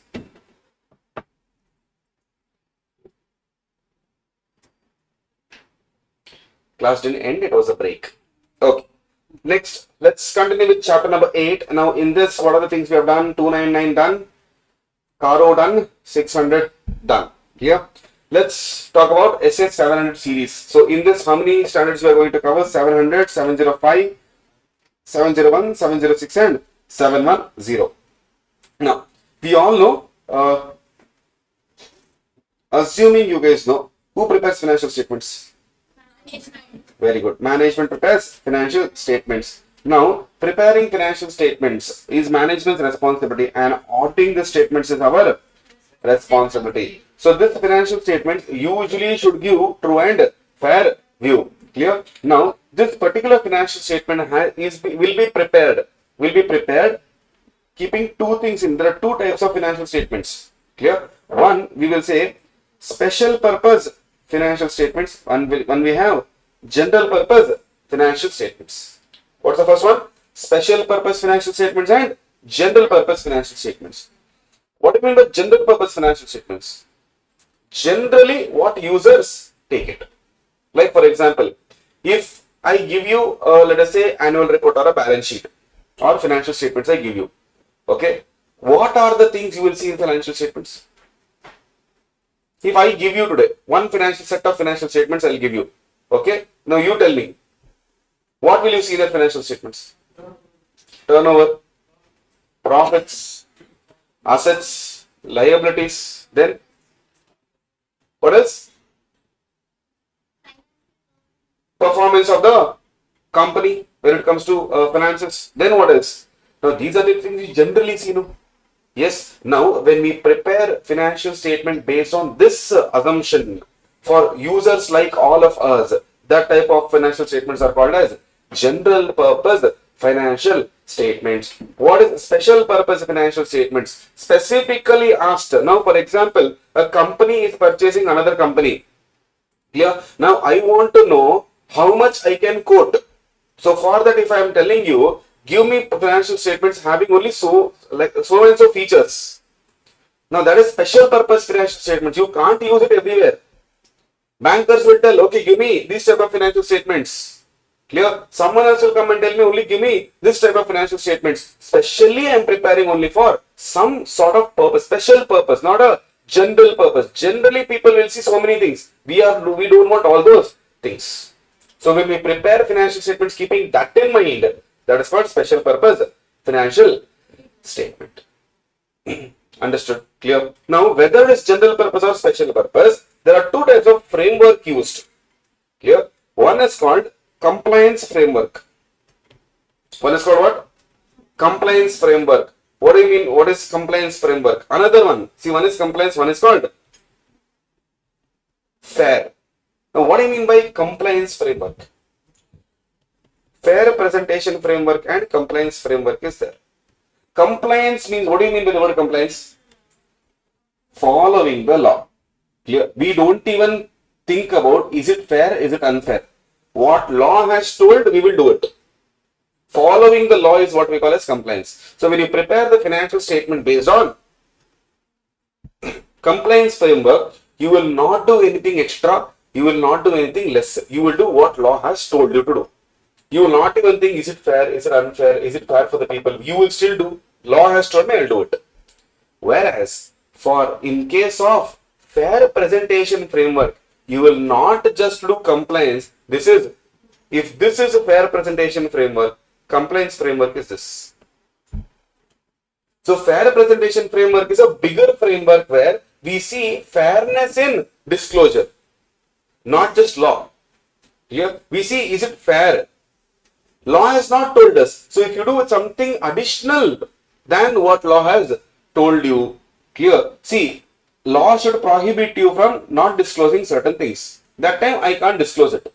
But if law has not stopped me, neither law has told me. Law has not stopped me to disclose, neither law has told me to disclose. But I choose to disclose this even though law has not asked me to disclose. That sort of framework is called as what? Fair presentation framework. Now, for example, I know that in Q1 I have made loss. Quarter 1 of financial year I have made loss. Now, in Q2 and Q3, I know that I am going to make loss.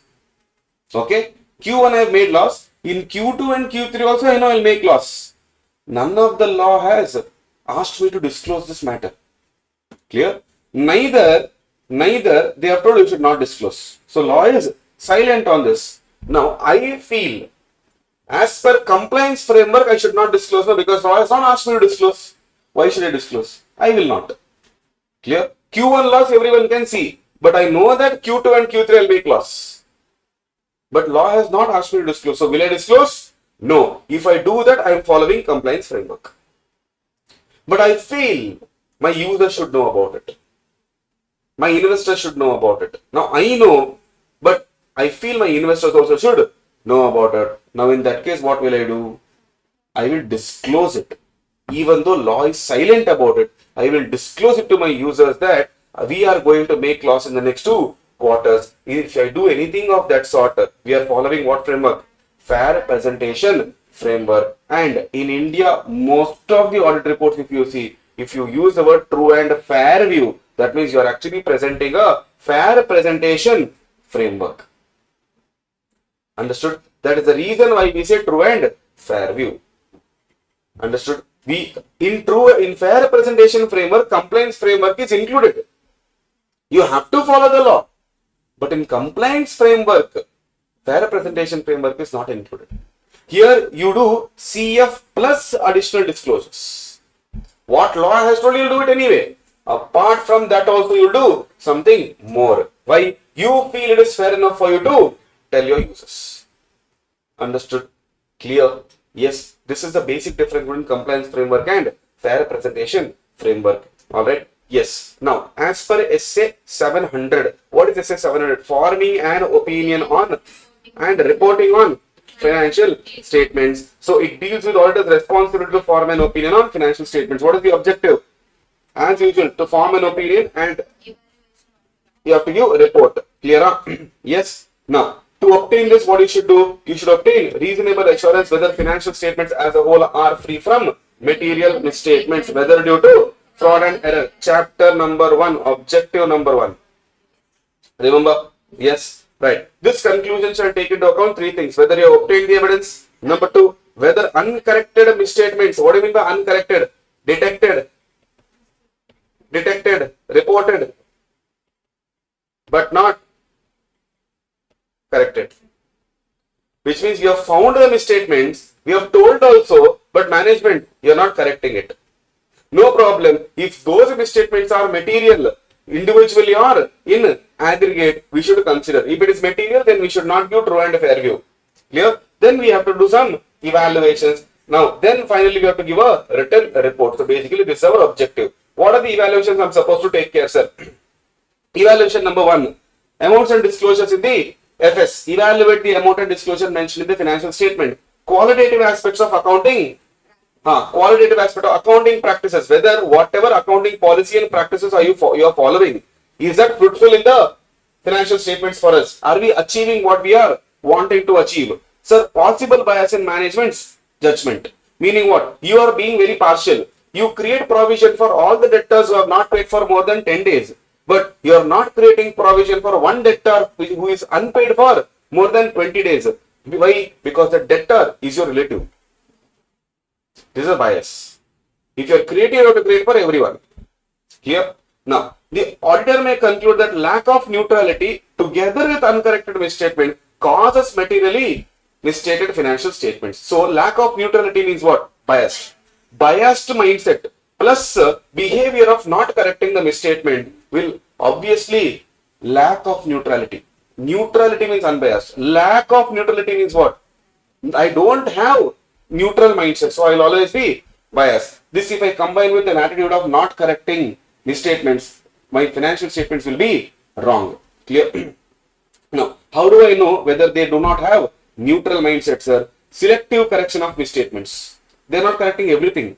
Only what they feel like correcting, they are correcting. This is wrong. Possible management bias in making accounting estimates. Clear? Now, let's say provisions around when you are making, simply are increasing.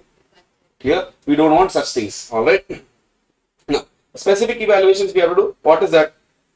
Your financial statement should adequately disclose significant accounting policy selected and applied, and those are consistent. Estimates are reasonable. I can't say absolute, nor I can say accurate. Reason being, reasonability, when we say estimates, judgments is involved. And judgment cannot be accurate all the time. So that's why it is approximate. So we say reasonable. Clear? Now, financial statement is relevant, reliable, comparable, and understandable. It provides adequate disclosure of material transaction and events. Adequate disclosure, not too much, not too less. Proper disclosure you have to give. The terminology used in the financial statement is appropriate. Whatever words you are using, it should be appropriate. Now, for example, debtors, creditors, these terminologies properly have to use it. Someone who owes you is a debtor. Someone who you owe is a creditor. Now, some people will do the transaction rightly, but they use wrong words for it. Understood? Clear? Yes. Now, financial statements are prepared as per, if you are prepared as per fair presentation framework, then you have to include an evaluation whether financial statements achieves fair presentation. How, sir? Consider the following. Overall presentation structure and content of the financial statement. How does it look? Is it achieving fair presentation? Now, in fair presentation, compliance framework will automatically be taken care of. But in compliance framework, we don't take care of fair presentation framework. Clear? Whether all the financial statements, including related notes, represent the underlying transactions and events in a manner that achieves fair presentation. Whatever you have disclosed, is it achieving fair presentation is what we have to evaluate. GPFS we did, general purpose financial statement. We use it, GPFS is prepared by using general purpose framework. Now in that we have discussed fair presentation and compliance framework. Okay. Now there are two types of opinion. SS 705 here only I will cover. Clear? What are the two types of opinion? Modified opinion and What do you mean by unmodified opinion? Unmodified opinion, I know it's the best opinion, but what is the opinion? That the financial statements are free from material misstatements, whether due to fraud or error, and are prepared as per applicable financial reporting framework. This opinion is called as what opinion? Unmodified opinion, which is my default opinion. What do you mean by modified opinion? Which is not unmodified. Now there are three types of modifications. Here, what are the three types of modifications? Quad, qualified, adverse, disclaimer of opinion. Here, these are the types of opinion we have under modifications. Clear? Now in this SA 700, you have to give respective opinion. Sir, can I give both opinion? In a report, can I give both opinion? Either you should give modified or you should give unmodified. You can't give both. Are you getting my point? Understood? Yes, sir. So what do you mean by unmodified? When the auditor concludes that the financial statements are prepared as per AFRF, no material misstatements are there, we give unmodified opinion. Modified opinion when do you give? When you obtained evidence that financial statements are not free from material misstatements. There are mistakes. Which mistakes? Material mistakes. Small putty mistakes are no problem. Clear? But material mistakes are there. Sir, second one, they are unable to obtain SAI to conclude that the financial statements are free from material misstatements. Clear? Yes, right. In these cases, you modify the opinion. Clear? Quickly, once more. When do we modify the opinion? When we have evidence that financial statements have materially misstated, we give modified opinion. Clear? Second, we don't have evidence only. If you don't have any evidence, what will you conclude? You can't tell it is good also, you can't tell it is bad also. In these two cases, we give modified opinion. What type of modifications we'll see in SA 705. Clear?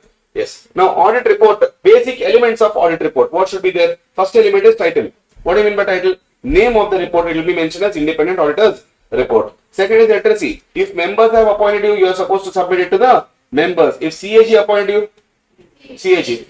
Directors appointed you,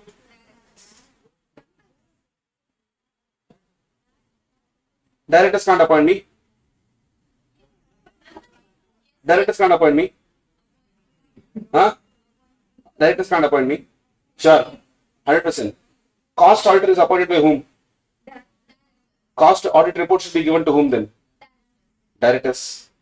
Yes or no? First auditor is appointed by whom? Directors. But audit report is given to whom? Members there. Clear? Understood? Partners appointed me. Report to whom? Partners. Proprietor appointed me. Hey, proprietor appointment, we will report to him only. Who will you give? General stores guy.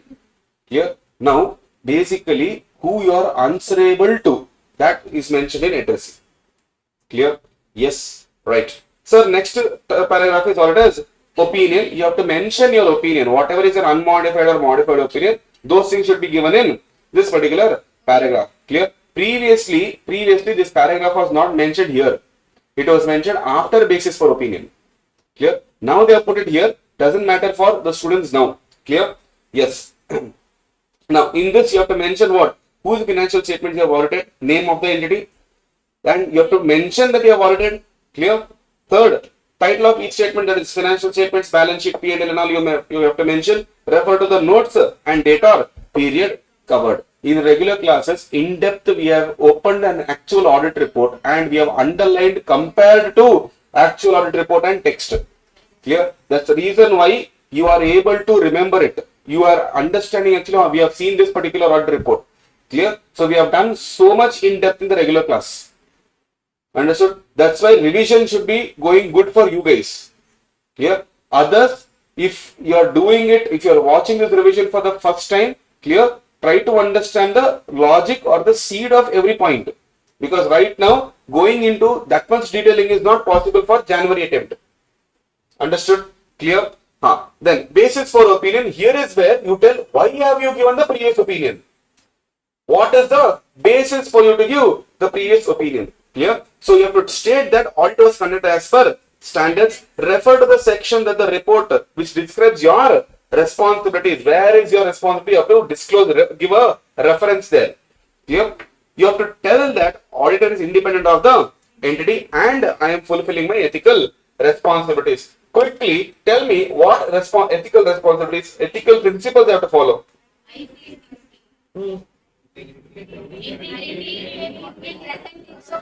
Presentation, integrity, professional behavior, professional competence, confidentiality, objectivity. Clear? So these ethical requirements I am supposed to fulfill. Clear? Not only this, I should have independence also. Clear? Free from influence. Right? Okay. State whether the auditor believes that evidence that the auditor has obtained provides a basis for opinion. Now, point number four, putty conceptual connected here. You have to state whether you believe that evidence is obtained. No. That means if I am giving my modified opinion in a case where I don't have evidence only, this point I should not write. Clear? This point I should not write. Why? When evidence is not there only, why are you mentioning that you have got evidence? Understood? Clear? Going concern, what do you mean by going concern? The entity will run for a foreseeable future. Clear? Yes. Now you have to tell that financial statements are prepared. See, basically it's an assumption taken. That is why most of the reports, we discussed this also in the class, most of the reports you will not see going concern paragraph. Clear? Why? Going concern is an assumption. Now when you are taking an assumption, do you specifically mention it?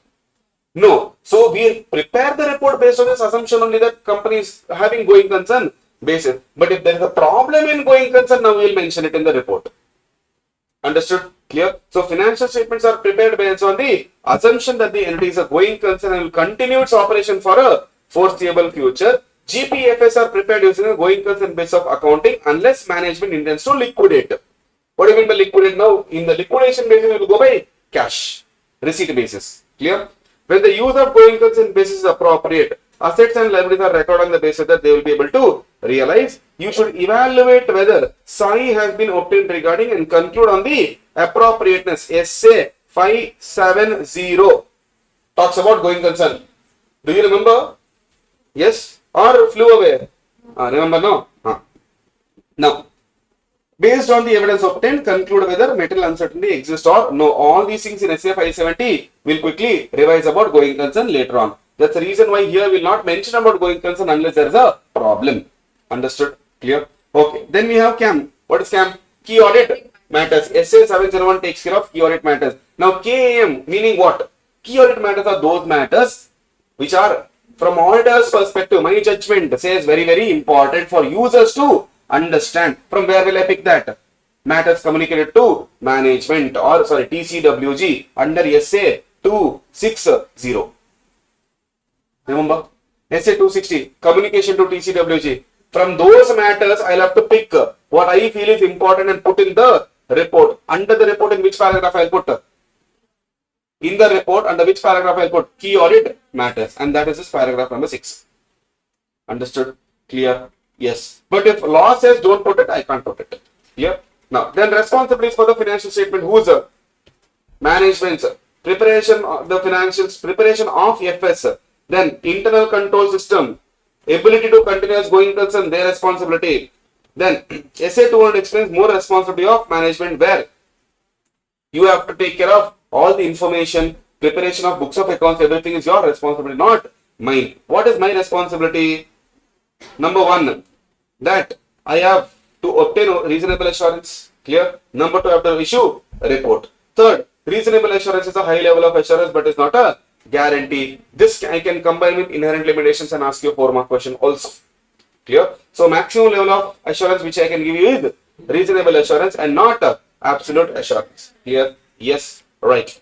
Now, that misstatements can arise from fraud and error either. Now, you describe that they are considered material. If individual or aggregate, they could influence the decisions or provide a description of materiality. Either define what is materiality or tell them what is the effect users will have. One of the two you have to disclose. Then further, what should I do? I'll just keep on highlighting these important things. Clear? As an auditor, further I should tell that I have done audit as per SA. Then describe by telling that auditor's responsibilities are identification and assessing ROMM, performing procedures is my responsibility, obtaining evidence that is sufficient and appropriate is my responsibility. Clear? Risk of not detecting a material misstatement resulting from fraud is higher than resulting from error. Clear? I should clearly tell, fraud is not, finding fraud is definitely not my primary responsibility. Clear? But yes, it is my responsibility. The risk is higher. Error is easily found out compared to the fraud. Obtain understanding of ICS is my responsibility, not maintaining ICS. Maintaining ICS is not my responsibility. Yeah, obtaining understanding is my responsibility. Evaluate appropriateness of accounting policies used. Appropriateness of management use of going concern. Having going concern is not my responsibility. Evaluating the appropriateness is my responsibility. Understood?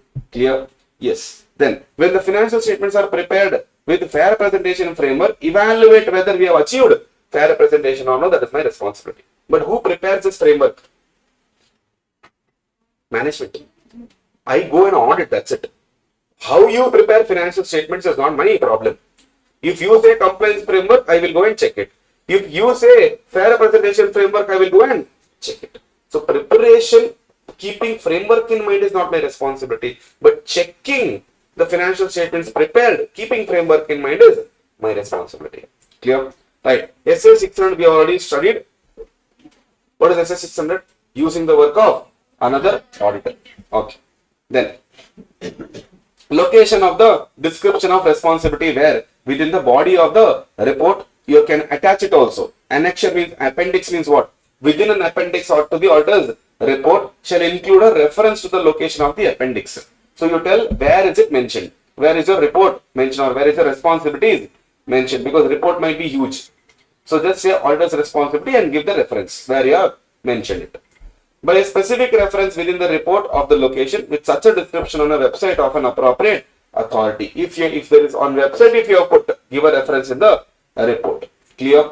Yes. Then other reporting responsibilities. Here, can you give one example which reporting responsibilities we cover here?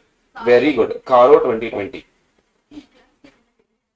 Clear? In CARO 2020, CARO 2020 is mentioned under this. Okay. Not only CARO, any other regulatory reports will put under this paragraph. Clear? As an annexure we'll put. Okay.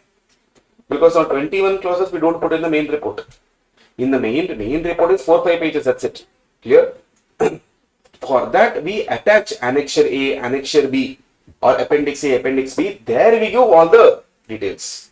Then signature of the auditor should be signed. Clear? Report is signed by the auditor. That is engagement partner in which name? Very good, person name. Where the firm is appointed, the report is signed in the personal name of the auditor and in the name of firm. The partner proprietor who is signing the report must mention the membership number and also registration number of the firm allotted by IC, AI. Then place of signature, where place of signature means left side, right side? No, location, in which place you are signing it. Clear? Then the date of auditors report. We all know date of auditors report should be after financial statements. Clear? And also whatever written represent, I am covering here only, whatever written representation you have taken, the date of WR should be before audit report date. Number 2. Number 3, engagement quality control review. That date should be before audit report date. Clear? All these small things you have to link it here only and finish up the revision. Okay. Now, UDIN. In one of the exams they are asked, recent exams, UDIN. Clear? Now, sir, what do you mean by UDIN? Unique document identification number. UDIN is usually used where we certify certain things. Clear? So, audit report also is a certification only. No? I mean, not certification, it's an opinion report where you still have to generate UDIN. Clear? Now, very good question they had asked in MCQ. Clear? For confirmation certificate and all, we don't use UDIN. Debtor confirmation, creditor confirmation and all, we don't use UDIN. Reason, we go through management. Clear? Practically, we go through management. So, for that, we don't use UDIN. We use it only for confirmations. Understood? Clear? Yes, sir. Now, 700 is done. 705. 705 talks about what? Modification. There are two types of situations where we have to modify. Which is that? One, when you have evidence saying what? Material misstatement exists and financial statements are not free from material misstatements and you have not prepared as per AFRF. Second thing, I don't have any evidence only. For conclusion, I need evidence. Clear? So here, concludes if the word is used, that means they have used evidence. But if here, unable to obtain evidence means conclusion only is not possible. And if I can't give conclusion, can I give opinion? No. But I'll still give opinion called disclaimer of opinion where I will tell I don't know. Understood? It's still an opinion only. Clear? Now, sir, here, come to the box directly. In what situation, what opinion I am supposed to give? Clear? Now, you have to read it like this. Clear? You have to read it like this. So, you read this first, then you read this second, then you come to the conclusion. Clear? Now, if the financial statements are materially misstated, and the misstatement is material anyway, yes, but if it is not pervasive, now what do you mean by pervasive? Pervasive effect means what? Spreading into other areas. The effect is not at one place. Clear? We call it as, sir, it has a spreading effect. It doesn't stay in one place. One place you make misstatements. It keeps on affecting many places. Those type of misstatements is what we call as pervasive in nature.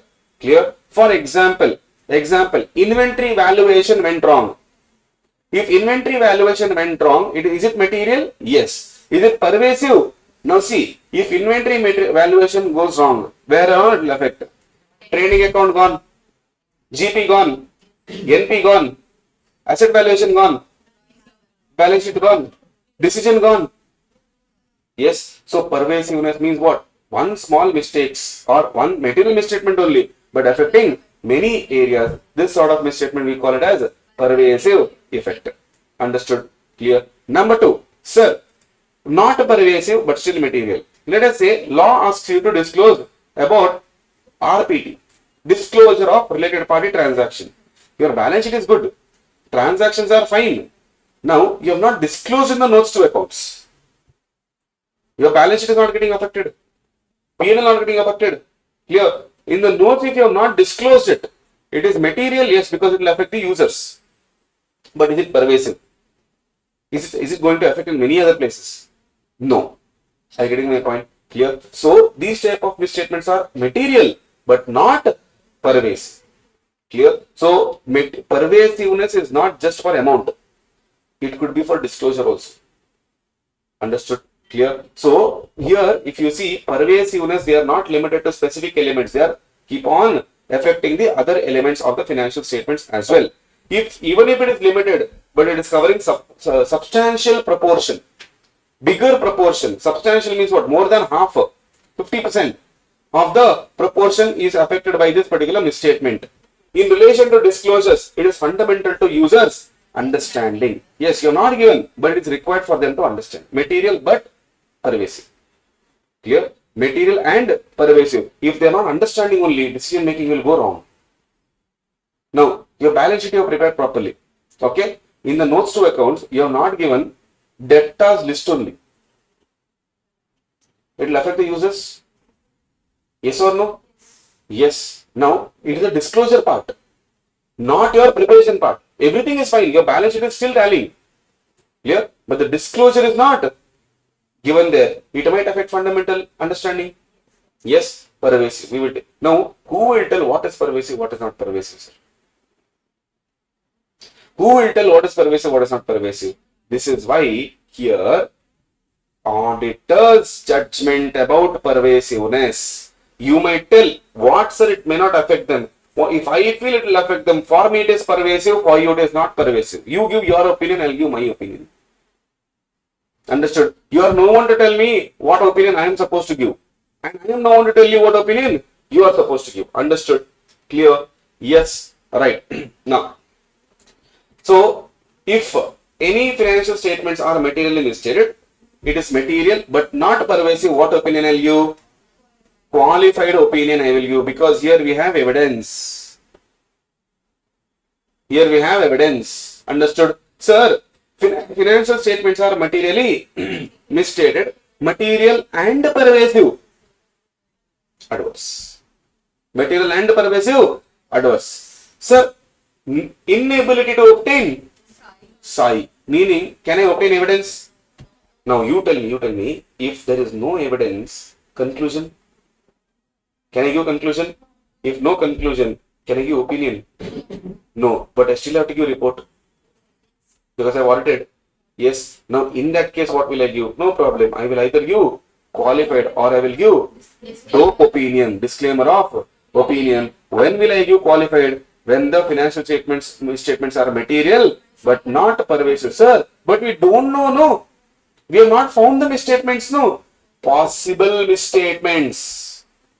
You have to take a judgment. Here, you have to assume, you have to think what could be the possibility of misstatement. If the possibility is material but not pervasive, qualified. If the possible effects, that's why here they have said possible effect is material and pervasive, then you give disclaimer of opinion. Half of the audit is difficult for students because there is no formula for you to decide. Clear? There is no law to tell you, do this. That's why audit is difficult for you. Clear? If we are told, sir, pass SR here, pass BR in this case. Now, buyback one provision is there in your law. Less than 10% pass BR, 10 to 25% pass SR, you are very comfortable in the head. You are not even thinking. Here, but audits, imagine that I have to put in audit language. Less than 10% take appropriate decision, more 10 to 25 take appropriate decision. Now you are uncomfortable because no one is telling us what to do. I only have to do it on my own. Grow up, no. Grow up, no. Put judgment in your mind. Think what could be the effect. If you feel possible effect are material but not pervasive, it may not affect, you give qualified opinion. Nothing wrong in that. It's your opinion. Clear? The entire subject gives you freedom to decide. And we are used to not getting freedom. The moment we get freedom, now we are scared. What do we do? What do we do now? Okay, I have to decide. No, you tell me, no. Right from eating food to opinion, we are dominated. We want someone to tell what. What do you want to eat? Anything. Anything, no one tell something, no. Right? So audit is that sort of subject where you are given freedom to decide what opinion you want to give, what procedure you have to put, right from the data till opinion. Full freedom you have. Full freedom you have. Which data, which information is, I have to pick from data, your call. How do I examine? Your call. What procedure to apply? Your call. What evidence is best? What evidence is worst? Your call. What evaluation I should put? Your call. What conclusion I have to see? Your call. What opinion I have to give? Your call. Ultimately, what is there in audit? Nothing but your call. Understood? That is exactly why students find the subject little irritating, clear, little difficult, clear, right? Little irritating, little difficult, little annoying, clear. Then this is how things go, clear. You as an artist, you should start thinking now what opinion I should give. Understood? Clear? Yes, right, sir. Okay. Now, sir, one more quick. Management impose the limitation after. Management impose a limitation after the auditor has accepted the engagement. After I accepted the engagement, you are telling what?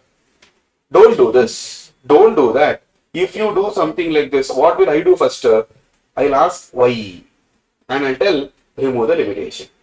Here, remove the limitation. If management removes a limitation, very good. Proceed with my audit. But if management doesn't remove the limitation, Communicate with TCWG. first to communicate with TCWG, clear, and still unable to obtain SAI. See, one side you communicate. The moment you communicate, don't sit quiet. You communicate with TCWG, side by side perform other procedures. Clear? Now, when you are performing other procedure, if you are still not able to obtain SAI, then now take a call. Possible effects are material but not pervasive, you qualified opinion. If possible effects are material and pervasive, you withdraw from the engagement or you disclaimer of opinion. If possible, try to withdraw. But nothing, sir. Last stage, sir, what to do? Give disclaimer of opinion. Clear? Yes. All right. All right. Okay. Next.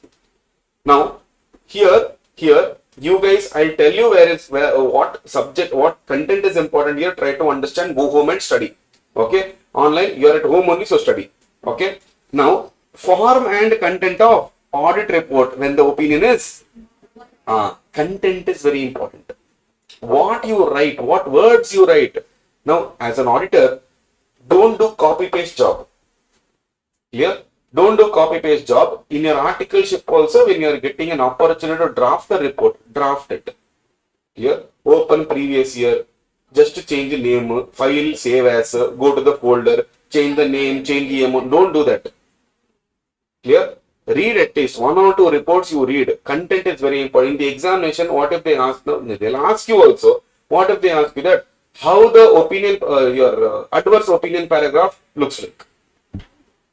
Now, write the content. In your school days, you should write no leave letter and all. Like that only now, no leave letter, now write audit report. Okay, nothing has changed. Just format has changed. And little more extra words you have to put. Clear? Now, if you are giving qualified opinion, this is a box for you. What is that? You will tell, sir, this is my opinion except for the effects of the matters described in the... So, except those matters, my opinion is good. That means for those matters, my opinion is not good. This is for what? Which opinion?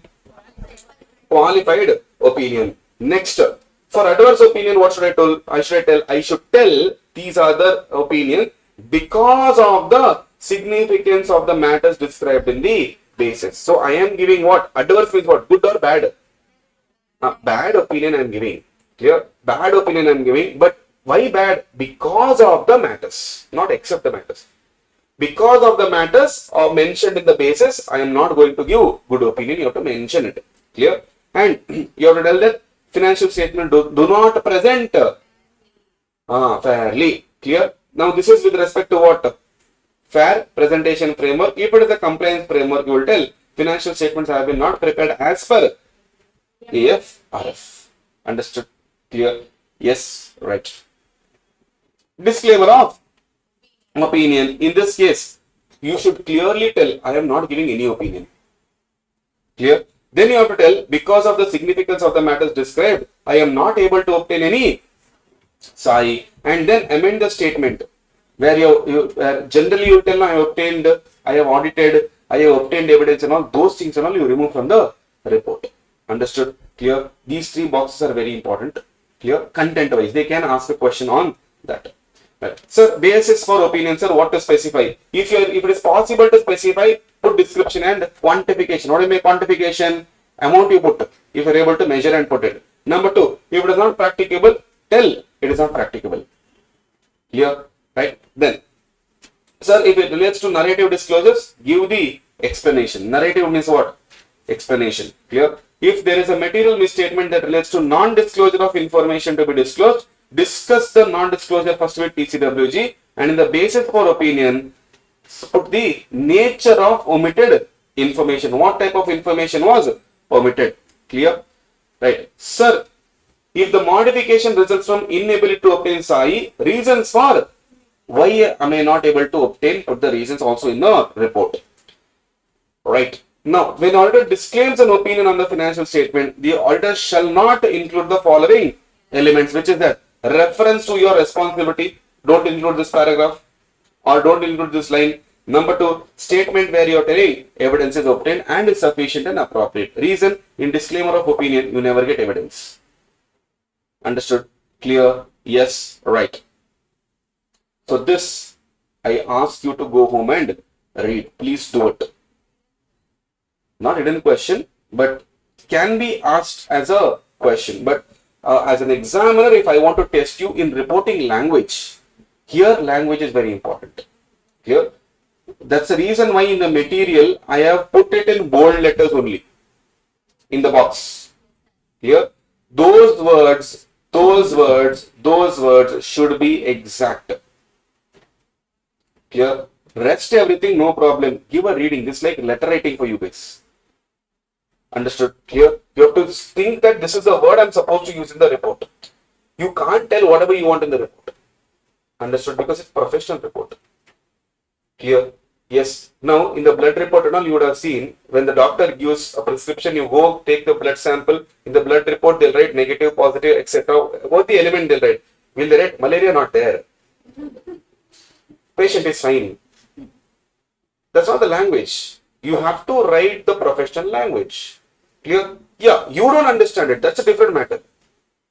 Clear? Similarly, audit report should look like audit report.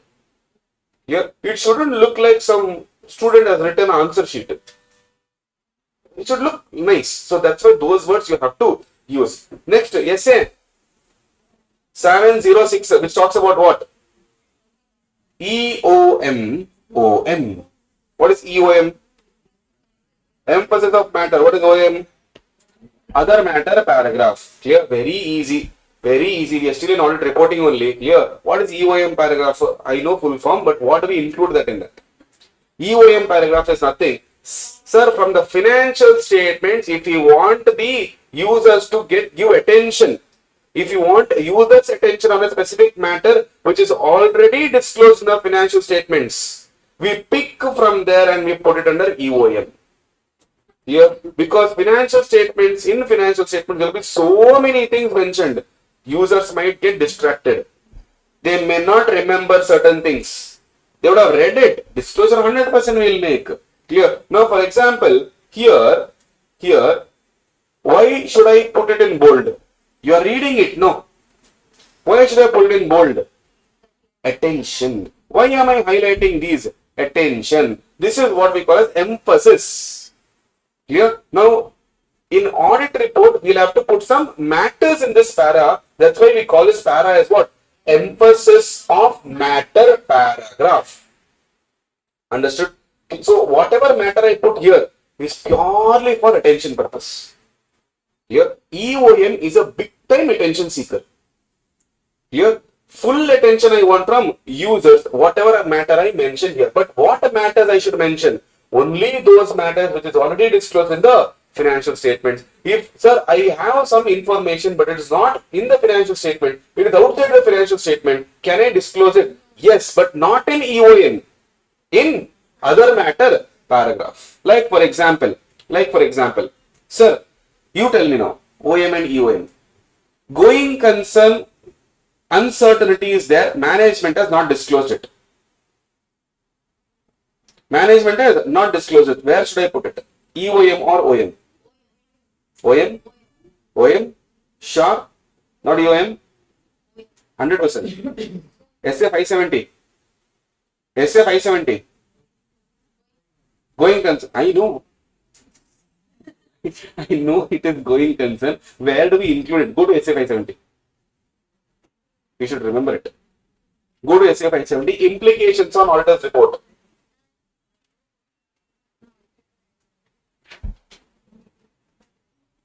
Implications on auditor's report.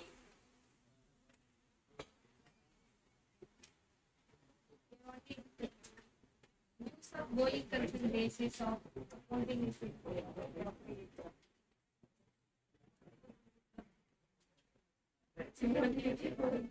Here. Use of going concern basis is inappropriate as per auditor. Sir, where do we put it, sir? In which paragraph, sir? EOM paragraph. Sir, why EOM, sir? Why not OM, sir? Hey, going concern is not there in financial statements. Huh? Going concern is not there in the financial statement. Isn't going concern an assumption based on which financial statement is prepared? So basically, financial statement is nothing but going concern basis only. Yes or no? So that's why we put it in EOM paragraph. What you are assuming is, sir, I can't see no, sir. In the financial statements, I can't see no. Preparation of financial statement is as per going concern. If you are doing credit transaction, aren't you hoping that tomorrow my business will survive? Yes or no? Credit sales if you are doing, aren't you hoping that my debtor will pay me after 1 month? Credit purchase if you are doing, aren't you expecting the business will survive for next 1 month to pay creditors? Otherwise, you should prepare on liquidation basis. No. Understood. That means financial statements are prepared on GC basis only. So if GC is not fine, where will I go and put it? EOM paragraph. Sir, there is a case filed. Contingent. We don't know. It's not contingent liability. Somebody has filed a case. Now I want my users to know about it. EOM or OM? EOM or OM? OM. Sir, due to COVID, I had a huge loss. It had a huge impact on my business. EOM or OM? EOM or OM? Huh? OM. Because COVID is not there in the financial statement. I am not highlighting the loss. I am telling the reason for the loss. Reason for the loss is COVID. Now that is nowhere told. In the financial statement, loss you can see. But the reason for that loss, if I want to tell you, I will tell it in other matter paragraph because this is not a financial statement matter. Understood? Clear? Yes. Right. Pakka. Alright, sir. Wait. Don't worry. We will do all this chart when we come to SA 570. Understood? Clear? Right, sir. Okay. Next. Example. See, for example of EOM, uncertainty relating to future outcome of exceptional litigation or regulatory action. We don't know. Clear? Somebody has filed a case. We don't know the outcome. An outcome it can't be included in the financial statement because it has not yet happened. We put it in which paragraph? Which paragraph? Which paragraph? EOM. Where are we now? EOM. Subsequent event that occurs between date of financial statements and date of audit report. Events occurring after balance sheet date. Events occurring after balance sheet date. We will put in which paragraph? EOM paragraph. Why? Whether it is adjusting event or non-adjusting event, both will come in financial statement only. If it is adjusting event, you adjust it in the financial statement. If it is non-adjusting event, you give disclosure in the financial statement. Both are there in the area of financial statements only. That is why we pick and put in EOM paragraph. Clear? Yes. Early application of new accounting standard. Sir, imagine I bring out a new accounting standard called AS 37 or AS 99. I bring and I tell you can start from the next year you can apply this, but you are applying in the current year only. No problem. Clear? Now the question is, when you are applying in the current year, did I ask you to apply? No, but you applied. Because of that, financial statements are based on AS 99 now. Understood? Such AS is not there for example purpose. Okay? No, don't tell sir, no accounting knowledge only AS 99 experience. Which AS is there? Example purpose. Clear? Now, if these new accounting standards, even if I'm not asking you to follow early application, in that case, I'll put in EOM because my financial statement is based on that standard, prepared based on that standard. Clear? Major catastrophe, disaster, calamity that has occurred, which continues to have significant effects on financial position or entity's financial position. Tsunami. Because of that, my financial statements is suffering loss, sir. Clear? Now, sir, when it comes to OM, what is OM, sir? Same like EOM, but what is that? From where am I? Source is very important. If I'm picking from financial statements, where will I put? If I'm picking from other than financial statements, where will I put? OM. Clear? Now, anything other than EOM, where will you put? OM. Understood? Clear? Simple logic, simple logic, simple logic. Sir, if anything from the financial statements I want people to focus on, I will pick and put it in EOM. Other than financial statements, if I'm picking any matter and putting, where will I put? Other matter paragraph. Understood? Clear? Now, government has drafted a policy. Okay? We don't know. It's not yet applicable. Government has drafted a policy. They're telling from next year, we'll make it applicable. Now, my question to you, it is not affecting my financials. It's outside financials. But I want users to know about it. I'll put in OM paragraph. No, see, disaster or calamity, we are talking about natural disaster or natural calamity. COVID is a pandemic. Clear? And if it is a man-made pandemic, it can't be a natural disaster. Clear? We can put in EOM paragraph as well. But if I am actually saying that, sir, because of COVID, I'm suffering a loss, my financial statements has affected because of this, sir. And based on that, I'm doing all these things. Then you put in EOM paragraph. Understood? Clear? Logic is what? If it is affecting the financial statements, clear, and it is a matter of financial statements, then from there only you are picking and putting it in EOM. Clear? For EOM, what is the source? Financial statements only. But anything other than not there in the financials, but I still want users to know, then I will put in other matter paragraph. Clear? Right. That is it. Okay, sir. But before you put EOM or OM, you should try to understand that you have to communicate with why. I told you directly, don't go and decide. Just tell them, see, this is a problem. This is what we are going to put. This is the wordings we are going to put. Is it okay with you? What if they try and solve it for us? If they can try and solve it for us, good for us. Clear? SA 706. Then SA 701. SA 701 talks about what? Communicating key audit matters in the independent auditor's report. So what is key audit matters? In auditor's professional judgment, it is of most significance in the audit of current period. So who takes a call? Which matters can? Auditors call. Clear? So you can write there, or if you have already written there, no problem. But if you have not written there, key audit matter decision is solely of auditors. Key audit matters is solely of auditors. Next. Purpose of communicating. Why am I communicating, sir? Enhance the communicative value. Enhance means what? Improve the communicative value. Provides additional information to intended users. What do you mean by additional?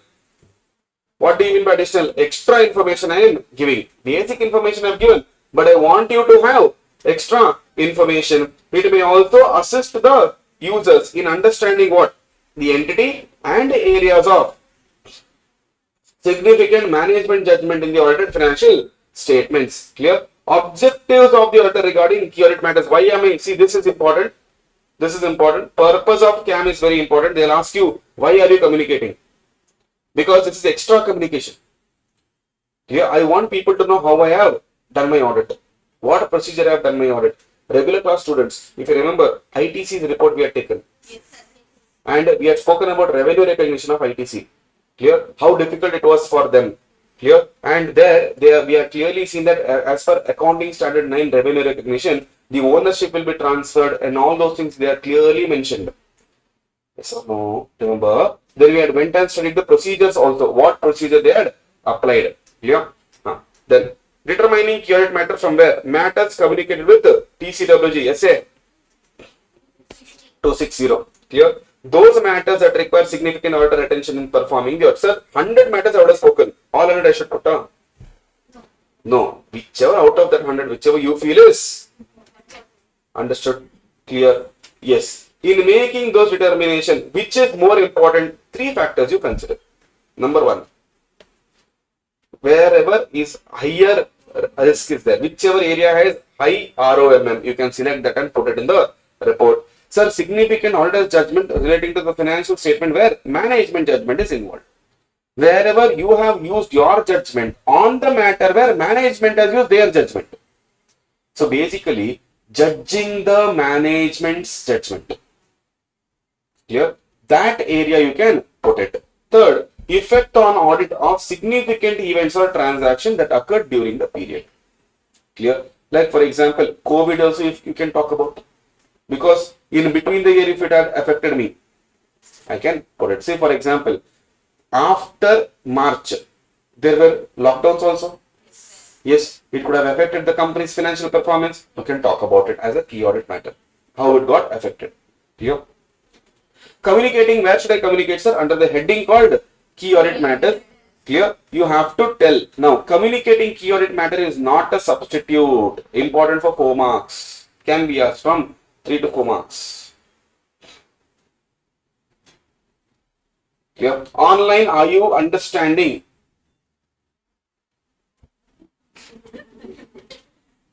Online, YouTube. Okay. Next. Now, A, B, C, D. 4 matters I have to. 4 matters where it's not a substitute. That means these things they have to do it. If you do it, it is not as good as they have done it. What is that? Disclosures in the financial statement that management should make. See, management should make their disclosure. If you have made, it does not mean by management has made. Clear? So whatever you made is not a substitute. For you it is option. For you, communicating key audit matter is an option. For them it is mandatory. Following the accounting standards. Clear? All these, preparing the accounts properly, disclosures and all, for them it is mandatory. For you it is optional. You are doing as an additional communication. If you don't tell also, nothing will happen to you. But if they don't tell, users will have a problem. Clear? Yes. Next. Substitute for auditors expressing a modified opinion as required by SA 705. If modifications you have to put, you have to put in SA 705. If you communicate here, it is not a substitute because opinion is mandatory. If you don't want to give opinion, you can't give any report, you have to withdraw. But if you are giving a report, you have to give your opinion. Just because you put in key audit matter, that does not mean you should not give your modified opinion. You have to give. If you are giving modified opinion, give under SA 705, not here. Clear? Then substitute for reporting as per SA 570. What is 570? Going concern. So going concern reporting has to be done properly. Just because you mention here, that doesn't mean you should not mention about going concern in the relevant paragraph. Why? These are optional things. Those are mandatory for you. Clear? Separate opinion on individual matters. Clear? Yes. Right, sir.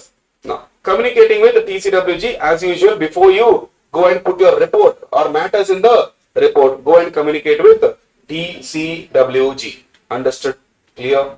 Yes. Right. Then we have SA 710. 710 talks about what? Comparative information, which talks about corresponding figures and comparative financial statements. Understood? Clear? Sir, there are 2 things. One is called corresponding figures. One is called comparative financial statements. What is the difference, sir? Corresponding figures are included in the current financial statements. Clear? And we do not give opinion on previous year amounts. For example, imagine this is the financial statement, one side. This is previous year, this is current year. Our opinion is always on current year. Clear? But then why do we put this amount, sir? This amount we put for comparison purpose. Clear? So opinion is not on previous year. Opinion is only on current year. Clear? This type of disclosure is what we call as corresponding figures. Clear? In regular class, we had opened audit report, financial statements, and we had checked ITCs only. P&L, reserves. Clear? Remember? Yes. So we had seen previous year how much they had done, current year how much they had done. Yeah. I remember we are even talking about the revenue from cigarettes, books, yes, paper boats here, yes. So that is nothing but the previous year amount they'll give to compare for current year. With the current year, you compare and see how much we have made. But opinion is not on both the years. Opinion is only on current year. Clear? This type of disclosure is what we call as corresponding figures. For comparative financial statements, what do we do? Both, let us say previous year also I am auditing, current year also I am auditing. So opinion will be on both years. Not only 2, it could be 3, it could be 4, it could be 5. Clear? How many years you are going to audit, that many years opinion you are supposed to give. Clear? Right. Comparative information, procedures. What are the procedures? Determine whether financial statements include comparative information required by AFRF. Now in case of income tax audit, they asked you to put previous year amount right next to the current year amount. You have to put it because AFRF is asking. Understood? Clear? Yes. Right. Now, for this purpose, the auditor shall evaluate whether comparative information agrees with the amounts and other disclosures presented in the prior period. Accounting policies reflected in the comparative information are consistent with those applied in the current period, or if there have been changes in the accounting policy, whether those changes have been properly accounted and adequately presented and disclosed. So, accounting policy should reflect correctly. Clear? And if there are any changes, AS1, if accounting policy changes, no issues. For 2 reasons you can change. One is requirement of law, better presentation. Clear? But if you have changed the accounting policy, no issues. You have to adequately present and disclose it. Understood? Clear? Yes. Now, if the auditor becomes aware of possible material misstatement in the comparative information, perform such procedures to determine whether material misstatement exists. Meaning what? If you become aware about what? Misstatement in the comparative information. When I am doing current year audit, I got to know previous year there were some misstatements. Understood? When I am doing current year audit, I got to know previous year there was some misstatement. In that case, what am I supposed to do? First to go and check, perform procedures to determine whether last year misstatement is affecting in the current year or no. Clear? Then, if the auditor had audited the prior period financial statements, you shall also follow relevant requirements of SA 560. What is 560? Subsequent events. If you are only auditing, then this year if you find something, it will come under subsequent event. Clear? Right. The obtain WR from management and specific WR from management for any prior period specific items. WR, if you remember, general WR and specific WR is there for us. Clear? This is my general one, this is my specific ones. Clear? So, reporting regarding corresponding figures, you have to disclose it in the current year financial statements only as a part of comparison. Clear? That is it. Now, sir, when corresponding figures are presented, opinion shall not refer to corresponding figures except in the following circumstances. Except in the following circumstances, which is that? Number 1. If the auditor report on the prior period as previously issued included a qualified opinion, disclaimer of opinion or adverse opinion, basically modified. If last year had modified opinion and the matter which gave rise to this modification is not solved, what do we need to do? They are telling, if it is not solved, first you also modify your opinion. Because last year, because of that matter, auditor gave modification. That matter is not yet resolved. So this year also it will affect us. So ultimately we will have to modify. Understood? Clear? Next. In the basis for modification paragraph, basis of opinion paragraph is there? No. In that you should either refer to both the figure, clear, and the corresponding figures giving rise to modification, or explain that the opinion has been modified because of the effects. Either quantify or explain the effect. One of it. Don't do both. Second situation. Sir, what if you obtain a evidence that a material misstatement exists, but in the previous report unmodified opinion was given? Meaning what? Misstatement is there. What opinion was given? Unmodified opinion was given. Now, sir, how is it possible, sir? It's possible. What if he has not found out? He has done a sample basis. He has not found out. Clear? Or he felt it is immaterial. His opinion. Clear? Now, if you find material and now he has given unmodified opinion, what am I supposed to do? Check whether misstatement has been properly dealt with. What if it is corrected? Clear? What if it is corrected? What if it is immaterial actually? Misstatements could be there, but what if it is immaterial now? No problem. If that is not the case, you express qualified opinion or adverse opinion. Tell me, listen. Why qualified or adverse? Why not disclaimer? Yes, here evidence is there that misstatement exists. Here, if evidence only is not there, then I can go for disclaimer. Here, sir, prior period not at all audited. Very good. Prior period not at all audited. What do I do, sir? Nothing, sir. State in other matter paragraph. One of the example for OM paragraph. Here, last year it was not audited at all. This year, first time it is getting audited. Now, in that case, what are we supposed to do? In OM para, you mentioned that previous period was not audited, so that users will know what are you talking about.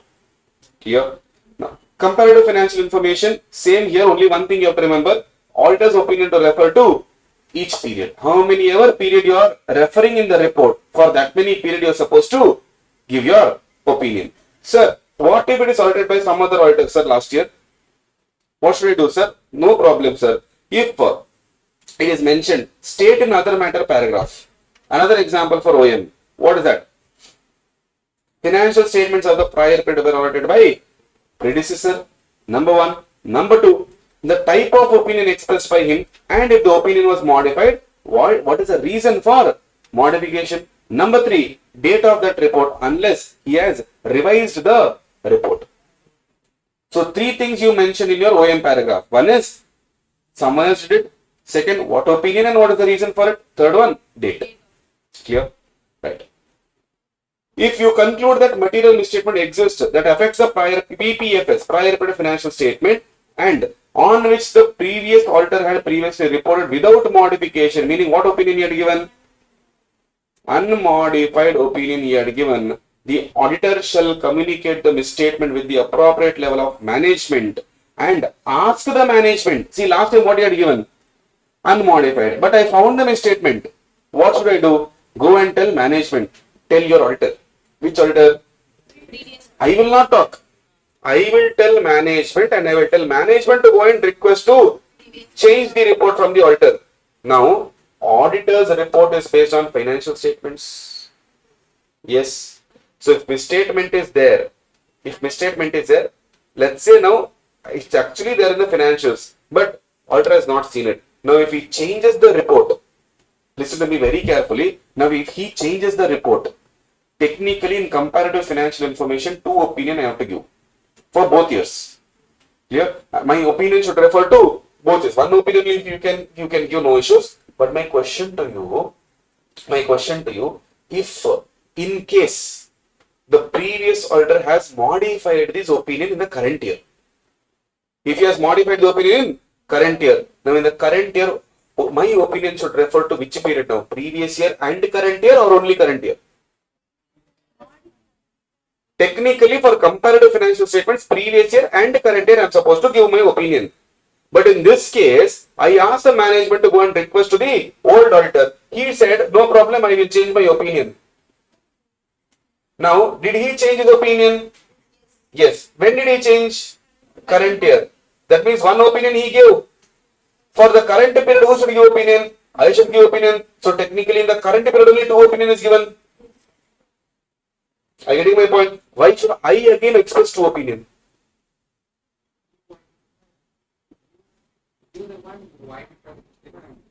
I verified, I found out the misstatement, and I told management. Go to the previous auditor and ask him to check this. And if he agrees to revise, see here, if he agrees previous auditor to be informed, and if the previous auditor financial statements are amended and previous auditor agrees to issue a new report, then you shall report only on the current period, because technically I should give two opinions. So basically you should get two opinions from as management, as users. One opinion previous auditor only has given, changed. New report is there, one my report is there. Clear? Over, no. That's what we wanted. Understood? Clear? If he would have not given, I would have given that opinion. But 100% opinion, either I will give or he will give. Since he is giving for previous year, I am giving for current year. If he was not changing his opinion, I will give my opinion for previous year also. I will give my opinion for current year also. Understood? Clear? Yes. Right. Prior period statement not audited at all as usual. Where do we put it? In other matter paragraph. State in OM paragraph that they were not audited at all. But such a statement does not, however, relieve the auditor to obtain SAI that the opening balance do not contain misstatements, meaning SA 510 you have to follow. Clear? 510 you have to follow. Understood? Clear? Yes. You still have to obtain evidence. Sir, last year not audited. Why should I obtain evidence? Last year closing balance, current year opening balance. Opening balance has closing balance has misstatements. Will affect opening balance. If opening balance has misstatements and you don't find out, current period closing balance also will have problems. Understood? So your duty is to ensure that the opening balance does not have any misstatement. Now as good as checking closing balance, no? Yes. So you have to obtain SAI that the opening balance do not contain misstatements. You have to obtain because it will affect your current period. So I'll write here because it will affect current period financial statements. It will affect what? Current period financial statements. It will affect current period financial statements. Okay. Right.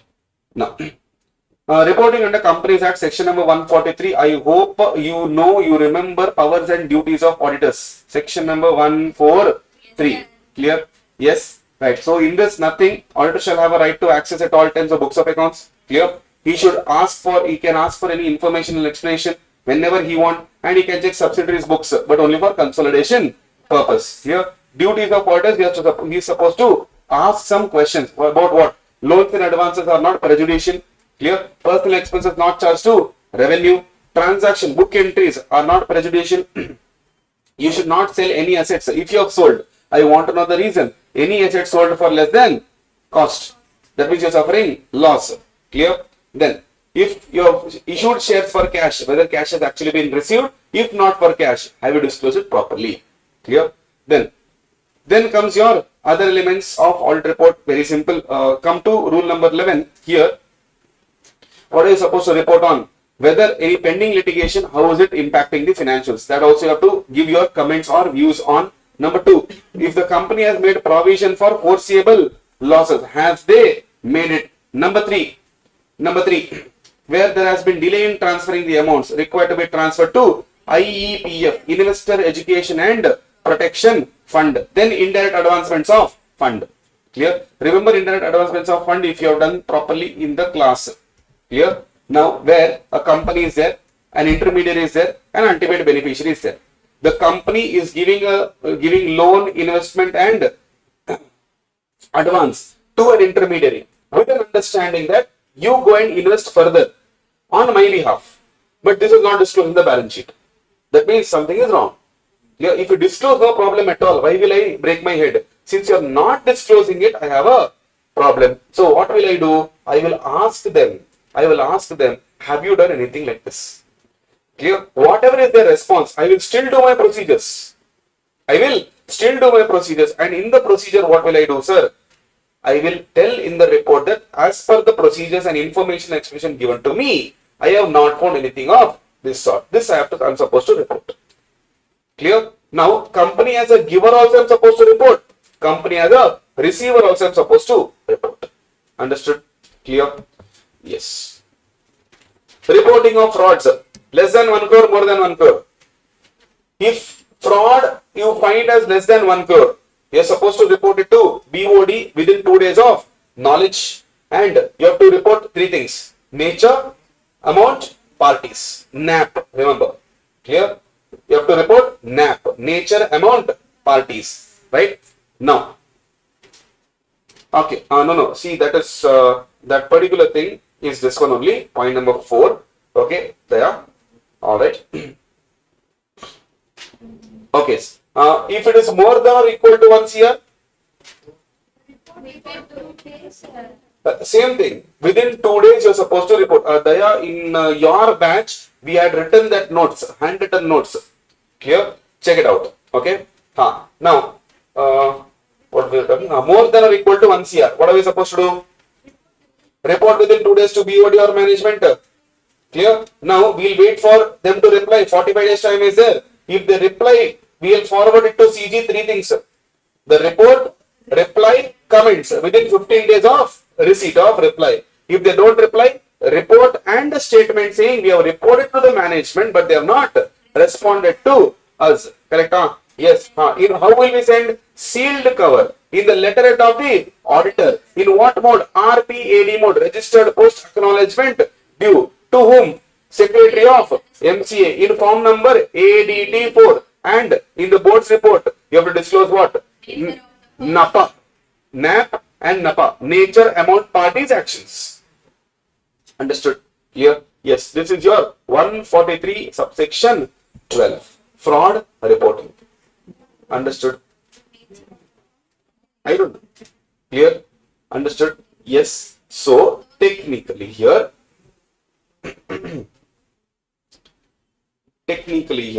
chapter 8 done na?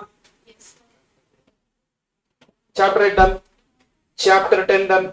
Yes. Branch audit done. Yes. Joint audit done. Yes. Which means today's target. Today's target is done. Correct? Now,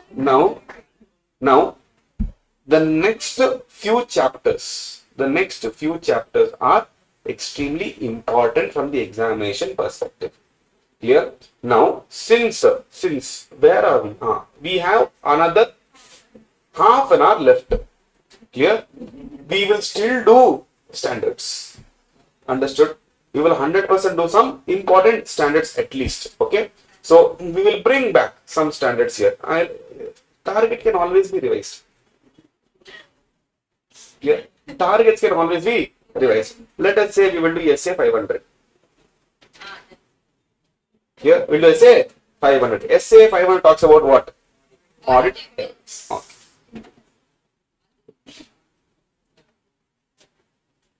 Abdina? We started only at 5:30.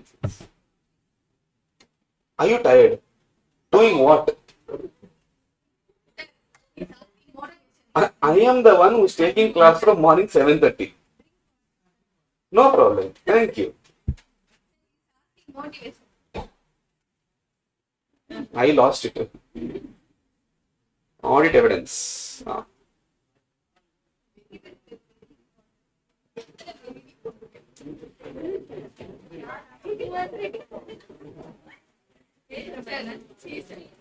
How many very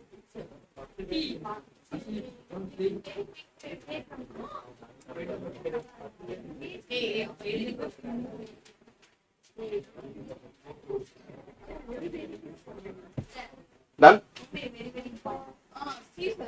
She's putting BV 1, 2, 3, 4, 5, 6. Who? Very All right. Right. Let's continue.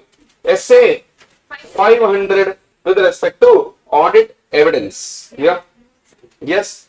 Now, if you remember the cycle, we start from data, information.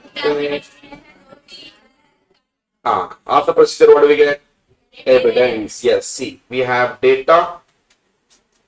We have information, we have examination, we have procedures, and after evidence, what do we get?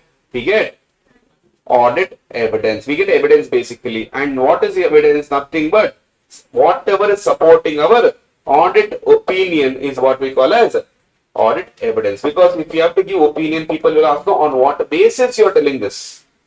Here, what is the basis for your opinion, sir? And that basis is what we call as audit evidence. So, only after obtaining reasonable assurance, we end up giving what?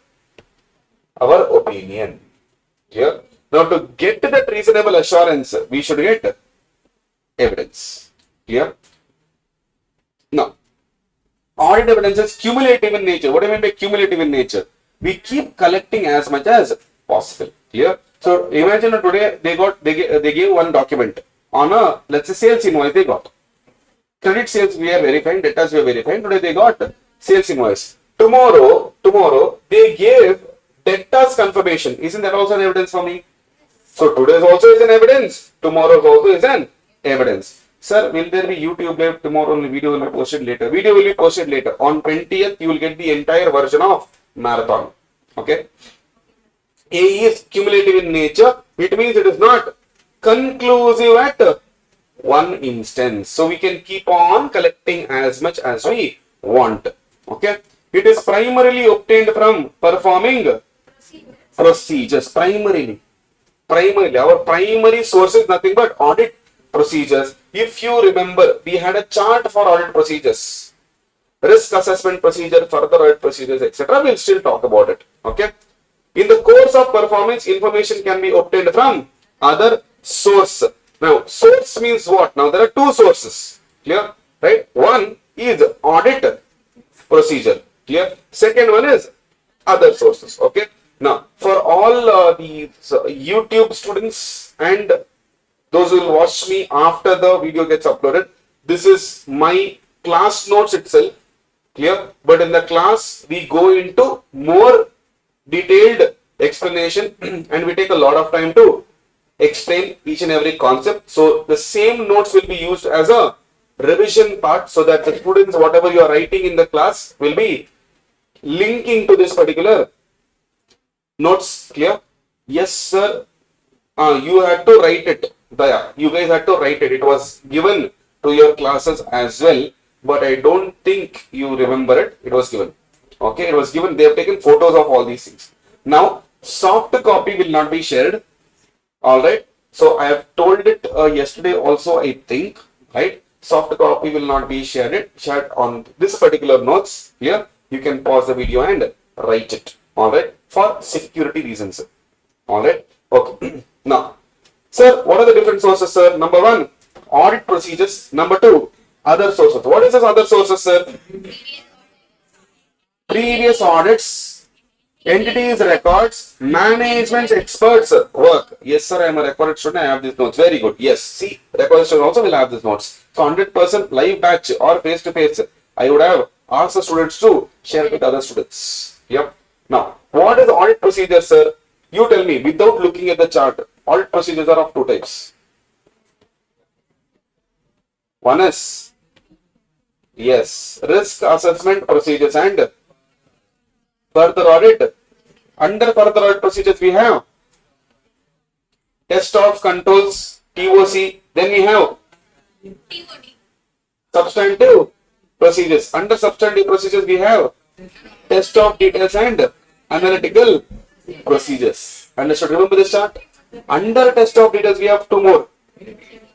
Verification of balances and verification of transactions. Understood? Clear? Yes. These are the procedures that we had studied under audit procedures. Clear?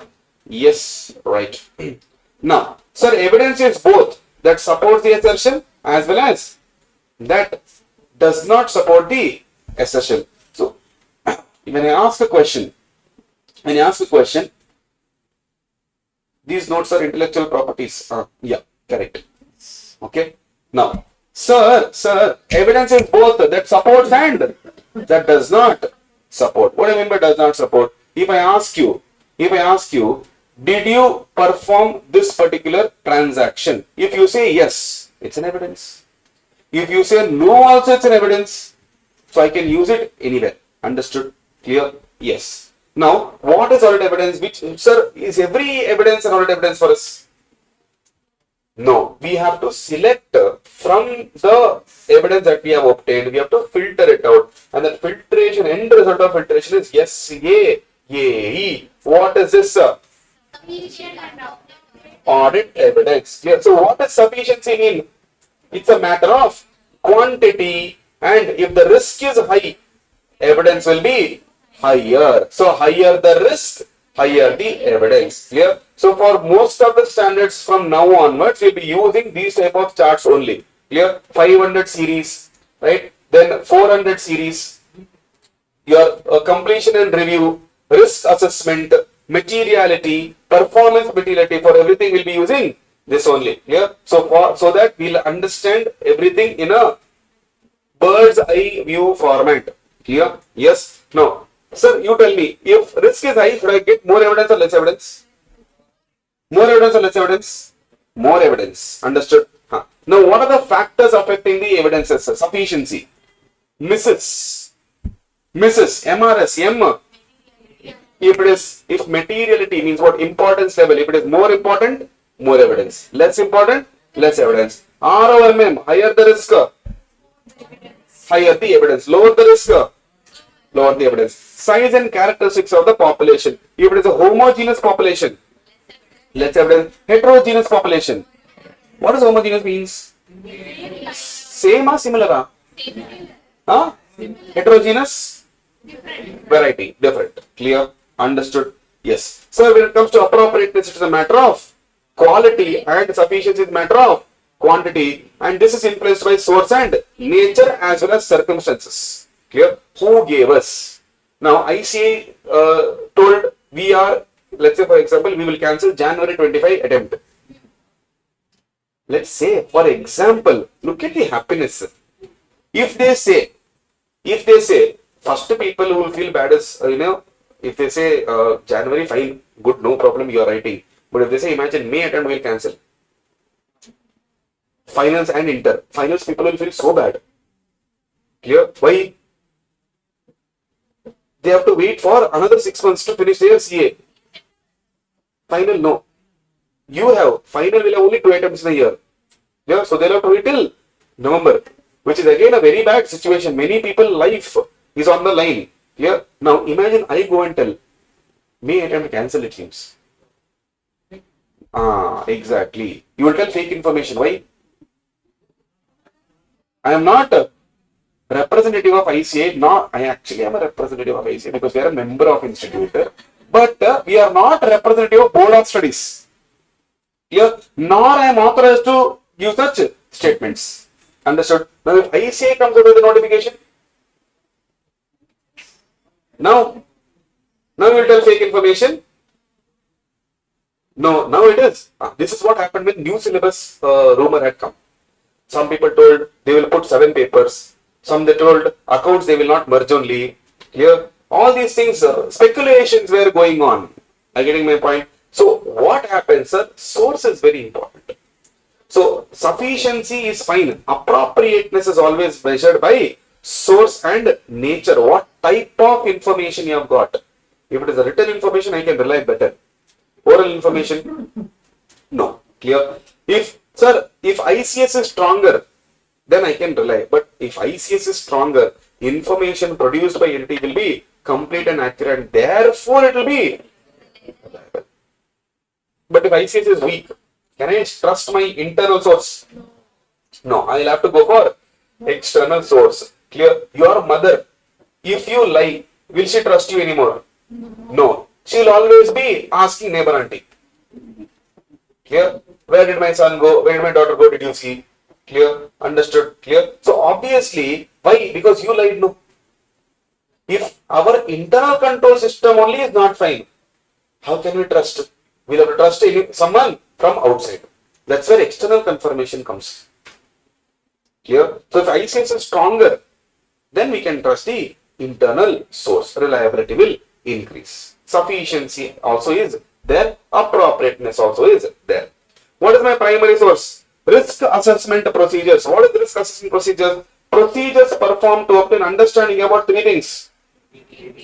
Entity, environment, internal control system. And this is done to do what? Identify and assess risk of material misstatement. What is the risk of material misstatement? Risk of financial statements being materially misstated before the audit starts. Here, risk of financial statements being materially misstated before the audit starts. Now, this could be due to, now in risk assessment we will discuss this, inherent risk and control risk. Clear? Now, because of this, your financial statements are wrong. So, to identify how much it is wrong, what is the risk? I do risk assessment procedure. Clear? Now, this ROMM could be due to fraud, or what is the difference between fraud and error? Intention. That's it. Intention. Fraud is? Error is? Unintentional. Understood. By mistake, fraud can happen or what? No. Understood. Clear? Okay, sir. Now, that is your risk assessment procedure. Next, we have further audit procedure. Now, technically, I'll refer the standard here only. Risk assessment procedure is mentioned under SA 315. Clear? Risk and further audit procedure is mentioned under SA 330. Clear? Yes, sir.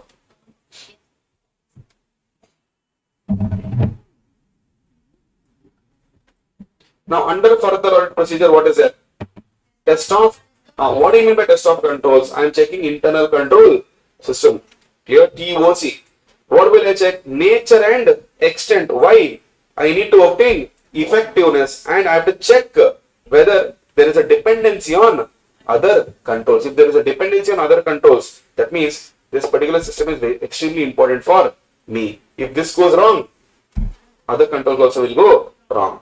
So, substantive procedures. Under substantive procedure, we have two things: test of details, and this is nothing but a chapter 5. Remember, what is chapter 5? Audit of items of financial statements. So, under test of details, what do we have?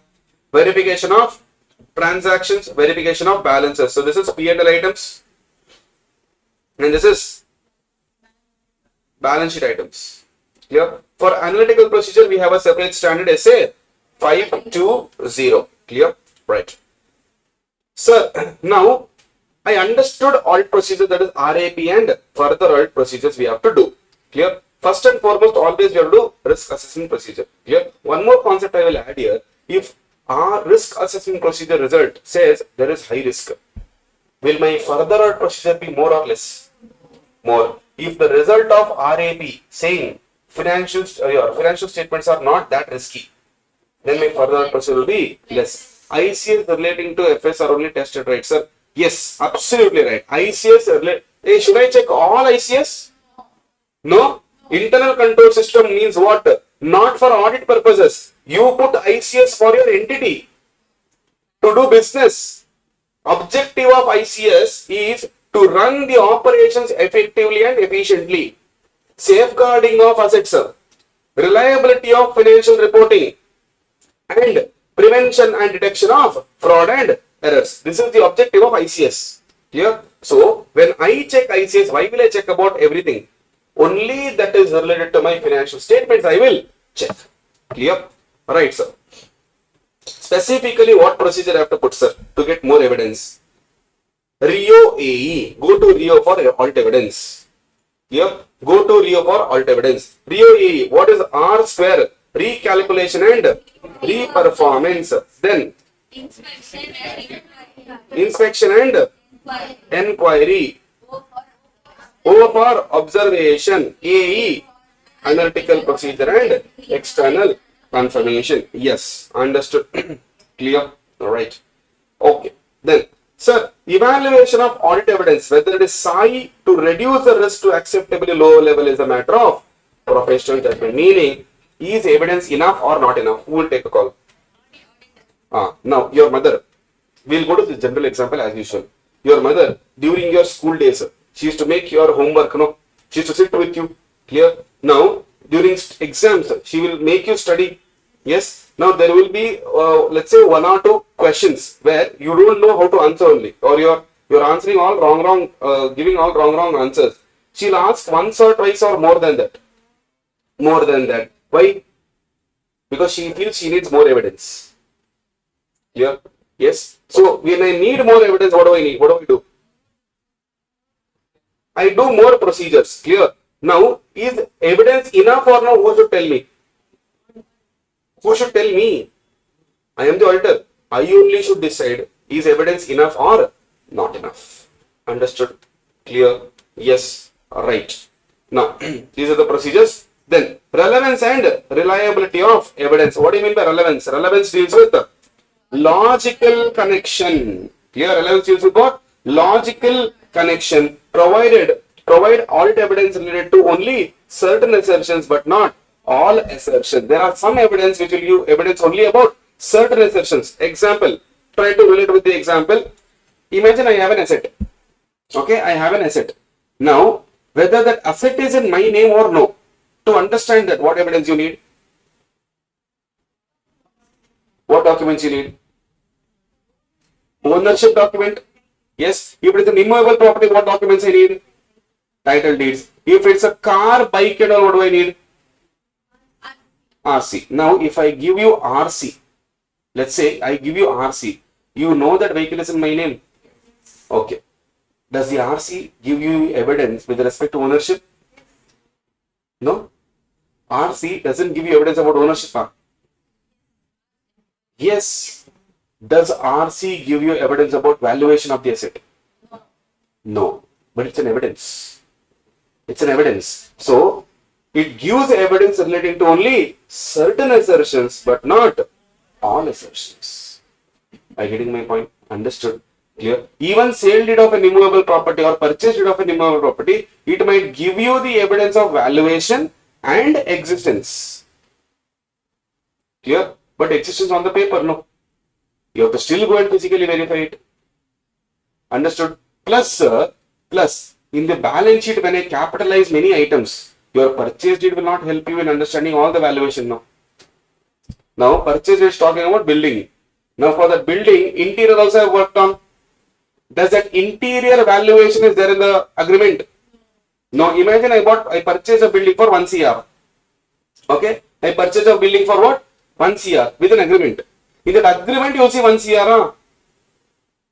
Yes. Okay. Now, what will I do only with building? Are you getting my point now? To work on that. Clear? It's a capital asset for me. Now, I put all these interiors, speakers, AC, this, that, and all I'll put.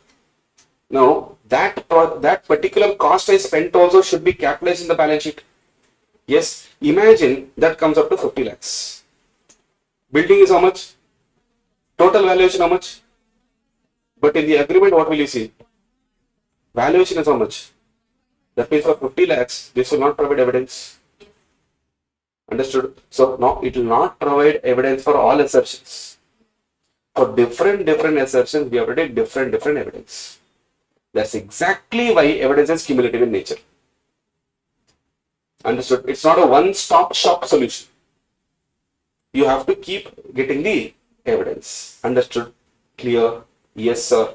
Right. Next. Obtaining evidence for a specific assertion is not a substitute for another assertion. Same thing. Obtaining RC is not a substitute for valuation.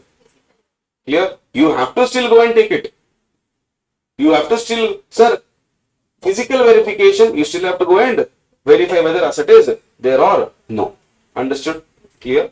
Yes? Right. Reliability depends on, again, source, nature and circumstances. You tell me which is more reliable, independent or dependent sources? Independent sources or dependent source? Independent source. Why? No bias. Clear? Then internal is better or external is better? If ICS is good, internal. If ICS is not good, external. Direct or indirect is better? Direct. Documentary evidence is better or oral evidence is better? Original or photocopy? Don't write Xerox. Okay? Now, selecting items for testing to obtain. We have to select 100% or specific items or sampling. Sampling will not do here. Why? SA 530, we have a specific standard for sampling. Clear? Sir, 100% if you have to select. Not appropriate in case of test of controls. Why? Control is same everywhere. It's not like test of details. See, same system if I am putting everywhere. That means if one system is wrong, all the systems will be wrong. Understood? Exceptionally, you will see some glitch and all. But other than that, when I go and test control systems, If in one place it is wrong, it is wrong in all places. So I don't even have to apply this for test of controls. Not appropriate, they said. If you still want to do it, you do it. But it's not appropriate. Sir, it is common in case of test of details. Why? What test of details means? Verification of balance and verification of transaction. Clear? There it is more common. We are selecting all items. That is why we call test of details. 100% checking we do in there. Narration will check, check number will check, date will check, entry date will check, ledger will check, amount will check. Against which bill you are hitting the amount, that also will check. Clear? It is appropriate where population has a small number of large value. Clear? Valuation is bigger, but numbers are small.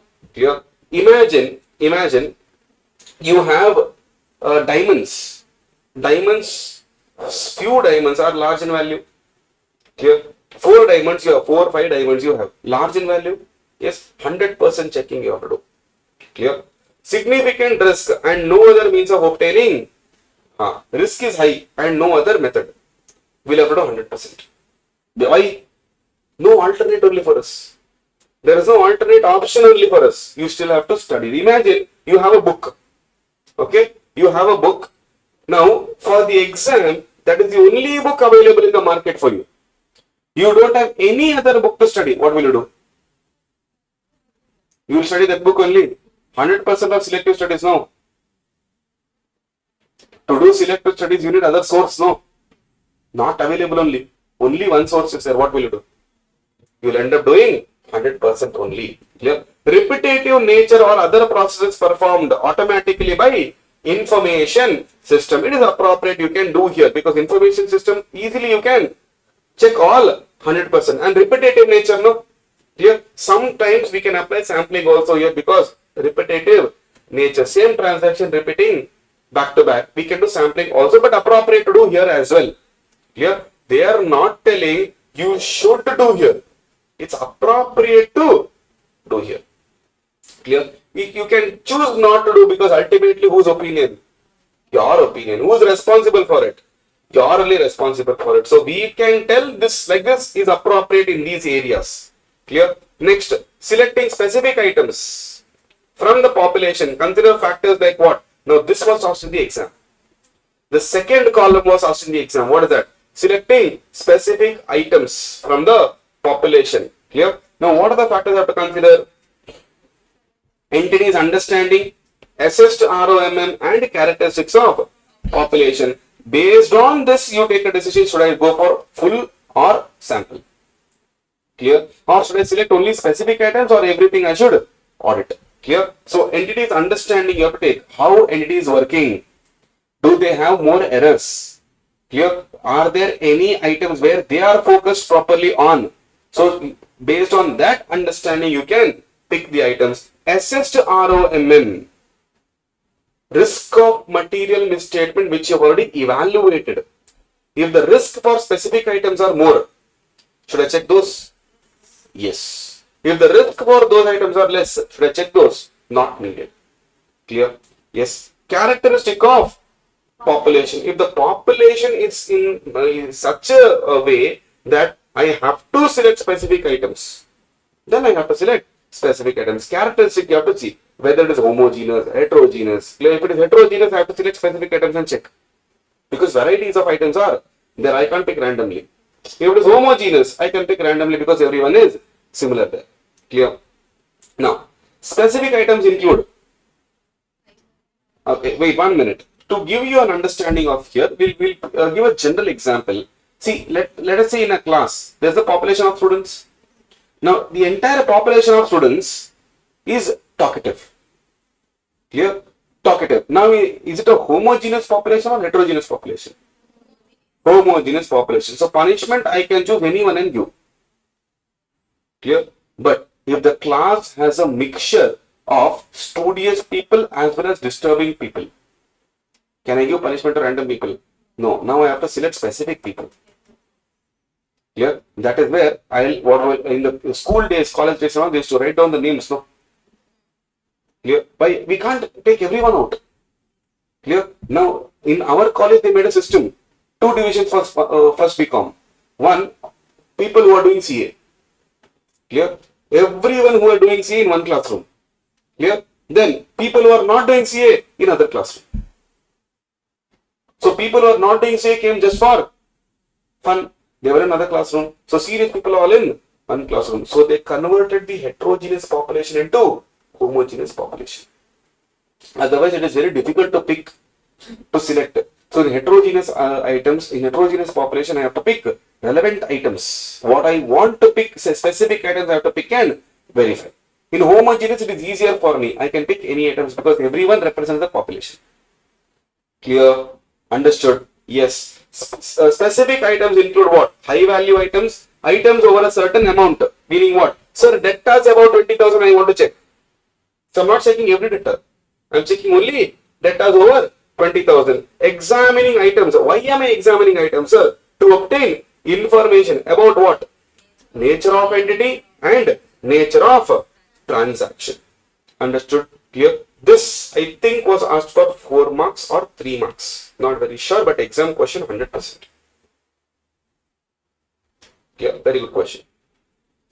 Now, audit sampling, we will do in essay 530, but let's talk about audit sampling. What is audit sampling? It's nothing but from an entire population, we are selecting some units as sample and working on that. And when we work on that sample that is working is called procedures. We end up with a conclusion. We evaluate that conclusion and form an opinion. Now, if the population is wrong, sample is wrong, procedure is right, opinion will be wrong. Population is right, sample you wrongly picked, procedure is right, opinion will be wrong. Clear? Population is right, sample is right, procedure wrong, opinion wrong. Sample right, population right, procedures right, you interpreted wrongly, opinion wrong. In this, what do we understand, sir? In the entire process, anything goes wrong, opinion will 100% go wrong. So we have to select the right sample. And sir, what if opinion goes wrong? We'll have to go for 100% checking now. And I'll tell you, trust me, from here, if this goes wrong, we will come back to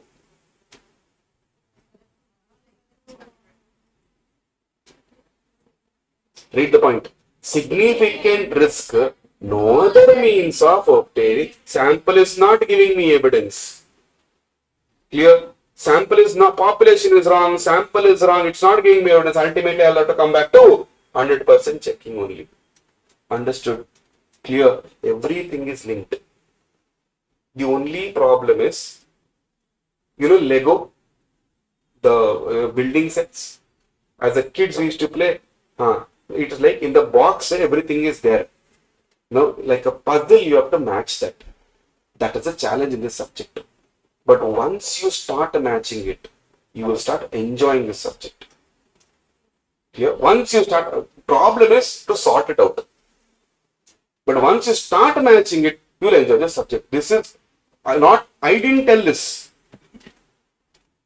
Students only. You guys only told me.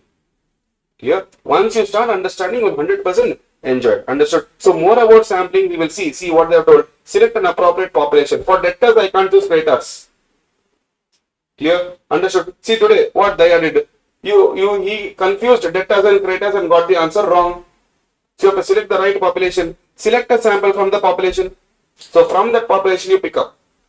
Clear? Hey, vaccine, if you have to test, we have to test on the population. First, let's say population is monkey. Clear? They came and gave it to you.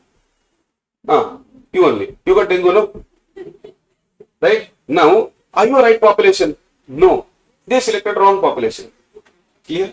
Now, third, once we pick the sample, we test the sample, and once we test the sample, we draw conclusions on the population. More we will study in essay 530. Understood? Clear? Yes. This is your essay 500 audit evidence, which we call as mother standard for opinion.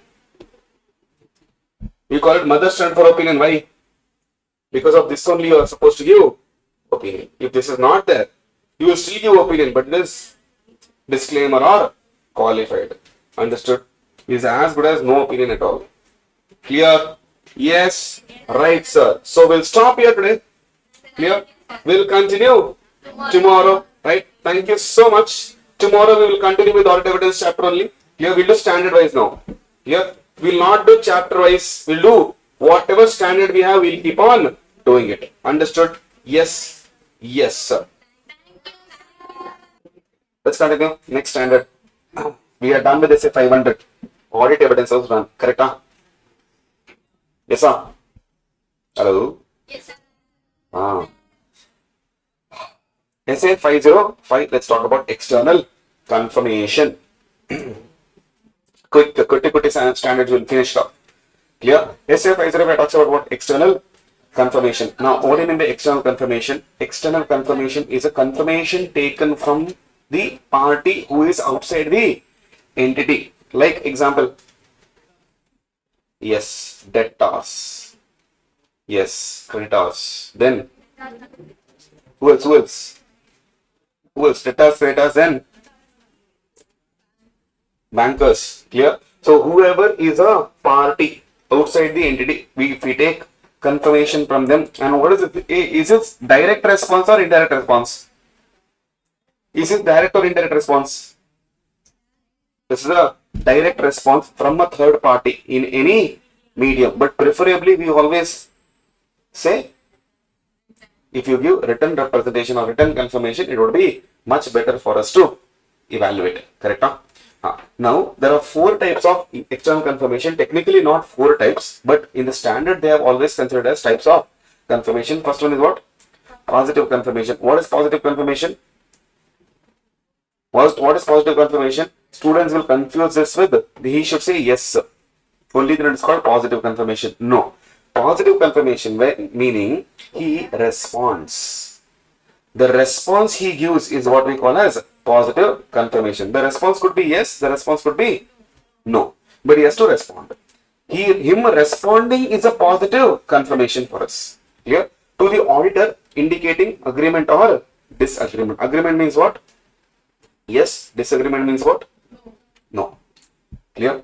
Then we have one more called non-response. What do you mean by non-response? Failure to responding or failure to respond, or the confirmation returns undelivered, meaning we sent a letter to him or we sent a confirmation to him, it came back to us only.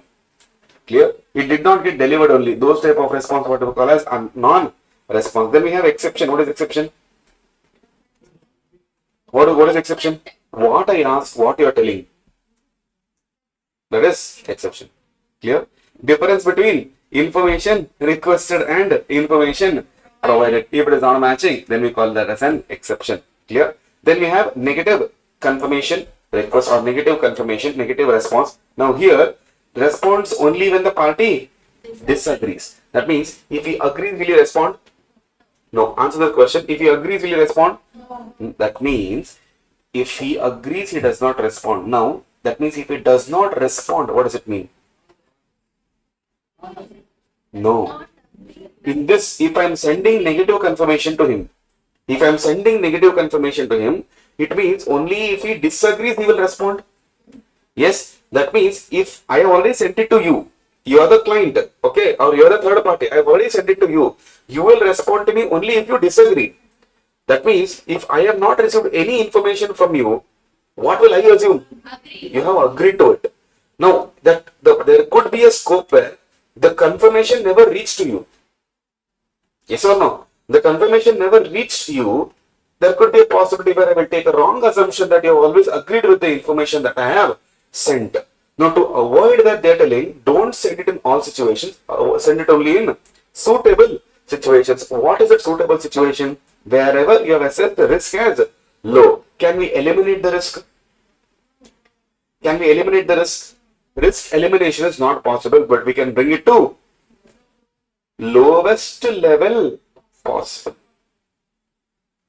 Clear? Lowest level possible we can bring in. So as much as if the risk is low, you can send a negative confirmation, because even if it does not respond, even if you take assumption, no problem, risk is not there, because you would have already done other procedures. Clear? Population has homogeneous items, meaning what? Similar items are there. If not you, I can take confirmation from someone else. Exception rate is low. What is exception rate? Exception rate means what here? Whatever information I'm getting, if there is a difference, that particular rate is very low with you. No problem, I can send it. Alter unaware about the recipient's behavior to disregard. Now, this is the most practical reason that we can look out. I do not know how you are responding. Clear? Now, they are telling in these situations, it is suitable for you to send a negative confirmation. Can be asked for 4 marks. Clear? Suitable conditions or suitable circumstances where negative confirmation request may be fruitful. Clear? Which is that risk is low, population has homogeneous item, exception rate is low, and auditor unaware about recipient's behavior. Understood? Clear? Yes? All right. Next. What are the procedures, sir? To get the confirmation, what are the procedures important in the standard? Okay, core of the standard, what is the procedure? Auditors always are looking behind evidence. Now, to get evidence, we need to do some procedures. What procedure have to put? Whether the information is to be confirmed or requested. What is the difference between these two, confirmed and requested? What is the difference between these two? Confirmation means I have the information, you tell yes or no. Request means what? You give me the information. Confirmation is I give you the information. You tell yes or no. Request means I want the information from you. Clear? So first you decide whether you want to confirm the information or request the information. Clear? Now, in case of confirm the information, no, there is a problem. What if management has already told the debtor that see, these might ask external confirmation, you just tell yes, whatever they ask. Now, if I tell, do you owe this particular client 1,50,000? He will definitely tell yes. Rather than that, you leave that amount column blank. Ask him, please give me the balance. Understood? And tell him, directly respond to me. Now, I know what balance he will give, no? Clear? If that balance is not matching with the books of accounts, gone. I can ask more questions. Clear? That's the reason what you're supposed to do is, as the moment you enter into the client's premise, okay, take the copy of books of accounts. Clear? Take the copy and keep it. They'll do a lot of drama. Sir, it is not ready, sir. Don't worry, sir. We'll give you tomorrow, sir. They'll keep praising you also. Sir, I know you are a great auditor, sir. I understand it. But trust me, sir, full information I'll give you by tomorrow. Just sit with them. Sit with them. Take a copy of books of accounts and keep with you. Reason, the current softwares allows people to alter the transaction. Understood? Imagine a debtor credit sale was made for 2 lakhs. Okay, credit sale was made for how much? 2 lakhs. So that means, what is the entry? Debtor account debit to sales. How much? 2 lakh. Correct? Now, debtor gave cash of 50,000. Debtor gave cash of 50,000. Yes, we are not supposed to encourage cash, but let's assume here. Let's assume here they're giving cash. If I receive cash, what is the entry? Cash to A. Debtor is giving cash. Cash to debtor 50k. So therefore debtor balance is how much? 1.5 lakh. Clear? But company or entity did not pass this entry. Clear? Whatever cash we received, swallowed. Now, in the books, how much it is showing? 2 lakhs. But as per the debtor, how much it is? 1.5 lakhs. Now, is debtor bothered about how much you are recording in your books? No. Clear? Now, entity will tell debtor, yes, your balance is 1.5 lakh only, don't worry. But in the books of accounts, I have not recorded that. And as an auditor now, when I check, what will I think? Debtor balance is what? How much? 2 lakhs. Clear? Now, imagine debtor transfers the entire 1.5 lakh through bank. What is the entry? Bank account debit to debtor. How much? 1.5. 1.5. So technically, as per debtor, his dues are clear. Yes. Now, I will record this because it is reflected in the bank account. So, definitely I'll have to pass an entry to match the bank balance. Next, what is happening? That means out of 2 lakh, now 50,000 is pending in the books. Yes, 50,000 is for sales I have not changed. Debtor balance how much? 50,000. Now, what I will tell is, when auditor goes and asks the entity, what happened, sir? Why 50,000 is pending? Sir, 50,000 didn't pay only, sir. Now, what I will do, then I'll tell, is he paying? No, sir, no response only. Write off. Now, when I'm writing off, I am transferring it to what? P&L. So, can I say P&L to debtor? 50K, 50K. Yes, in P&L, profit reduced by 50K. Yes, if profit reduced by 50K, tax also will reduce. Now, this is tax planning or tax evasion? Tax evasion. Understood? Clear? That is total scam they are trying to do here. Are you getting my point? So, for this only, first to see whether you want to confirm the information or then selecting the appropriate party to confirm. There could be hundreds of parties. You select the appropriate party. Who takes a call which is appropriate? Auditor's judgment. Then, design confirmation request. What are the factors I need to take? Hidden question or possible question for 4 marks. Clear? What are the factors I need to consider while designing confirmation request? Number 1, specific ROMM, specific risk. Which risk are you targeting? Consider that factor. Layout and presentation. How it should look and how you have to present the information there.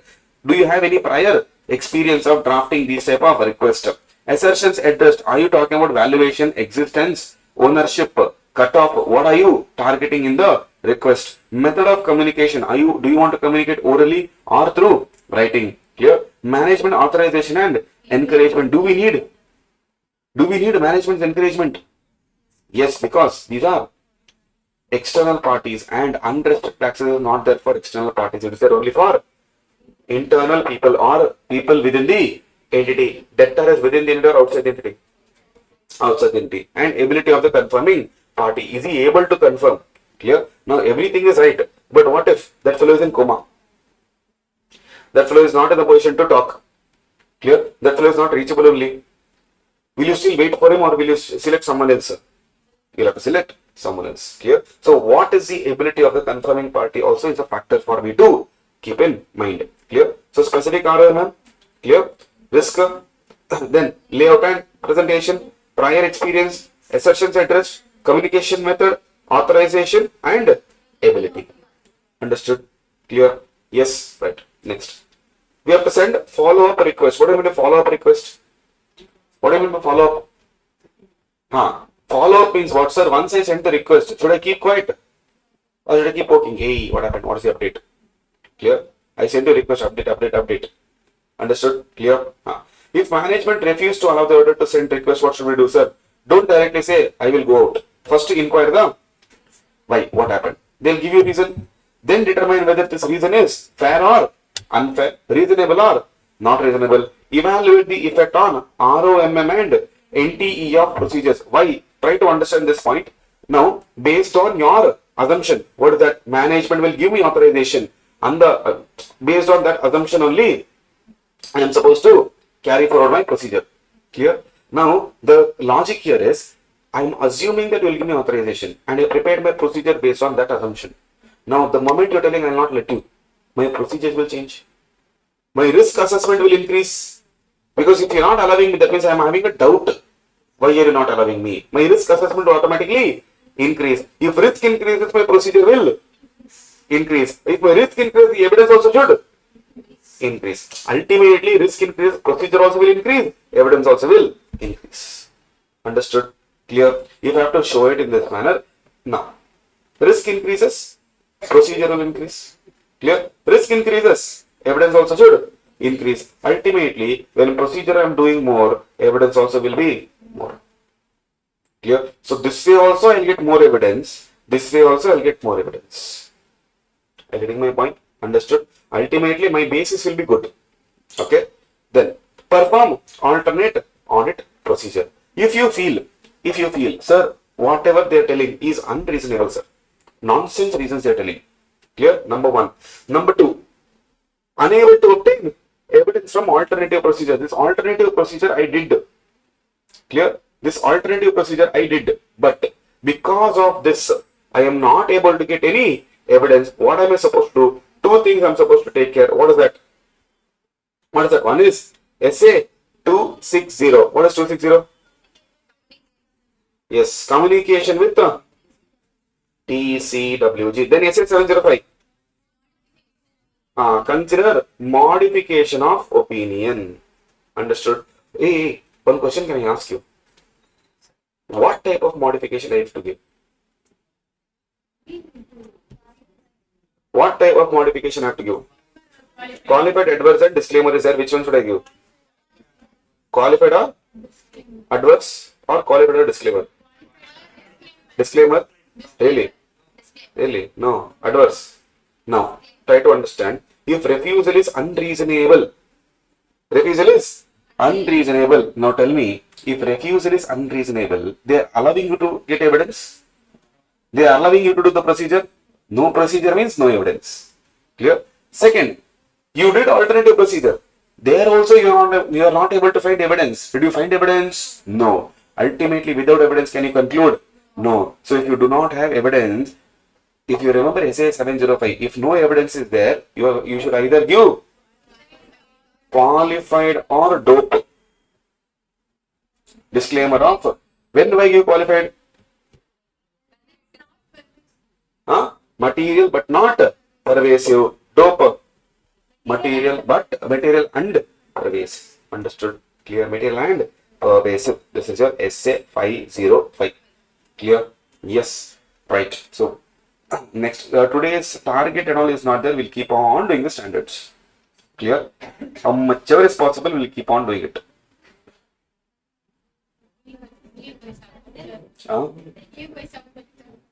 That I'll remember.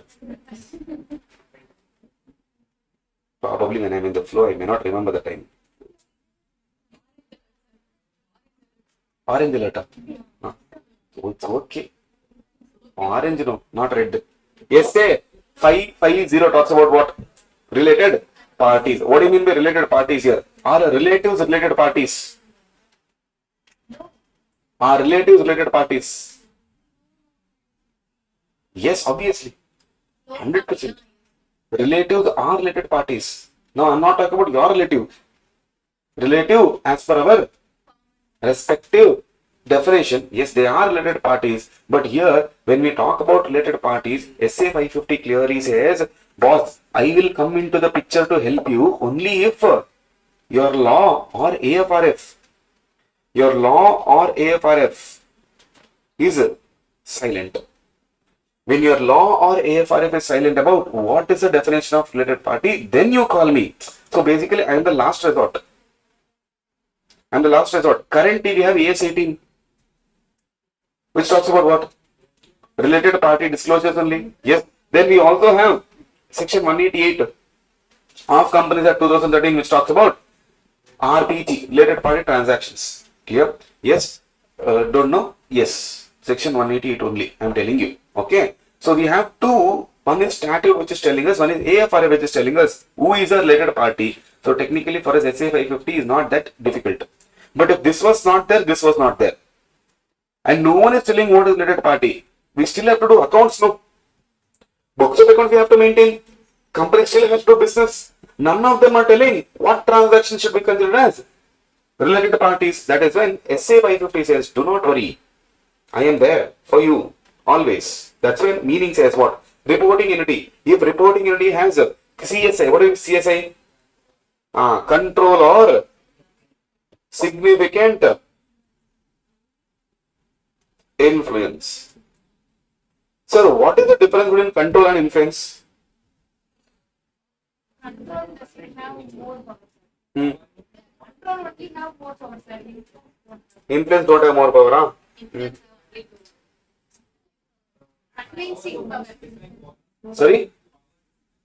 Correct. Control has the power to design and decide policies. Law. You have, if you say, I have a control. Control means power to govern the policies of entity. Govern means what? I can rule it. I can administer it also. I can create it also. Clear? But when I say influencer, I don't have the power to govern, but I have the power to participate in decision making. So I can say yes or no. Control means what? I can first decide whether I should take it or no. Influence is just to participate in the decision making. That is why if you see, even in Companies Act, for holding a subsidiary relationship, you should have more than 50%, whereas to become an associate, you should have more than 20%. That's why it's called significant influence. You can influence the decision making. Whereas this, it is not about decision making. You are controlling it. You get to decide what to do. Understood? Clear? So reporting entity having control or CSI over other person or entity. Now these two people, reporting party and other person, will be called as RP. What is RP? Related. There are two things you have to understand. One is called RPR. Another one is called RPT. What is the difference? What is the difference? RPR is related party relationships. T, transactions. Here RPR and RPT. Okay. Then, sir, second, other person or entity having CSI over reporting entity. So, me having control over you, you having control over me. Both the relations are RP only. Related parties. Common control through common ownership. Sir, one holding two subsidiaries. Clear? Now, let's say one parent company is there, two subsidiary companies are there. These two subsidiary companies come under common control. Therefore, the two subsidiaries are called as RP. Clear? Even that's the reason why we call it a sister concern. No? Clear? Both are related parties. Close family members are owners. 100% control is there. Clear? Or even influence is there. Clear? Then common key management. Ownership could be different, but both management is same. Clear? Imagine ArivuPro Limited and Loose Tubes Pro Limited. Both ownership is different, but management is same. Both are headed by the same team of directors. Clear? Now 100% what? The mindset will be same. No. They'll put same policy. Here also they'll put same policy. Clear? So we will call, I'm not saying this is prohibited. This is okay. But what do we call these people as? Related parties. And the transaction between these two is called as what? Related party transaction. Okay. Now, what are the other ways of having control or governance? Hold equity. Equity holdings or other financial interest in the entity. So, the higher the equity, higher the influence. Clear? Entities holdings in other company, holding in other company. Clear? Being part of TCWG also is a way of getting control. Sir, I am not holding any shares, but I am in the TCWG. What is TCWG? Those charged with governance. Governance means what? I am governing it. I decide what to be done here. So if I am not even a shareholder, but I am in the governance team, 100% you and the reporting entity will be having transactions. Those transactions will be RPT. Clear? And having significant business relationship with the TCWG. Now, business relationship means what? Commercial. Understood? What is the procedure, sir, for SA 505? Not 505, sorry. 550. Number one, inquire with the management about identity, including changes. Meaning what? Do you have a list of the parties, the relationships? Yes, including the changes. What is the nature of relations? Meaning what? Between you and that fellow. What is it? Clear? Now, for example, I want to know, let's say, I'll put you in a situation. Imagine you saw your friend, okay? You saw your friend talking to someone. Clear? Now, when you saw your friend talking to someone, what is the first question you'll ask? Huh? Who is that? No. Clear? And if it is opposite gender, you will ask even more questions. More questions you will ask. Clear? Who is that? Clear? And if you say friend, you will ask what type of friend? Nothing but no, close friend. Just I know the friend and that way. Clear? So what is the type of relation? Subsidiary, joint ventures, associates, clear? What type of relation you are having? Clear? Because relation can be in many ways. Clear? Any transactions you guys have entered into. Clear? What are the transactions you have entered into? Between whom? Between the reporting entity and subsidiary, reporting entity and JV, reporting entity and associate. Clear? Then obtain understanding of ICS. What is ICS? You will never correct yourself, no? I know it is full form is internal control system, but what is the meaning of ICS? It's a process. I think you forgot it, no?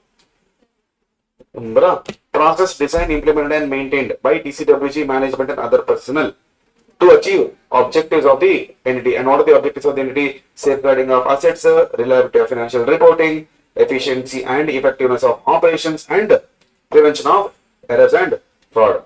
Clear? Thank you. I told right now, give me 4 marks. Clear? Now this is what we call as internal control system. Understand that whether the ICS picks up the identity or no. Clear? Whether you have a system to identify RPT and RPR both. Clear? Authorize whether you have an ICS which will authorize and approve the transactions which is outside normal course of business. Because if you are having something outside the course of business, something is wrong. Something is definitely wrong. Clear? Why? Why can't you do it in the business? Why do you have to go outside the business and do the transactions there? Clear? Like your mom. Your mom will ask, no, what are you talking so much on the phone? And that too, why are you locking your room and talking? Why are you going out of the house and talking? Why can't you talk even if it is your friend? Clear? Why? Because she knows that there is some transaction happening and it is a risky transaction. Clear? So we want to understand that. See, I am not saying you should not do it. Clear? I am not saying outside normal course of business you should not do it. Do it. Do it. But it should be authorized or it should be approved transaction. Clear? Usually in listed entities and all we'll have audit committee. Clear? We'll have audit committee established under section 177. Clear? So those has to approve. These people have to approve these transactions because with the relations there is a high scope of you doing fraud, not error, fraud only. Clear? Because both people know each other. Clear? Friends, good fraud you can do. Then you can share the profit. So approved transactions, no problem. Authenticated transactions, no problem. Clear? With the related parties. So if you are doing anything outside normal course of business also it should be approved. And if you are doing with the RP also it should be approved. For smaller entities it is not relevant because their surviving only is great difficult and you are asking them to put ICS. So it will be less formal. Documentation won't be there. Which method I have to use here? Observation and inspection. Clear? Now as an examiner I can ask you this as MCQ. That is, for a smaller entity there is no formal method of evaluation. So as an auditor, which methodology I will have to use? Understood? Which is a observation and inspection. Understood? Clear? Yes. Nature of RPT. Now tell me, nature of RPT is less risky or more risky? Nature of RPT is less risky or more risky? Less risky. Okay. Let me ask you a question then. Knife. Is knife risky or less risky? Knife, is it risky, more risky or less risky? Depends on what? Fine. Fine. If I give knife to a small kid, risky?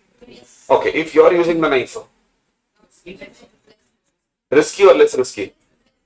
Not when you are sad and all. Okay. That is even more riskier. Clear? Other than that, less risky? No. In both situations, it's risky only. Clear? What you thought? You thought about the uses. I asked the nature. Clear? Nature of knife is always risky. What is the nature of knife? To cut. Yes, always risky. Even if you use, even if a kid uses, risky only, no. But the way you use it, like you said, that's the second part of the question. Clear? The way you use, you are trying to reduce the risk. That's why I asked nature of the knife. Similarly, nature of RPT is risky. There is a scope of risk. But if you do it in the right manner, risk is not there or risk is less. For example, with let's say now I am having a transaction with my sister. Okay. Now my sister came to my shop here to purchase some goods. Now, if I sell the goods to her, is it a RPT? Yes.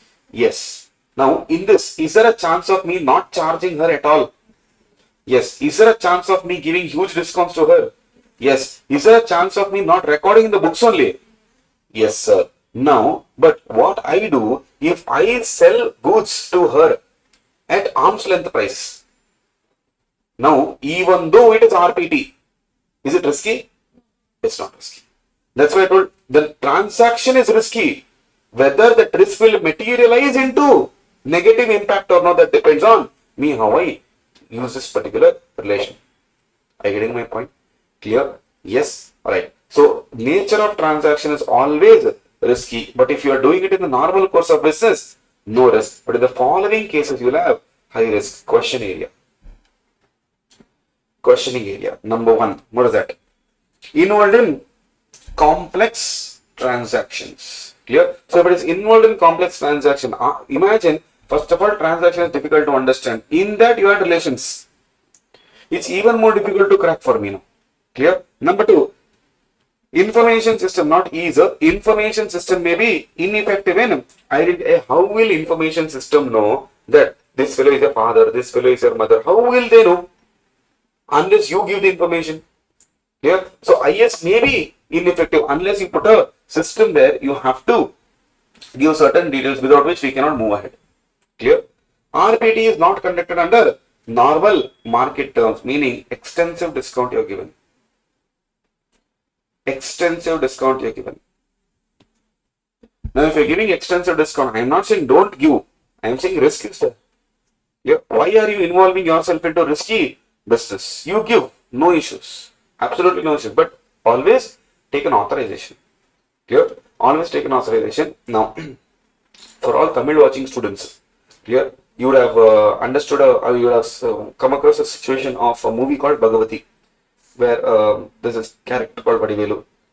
Clear? Where what he'll tell is, he's a tea master in the shop, right? Now, from his, village, one person will come and he'll ask, one tea can I give? Now, it's a RPT, no? He's having a related party transaction, but he is authorizing it. Clear? He's authorizing it. Later on, obviously that authorization went bad. Clear? And that is when now he had to suffer. RPT is risky. That is what I said. It's risky. How you manage it is very important. Clear? If he had told that I will serve him tea, but at normal price, then probably he would have not come only. Or even if he had come, he would have paid. So, actually the owner will not lose money. Clear? So, you give discounts. You give any discounts you want. You give any offer you want. Imagine for everyone you are telling buy one get one free. But for your people, you are telling buy one get 6 free. Are you getting my point? Is this extravagant discount that you are giving? Yes. It is not a normal market terms. Risk is high. Now, did I say it is wrong? No. Risk is high. High risk will lead to high procedures. And high procedures will lead to high evidence. Understood? Clear? Right. Verify the existence. Management will have a list. Ask them. Give me a list of RPs if a framework requires. But if management follows the law, no. Not everyone will do fair framework. Clear? Management will tell, sir, see, what does law ask me? Prepare a list. If the law asks me, I'll prepare a list. You tell me, if law does not say anything, will management prepare a list? No, 100% no. But does that mean they won't do RPT? I'll ask the question again. If law is silent on preparation of RPT list or RPR list, will management prepare? No. Does that mean they will not enter into transactions? They will enter into transaction. That means one record at least they'll have. They may not have a list, but they may have a transaction list. Clear? Now take the transaction list and ask them who these people are. Clear? Imagine now in one of the situations there is A Limited did transaction with C Limited. Clear? Now, as per law, you have to maintain a list. If they maintain a list, they'll tell us C Limited is a related party. But if law does not say anything and they'll not maintain the list also. Now, but transaction will be there. Yes, imagine C Limited C Limited holds 30% in A Limited. Technically significant influence is there. RPT, this is. Now, they have not maintained the list, but they have transaction. Now, when I see the transaction, I will ask them, sir, who is the C Limited, sir? That time A Limited will tell you, sir, that C Limited actually is our associate company only. It holds 30% share, sir. Okay. You know at least that they hold 30% share. I will tell this is called RPT because law is silent. So don't ever assume that management is doing fraud here intentionally by not maintaining it. If law has not asked me, why will I do? If institute has given you an option of not writing audit and still clearing inter, would you not take it? Would you not take it? 100% you would have taken. 100%, 101% would have taken. Yeah, and I'll tell you why also. This decision you would have taken even before you took coaching. Clear? And I'm talking from students' perspective only. Sir, auditing I will learn, sir, later. Later I'll learn an article sheet, no problem. But now from exam perspective, I will not do it. Are you getting my point? Clear? 100%. As a student, I know what is your mindset. Option given, we will not take it. Clear? But that's the reason why option is not given. Clear? That's the reason why option is not given. Also, daily wage worker should live now. Clear? Now, if the framework does not require, what are we supposed to do? Management may be aware of relationships now. Clear? Management may be aware of. Now, when you're talking to someone, you know who you're talking to now.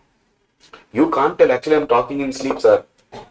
You know who that person is. You may not maintain a list, but you know who that person is. How you both are related, that much at least you know. Tell me that. So, in the books of record, now I will see whatever transaction only you both are there. We will consider that as what? RPT. They may not have a list, no problem for me, but they at least may have a awareness about the relationship that they are having with other entities. So, in case of common control, focus on sharing resources with each other. If they are not sharing resources with each other, even though, see, there are two siblings, they don't talk to each other only. Even though you consider them as RPR, is RPT happening? No. So focus on sharing resources. If resources are being shared, it could be money, it could be people, it could be technology, anything. If resources are being shared between these two people who are under common control, then we call them as RPR. And therefore, the transaction between them is called RPT. Understood? Clear? Very easy methodology. Clear? This is your essay 550. Clear? Yes. Right. Let's move on to the next 100. Next, essay 510. Initial audit engagement. Too stressful? Standards? Too stressful? No. If you have studied, no stressful. Clear? Right. Now, essay 510 talks about what? Essay 510 talks about what? Initial audit engagement. What do you mean by initial audit engagement? First time when we are auditing. First time when we are auditing, we call them as initial audit engagement. First time means what? Our first time or client's first time? Our first time or client's first time?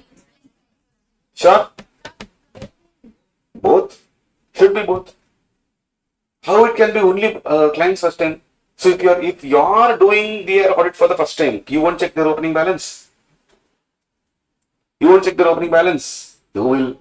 If it is their first time also, won't you check your opening balance? You will. So it could be first time for whom? Client as well as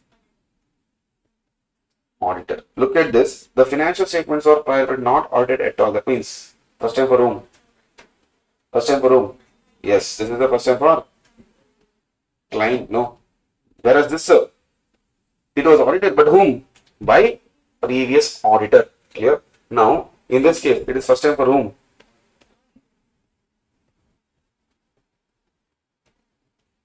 Yes, clear. So for both, it is called what? SA 510 applicability will be there. Okay, right, sir. Sir, if it is audited by someone else in the examination, what will you write? You write predecessor auditor, or at least you write previous Please don't write this. This is for you. Okay, understanding purpose. Clear? Right. Sir, that means clients not first time.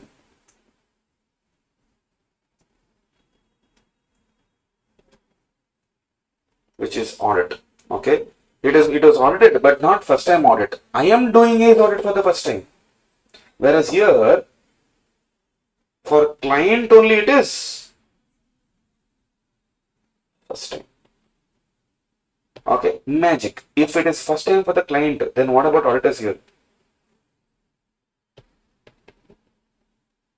For auditor also it is first time only. When it is first time for you, how can I audit before that? Understanding the logic.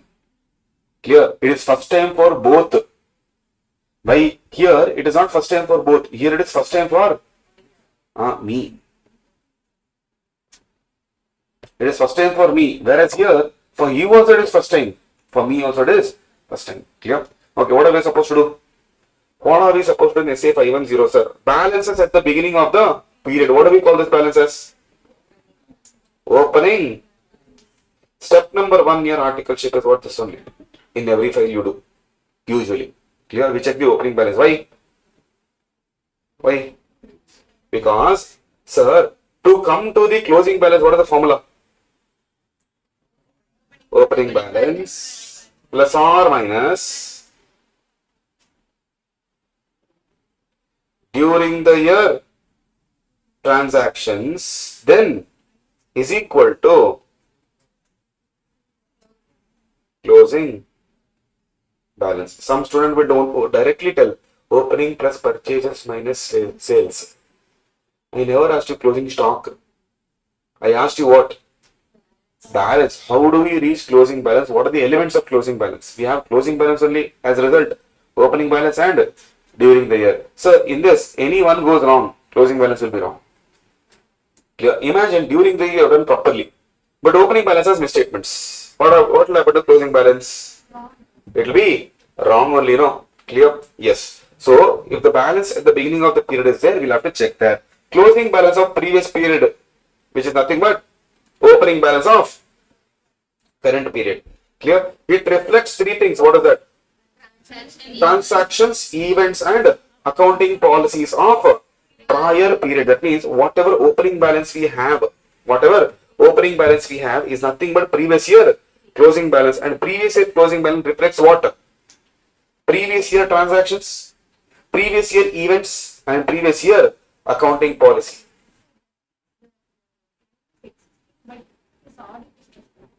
Yeah, he's doing business, income tax, presumptive taxation is there, no? Clear? So till now he was under presumptive taxation. Clear? Or it could be a new client, first time business. Clear? He wanted to incorporate a company this year only. Clear? Sorry? How come? Very good. That's the question which I was actually expecting people to ask. If it is a first time business, sir, how will we get closing balance? What will we get closing balance? What we get closing balance? No, but we should get. How, sir? That how question only. Listen. Now imagine.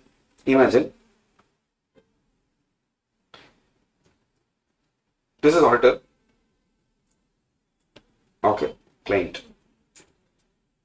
Client comes to auditor and tells we need to audit the books of accounts. And I will tell, okay, we will audit the books of accounts, absolutely no issues with me. Now, it is his first time audit.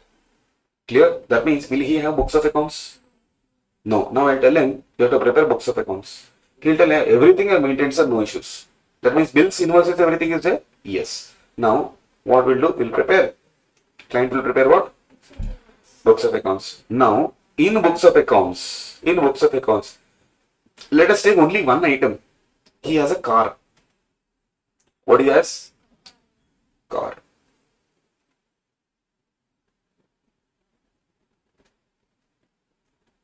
He has a car. Now, car's opening balance, closing balance may not be available. But car's purchase cost is available. Yes, purchase cost is available. Will he remember when did he purchase it? Yes. So I will tell him, give me Now, which year are we in? 24, 25. Clear? Now, we have to audit for the year 24, 25, which means we need opening balance as on 1st April, which is nothing but closing balance as on 31st March 24. Am I right? Yes. My question to you, when this fellow has purchased a car, imagine he has purchased a car in the year 21, 22, or let's say I'll put a date. Let's say 31st May 21 he has purchased. Clear? Now you tell me, will you not know the purchase cost? Will you not know the purchase cost? Now can I say for financial year 21, 22, what's the cost? Let's say for example 100 lakhs. Okay, what's the cost? 100 lakhs. Less depreciation. Let's say 10% depreciation on WDV. What's the depreciation here? I knew you would say 10 lakh. 10 lakhs into 10 by 12. April and May gone.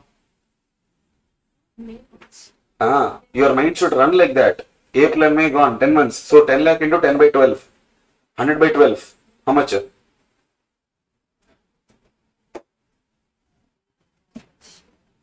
100 by 12. 8.3 minus how much?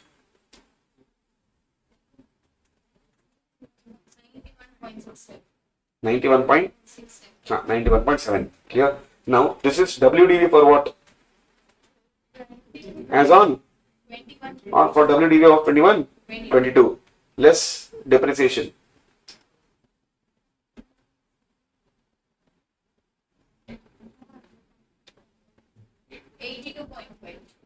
82.5. This is WDV for less. How much? 70? Correct, huh? Less.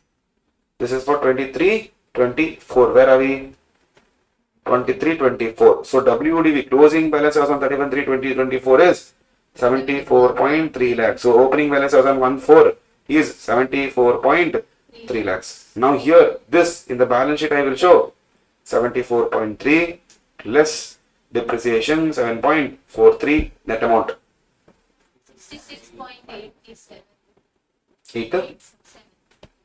Understood. Clear? Yes. I'm freshly starting in business and freshly what When did you buy? 24? Then show it as opening, directly show it as during the transaction. Where is opening balance? Why not closing balance? Okay, let's say you purchased in current year only 24, 25. Imagine 10th April you purchased. As on 1st April, nil. During the year 10th April, what is the purchase cost? Purchase less depreciation minus. Why not you will get closing balance? 1 hour how will you get closing balance? That's simple. Clear? Yes. Understood? Understood this logic now? So it doesn't mean that if he's starting first time audit, he is doing business from last year. He is doing business under presumptive taxation, but he is not getting it audited. Today this year he wants to get it audited. That doesn't mean he will not have opening closing balance at all. Yes, some amount will not have closing balance. That is exactly when I will have to put it under EOM or OM paragraph that these figures are unaudited. If you remember yesterday's class reporting, remember prior period statement, comparative financial statements and corresponding figures. If it is not audited, you have to tell it is not audited. Understood? Clear? Right, sir. Okay. Now, getting the points now? Yes. Then, sir, if matters requiring disclosure, even this will have opening balance, contingencies and commitments. Understood? Clear? Yes. Now, sir, what are my objectives? Simple. My objective is what? Obtain psi about what? Whether opening balance has any misstatements which will affect my CPFS. What is CPFS? Here we say period, we don't say year. Because your financial statements can be prepared monthly, can be prepared quarterly, can be prepared half yearly. Whenever you want, we can prepare. So we say current period financial statements. Correct? Yes, sir. Now, meaning of opening balance is what these four things are. Balance at the beginning of the period, closing balance of previous period, reflects three things, and matters requiring disclosures will also have opening balances. Clear? Yes, right. Now, this will definitely affect current period financial statement. Clear? Because I told you, opening balance plus or minus during the year transaction is equal to. So, if this is wrong, it will affect my current period financial statements. Clear? Next, accounting policies are reflected in opening balance or no, and it is consistently applied in current period financial statements. So last year, whatever policy you had followed, are you following it rightly, and is it disclosed in the current period financial statements consistently?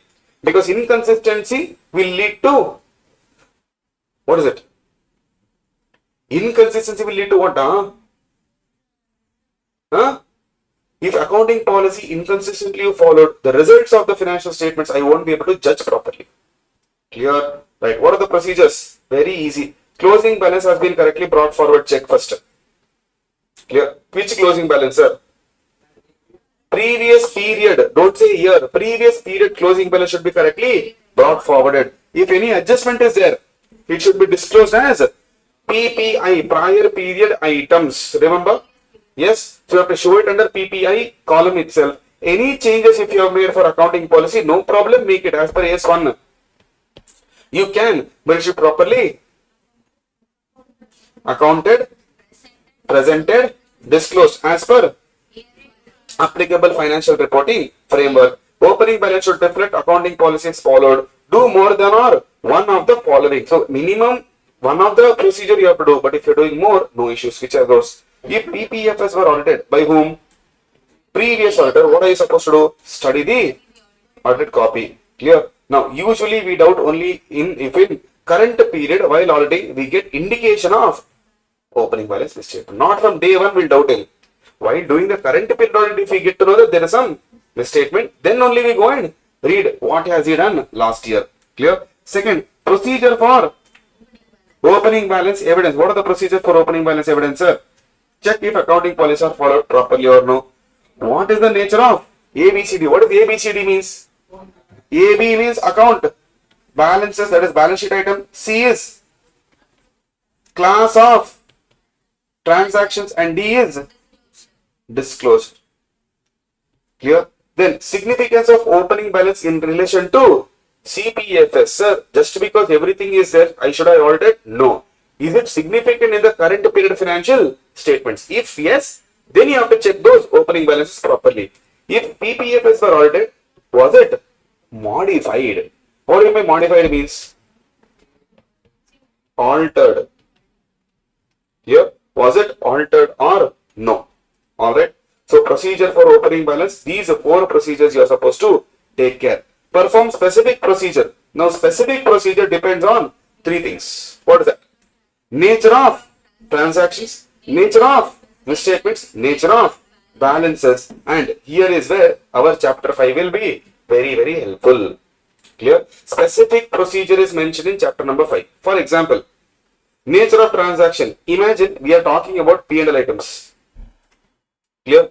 Let's say purchases, sales, expenses, income. Who will tell us what procedure to put? Chapter number 5. Clear? Nature of misstatements. What type of misstatement can happen and how do we tackle that? Who will tell us? Again, chapter number 5. And nature of balances. Asset balance, liability balance, tangible asset, intangible asset. Who will tell us how to audit these things? Chapter number 5. Clear? Then for current assets, what do we follow? See, for inventory, what are the procedures? Physical accounting we do, valuation we do, gross profit we check, and cut-off procedures we do. So like that, for every specific items, you can check. For current liabilities, what do? We take actual value of the liabilities and take confirmation from respective people. Clear? Yes, these are the procedures. Now comes to reporting. So after procedure, we have got evidence. Clear? Now in evidence, we have to report. What do we do in reporting? Point number 1. They are telling if the problem is relating to consistency of accounting policy relating to opening balance, that means there is no consistency. Last year you are following something, this year you are following something. If you conclude that accounting policy not consistently applied and or changes in accounting policy not APD, that is adequately accounted, presented, disclosed, you qualified or adverse. Now why disclaimer? Why disclaimer? Here, what are they telling? Concludes. Conclude means what? You have evidence, so definitely you will give qualified or adverse. And why qualified or adverse?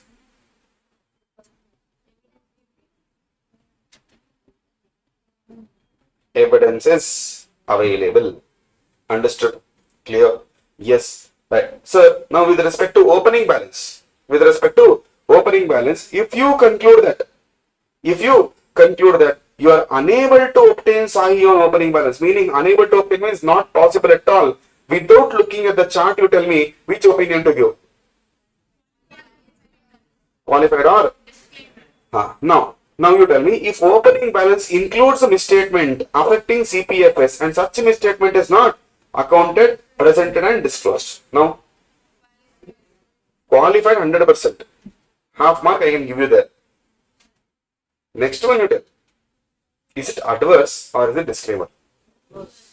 Adverse? Adverse? Why?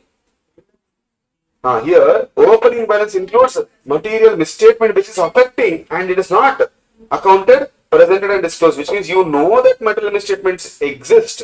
How do you know? If you not have evidence. So either you will give qualified or you will give adverse. Understood? Clear? Yes, sir.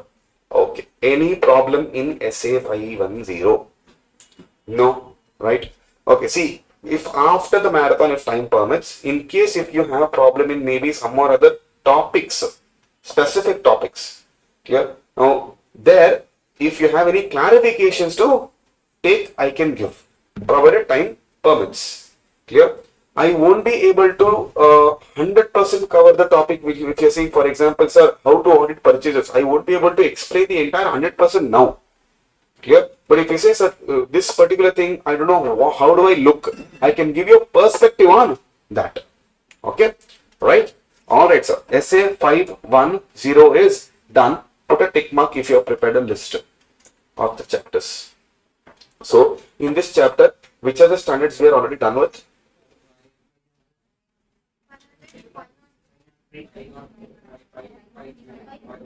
Hmm. 500 done. 505 done. 510 done. 550 done. So we are left with 501, 520, 530 and 610. Clear? Yes. Right.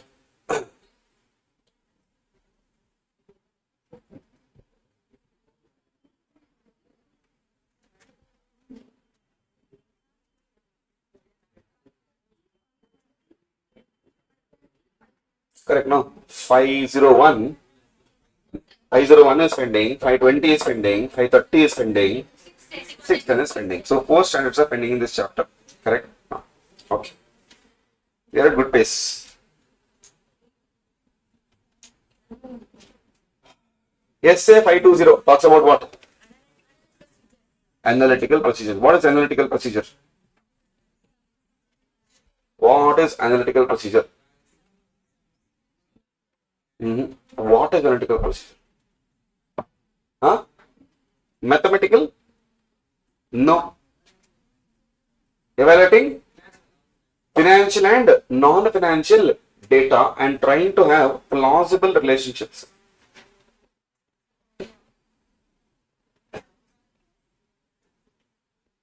Plausible relationship between financial and non-financial data. Financial and non-financial data. Clear? Yes. Right. So what is my objective? See, any standard you pick, objective, one of the objective will be same. What is this? To obtain audit evidence. Second objective, to use this in forming an overall conclusion. So can I say can I say this can be used at the end of audit? Should I use it only at the end of the audit, or can I use it in the beginning also?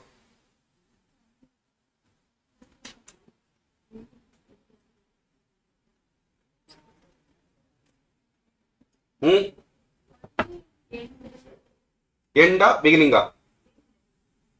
End? Not beginning? Sure? Sorry? In all phase, I can use it in the beginning also. I can use it in the middle also. I can use it at the end also. We have studied in one of the topics where you can use analytical procedure as risk assessment procedure. Yesterday we did. Here, can use AP as RAP, and in the regular class I told you the origin city of AP is substantive procedure, but we can use that in the beginning of the audit as well to find out how risky a particular expense is. So doing an analysis is nothing, is what we call as analytical procedure. Clear? Now there are other objectives also. What is that? To evaluate the reasonableness. Now if you are giving ratios, clear? Now last year imagine salary was 26 lakhs, sir. This year salary is 76 lakhs, sir. Now is an increase or decrease happening? Increase. Now is this increase reasonable or no is a question.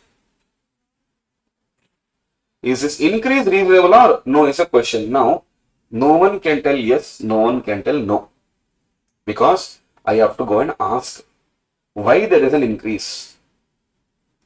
It could be due to plant expansion, it could be due to new hires, it could be due to promotion. What if they have appointed 2 people only, but they are giving package of 25 LPA? 2 people are there, package is how much? 25 LPA, 25, 25, 50 LPA. 26 plus 50 will become 70. Is it unreasonable? Is it unreasonable? No. Now go and check who are these people? What is their criteria? What is their eligibility? Are they worthy of 25 lakhs? And how they are related to this person? All these questions when you check, now you will get to know whether it is reasonable or no. Clear? Then to make comparisons. Now comparison between whom? See, I know that comparing is bad, but that's in life. Clear? But in analytical procedure we have to compare. One is intra from. What do you mean by intra from? Between departments we can compare. Sales and marketing, how they are doing. Clear? Accounting and marketing, how they are doing. All these different departments I can check it out. Then interfirm. What do you mean by interfirm? Between competitors, how they are doing. For example,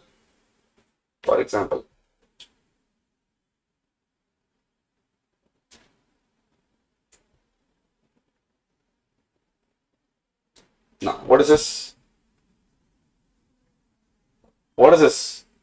Peer comparison. So we will get to know, see, Reliance, IOCL, BPCL, HPCL, MRPL, what are they doing? How is the peer performing? Clear? Remember, I think I told you with respect to government, IOCL is a government entity. Dividend rate. Clear? Dividend yield is how much? 8.69 as compared to Reliance 0.40. Now this is all analysis only, no? This is all analysis only. So I can see here, sales quarter and sales quarter variation minus 0.5. Now what I can do is, I can go here, I can edit whatever I want and I can check quarterly results. Clear? Now quarterly results sales, sir. Just check 2 quarters here. 216 and 212. That means somewhere around 3,000, 4,000 crores. There's a difference. Why? Go and ask. You will get to know more information about it. This is what we call as analytical procedure, basically comparing and finding out things. Clear? Then to find the reasons for variance in P&L items, it could be amount, it could be ratios. Through amounts also I can find out, through ratios also I can find out. And fourth one is to find unusual transactions. Timing, where can I use? Planning stage I can use this. Testing phase I can use this. Completion phase I can use this. Understood? Clear? I don't know if you have written the chart already. Here I will just write planning phase I can use AP as RAP. I can use AP as RAP. Right. So two things remaining, three things remaining for us. One is techniques, one is factors influencing, and third one is using it as substantive test. What are the techniques, sir? First one. What do you mean by trend analysis? It's a what common technique that we use. Clear upward trend, downward trend, clear eye-wing sideward, clear comparison of current period data with the prior period data to know the trend. When you compare with the previous period, we get to know what is the trend involved in the company, clear, or in the organization. Next is ratio analysis. Entire chapter in FM. Remember? Remember? No, I know it is there, but do you remember what is it? Yes. What do we do there? Fully format.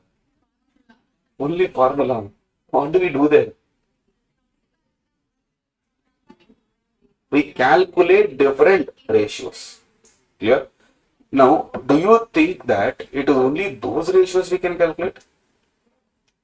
As long as we have numerator and denominator, we can literally design a relationship between one amount and another amount in the P&L and balance sheet.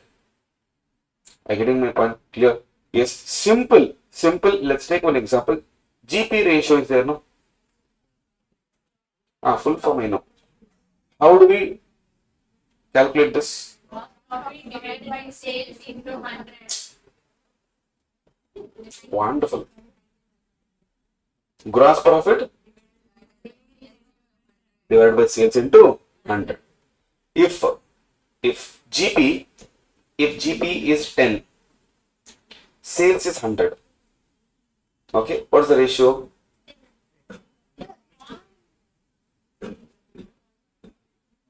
Now, you tell me, loose tools. In ratio, you put into 100, huh? In ratio, when you calculate ratio, do you express that in percentage? Do you? Is it GP percentage or GP ratio?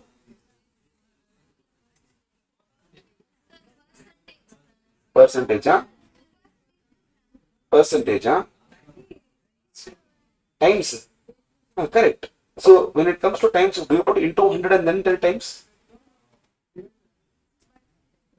So, technically, I can just do this also, no? I can do this also, no? 10 by 100 is equal to what? Now, you have to first see whether the ratio has been asked or they are asking about the percentage. Are you getting my point? No, it's okay. I know that usually we put into 100 and calculate the percentage. But when we see ratio, see when we do audit, for example, when we do tax audit, when we do tax audit report, at the end they ask ratio. Yeah, there is a clause specifically where they ask ratio. Now there we can't put percentage. Yeah, we can't put percentage. We have to put times. Yeah, how many times it is? Understood? Generally here, now no problem for you. But when you go ahead and start working, that's where you have to understand that ratio is different, percentage is different. 10 times, 5 times, 500%. 5 times, 500%. Both are same, but the way you present is different.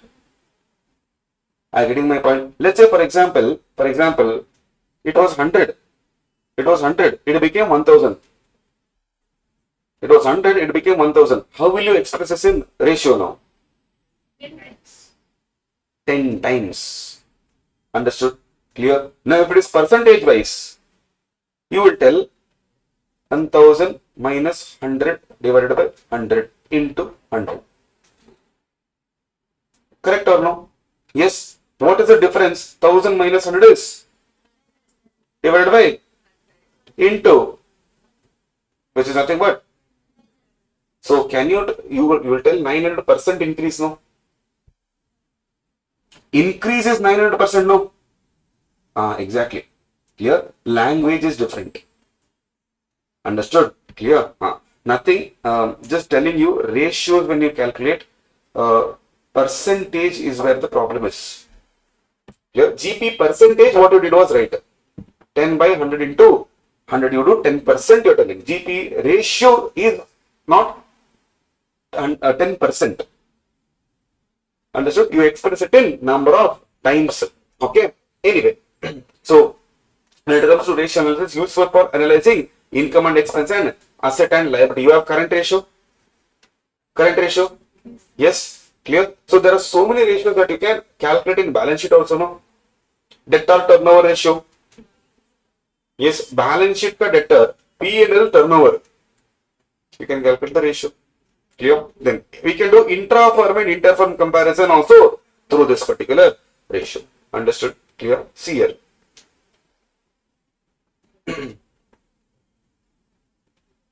Ratios. Clear? Now, if you see everywhere it is percentage. Is it percentage? No, they have given amount. Clear? Debtor days is days now here.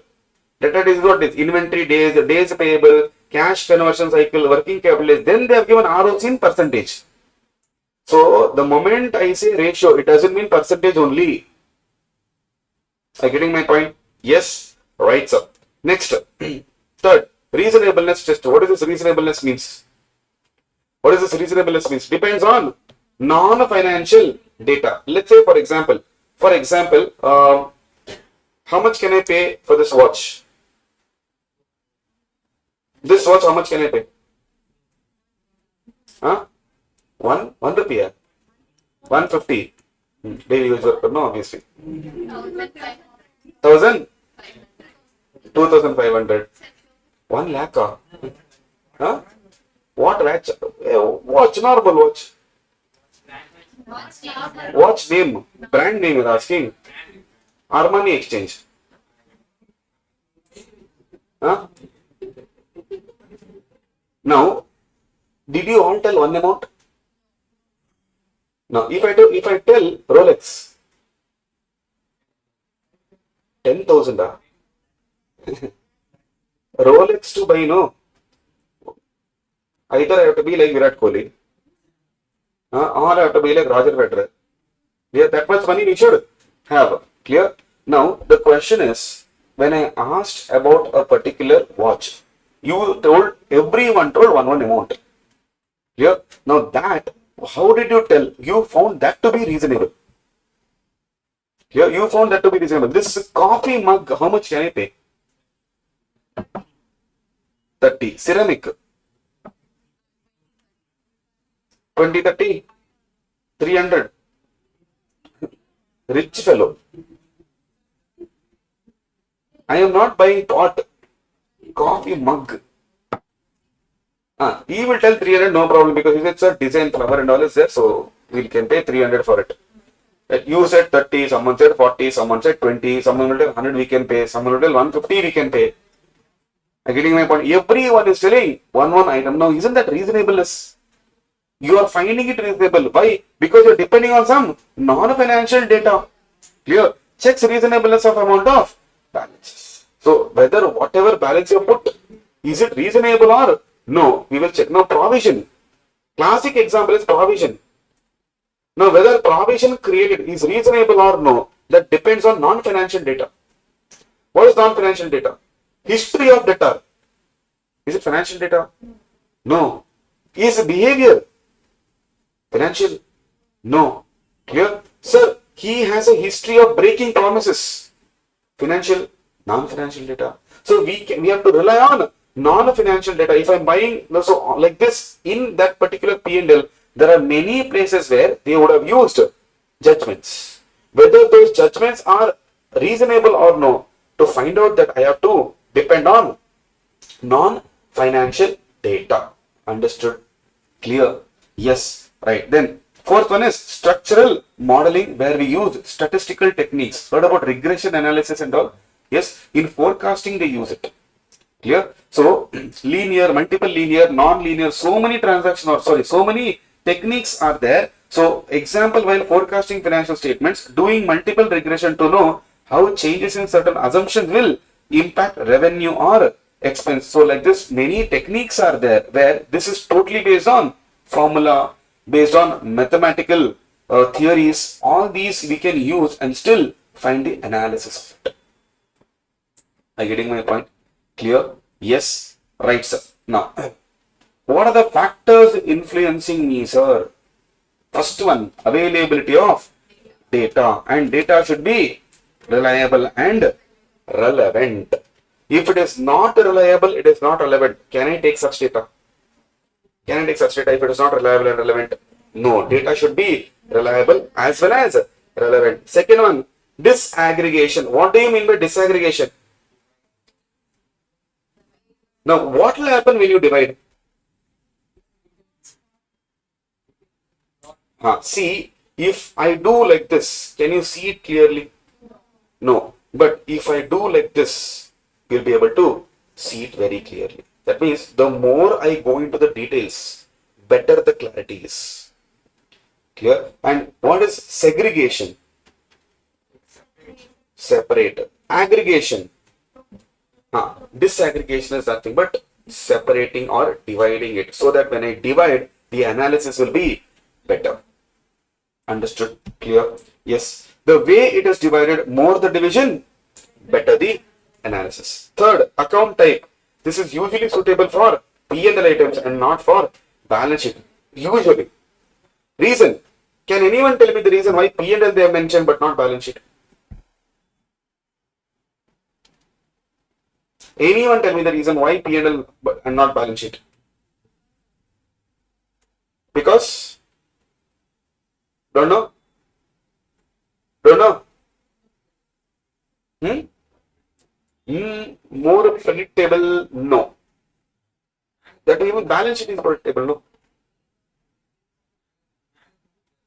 Management? No. Sharon? Don't know? See, in P&L has during the year transactions. In balance sheet, you have as on that day the balance. What will you compare if I give you only balance of one day? To make analysis, I need in the entire year if I can make out saying, okay, what in this month what happened, this month what happened, this month what happened, I'll be able to analyze better. But if you give me only one day data, balance sheet is nothing but as on a particular date. No, what will I analyze there? Clear? So it's more suitable towards P&L. Next source, non-routine and significant transaction involves management judgment, and in this risk will be on the higher side. So I'll have to analyze more and better. Predictability, it means those transactions that are reasonably expected to exist and continue. So if it is there, then no problem, sir. My analysis will be more easier. I can analyze these type of transaction. If it is non-recurring in nature, should I analyze that? No, not that much, because you are not expecting it to exist and continue. Clear? Then, nature of assertion. Some may provide more evidence for assertions like valuation and completeness than. So you have to check what assertion you are targeting through analysis. Clear? Then you can decide which analysis you want to do. Finally, inherent risk. What can go approach will help in designing audit procedures. Example, when you're studying audit or any subject for that matter, do you study more? Do you study less? Okay, forget. I know that accounts, taxation is your favorite subject. Okay, let's take audit. By default, people don't like it. Okay, now, if you're studying audit, do you study more or study less? Why? BCom exam. You don't know the. So that means other subjects you know. Comparatively, little difficult. No, you can be open about it. No problem. Comparatively, it is difficult to study or difficult to retain. Both? Retain. Okay. Some people, when you do it on a daily basis, they'll tell, okay, retaining also is not that difficult. Why are you studying so much? Why are you, taking so much stress? Because your approach is, what can go wrong? What can go wrong? Sir, in the exam, what if I don't write answer properly? What if it doesn't flash my mind? Now, when you think what can go wrong, aren't you studying more? Aren't you analyzing more? Yes, now this approach will help in designing audit procedures also. So if even in the client's financial statements, if I have an approach that what can go wrong, my alertness will be more. I'll analyze more. I'll analyze better. I will not ignore anything. Understood? Clear? But if this approach is not there, it is easy for us. It is very easy for us. Clear? We don't have to check too much. Become exam. What can go wrong? When will you think what can go wrong? You will not think only. So therefore, there the stress is less because you are not studying more. Understood? Clear? Here, there are so many things you will think. What can go wrong? If my attempt goes wrong, I won't be able to write next attempt. How will I face? So many things you will start thinking, and that's when you will start studying more. Your analysis will be better. Then you start thinking, okay, last attempt, how was the question asked? In the last 2 attempts, how was the question asked? This much analysis you would have not done previously for any exam then. Because your approach is very, very important. Clear? Next, using analytical procedure as substantive test. First, understand whether it is suitable or no. Because how many techniques we have? 4 or 5 techniques we have. So, it is always called to use the suitable analytical procedure. Then, once it is done, evaluate the reliability of data. Here, which data? Whatever data we have. See here. This availability of data, reliable is there? No. I'll have to evaluate that reliability. How? By checking source of data, by comparing the data with others, the nature of the data and relevance of the data. If it is not relevant, why am I even considering it? Controls over preparation of data. If there are very good controls over preparation of data, I need not worry about it. Clear? Then, develop and evaluate expectation. Obviously, you have to develop an expectation. See, when you're studying, when you're analyzing and studying and going, aren't you having an expectation and going? Yes. And the expectation more or less will be exam will be easy. Our exam should be easy. That's the expectation. Clear? But is expectation and a reality one and the same? No. That means your expectation is wrong? No. Your expectation is correct, but the way you expected is wrong. Your expectation is right, but the way you expected is wrong. You did a good analysis, but why did you not get the expectation right? Because the way you expected, the evaluation and development of the expectation is wrong. Clear? Now, some people will analyze the question paper, last few years question paper, they'll tell, I don't think this time from this question will be asked from, but from this time they can ask a question. Why? Because they have done a proper analysis. Clear? When they have done a proper analysis, their expectation more often than not will meet the reality. This happens even in corporates.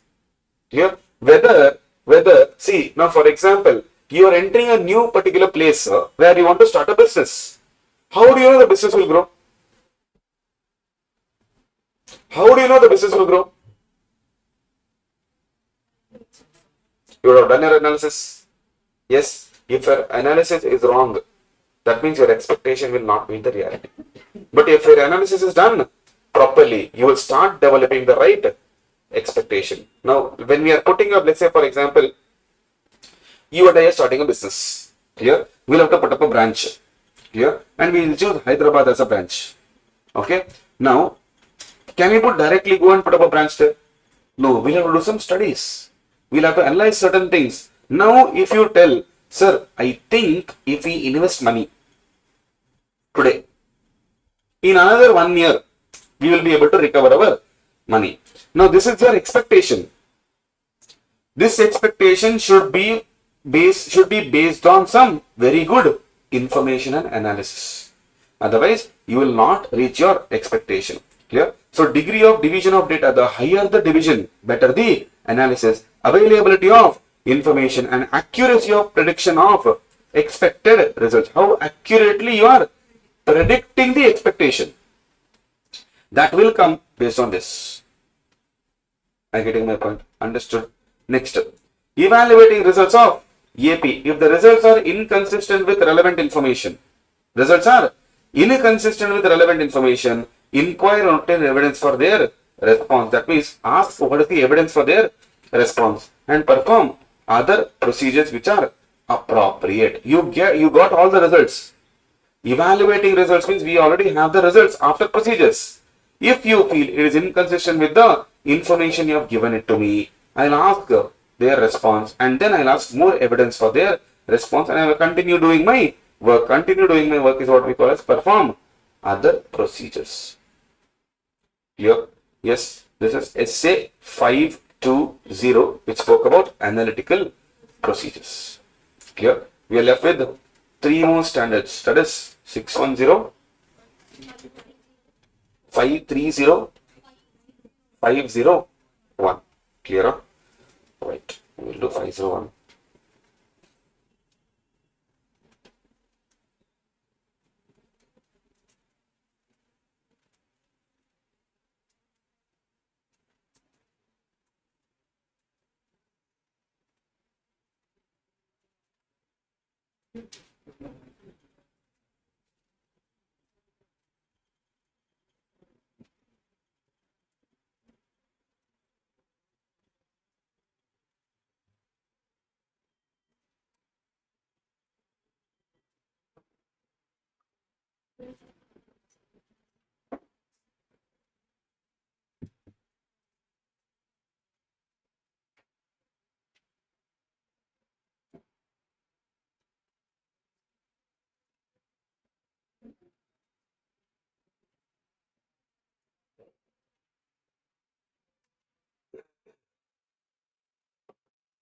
Okay. We'll finish the standard and take a break.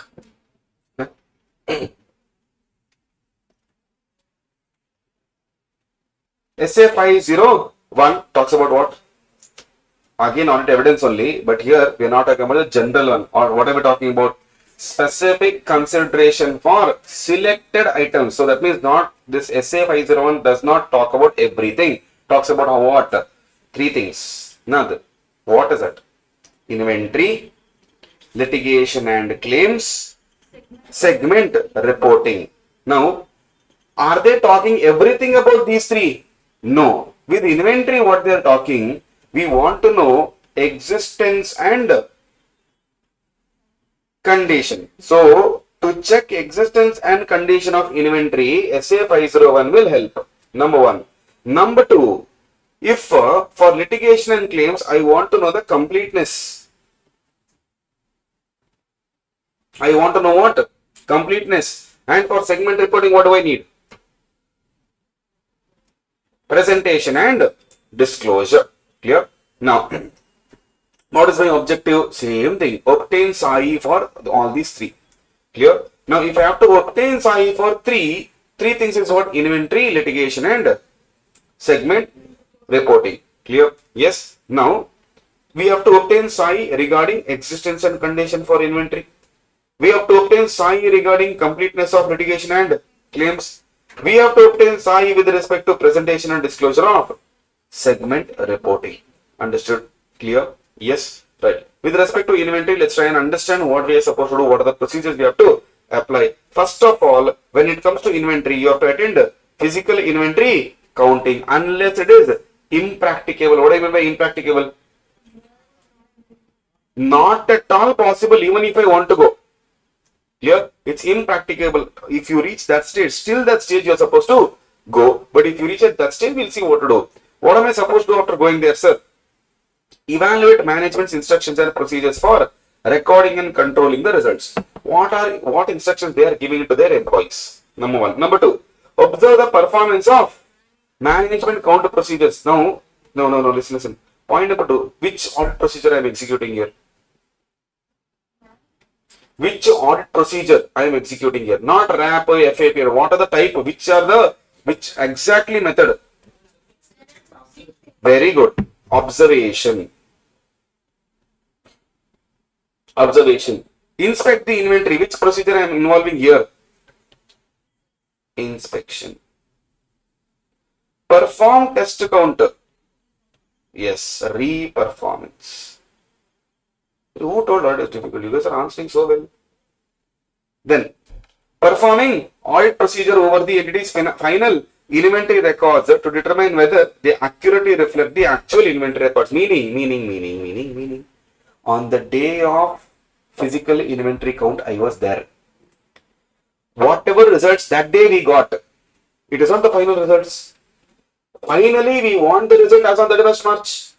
Clear? Imagine I came for stock taking in the month of February. So February and March results yet to be disclosed in the financials or yet to be adjusted. Clear? Now as on 31st March, now I have to check whether the results were manipulated after I left or no. It should reflect the actual inventory results only. So I have to check their final inventory records. Clear? I hope you know that there are two ways of maintaining inventory systems, perpetual and periodic. Remember, what is the difference?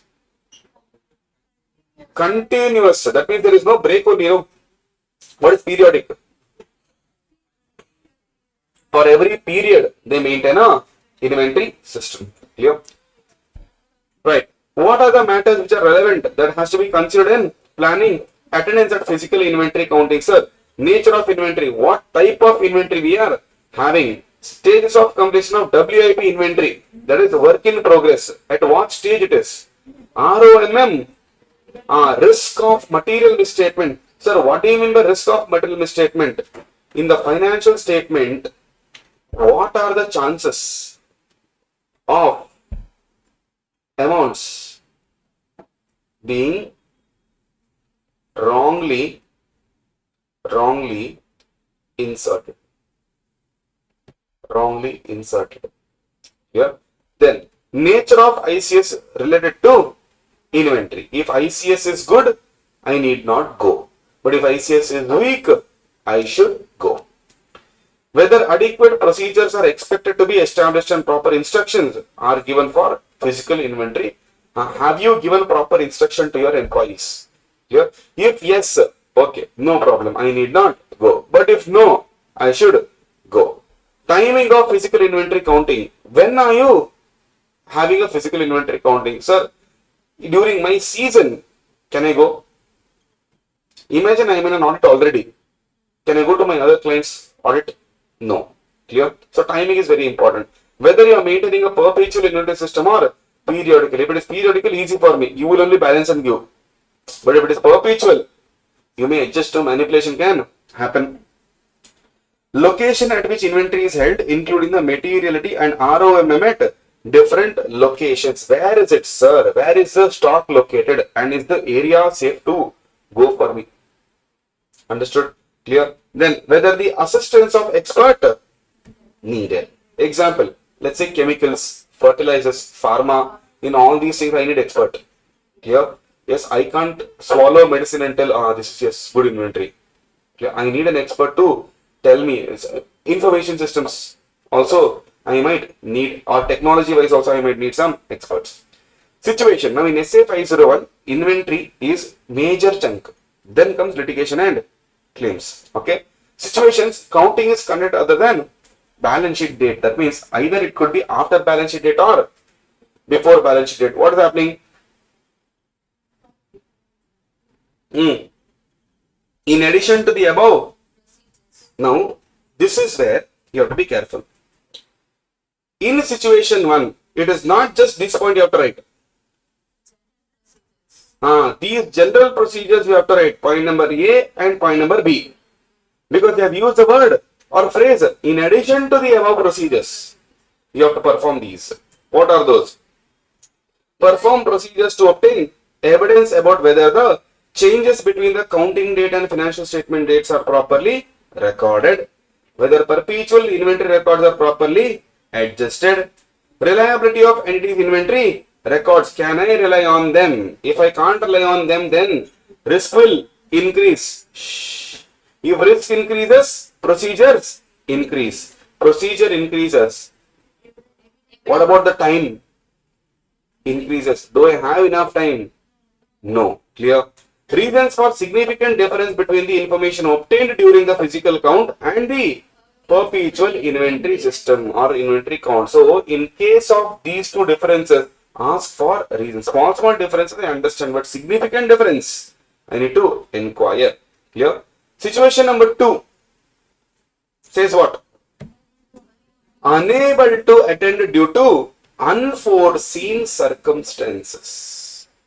Sir, I told you, let's say you scheduled the inventory count date on February 14th. And I said, yes, I'll come. Clear? Now, let us say, or an auditor told I will come. Okay, why should I go? An auditor told I will come for the physical inventory counting, no issues. Now, on February 14th, suddenly your marriage is fixed. Suddenly. Clear? Yes, you said okay. Astrologer told there is no other date. Clear? Right? Astrologer told your name has a problem. Clear? So therefore now you have to get married. Now February 14th is a date fixed. They did physical inventory counting as well. Correct? My question to you, can you go? Where? Where will you go now? Will you go to marriage or will you go to physical inventory counting?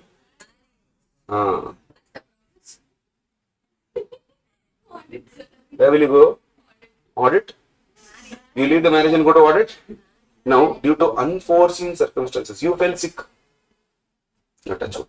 Somebody fell sick. Okay? Somebody fell sick on that day. Able to go? No. Sir, Chennai floods. Can we go? No way. Clear? Now, in these cases, although a date was fixed, but we are not able to go. Now, will the client stop doing inventory counting? Auditor did not come, we will not do it.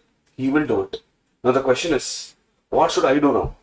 At the end of the period, 31st March, I have to evaluate now. February 14th, they took inventory count. What should we do? Make or observe inventory count on alternative date. That means, after whenever you can, you hold one more inventory count. Clear? Then, perform procedures on intervening transaction. What does intervening transaction means?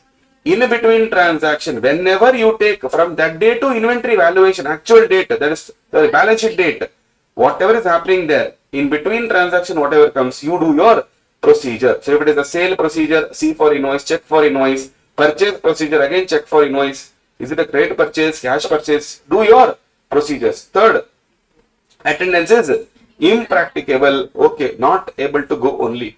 Example, COVID. Clear? Right? Now, if it is impracticable to go, what are we supposed to do, sir?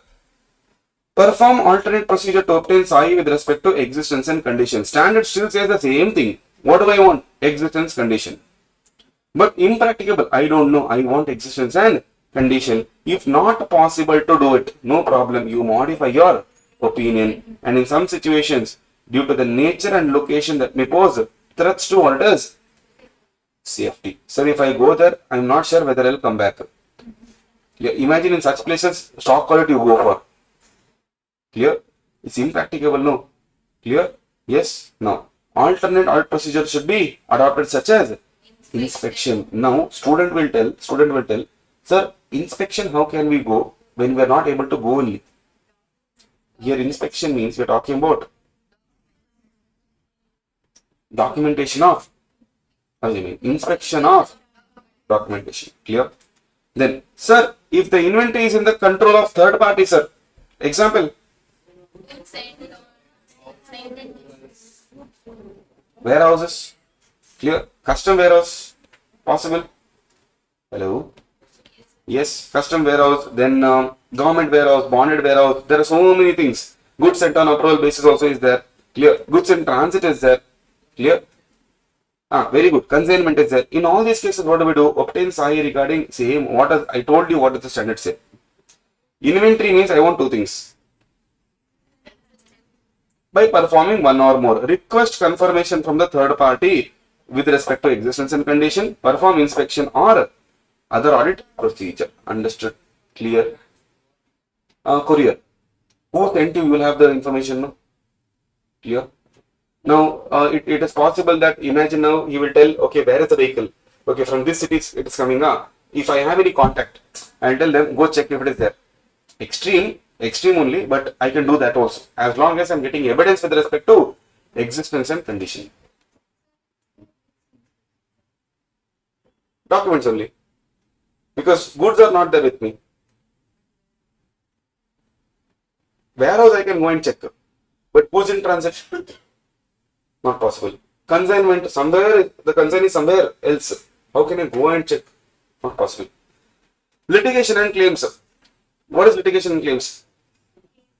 Suits, case filed. Now what procedure we have to do? First inquiry. With whom? In-house legal counsel. There are two things. In-house legal counsel and external legal counsel. What is the difference?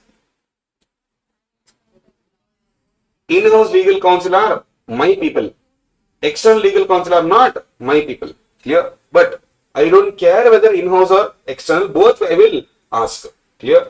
Reviewing minutes with TCWG and correspondence between NT and external legal counsel. What does correspondence mean? Yes, communication. Clear? Then review legal expense account. Sir, why should I review legal expense account, sir? Sir, if legal expense account are increasing, that means payment is being made. Why will you make payment when there is nothing? Are you getting my point? Management, no case, sir. What case? We don't know anything. But when I see expense account, it's increasing. That means something is fishy. Clear? I'll go and verify. Then obtain direct communication with external legal counsel through letter of inquiry, representing them to or requesting them to communicate directly. Clear? What should we put, sir? Question. Question. A letter of inquiry specifically includes a list of litigation and claims, wherever available, management's assessment of outcome of each of the identified litigation. Whose assessment? Management. What management thinks? Clear? What management thinks you put in this particular list. Take this list with external legal counsel and tell him this is what management is thinking. What is your opinion on this? And if you have any additional information, you provide that also to me. Clear? Now request the entity's external legal counsel confirm the reasonableness of management assessment and provide the auditor with further information if the list is incomplete. Understood? Possibility is that management may hide one or two cases with you, from you. Clear? Right. Then, if law or regulation prohibits the external legal counsel from communicating, you can't do anything. You have to go for alternate audit procedure. They have to follow their ethics also. Clear? What did they say? We can't give attorney-client privileges there. We are not able to give. In certain situation, the auditor may need to discuss the likely outcome by meeting them. The situations are question area. What are the situations? Significant risk. Matter is a significant risk. Matter is complex. There is disagreement between management and entities legal counsel. But very important, when you meet them, you can't meet them alone. You have to meet with the representative of management. He should be always there with you. Because we don't know what confidential information he will share. Clear? In the following situation, important. In the following situation, modify the opinion as per SA 705. Now, what modification to give, sir? Let's try and understand. Management refuses to give permission to communicate or meet with external legal counsel. Clear? To respond appropriately or is prohibited from responding, and he is unable to obtain SAI by performing alternate procedure. In the first scenario, what opinion, what modifications I will give? In the first scenario, what opinion I will give?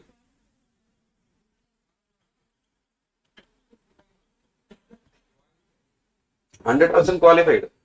That I know. Here also I'll write. Wait.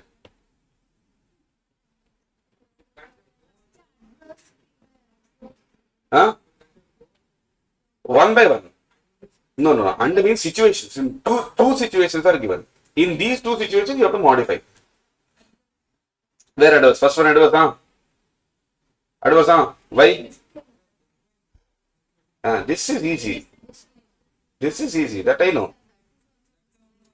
Disclaimer, huh? Why? Now, try to understand one thing. If I erase all these things, let's try and go to the concept directly. See, if management is not allowing me, either I have to stop there or I have to continue looking for another procedure. In alternate procedure, if I get evidence, unmodified opinion. If in another procedure, I don't get evidence and management is not allowing me to talk to external counsel, what am I supposed to do? I'll either qualify or I'll give disclaimer of opinion. Understood? Clear? Adverse I will not give because I don't have any evidence only to conclude. And it's not letting me get any evidence. I'll give disclaimer of opinion. Understood? Clear? Yes. Right. Segment reporting is not that important, but let's anyway do it. Segment reporting information is only with respect to presentation and disclosure. What are the methods used by management in determining what is segment for you? For different people or different entity, if you remember, in regular class, we picked up ITC's annual report. We saw their segment reporting and how they had divided their business into different segments. Clear? So like that, we have to understand from the client's perspective, how did you divide? Number 2, evaluating whether such methods are likely to result in disclosure as per AFRF and testing the application. Finally, perform analytical procedures or other procedures which you feel is appropriate. Now, auditor is not required to perform procedures that would be necessary to express an opinion on segment information presented on stand-alone basis. Meaning what? Do not perform any procedure that is necessary to express an opinion on segment information. You are not giving any opinion on segment information. Clear? You are not giving any opinion on segment information. It is just presentation and disclosure you have to check. Okay? Right. What are the different methods, sir? Sales, transfer and charges between segment, elimination. These are the adjustments you will have to check for. Clear? Comparison with the budget, sir. Allocation of assets and cost among segments, consistency with the prior period, and the adequacy of disclosure with respect to inconsistency. So even if it is inconsistent, no problem, but disclosure should be there. Clear? Generally, inventory and litigation and claims can be asked. That doesn't mean segment reporting they will not ask. Segment reporting, if they ask, they want the paper to be little tricky, not tough. Clear? Little tricky. And in the examination, tricky and tough, you don't see any difference. Clear? If you don't know the answer, it is tough for you. If you know the answer, it is easy for you. Clear? But if you don't know the answer, it's not that you don't know, not that entire question paper you don't know. 1, 2, 3 questions will be tough. But the way it looks, the 2, 3 question paper mindset will spread on to other questions and you'll feel everything is difficult. Yeah. So it's not that not every question will be difficult. There are some tricky questions, accept it. There will be some difficult question, accept it. Clear? Right. SA 501 is done. Clear? We'll take a break and then we'll continue with this chapter. We'll finish this chapter. We have SA 530 and 610 only. Clear? We'll finish this probably in 610. We'll take not that great of a time. Clear? 530 will take some time. So probably in half an hour we'll be able to finish this standard. And then we will go to the next chapter, that is completion and review. Clear?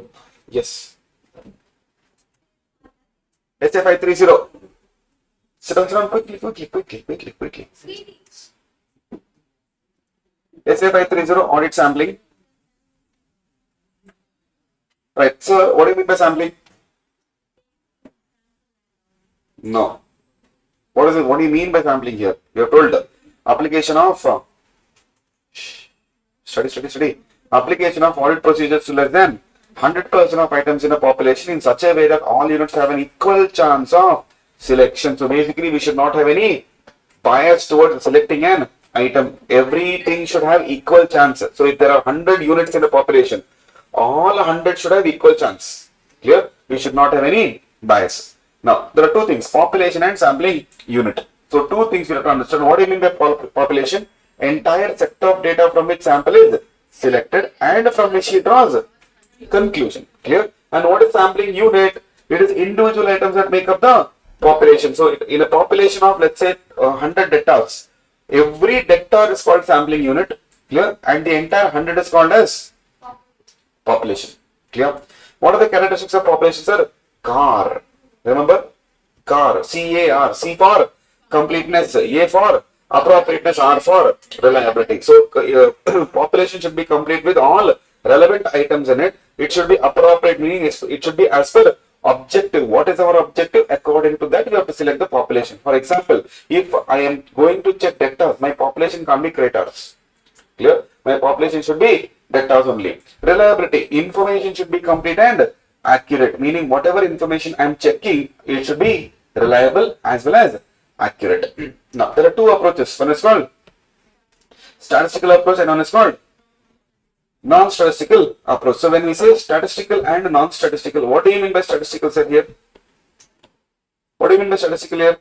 Where we use scientific method of application, where we use mathematical laws or probability theories. Mathematical theories are more reliable. Clear? Proven mathematical formulas when you use more reliable. So people rely on this. This is more wide application of approach. Samples are not prejudged, no personal bias involved. Whereas in case of non-statistical, it is determined based on personal experience and knowledge. We don't use any law here. Clear? I mean, not that we don't use, but we are always relying on knowledge and experience. Very simple to operate. What is the criticism? It is neither objective nor scientific. You can't defend because you are using your personal experience. Now your personal experience is not proven everywhere. No. Clear? So it's not really defendable job. Clear? Involves personal bias and cannot be. You cannot eliminate your personal bias. Sample may not be the true representative. Clear? I never said sample will not be true representative. It may not be true representative. Clear? Then, sir, what are the advantages of statistical sampling? Testing does not increase in proportion to the, meaning, no, see, in case of homogeneous population, no matter how many units you put, my sample size will not change. Clear? Number two, it is more objective and defensible. Tomorrow when somebody asks on what basis you drew this particular sample, I can tell due to statistical sampling. For example, this we do in regular class, but since some of them are even on recorded basis, you don't know what I am talking about statistical method. Don't simply by heart. Let me just execute it for you. Now, let us say we have 100 datas. Okay, how many datas we have? 100 datas. Now, I need 10. Okay, minimum 1 data will be there. Maximum 100 datas are there. Now, I need 10 datas to select. To audit out of the entire population, I need 10. Now, if I tell I will take 5th data, you might tell I am biased. Clear? Because that data, I know something is there. No one, boss. I will do random number generator only. Now, I need 10 units. Clear? You should note the serial number. Clear? First serial number is how much? 16th. So, first data I will pick which one? 16th. 16th I will take and keep it aside. Clear? Now, in the Excel, what you mark and keep? 16th. Next one will be 24th. Next one will be 80th. Next one will be 67. Next is 3. Next is 44. How many of them? 6. Next is 2. Next is 85. Then 45. Then 10. Now, when I took this, did I exercise my personal bias? No. Imagine all this very rare, but I'm considering this. Imagine 50% of these numbers are non-statistical based now. Now, if it was non-statistical based, you would have told bias. Since it is because of random number generator, you're not raising any questions on it. Are you getting my point? Clear? So, for that purpose, they are telling, see, this is more defensible in nature. When you are using probability theory, P1 minus P, clear? When you're using these type of mathematical formulas and then picking up the samples, so standard deviation we can use. Clear? So, various methodologies we can use and select the samples out of it. If we do, it is more defendable because it is an accepted formula. Clear? Sir, sample associated with specified risk and precision is what we pick in statistical. Calculated risk we take. We never said we will not take risk, but we are taking a calculated risk. Now, sir, what is the difference between taking normal risk and calculated risk? In calculated risk, you know what is the consequence you are going to face and you are okay with it. Clear? If you skip one chapter in the syllabus. Aren't you accepting the fact that in the exam the question comes from this chapter? I am okay with losing marks. Yes. Now you're betting on other things now. That means you're actually betting on what? Other things. So you're taking a risk, but it is a calculated risk. Now, for example, when I wrote the exam, I took a calculated risk of not studying penalty. Okay. Now, penalty, good fortune or bad fortune. Clear? One question from penalty came. Right? But when I said I will not study penalty and go to exam, I have actually accepted the fact that if the question from penalty comes, I won't be able to write and I will lose marks and it is still fine for me. Clear? And I am more now bothered about the rest 96 marks. Because I am not writing 100 marks paper. I am already writing 96 mark. But if penalty does not come, yes. Now that's a risk that I am taking. Clear? And that is possible only when you know the factors. Clear? Now, the risk if I have to take that, I should know that from this I know how much marks will be asked or how many marks will be asked. Clear? Based on that I am taking the risk. Clear? Better description of large mass of data. Clear? And widely accepted way because of this only. It's more defendable in nature. Clear? Whereas non-statistical, we know that there is criticism that it is neither objective nor scientific because you can't explain your experience. Are you getting my point? Understood? If you go and ask your mom, how do you exactly know that this much salt is enough? When you cook based on 1 teaspoon YouTube recipe and all. Clear? But she exactly puts the right spices in the right proportion. No? If you go and ask her, will she be able to tell you that based on the formula? This much I put, that much I put. No. Clear? Why? Because personal experience and knowledge. Similarly, now I am not saying it is wrong. It is right. Now, as an auditor also, it's okay if I am not able to defend myself. Why should I defend when the things are right? Clear? If I know how to pick samples without following the formulas, why should I defend myself? It's my personal experience and knowledge that I am using. In that also I will get results. Not that I will not get results. I will still get results. Clear? Now, why in the regular class we don't go with the same institute order? Now, I can go 1, 2, 3, 4 is given for what then? To go for order only, no? Then why didn't we do that? Who told us? How do I know? Understood?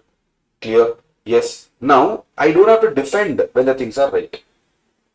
Clear? Now, when you know that you can connect it, you will not doubt.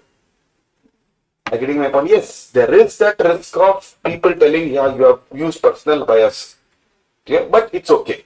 No issue. I am accepting that risk as well. Clear? Which method to use is a matter of professional judgment. So, who takes a call? Which method is better? Auditor. Extent of checking the sample. How much I have to check? How much I have to check? That depends on certain factors. Good question can be asked here. One is size of organization under audit. If the organization is bigger, I'll have to check more transactions will be there. More transactions will lead to more or bigger sample. State of ICS, internal control system. If ICS is weak, what should I do? If ICS is weak, I'll have to check more. Clear? If ICS is strong, I'll have to check less. Adequacy and reliability of books of accounts and records. Sir, adequacy means what? Is it enough or not enough? If it is not enough, I'll have to do more. Reliability, I can't rely on it. I have to check more. Tolerable error range. If you can tolerate more error, will you check more or check less? If you can tolerate more error, check more or check less? Check less. Clear? Desired confidence level. If you want more confidence, will you check more or check less?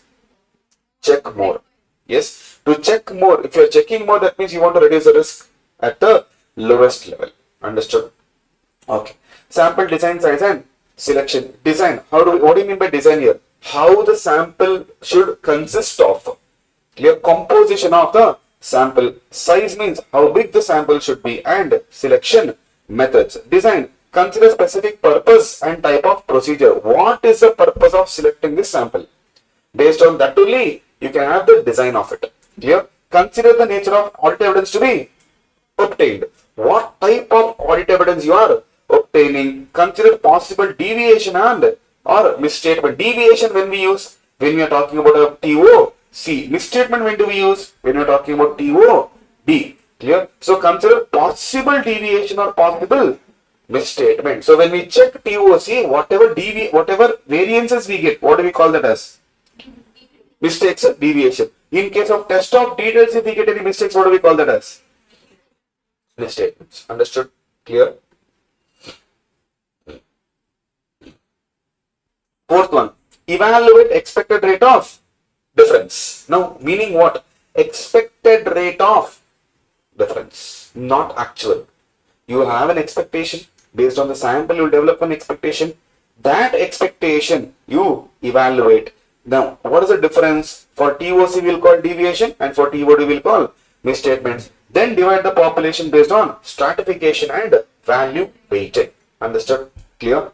Then, sir, sample size. Sample size you should select in such a way that it should reduce the risk to what level?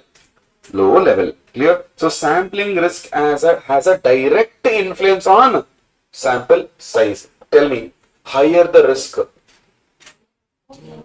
lesser the risk. Higher the risk. More sample or less sample? More sample or less sample? More sample. Lesser the risk? Less sample. Clear? Why that confusion? Why that confusion when you're answering? If I'm repeatedly asking, it's okay. You should be confident about your answer. You should repeatedly answer the same. If you're confident about it. Clear? Just because I asked twice with a different facial expression doesn't mean you're wrong. Clear? These are the small things which will make us, better in our revision. Clear? If you are confident about your answer, you just answer. Yes. Now, in regular classes, we have played a lot around these concepts. Clear? If we do this, what will happen? If we do that, what will happen? I told you focus on my words, what questions I am asking and all those things we have played. That's the reason why now you are not even thinking twice and you're directly coming to the answer. So be confident about your answers. Clear? Now, sir, use a statistical or non-statistical method in selection of size. That is your call. Clear? Now, factors affecting size, meaning the size should be bigger or the sample size should be smaller. That depends on two things. If you're doing TOC and if you're doing TOD, if you're testing the control, should I test more controls or less controls? That depends on one. Number one, extent of reliance on ICS. Sir, if you're relying more on ICS, do you want to check more or check less? If you want to rely on ICS, do you want to check more or check less? Check more. Understood? Clear? Tolerable error range. If your tolerable error range is more, you can tolerate more error. Will you check more or check less? Check less. But if you don't want to tolerate more error, then I will check more. So can I say here it is inversely? Yes, right? Deviation rate expected. You are expecting more deviation. I will check more or check less? More. I am expecting less deviation. I'll check less. Understood? Now I'll change a little, variation I'll give. Sir, forget about expected deviation. I want more deviation. I will check less. Clear? That is nothing but what? I am okay with tolerating error. Understood? Sir, assurance level desired. What do you mean by assurance here?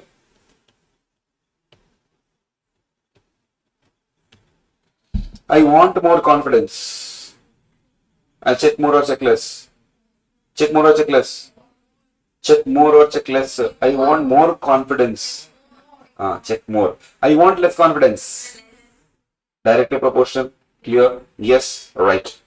Sir, with respect to TOD, reliance on other procedures. You are relying on other procedures. TOD. Other than TOD, there is some other procedure which you are relying on. Will you check more or check less in TOD? Check more or check less, sir. I'll ask once again. All other outs, Gubes, listen. If I am relying on other procedures, that means I am not relying on TOD. If I am not relying on TOD, will I check more TOD? Will I check less TOD? I will check less TOD because my reliance on other procedure is more. For example, simple example. You don't rely on Karthik sir for audit. Okay, you rely on some other teacher. Will you study my notes more or will you study other faculties' notes more? Because your reliance is more there. So here your attention will be less. Understood? Clear? Now clarity is there. Clear? Yes? Correct? No? Then, tolerable misstatement. Sir, I want to tolerate more misstatements. I will check less. I can't tolerate more misstatement. I'll check more. If I check more, sample size will be more or less? Sample size will be more. ROMM evaluation. You evaluated the risk of material misstatement and the evaluation says the ROMM is more. Risk is more. Therefore, checking will be, if checking is more, sample size will be more. Assurance level desired. What more? More tired. If I want more confidence, then I will check more and ultimately sample size will be more. If I want lesser confidence, less. Therefore sample size will be less. Clear? Okay. Then sample selection methods. What is the first one? Random sampling. In that one, simple random sampling, and then we have stratified random sampling. What do I mean by simple random? By using random number tables, the executor right in front of you. Then stratified means what? Sir, the population is divided into small parts called subpopulation, and that subpopulation is called as stratum, and every unit in the stratum is called as strata. Understood? So we use stratum and strata approach here. Interval or systematic sampling, we divide the entire population by sample size. That means every 50th item we pick. Let's say now 1000 items are there in the population. We divide 1000 by 10. That means every 10th item we pick or every 100th item we pick. So whatever is your number, that item, irrespective of what is that, we will pick and execute. Monetary unit sampling, basically nothing but value weighted sampling. We use it usually for debtors. In case of bank audits, we use it on segregation of loans. Now imagine a bank has given a housing loan. In a year, they have 5,000 loan accounts. Okay, will you check all 5,000? No. You will die. Because one loan account documentation only, from if this is a table, till here it will be there. Clear? One loan account documentation. Now, 5,000 loan documentation if you check. Will you finish up the audit? No, audit will finish you. Clear? Now, in this case, can I use 5,000? No, I have to put sample. How much will you check? If you say 10%, 5,000 into 10% is still 500. Possible? No. Now, we'll take more 10%, sir. 50. Possible? Reasonable? Yes. What? No. Work. 10 days work for 16 hours. Yeah. Yes, work. You have to finish the audit because it's all about confidence. Clear? Now, you as a staff or article might tell, sir, how to finish in 10 days, sir. If I give you the authority to sign, will you sign? Will you sign for the same confidence level? No. Imagine now you are the CA, your article will tell, why for 10 days we have to check 50, we'll check 5, no. You will sign. Why? Why? Understood? This is what we call as assurance level desired. I need more confidence. If I need more confidence, who will check more? I will check more. That means sample size will be more. Are you getting my point? Clear? So what do? We take top 10. Now, how do you decide top 10? Top 10, top 50. How do you choose? Based on amount. Which amount of outstanding amount? Clear? So based on the outstanding amount, we'll check. Clear? Yes. Next. Haphazard sampling. What do you mean by haphazard sampling? Unstructured way of selection. Randomly we select. But here there is no structure. At least in simple random sampling there is a structure. But here there is no structure. There could be a possible bias involved, but we don't know. Clear? Then block sampling. What do you mean by block? Adjoining items. What do you mean by adjoining items? Imagine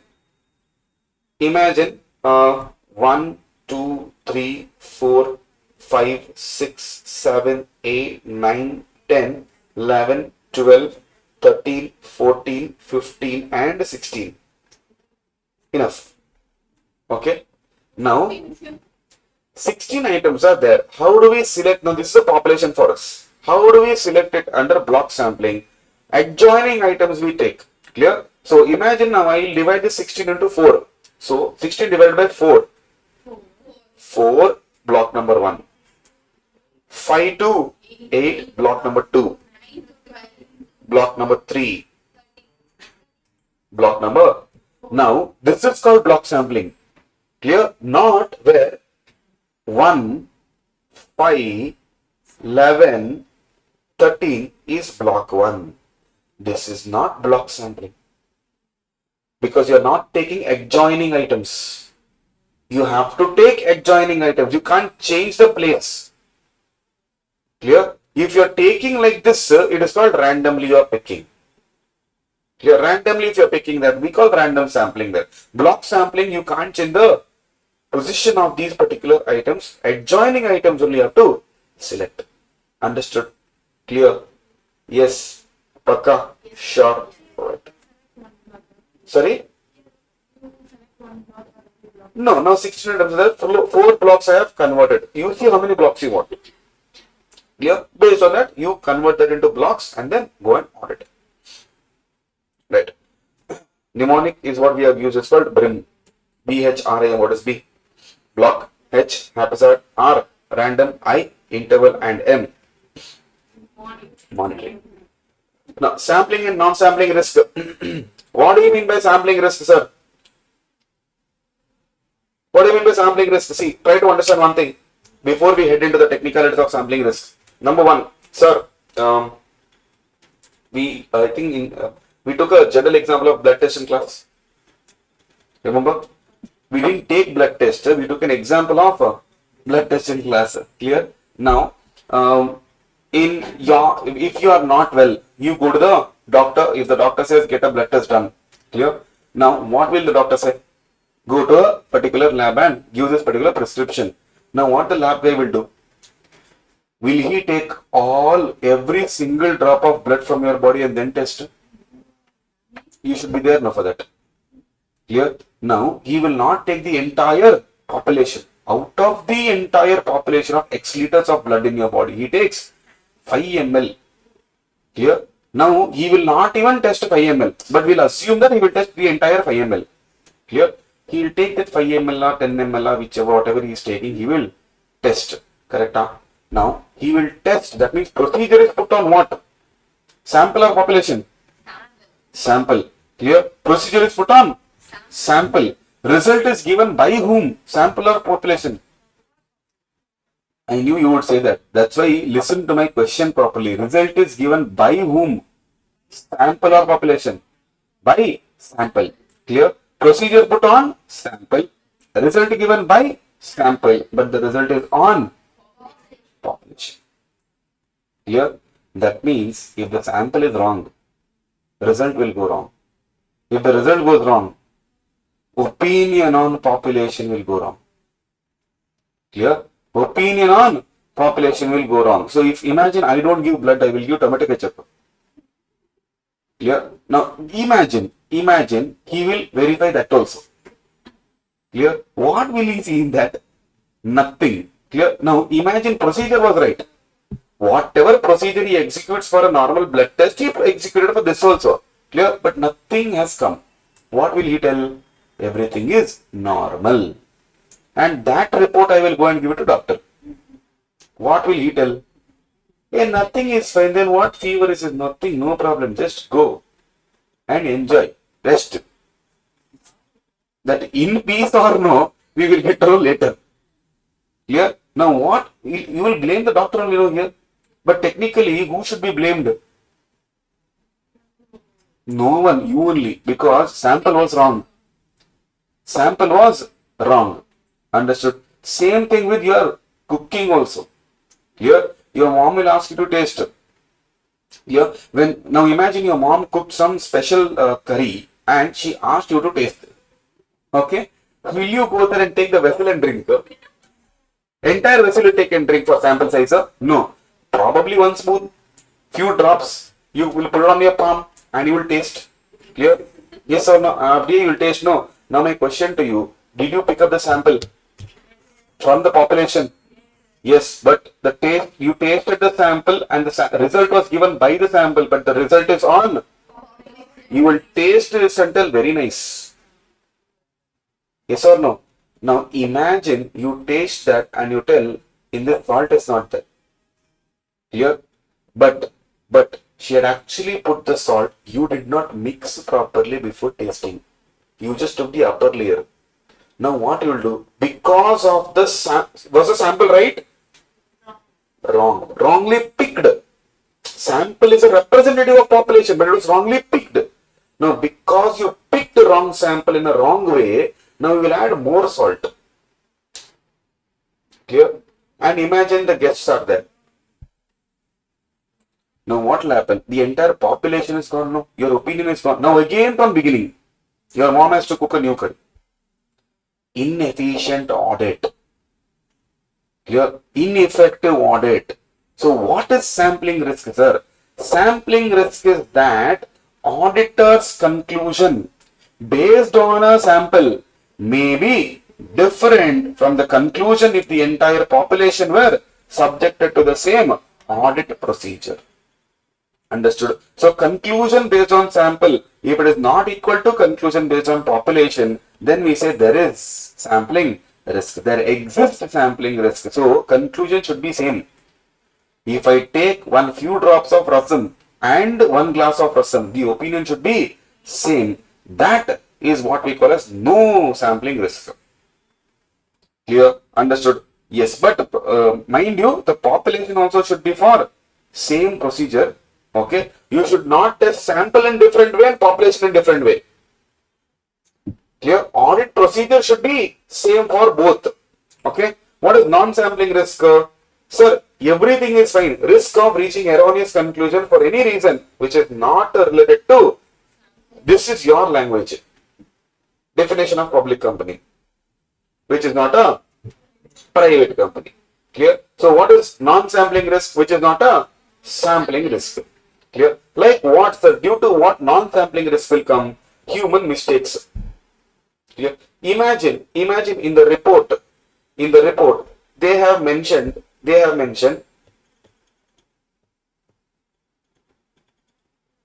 how much is this now? 450. But you read it as sample was right, procedure is right, result is right, interpretation was wrong. Understood? Therefore, now your opinion is wrong. Now this is what risk? Not sampling risk. This is a non-sampling risk. Misinterpreting the results. Clear? Relying on erroneous information, applying wrong procedure is what we call as non-sampling risk. Picking the conclusion on the sample, if it is not equal to conclusion on the population, that is called sampling risk. This has nothing to do with samples. Clear? These are nothing to do with samples. Erroneous means wrong. You are relying on wrong information. Clear? Now, if you are relying on wrong information, ultimately what? Your sample picking everything is right, but the population only is wrong. Clear? Now, so this will lead to two things, sir. What is that? First conclusion, you will decide that, or you will conclude that the TOC is more effective, but actually TOC is less effective. You are telling controls are very good. That means you have not tested properly. Actually controls are not good, but you are telling controls are good. And in case of TOD, what are you telling? No, material misstatements and actually material misstatement is there, it will lead to inappropriate opinion. Clear? Wrong opinion you will give. Imagine things are wrong and you're going and telling it is right. Based on this only people will put money, no? Clear? Do we want that? We don't want that. Understood? Second, you are telling that TOC is less effective, but actually more effective. But in TOD you are also telling material misstatement is there, but actually there is no material misstatement. This will lead to additional work because which client will tell? Which client will tell correct, he is right? When everything is right, you go out and tell wrong. I will listen to it and sit quiet. Oh, no. Now you have to additionally work to establish initial conclusions were incorrect. You have to do the audit all over again. Clear? Now this will affect your audit efficiency, whereas the previous one will affect your audit effectiveness. Clear? Yes. Performing audit procedure. Sir, nothing. On the selected item you perform procedure. If AP is not applicable to the above item, apply it on replacement item. Meaning, what is AP? Audit procedure. Clear? I will pick up 10 items and I will perform the procedure. If one of the items in that is not, I can't apply on that. I will replace that item with some other item, and that item is called as replacement item. Understood? Clear? Yes. Right. Then, sir, if you are unable to apply, treat them as, in case of TOC, treat them as deviation. In case of TOD, treat them as misstatement. Clear? Now, projecting misstatement. What do you mean projecting? Forecasting. Very good. Projecting means forecasting. Clear? Projecting means estimate or forecast based on conclusion of sample. Imagine now, out of 100, I took 10 samples. Out of 100 population, I took 10 samples. When I tested 10 samples, 6 out of 10 had errors. 6 out of 10 had errors. That means, can I say out of 100, 60% is error? This is called projection. Clear? Based on sample, I am projecting in the population how much is the misstatement. Understood? Clear? Right. Then, while estimating, you have to exclude anomaly. Who is this anomaly? Exception. He is not a representative of population. Exclude him. Because just because he is there in your sample, that doesn't mean he is there in the population as well. Clear? But you need to ensure that this fellow is exception only. Clear? So for that separate evaluation you do, but 100% certainty you have to achieve that this anomaly item is not a representative of population. Clear? He is only there in the sample that I picked. Okay? Right. Nature and causes. Find a common feature in all deviations and misstatements. See, everything will have some or the other common feature.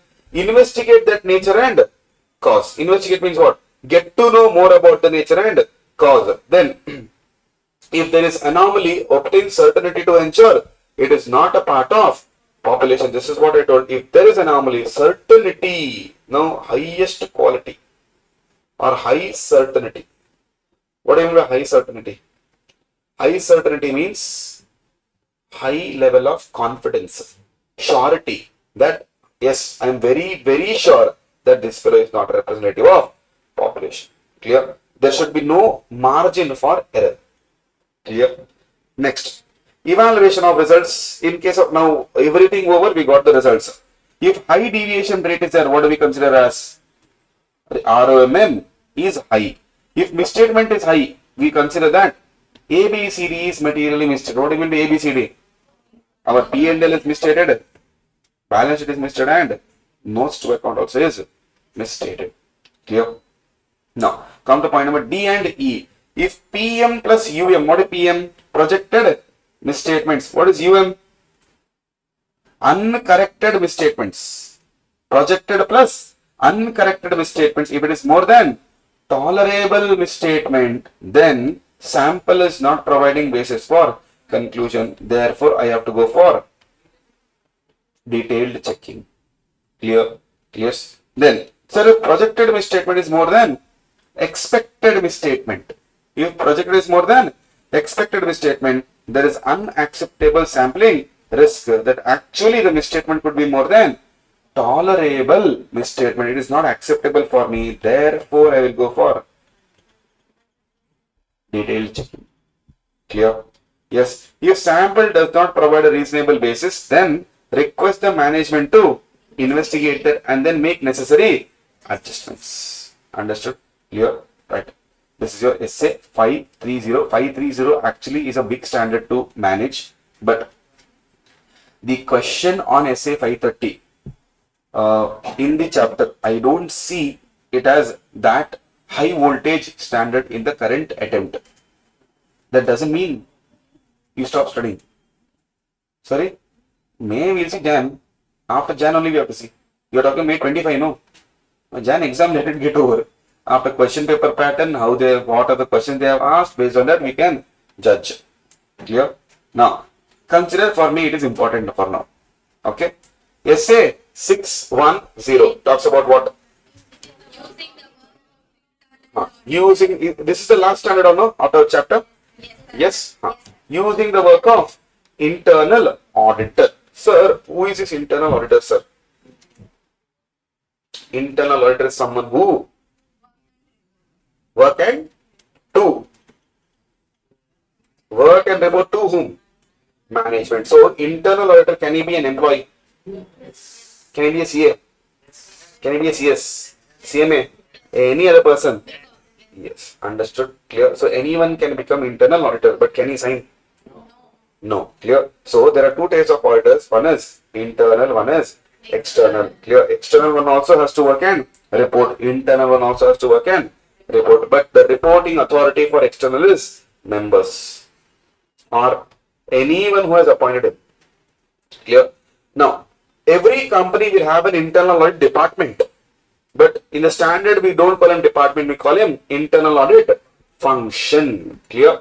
Yes. So, in that case, I have to evaluate three things about the function. What is that? Objectivity, competence level, and approach. Clear? What am I supposed to check? Objectivity, competence level, and systematic and disciplined approach. Understood? Clear? You have to evaluate cow, not cow. You have to evaluate cow. Clear?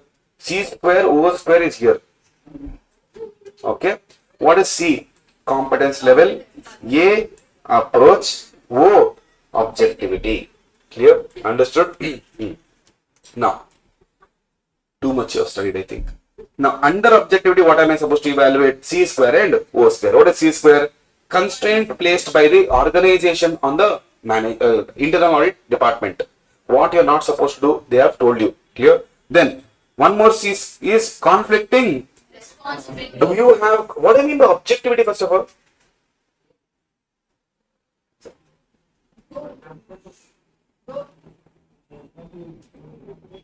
Objectivity means what? To be honest. What is objectivity? To be honest. Clear? Yes, and. It is not to be honest actually. Objectivity means to give your opinion without coming under any influence. Clear? Unbiased mindset. If I have to give, these things I have to evaluate. Clear? Now see, if constraints placed, meaning what? Management is actually putting constraints in you. Can you be independent? No. Conflicting responsibilities. See, you are only doing a particular job, you are only auditing that. It's conflicting, no. How can you give independent opinion on that? Are you getting my point? Clear? Then O square, organizational status and oversee, that is supervision of TCWG. If these things I have to evaluate under objectivity. Clear? Then next is I'll have to check for competence level. If IAF is as per the size of the entity and operations. What do you mean by that? What do you mean by that?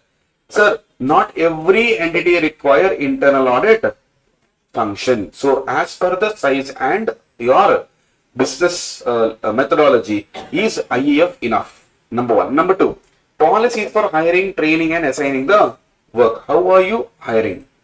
Do you hire known people? Do you train them? Clear? What type of training you give? Because I'm supposed to use their work. I should know how independent they are and how good they are. IAs have adequate technical training. Do they have adequate technical training is a question. Clear? If they don't have technical training, can I rely on their work? Let's take a simple example. Imagine now Karthik sir is not a CA. Okay, just imagine for next 1 minute. Yeah. I am not a CA. I come to teach you guys. I am teaching audit to you guys. Will you rely on my words?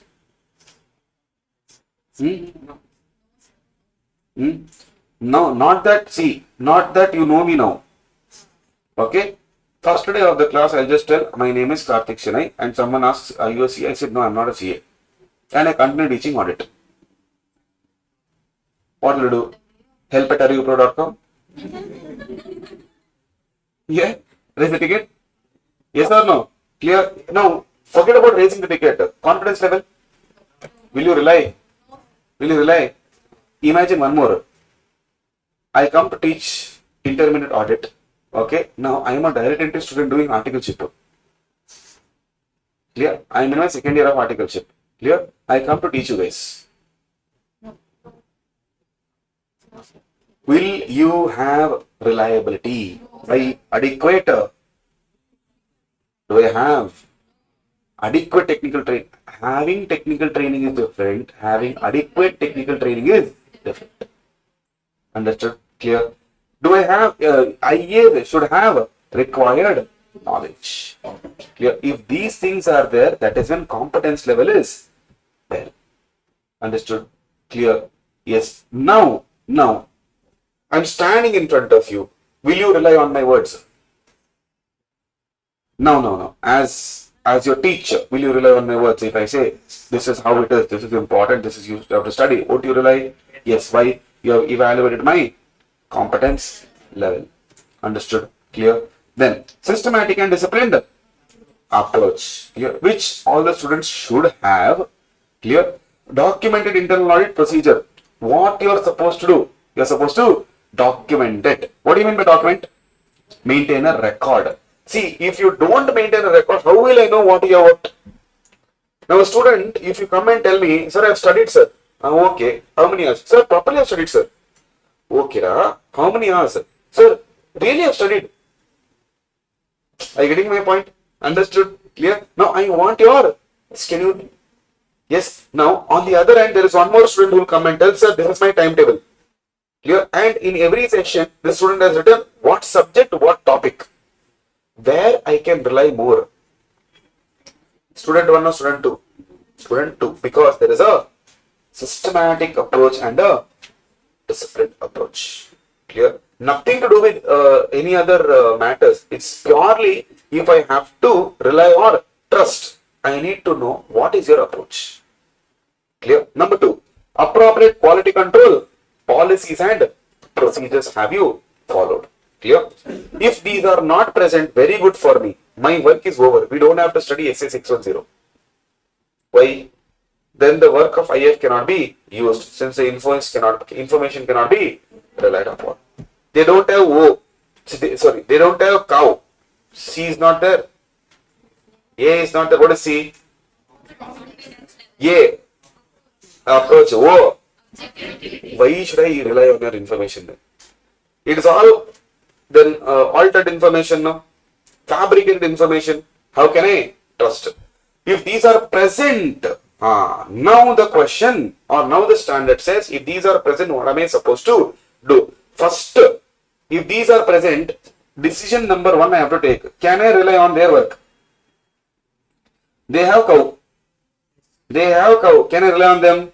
Yes. But before I take it into consideration, first I have to check, is it matching with my strategy and plan? If it is not matching with my strategy and plan, can I use their work? No. Although they have CAO, but I cannot use their work. Clear? Now, how to use the work? There are 3 ways. 1, using the information from IAF. Second, using the work of IAF. Sir, what is the difference between this and this? What is the difference between this and this?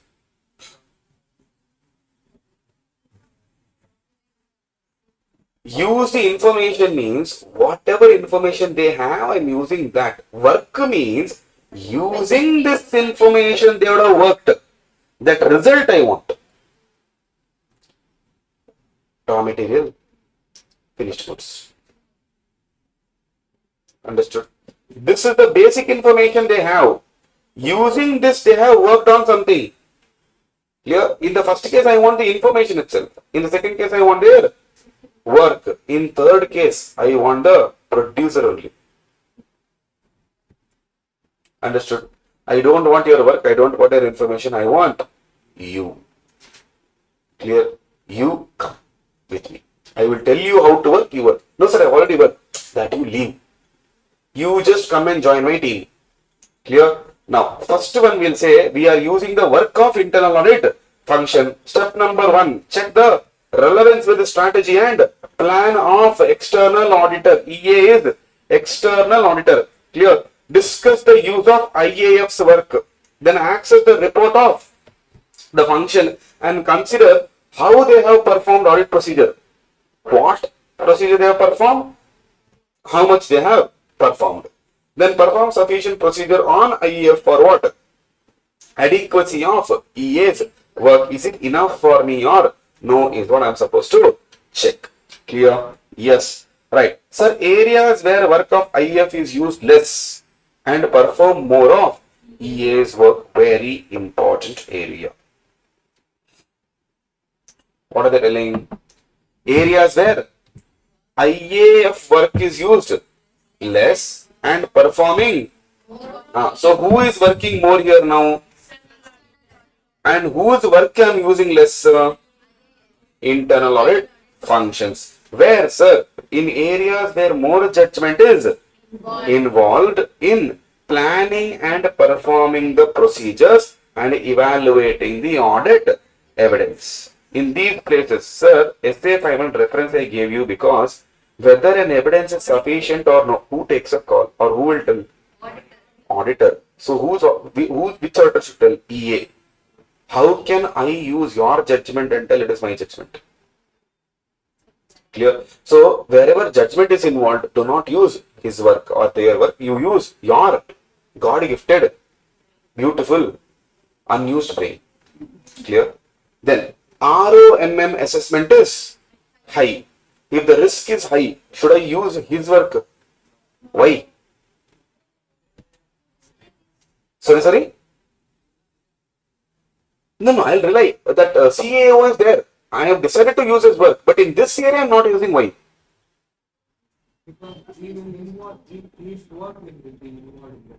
I am using his work only. No, I am ready to use his work. In this area I am not using. Here, areas where work of IAF is used less, but more of EA's work. So it's not that I am not using at all, I am using. But why am I not using more is the question. Huh? Opinion on what? Possible? Possibility of risk is high. Correct. If possibility of risk is high, you will have to work more. No. He has already worked on it. No. Isn't it easier for you to work?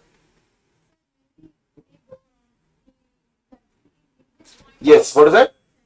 Exactly. The risk judgment. The judgment of the risk. His judgment is different. My judgment is different. So what is risky for him may not be risky for me, and what is risky for me may not be risky for him. So if I assess ROMM is high, it is my judgment. Clear? Or risk identified is significant. I am not saying don't use. Use. But use it less. And use your work more. See, I am not saying start from zero. That fellow has worked correct. Something at least you can take and start. Clear? Because in some other, let's say even in that judgment, there will be some other facts. Take that facts and start working over it. Understood? Clear?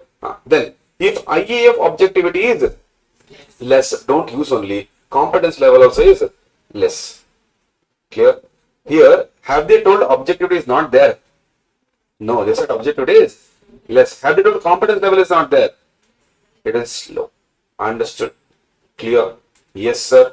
Right, sir. Next, sir, I want to use IA as direct assistance. So, do I need the work? No. Do I need them?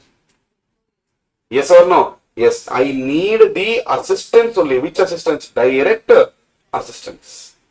Understood? Ensure there is no prohibition from using. Why? Law or statute should not prohibit me.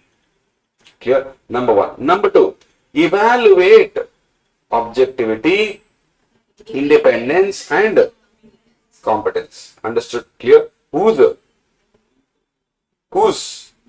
Not IAF, internal auditors. His, not the functions. Understood? Function evaluation we already done. Clear? This way evaluating whom? The auditor itself. Clear? Before using the work, obtain written agreement from whom? Two people. Number one, entity is representative. Number two, internal auditors. What should representative tell? He should follow EA's instructions, and B, entity to not intervene in his work for EA. It is like, in jailer, Shivraj Kumar tells his sharpshooters, from today onwards, I am not your boss, he is your boss. So you have to follow his instruction. Give us representation like that. That he will not interfere, he will follow my orders. Number one. Now I tell the auditor, you go, you come. You also give an agreement for me or representation that whatever I tell you, you will keep it as confidential and inform about threats to objectivity too. That means if the entity influences you, you should come and tell me, because now you are playing the game for me in my team. So play for me, not for opposition. Understood? Clear? Yes. Right, sir. Sir, do not use for direct assistance if there are significant threats too. Not small threats, but if there are significant threats, for example, imagine they'll tell, I will throw you out of the job if you help them. Now, because of me, should an internal auditor's job go? Because of me, should his job go? No. So, what is better? Don't use him only. Leave him. It's okay. Go. Why? Simply because of me, you have a threat. Significant threat. That a small threat, no problem. You have a significant threat. Why to? Simply spoil it. Imagine that employees' kids' education fees is paid by the employer. Okay. Now, employer will tell, if you help external auditor, now I will withdraw that financial assistance. Intimidation threats. Yes. Small threat or significant? What should I do? You as an auditor, what will you do? Don't use. I never said don't use his work. Don't use for direct assistance. Use his work. I have to use his work. Are you getting my point? So if there are significant threats, let it go. Or if he does not have competence. Clear? Now, do not use only for the following. So his work, see here, don't use anywhere. Don't use anywhere. Whereas here, use, but not in these places where significant judgment, higher assessed ROMM, and areas where judgment is needed to perform procedure, evaluate evidence. Same. Clear? Work where IA is involved and this work has been reported or yet to be reported. Clear? Don't use his particular assistance. And finally, decisions regarding IAF and use of its work. So I am evaluating IAF only. Why will I involve you? Your boss's performance only I am evaluating. You will tell he is not bad. You will tell he is not good. No, you will tell he is good. See, we don't want that. If I was the examiner, I would have asked this. Here, I would have asked this. So please be careful.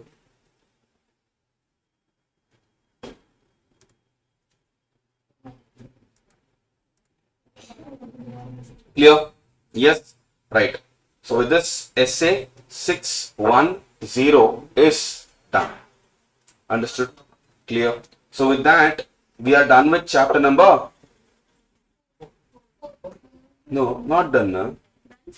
Done. No. We are looking. I thought I missed some standard.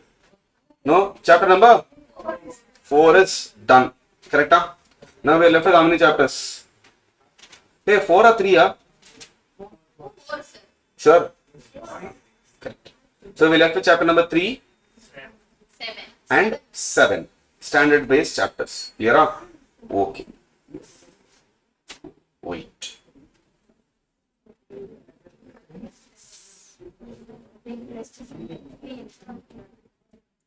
We will go to SA 570. Going concern.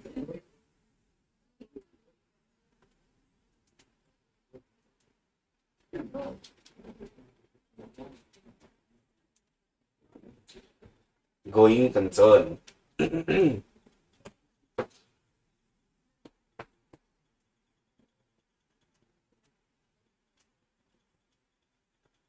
Are you there? Yes? Yes. Now, before I begin, is the marathon being useful? Is it going fine for you guys?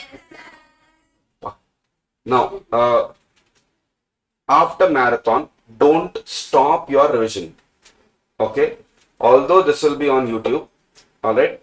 I'll see to it that at least if not from the academy, somehow timestamps we will try to inculcate for you guys so that topic wise, standard wise, if you want, you can go and revise here. But this is quick revisions.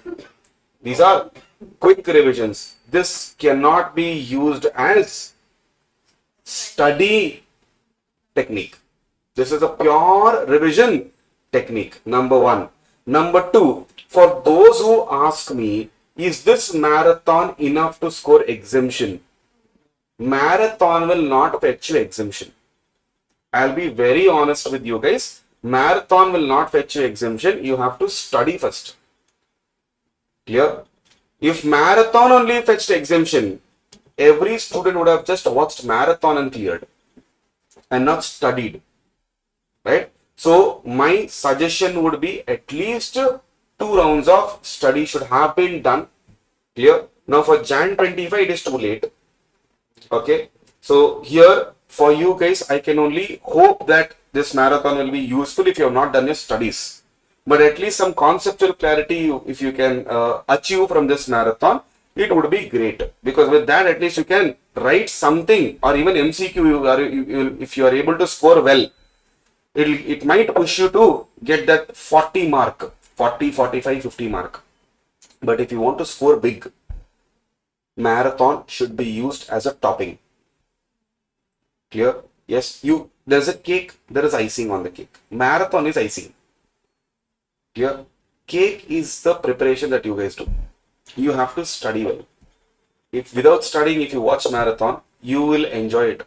I know that concepts will be there, these charts will be there, everything, yes. But you won't be able to go and execute it. So you'll have to write it. Understood? And please write mock. Please write mock papers to know your own capability of will you be able to write 100 marks paper within 180 minutes. Understood? Sir, I'm not able to write mocks going to the institute. No problem. Sit at home. Sit at home. Take that paper. 2 to 5 sit and write without distractions. You will know how difficult it is to have concentration for 3 hours. Yeah. So practice really well. And after every chapter, come to the marathon, watch that topic, go to the next chapter. Clear? Finish your chapter studies. Again come to the marathon, watch that particular topic. So this way what will happen is you are finishing everything in detail. Then you are also finishing things in summary way. Clear? This way that retention can be developed. And since it is on YouTube, any time you can access. Clear? Any time you can access and keep on watching n number of times. Understood? Clear? Yes. So I am telling this again and again because you should not have a mindset of okay, marathon went well, done. This is just a starting of how you are supposed to revise. I'm 100% sure some of 1 or 2 points you would have learned even in marathon now. So develop on that. Clear? Essay 570. How to prepare for MCQ questions. Okay. The only available resources for us to prepare for MCQ is, let's say for May 24, you have mocks here. May 24 plus September 24, Jan 24. Sorry, Jan 25. Now, for these, what are you supposed to do?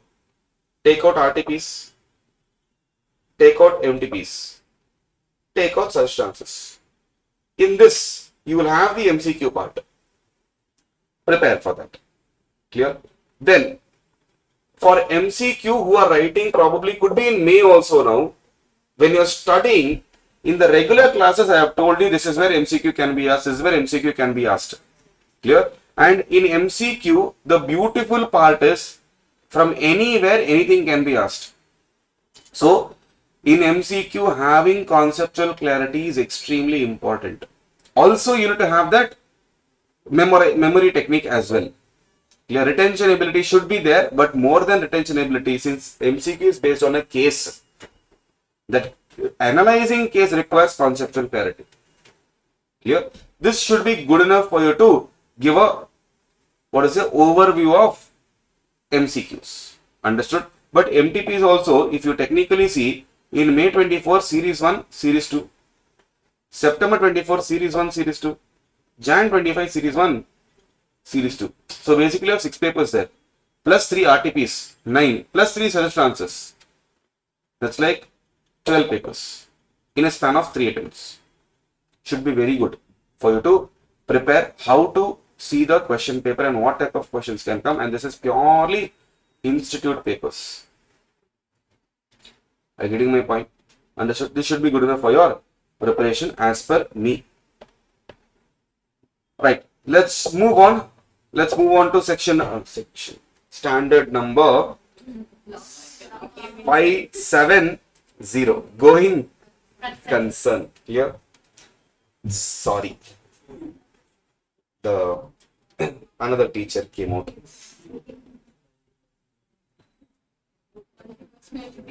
Correct. This order only.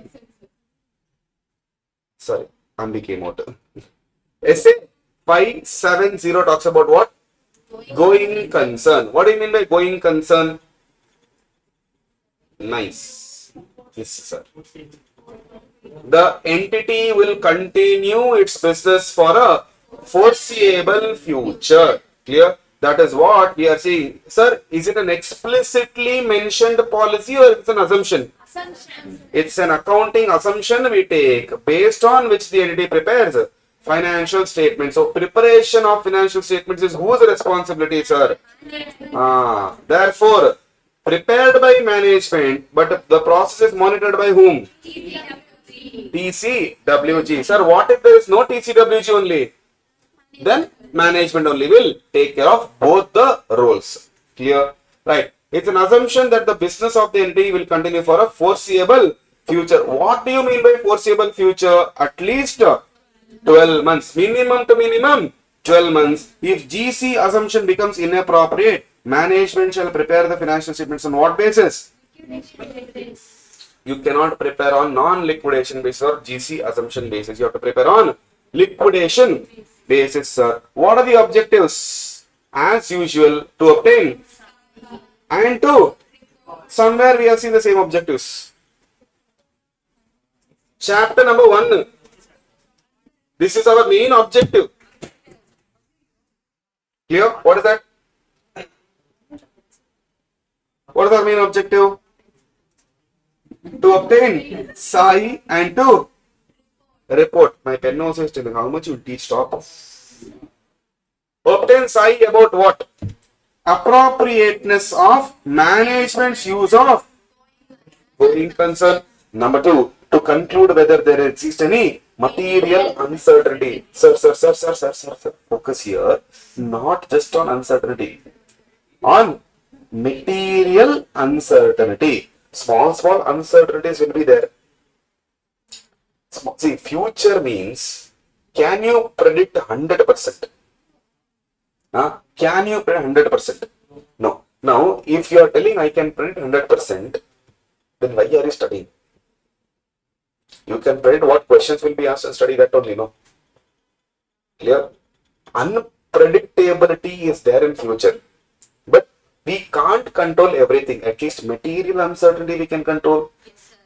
If not controlling, if it exists, we can take some steps to avoid loss. Clear? Yes. Now, what is material uncertainty? That uncertainty or any transaction or events or situation or circumstance which will cast significant doubt about entity's ability to continue as a going concern. So anything that hampers our ability to continue as going concern, we should take it very, very seriously. For example, you got fever. You are writing in Jan. Clear? You are writing in Jan, you got fever today. Uncertainty? Material uncertainty? No. 1, 3, 4 days, pop-up gems in the form of dolo. Clear? You will be fine. Sir, fracture happened. Next month exam. Material uncertainty? Yes. Should we consider it? Yes. Yes. Understood? We have to work on it now. We have to think, okay, there exists. Now, even after that, if I tell, no, nothing happens, I'll write. We know that. No, I don't know. I heard a faculty suffered. Right. So, basically, in that case, we have to consider, because this will affect, this will cast a significant doubt about ability to continue as a going concern. We have to address that issue. We have to treat that issue. Right. Now, what are our responsibilities, sir? Sir, 2 responsibilities are there. One is, after that we'll have audit procedures, and then we have reporting implications or effect on the report. Clear? Huh? Yes, sir, it is there in your textbook. Okay, this is newly developed. Okay. Now, so what is management's responsibility? Number 1, preparing FS based on JICA. What is JICA? GC assumption. Going concern assumption. Even if framework does not, law should tell you or what? You have to continue as going. Somebody should come and tell you should survey. You will survive either ways. Yes. You have an objective of survival. Yes or no? Similarly, company should have an objective of having going concern. Framework need not tell. This includes making judgment about future outcomes of events or condition. Management shall consider these factors. What is that? Size and how difficult is my business? How big is my business? Number 1. Number 2, what type of business I am doing and what is the condition of my business? Am I in the beginning stage? Am I at a saturation stage? Clear? Are there any strong competitors in the market who can kick me out? Clear? Yes. Then sensitivity of business too. What do you mean by this sensitivity of business to external factors? How, sir? They say no, you are a very sensitive person. Meaning what? Things will affect you easily. Clear? So, if external factors, something happens and if it affects you, your sensitivity is high. Clear? Sir, external factors doesn't affect you at all. Your sensitivity is understood. So, what is your sensitivity towards the external factors? Degree of uncertainty increases significantly the further into the future. What do you mean by that? What do you mean by that? The further we go into the future,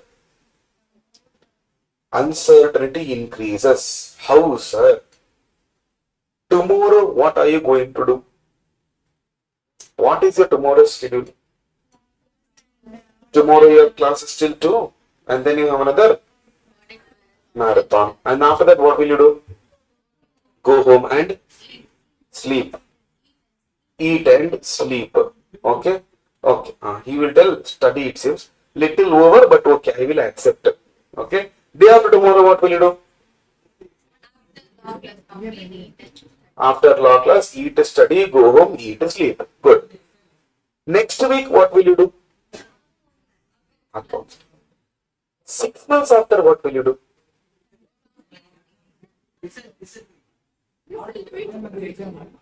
Huh? Articleship. 3 years later, what are you doing? Okay. Now, are you certain about it? Are you certain about it? Don't tell me hope, wish, and all. Are you certain about it? No. If I ask you, see, when I ask you tomorrow what you are doing, you told exact schedule. Certainty is there. Yes. When I ask about day after tomorrow, certainty is there. Next week, the certainty reduced. You said accounts class, that's it. Clear? Now, when I asked 6 months, certainty reduced. Understood? When I asked after 3 years, certainty reduced. If certainty reduced, what increased? Uncertainty increased. The more I travel into the future, the more uncertainty is going up. Understood? So, why do you want to assess? 5 years, what will I do? 10 years, what will I do? That's why standard says at least for 12 months you tell. Clear? For the next 12 months, are you able to continue as a going concern? Got it? Understood?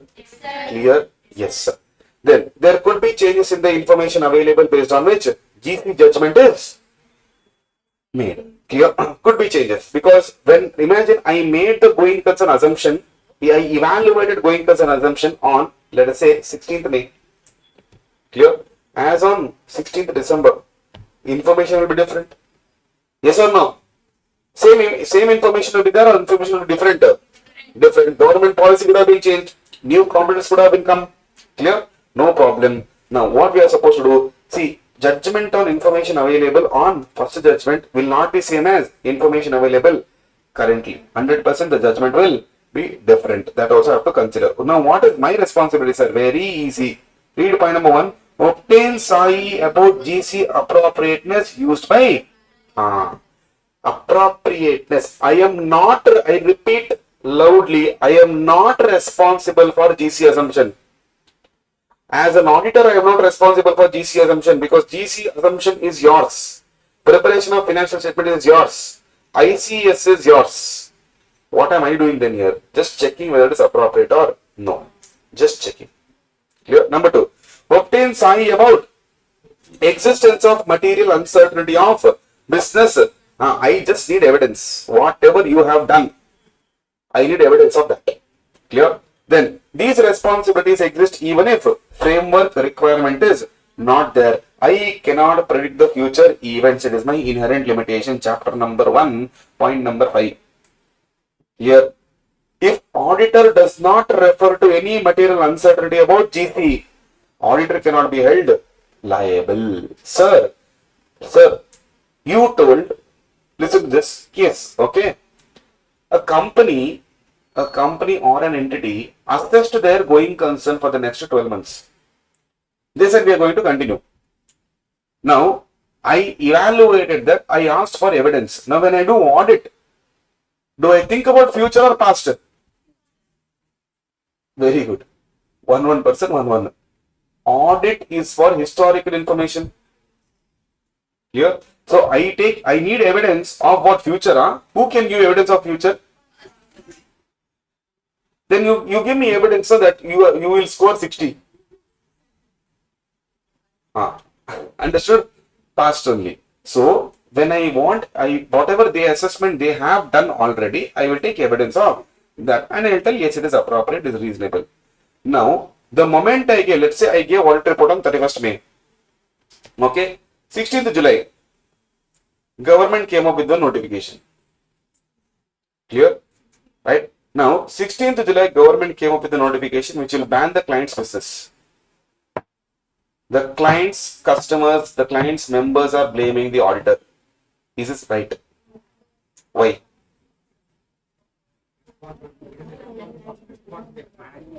Correct. Okay. It's a question I'm asking you. Why?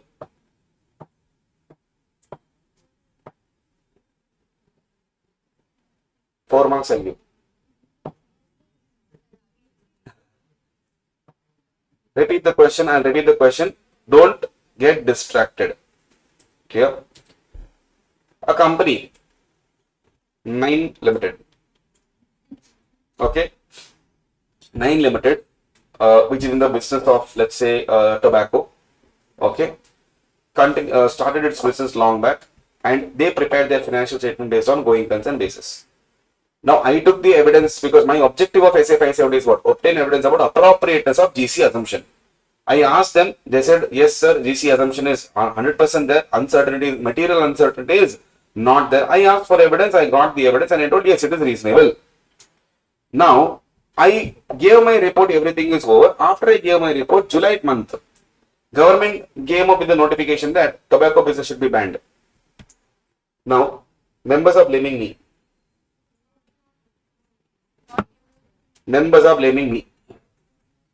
And I come to you for advice. Tackle the situation.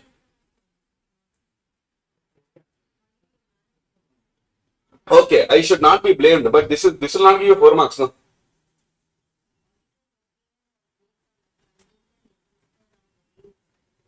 Condition exists on the okay.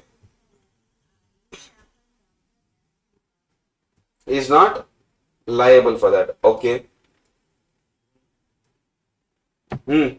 What else, sir? Answer is right in front of you.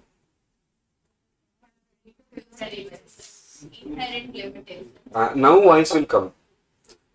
In the exam hall, what I will come from behind and hit your dental, inherent limitation, right? Look at point number 5 also. Uncertainty about GC ability of entity, auditor cannot be held. Reason, auditor's view on GC cannot be viewed as guarantee. See, not you, there is a person went to the doctor when he was not well. Doctor told, follow this diet, take these medicines, you will be fine. Here, don't worry, you will not die. Doctor told this. Second day, this fellow went and stood like Shivaji, Rajinikanth on the railway track, telling doctor told, I will not die. Will he die? Blame the doctor now.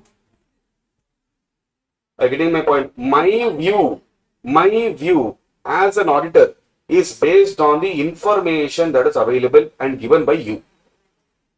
Clear? GC assumption evaluation is not my responsibility. Getting evidence about that is my responsibility. And I got the evidence and I told it is appropriate. Now in future, what happens? I can't be held liable for that, which is exactly why we give reasonable assurance, number 1. Number 2, future events we can't predict. So whatever we tell, do not consider that as guarantee. Understood? Clear? Yes. These 2 points you have to be careful about.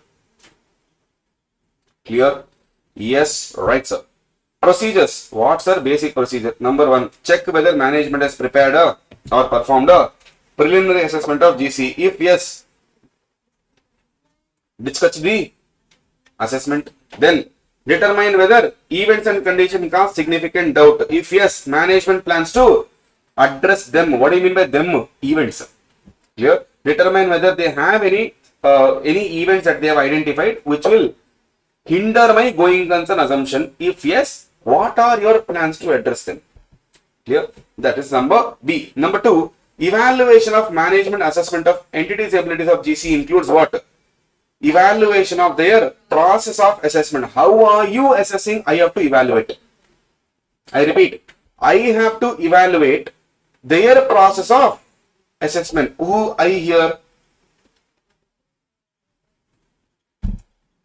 Understood? Clear? Assumptions on which assessment is based. On what assumptions these assessments are there, sir? Number 3, what are your plans for future actions? Whether these plans are feasible. Clear? These 4 things I have to evaluate of management's assessment of entity's ability of GC. Clear? Then, if assessment is not made, ask the management to make. Request the management to make. Consider additional facts and information that have become available since its last assessment, because information will change, factors will change. Clear? Then obtain WR from management with respect to plan and feasibility. This is my primary basic responsibility if management has done the assessment. If management has not done the assessment, ask why. How sure are you will leave, sir, without making assessment? Number one. Number two, inquire whether there are any events or conditions that cause any significant doubt. Are there any events that will hamper your going concern assumption? I'll have to ask. Clear? This is if they have not made assessment. If they have made assessment, discuss, determine, clear, evaluate. If not made, ask them to make additional facts you consider, obtain WR. 6 points. Sorry. Correct. If cash flow is prepared, what do you mean by cash flow forecast? Now, cash flow forecast means what? What do you mean by forecasting? Futuristic or past? Futuristic. Clear? If it is prepared, evaluate the whatever data you have used. Evaluate the reliability of data. Is it fine or is it unreliable data that you have used? Because if you have used unreliable data forecast, I can't believe. Clear? Then determine support for evidence. On what basis you have taken this particular assumption, sir? They will explain. Clear? Yes. Now, period of assessment we have already told, minimum 12 months from the date of financial statements.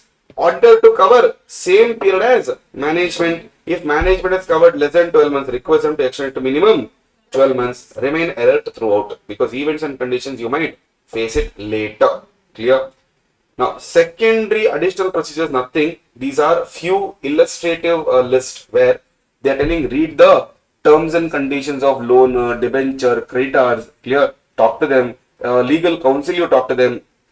Then borrowing facilities. Evaluating plans to deal with customers' orders not fulfilled, obtaining and reviewing reports of regulatory actions like what? RBI reports, SEBI reports, clear, IRDA reports, clear. For these regulatory reports, if it is there, ask. Determining adequacy of support for any land disposal of assets, performing procedures regarding subsequent event, SA 560. Okay, right. Sir, reporting implications. Reporting implications, that is effect on our report. Number one, sir, use of GC is inappropriate as per who? Who? Auditor. That means as per management, the going concern basis is appropriate. As per auditor, it is inappropriate. As per management, it is appropriate. What am I supposed to do? Express adverse opinion. Why adverse? I concluded that it is not appropriate. That means I have evidence. I have evidence. Understood? My question to you, if it is not fine, what should I tell? What should management do? Prepare FS on some other basis like liquidation basis. Now, as an auditor, if they prepare on liquidation basis, auditor shall perform an audit of these, which these means new financial statements, and ensure that they have done it properly. Clear? If disclosure of basis is given, meaning what? If management, who gives this? Management has given the disclosure that what basis they have used. Then you give unmodified opinion. Why, sir? Sir, entity is not good. No, why are you giving unmodified opinion? See, have they done right things? I know that GC assumption is not proper, but have they done right things? Yes, for that I am giving unmodified opinion. Plus, in EOM paragraph, I will mention about what? Alternate basis of accounting. Here, that is liquidation or whatever basis you have written. In EOM paragraph, we will mention. Understood? Clear? Yes. Right. Now, what actually you can do is to improve your SA 705 content or SA 706 content. Their EOM examples will be there, no? There, you can actually write these things as a cross-reference. Clear? Your revision methodology also will improve. your answer value also will improve. Then, sir,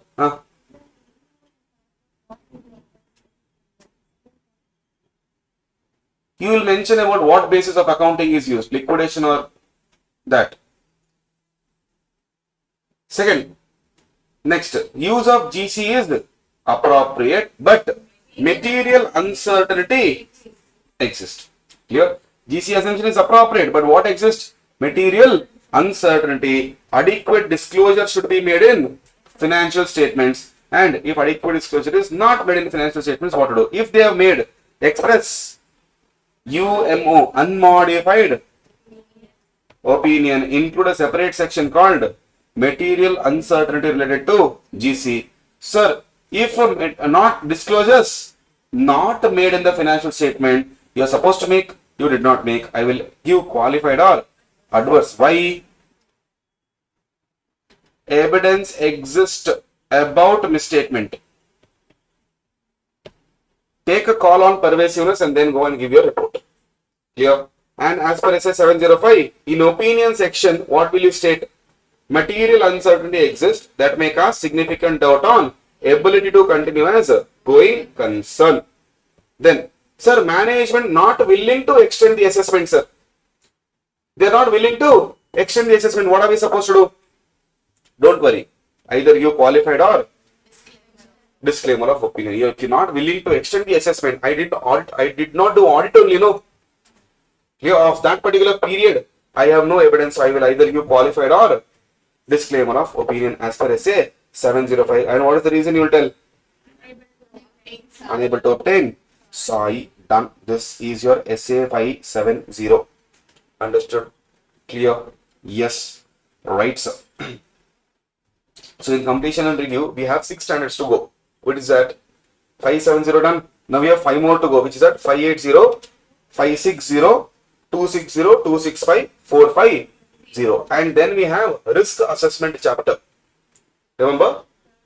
Third chapter. In that we are supposed to cover risk assessment, 320 materiality, 315, and we have to cover 330. Clear? But everything in a holistic manner only we can cover. Understood? Clear? So for that also we have a separate chart. For that, handwritten chart is there. We will revise through that.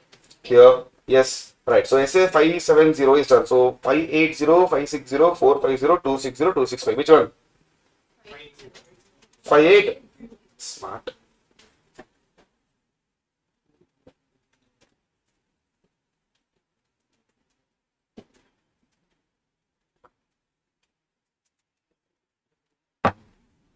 Tired, huh? Little bit. Evaporating, huh? If you don't tell, I'll give 5-minute breather. After 580, yeah? After 580, yeah? Fine. The student's health is more important. SA 580 talks about what? Written representation. What do you mean by written representation? What do you mean by representation? Forget about W. What is representation? Giving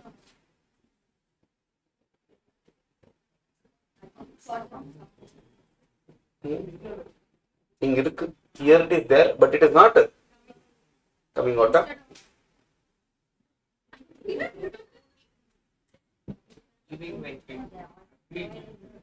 Providing? Okay.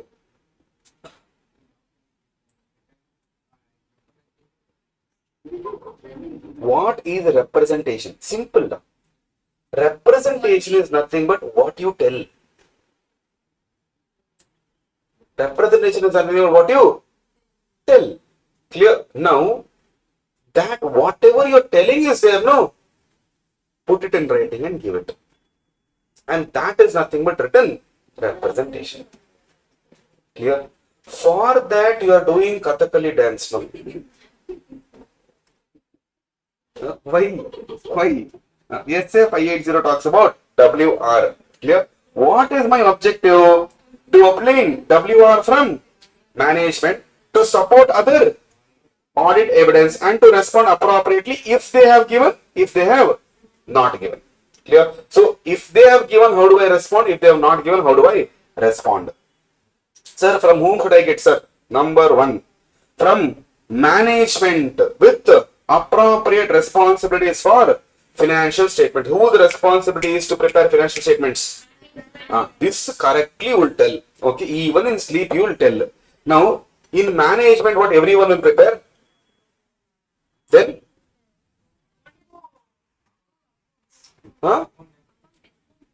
accountant will be there in management.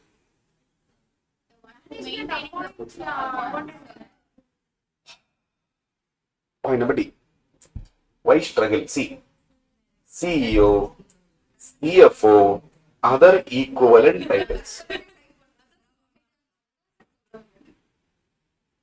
Next, or requested from those who are responsible for preparation and presentation of financial statement. Now, this totally depends on what?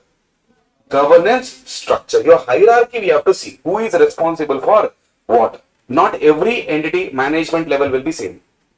Clear? It is usually management, but in some cases it is also TCWG. So WR we can request from whom? CEO, CFO, other equivalent titles. But I have not heard anyone say this, but it's okay. In some cases, management may make enquiries of others and they are called experts. So if expert has given some valuation, whose WR we need? Management's or experts valuation? We will take WR from expert only. Understood? Clear? Date or period covered in WR. The date shall be as near as possible to the audit report date, but not after audit report date. The date shall not be after the date of audit report. WR shall be for all financial statements and period referred in the report. Whichever period you are mentioning in the report, for all those we need WR. So, is WR a conclusive evidence or supporting evidence? Supporting evidence. Is WR supporting evidence or conclusive evidence? Can I give opinions only based on WR? If I give, what will happen? Wrong, inappropriate opinion you are giving. Why? Simply I can write, no, I can write and tell half the Chennai is mine, take. What is there in that to write and give? Yes or no? So you believe? You believe? No. So writing and giving is not a big deal for me. I need to find another evidence. Clear? So this should be considered as a supporting evidence. Now imagine somewhere there is one 5-star hotel called Karthik. I will tell that hotel is mine only. Now you will tell, how can I believe you write and give? Okay, I will write and give. This 5-star hotel called Karthik is mine, take. Now based on that, can you do anything? You give opinion also. Imagine somebody asks, hey, who told? No, he has given it in writing. Anyone can give it in writing like that. So this we are considering it as what? Supporting evidence. Clear? Okay.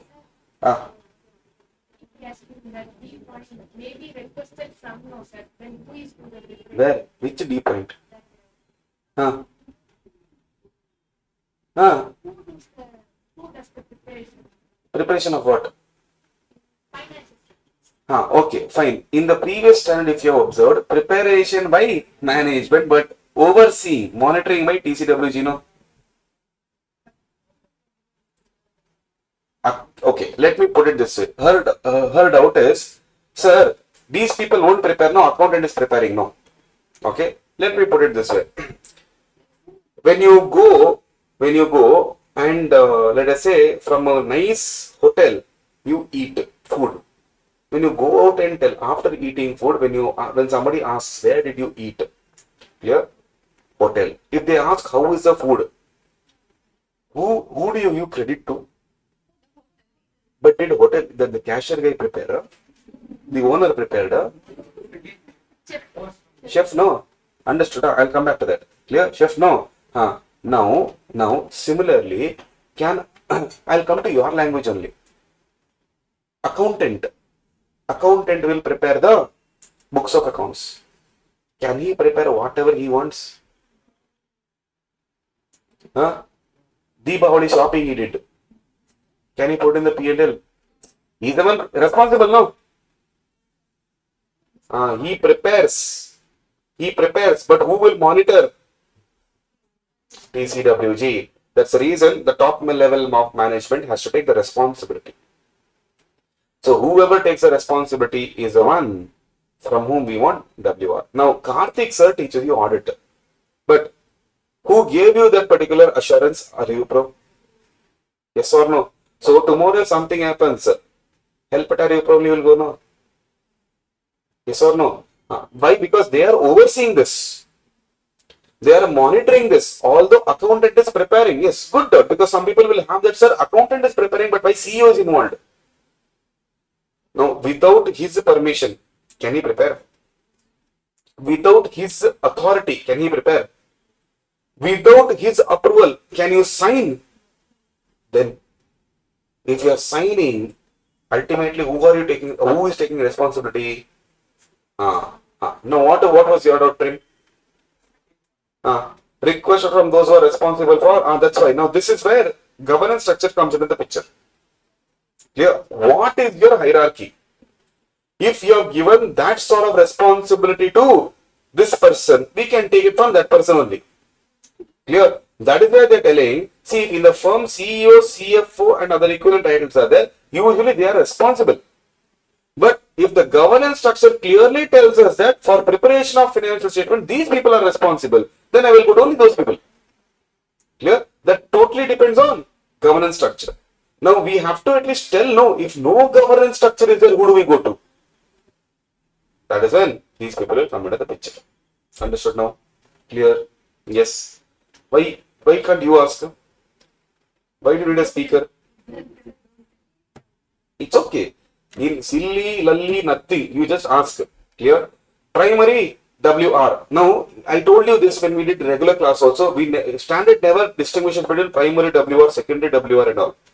Clear? But for our understanding, it's better if we have a clarity on it. Primary WR about management's responsibility, provided relevant information. Clear? That they have given us relevant information, they have given us access, and the transactions are recorded and reflected in FS, and they have to tell us about communication of all SDICS. What is SDICS? Very good. Significant deficiencies in internal control system. Understood? Clear? Then auditor may request management to reconfirm their responsibilities in the following circumstances. Important. Which is that those who signed no longer responsible. So those who signed WR, they are not there only. No. Management changed. Number 2, terms prepared in the previous year. From previous year to current year, information would have changed. Hierarchy would have changed. Clear? Indication that management has misunderstood their responsibilities, we'll have to remind them. Changes in situations. Clear? And for these things, I can request to reconfirm their responsibilities. Reconfirm means what? Tell me again what is your responsibilities. I can take WR. So only these two things are there in primary WR. Secondary WR, what is there? If auditor determines it is necessary to obtain more than one WR to support other evidence or to support more than one assertions in the financial statement. What do you mean by assertions? Representation in the financial statements. Now, management will make numerous representations in the financial statement. Like what's that? Let's try and understand, sir. Like what representations they will make. Imagine in the balance sheet.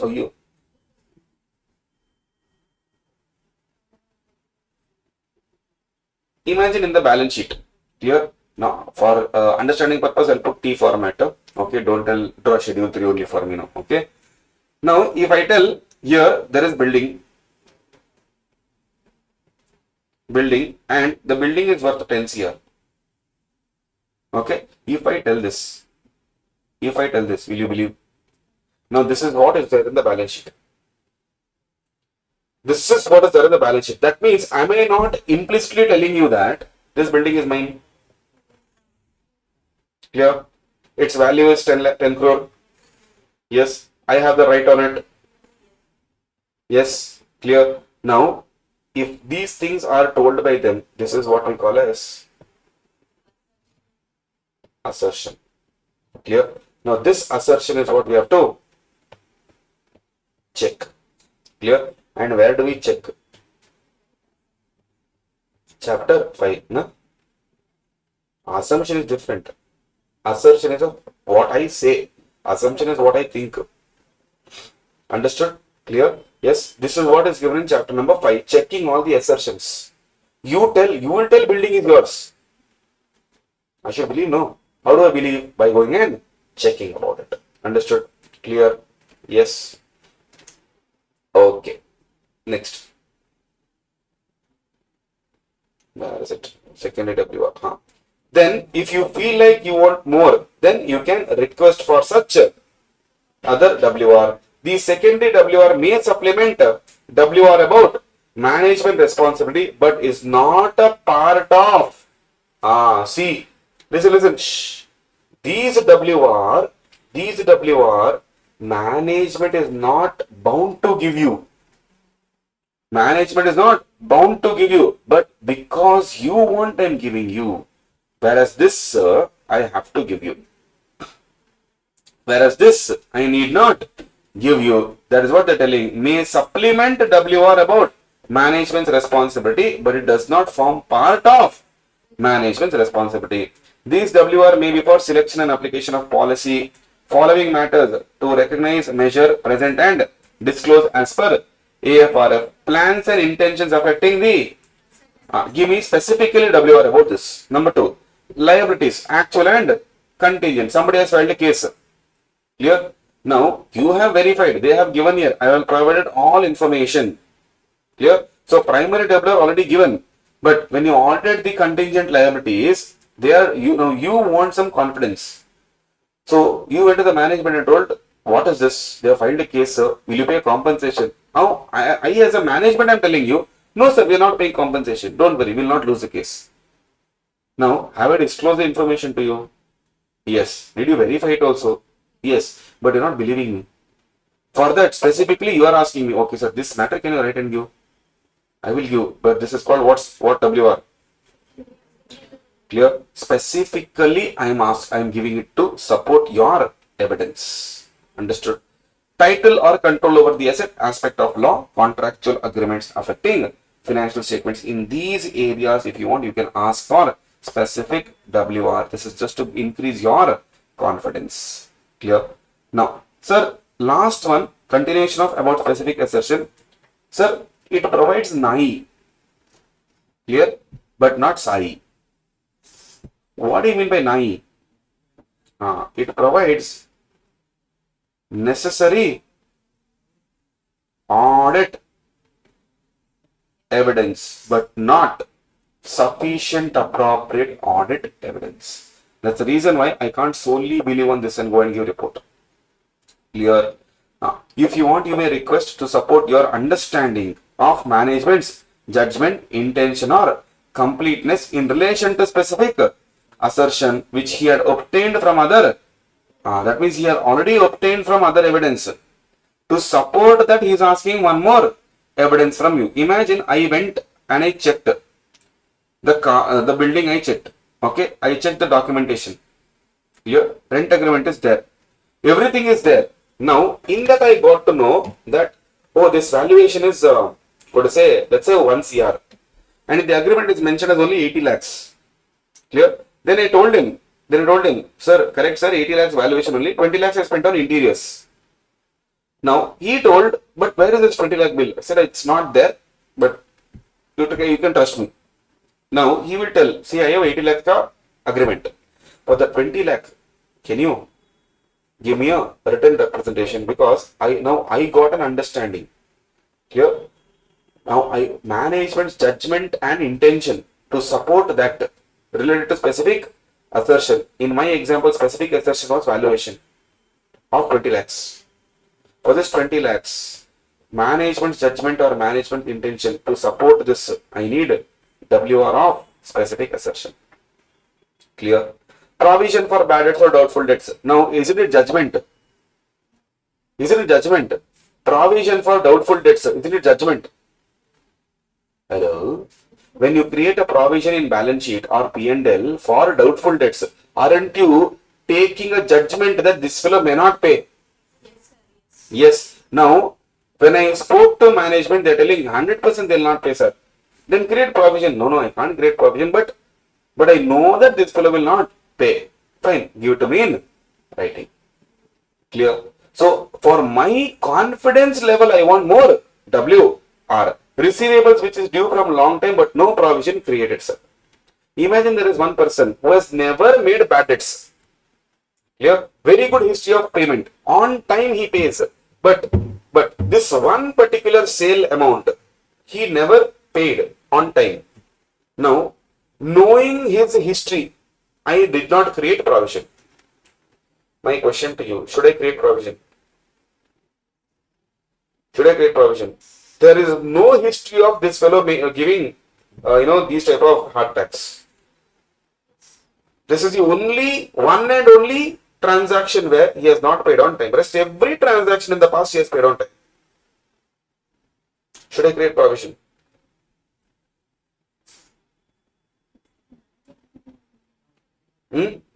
No. Yeah, no, I am asking you. You are in the management. Should we? Should we? Yes. Yes. No. No. Fine. Let me go with Muthu. And I tell I will not create any provision. Why not? Exactly. Sir, all this while this fellow had paid on time. This one time, no, he has not paid on time.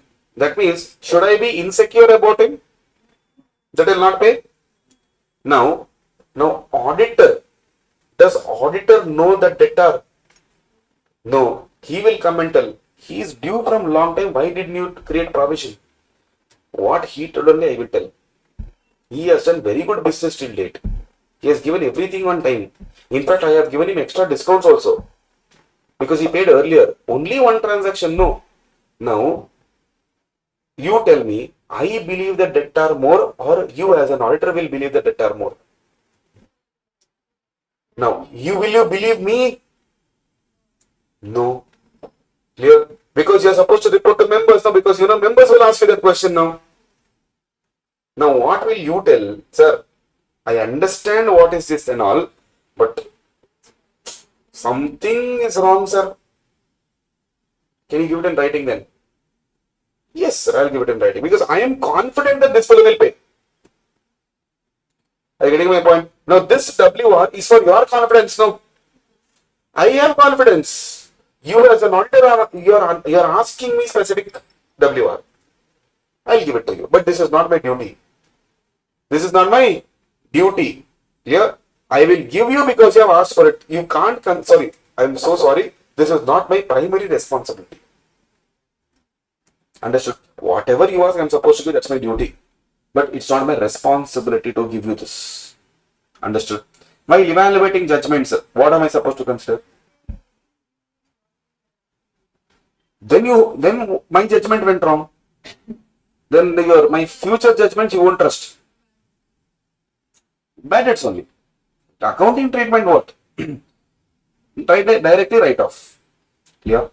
While evaluating judgments and intention of management, consider the following. See here. This is what I mean. See here. Entity's history of such intentions. Now, what history I have with such intention? Number one. Number two. Entity's reasons for choosing why did you choose this action? You could have created provision, but why didn't you? I will tell the reason. Entity's ability to pursue the action. So that means you will recover. Don't worry, sir. 100% I will recover the money. You don't worry about it. Clear? Fourth one, existence of information obtained that may be inconsistent or lack of information obtained that may be inconsistent. What do you mean by inconsistent? Not in line with the management.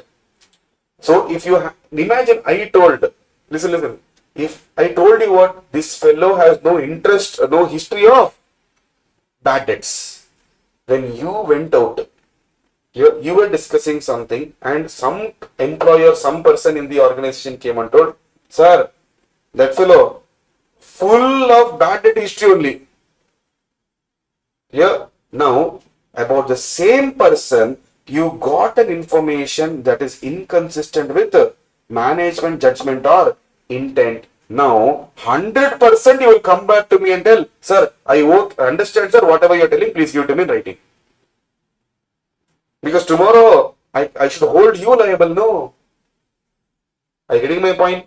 Clear? Because I got an information which is not consistent with your words. So how can I trust? Got it?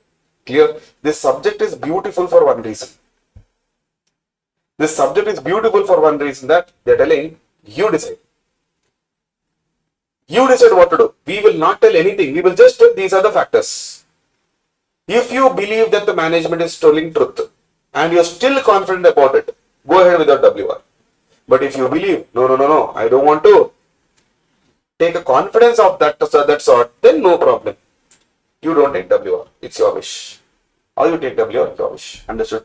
At the end of the day, you are the one answerable to everyone. Clear? Understood? Yes. This is your essay 580. Clear? So in that particular chapter, we are left with only 4 standards and we are left with chapter number 3. 3, no? Yes. Which is that? Risk assessment and internal control. Clear? Which we will do tomorrow. Clear? Yes. Thank you so much. Have a great day. Shall we begin? Yes. Next standard 560, which talks about subsequent events. Clear? So in this chapter, we are done with 570 and 580 was done. So 560 will do called subsequent events. Whenever we talk about subsequent events, one accounting standard will always come, which is that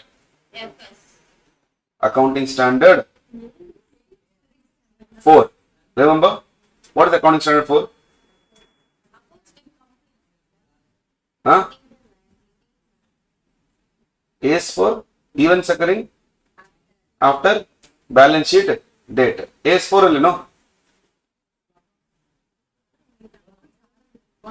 Is for only, no? Now, yes. That's a good reason to tell, no? Right. Writing only group, sir. Don't know about group 1. SA 560, subsequent events. When we talk about subsequent events, we are talking about those events that occur after balance sheet date. Clear? Before balance sheet date, everything will be disclosed or adjusted in the balance sheet. After the balance sheet date, what are we supposed to do is a question. So, in case of any events that occurs after financial statement date and after audit report date, here, what are we going to cover? We are going to cover in this standard events occurring between financial statement date and audit report date. Then, facts disclosed or facts found out after audit report date, but before date of AGM. Sir, after issuing also we get to know some facts. So there are 3 things we'll have to talk about, but standard talks about basically 2 things. One is that what? Events occurring between balance sheet date and audit report date. Second one is facts after audit report date and before financial statements are issued. So let's talk about events occurring between balance sheet date and audit report date. What are we supposed to do? As usual, what is our objective? To obtain SAI. What is SAI? Sufficient appropriate audit evidence. We have to obtain SAI about these events, whether it requires adjustment or disclosure. Now, as per the relevant accounting standard, that says if it is an adjusting event, you have to adjust in the financial statements. If it is a non-adjusting event, you have to give disclosures in the financial statements. Clear? This we don't tell. Who tells? Accounting standard tells. So SA 560 also is in line with that, say, okay, whatever that AS has told, we have to go and verify. So if it's an adjusting event, it has to be adjusted. If it is a non-adjusting event, it has to be disclosed. So we just have to obtain SAI whether the entity, if it is an adjusting event, have they adjusted, and if it is a non-adjusting event, have they disclosed this, and whether appropriately reflected. This is what we are supposed to do. But this is about what, or with respect to what? With respect to events occurring between financial statement date and audit report date. Clear? Now, sir, what if the facts are known after audit report date but before date of AGM? We have given our report.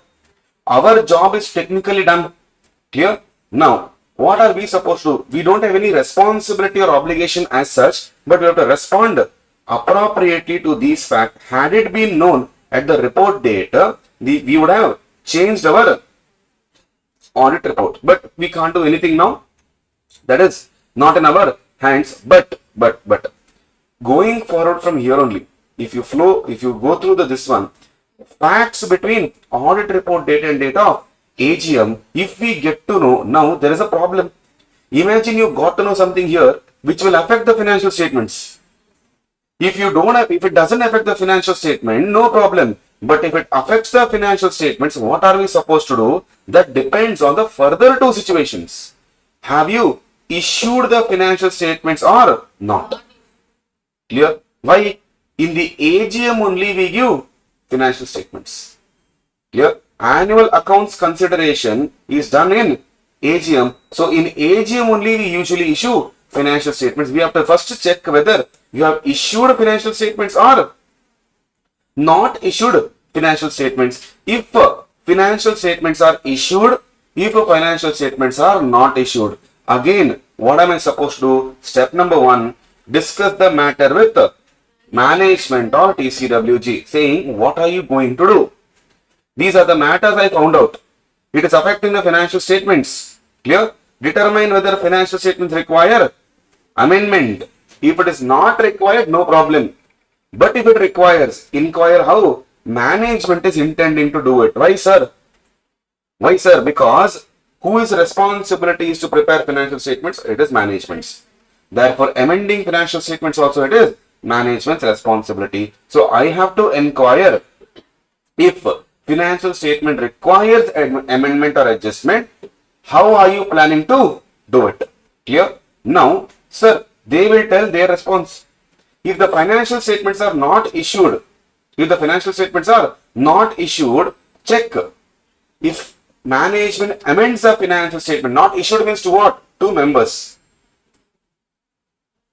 Clear? They are not issuing it to members. That means there is still a chance of correcting the financial statements and audit report. Correct? Yes or no? Yes. Now, if the management amends the financial statement, now what you should do? Extend the audit procedures, because your report is on what? Your report is on financial statement. Therefore, if management also amends the financial statements, you have to perform procedures on the revised financial statements. 1. Second, since you have performed the procedure on the financial statements, your audit report also requires amendment. Because your old report was based on previous financials, now you have to amend your audit report to include additional data of amendment, or you can provide a brand new, totally new report or amended report with a statement in EOM and OM paragraph. Clear? If we do this, amend the existing report only and include additional date, this is what we call as double dated report. Not there in your concept, not there in your syllabus. What is it called as? Double dated report, because in one audit report only we'll put 2 dates. Okay, right? Sir, if management does not amend the financial statements, not yet issued, they are not going to amend also, no problem. If audit report is not yet given, then modify the opinion. Clear? Sir, if audit report is already given, I have already, see, if it is not given, I can change my opinion and give. But if it is already given, notify to TCWG, tell them not to issue it to members, because now they are not changing the financial statements and your report is wrong. You know there is a mistake. So tell TCWG, do not share it with third parties. If they still share it, take appropriate action to prevent reliance on audit report. Meaning, do anything, but people should not rely on your audit report, because tomorrow if they suffer loss, you will also be liable. So you have to tell them, see, do not issue. If they still issue without listening to you, go for a press release. Here, go for a press release, give public notice, tell everyone that please don't rely on my reports. Clear? That way you can save yourself from the liability. Right. Sir, what if financial statements are issued, sir? Financial statements are already given. If they are already given, review if management has taken steps to inform everyone who has received the financial statements about the situation. Have they reported to the members that whatever financial statements you have given is wrong, we will give new. Clear? Now, if they have, you also should give new report or amended report as the case may be. But if they have not, take appropriate action on what? To prevent reliance on audit report. Clear? right? So this section, this particular standard is actually not that difficult to understand. Only thing is the flow of the standard you have to understand. Clear? Where what is going is what you have to understand. Because in the module, if you see the standard content is there, but it will be difficult to find out where what is going on. Okay, right, sir. What am I supposed to do, sir? In this case, this is fine. I understood. My role is very less. My role is dependent on management. Clear? If you change financial statements, I'll have to change my report. If you don't change financial statements, I'll have to give public notice. Clear? Because my report is already given. The point comes here for these events occurring between balance sheet date and audit report date. There, what am I supposed to do? Procedures to identify. What is the procedure? Number one, determine nature and extent of what type of procedure I have to put and how much I have to put to find out that. Consider risk assessment. How risky is these particular events that I have already found? How it is going to affect my financial statements? Include the following. Obtain understanding of how management identifies the events. Inquire with them about any events that affects the financial statement. If yes, sir, I will have to understand whether they have adjusted or disclosed. Read minutes of the meeting to find out who told yes, whatever discussion was done. Read entity's latest interim financial statements provided it is available. Clear? If the event is identified, determine whether it requires adjustment or disclosure. Adjustment is required for which event? Adjusted event. Disclosure is required for non-adjusting events. Clear? Request WR under SA 580 from management or TCWG regarding events whether it has been adjusted or disclosed in the financial statement. They will tell yes, we have done. Take it in writing. Clear? Yes, take it in writing. So date of financial statements issued means what, sir? See, whenever we make it available to third parties, whichever date from which it is available for a third party, that date is called as date of financial statements. Depends on sometimes the regulatory authority. They'll have due dates. Now SEBI will tell within 60 days of commence you have to file. Clear? In some cases, date of filing with RA if there is requirement of RA. What is RA? For example, RBI, SEBI, clear, MCA, that is MCA or ROC. They will put up due dates within that we have to file. So from that day, we will get to know that, okay, this is the date of financial statements issued. Right? The AGM due date, you know, no? AGM due date, first AGM, subsequent AGM and all. Now that is the due date where you have to hold AGM, and in AGM you have to discuss about financial statements. So date of issue should be on or after audit report date. This is important.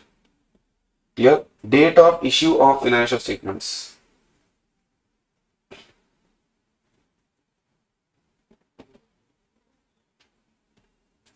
Clear? Yes. Right. This is your essay 560.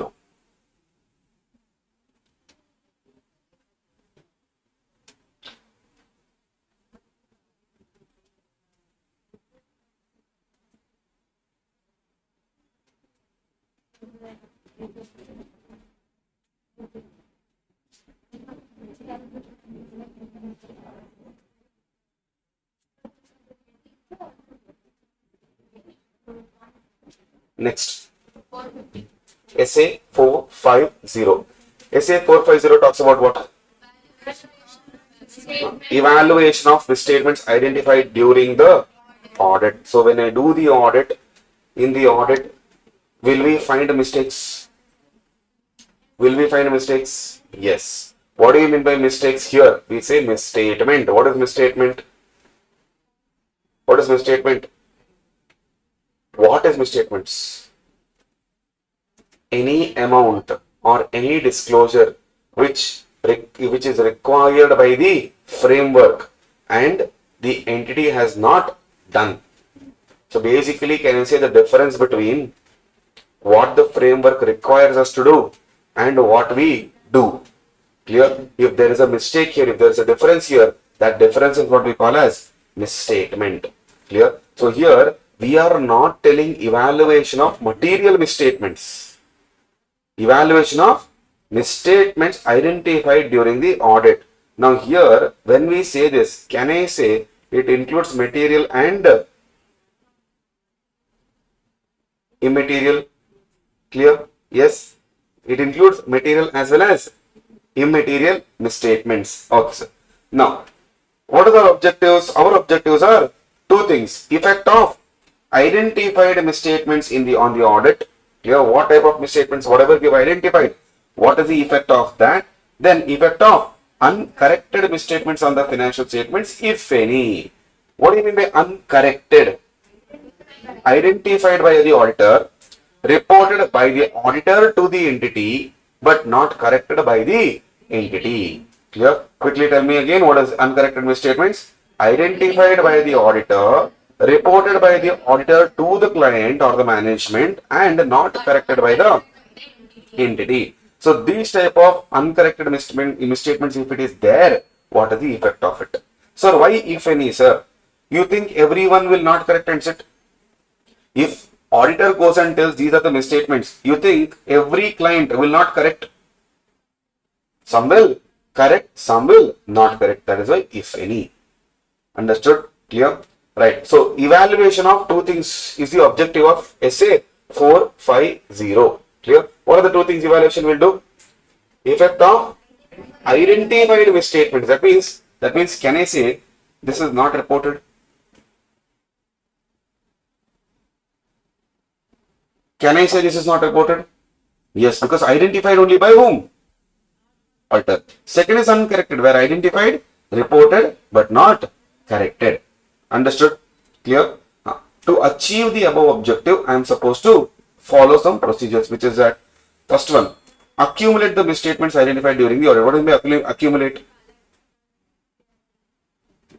Collect, gather. Clear? Misstatement may arise from various factors. Could be factual misstatement. Facts are wrongly told. Judgmental misstatements. Your judgment only has gone wrong. Projected misstatement. Futuristic, budget, forecast and all wrongly you have done. Clear? Then as the audit progresses, consider identified, because misstatements you will not find only on day one or in the first hour of the audit. Every day, every hour, you might keep finding the misstatement. As the audit progresses, you have to keep identifying that. Consider whether strategy and plan needs. Why, sir? While I did my strategy and planning, when I did my strategy and planning, my assessment of misstatements could be different. Clear? My thinking of how many mistakes could be there could be different. Now when I'm finding one by one, when I'm seeing the misstatement, when I'm finding the misstatements, my plan also requires revision. My strategy also requires revision. Clear? Now, in that, nature and situation that indicate the undetected misstatements could be material. What do I mean by undetected? Not identified by me at all. Clear? Could be material. That's why could be. You have to take a judgment. Clear? Second, accumulated misstatement approaches materiality level, and this materiality level set as per SA 320. My question to you, what are the two scenarios where the strategy and plan requires revision? Are you getting my point? Now listen to me carefully. Sir, in chapter number 2, we have also studied that plan should be revised. Clear? Strategy should be revised. If I ask you what are the two factors that will influence my strategy and plan to be revised while evaluating misstatements, majority of the students will think this is a question from chapter 2. Clear? 2 marks I'll give. Remember I told you 4, 4, 3, 4, 4, 3 and 3. Question paper pattern. In this 2 and 2, yes, one of the 2 marks, if I ask this point, you will think it is a chapter 2 question and you will write whatever you remember. Clear? That is why the keywords here should be, sir, I understand plan requires revision, strategy requires revision. In this question, you have to see why you in the context of evaluation of misstatements context. In that context, if the question is there, then you follow question number or point number A. Understood? Point number B says what? Request management to examine the relevant account balance, class of transaction, Disclosure. 2. Understand the cause. Why this misstatement came? What is the cause of this misstatement? Number 2. Perform procedure to know the actual misstatement. Sir, I would have found only in sample. Clear? I would have found only in sample. Let's say 100 letters are there. I picked only 20. Out of 20, I found 10 misstated. That means 50% misstatement is there. I will tell management, check all 100 now. Because I want to know what is the actual misstatement. My judgment says what? Out of 20, 10 is wrong. That means what is the percentage wise? 50. That means out of 100, 50% is wrong. Huh? Now to verify whether it is yes or no, I want to know the actual misstatement, and who will go and find? Management. Clear? Management should go and check. Third, make appropriate adjustments to financial statements. So I'll ask management, okay, now you have found that, please correct your financial statements. Clear? If management has corrected the misstatement, no problem, good for us. Perform the procedure to check whether it still exists or no. Clear? Communication process. Should we communicate? Yes. On timely basis. To whom? Management. Clear? Now, if management refuses to correct, understand their reasons. Don't directly say modified opinion. Understand the reasons. Why are you not correcting? Evaluate whether financial statement is free from material misstatement as a whole. Sir, if they say this is immaterial, so it not affect, no problem. But if it is a material misstatement, they have to correct it. Clear? If they don't correct it, listen to me properly. Misstatement, if I tell them here, if management refuses, what could be the reason? One, they'll tell this is not important. Clear? Second, they will tell what? I will not do what will you do. Clear? My wish. Okay. If they say anything in point number 4, you tell me, is this an identified misstatement? Yes. Is this a reported misstatement? Is it corrected now? No. Therefore, can I say this is nothing but? Yes. Now I have to evaluate the effect of such misstatements. Effect on what? On my audit report. Understood? So, reassess materiality already set as per say 320. What do you mean by reassess your materiality? Re-evaluate your materiality. Already that you have set, reassess it. Is it, sir, I kept low. Now because of this person's behavior, even though I am telling it is wrong, he is not correcting. So now, should I tolerate more or tolerate less? Here, change your importance level. Check if uncorrected misstatements are material after considering two things: size, nature and circumstances of occurrence. Occurrence of what? Very good. Occurrence of misstatements. Then effect of uncorrected misstatement related to prior year. Sir, prior period means what? In the past few years also they have done something like this. So in the last periods for uncorrected misstatements, what is the effect? The same effect could be there in the current year as well. That I have to evaluate. Clear? Now, communication with TCWG. Uncorrected misstatements you have to communicate and their effect on the opinion. Why, sir? Why should I tell TCWG? That is because you are requesting whom? Point 2. You are requesting management to correct. And who is refusing to correct? So who is management's father? That is why we are communicating with him. Understood? Clear? Uncorrected misstatements of and their effect. Identify material uncorrected misstatement and ask them to correct it. Ask whom to correct it. If they also did not, effect of uncorrected misstatement related to prior period, check that also and ask it in writing. So obtain their belief of the effects of uncorrected misstatements are immaterial. If they say it is immaterial, ask them, give it in writing. Number 2, attach a summary of such items to WR. You give it in writing, I will attach one summary also. These are the misstatements which they are told. This is not material, it is immaterial. Clear? Documentation. What are we supposed to document? All misstatements accumulated and corrected and conclusion on materiality. Clear? So these two things you have to document. For these two things you have to obtain WR. communication is very, you have to link it and study. Clear? Yes, right. Now, I'll give you one thing to remember for you in the question to identify. SA 260 talks about one thing. Auditor, I'll write here, auditor is complaining to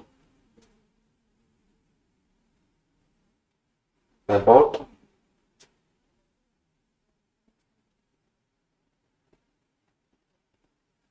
management behavior. This is SA 260. So can I say auditor is being complaint box in SA 260? Yes, he's going and telling everything to TCWG. Against whom? Management. Then no TCWG. That point is not applicable. As simple as that. Understood? Clear? Now, see here. When you are communicating with TCWG here, when you are communicating with TCWG here,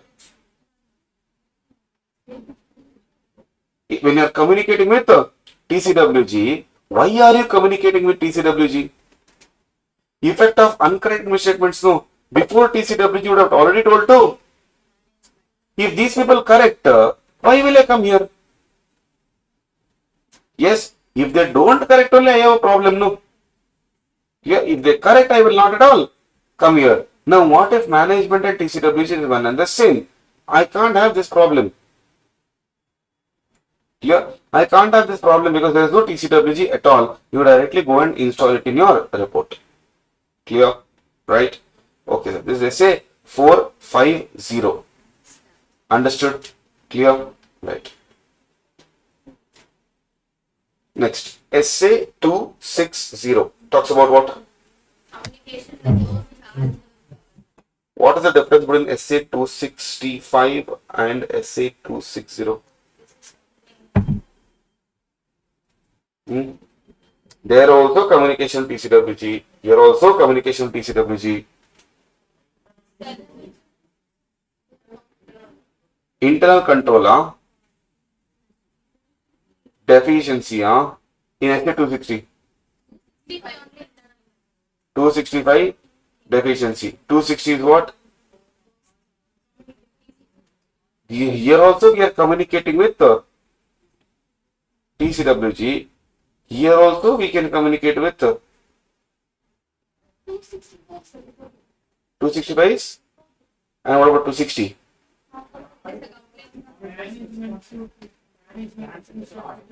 Management? Okay, and 265?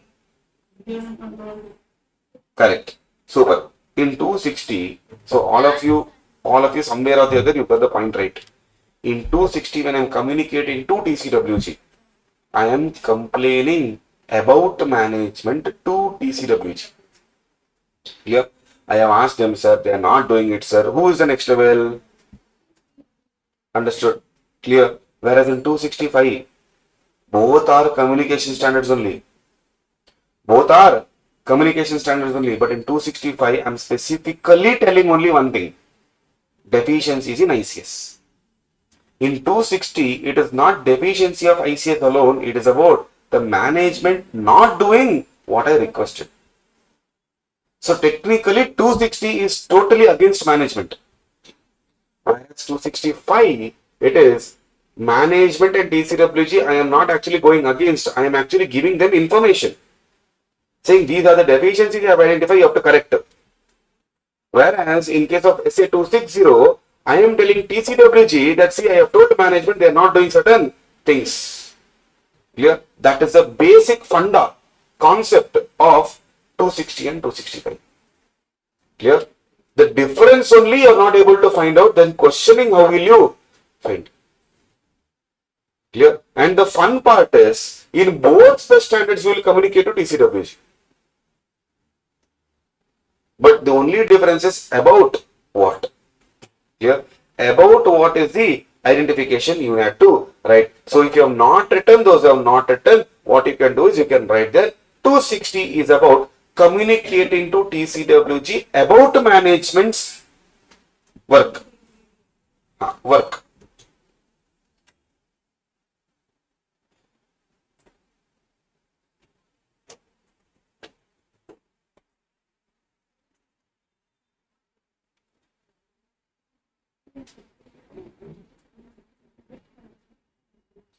(265) is about communicating ICS deficiency. Communicating ICS deficiency. Now, listen to me carefully. In SA 260, it is not just management related I am communicating. There are other matters also I am communicating. Clear? Like my responsibility, my scope. Against, if you are asking, am I complaining against someone? Yes, that is only management. But apart from that, what am I communicating? My responsibility, my scope, my findings, my aspect, my difficulties. But if you see in all those things, there is only one thing which is against one particular entity. What is that? Understood. Only against management. Other everything is about me. So technically with the TCWG, I will be talking to TCWG about my work.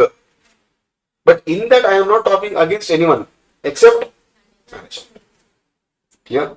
Right. So 260, what is the significance of such communication, sir? It assists in 4 things. What are those? To understand the matters which is related to audit. Clear? To develop a constructive working relationship. See, both of us should have a very good working relationship. Clear? Right? When we have a working relationship, you will help me, I will help you. Effectiveness will be more. Clear? Obtaining relevant information for audit. See, not everything will be given by management. Clear? What if they hide? TCWG is the one who's putting up the policies. So they can give us a better knowledge and information. Then oversee the FR process. What do you mean by oversee? Monitor the financial reporting process. Yesterday, last session, we had already seen preparation of financial statement is management's responsibility, but overseeing it is TCWG's responsibility. Clear? Understood? Remember, you guys had asked, what about the accountant then? Remember? Now, oversee means monitor or supervise. This will reduce ROMM. I will not say this will eliminate. I never said this will eliminate. This will reduce rather than having 100 ROMM. We can have at least 60, 50, 60. It will reduce. Clear? Because they will correct some errors. What is my objective? My objective is to communicate. Communicate what? My responsibilities, my scope, my timing. That's it. Clear? Obtain information for audit, provide timely, significant observations, promote. What do you mean by two-way communication? I will also share information, also will share information. Understood? Clear?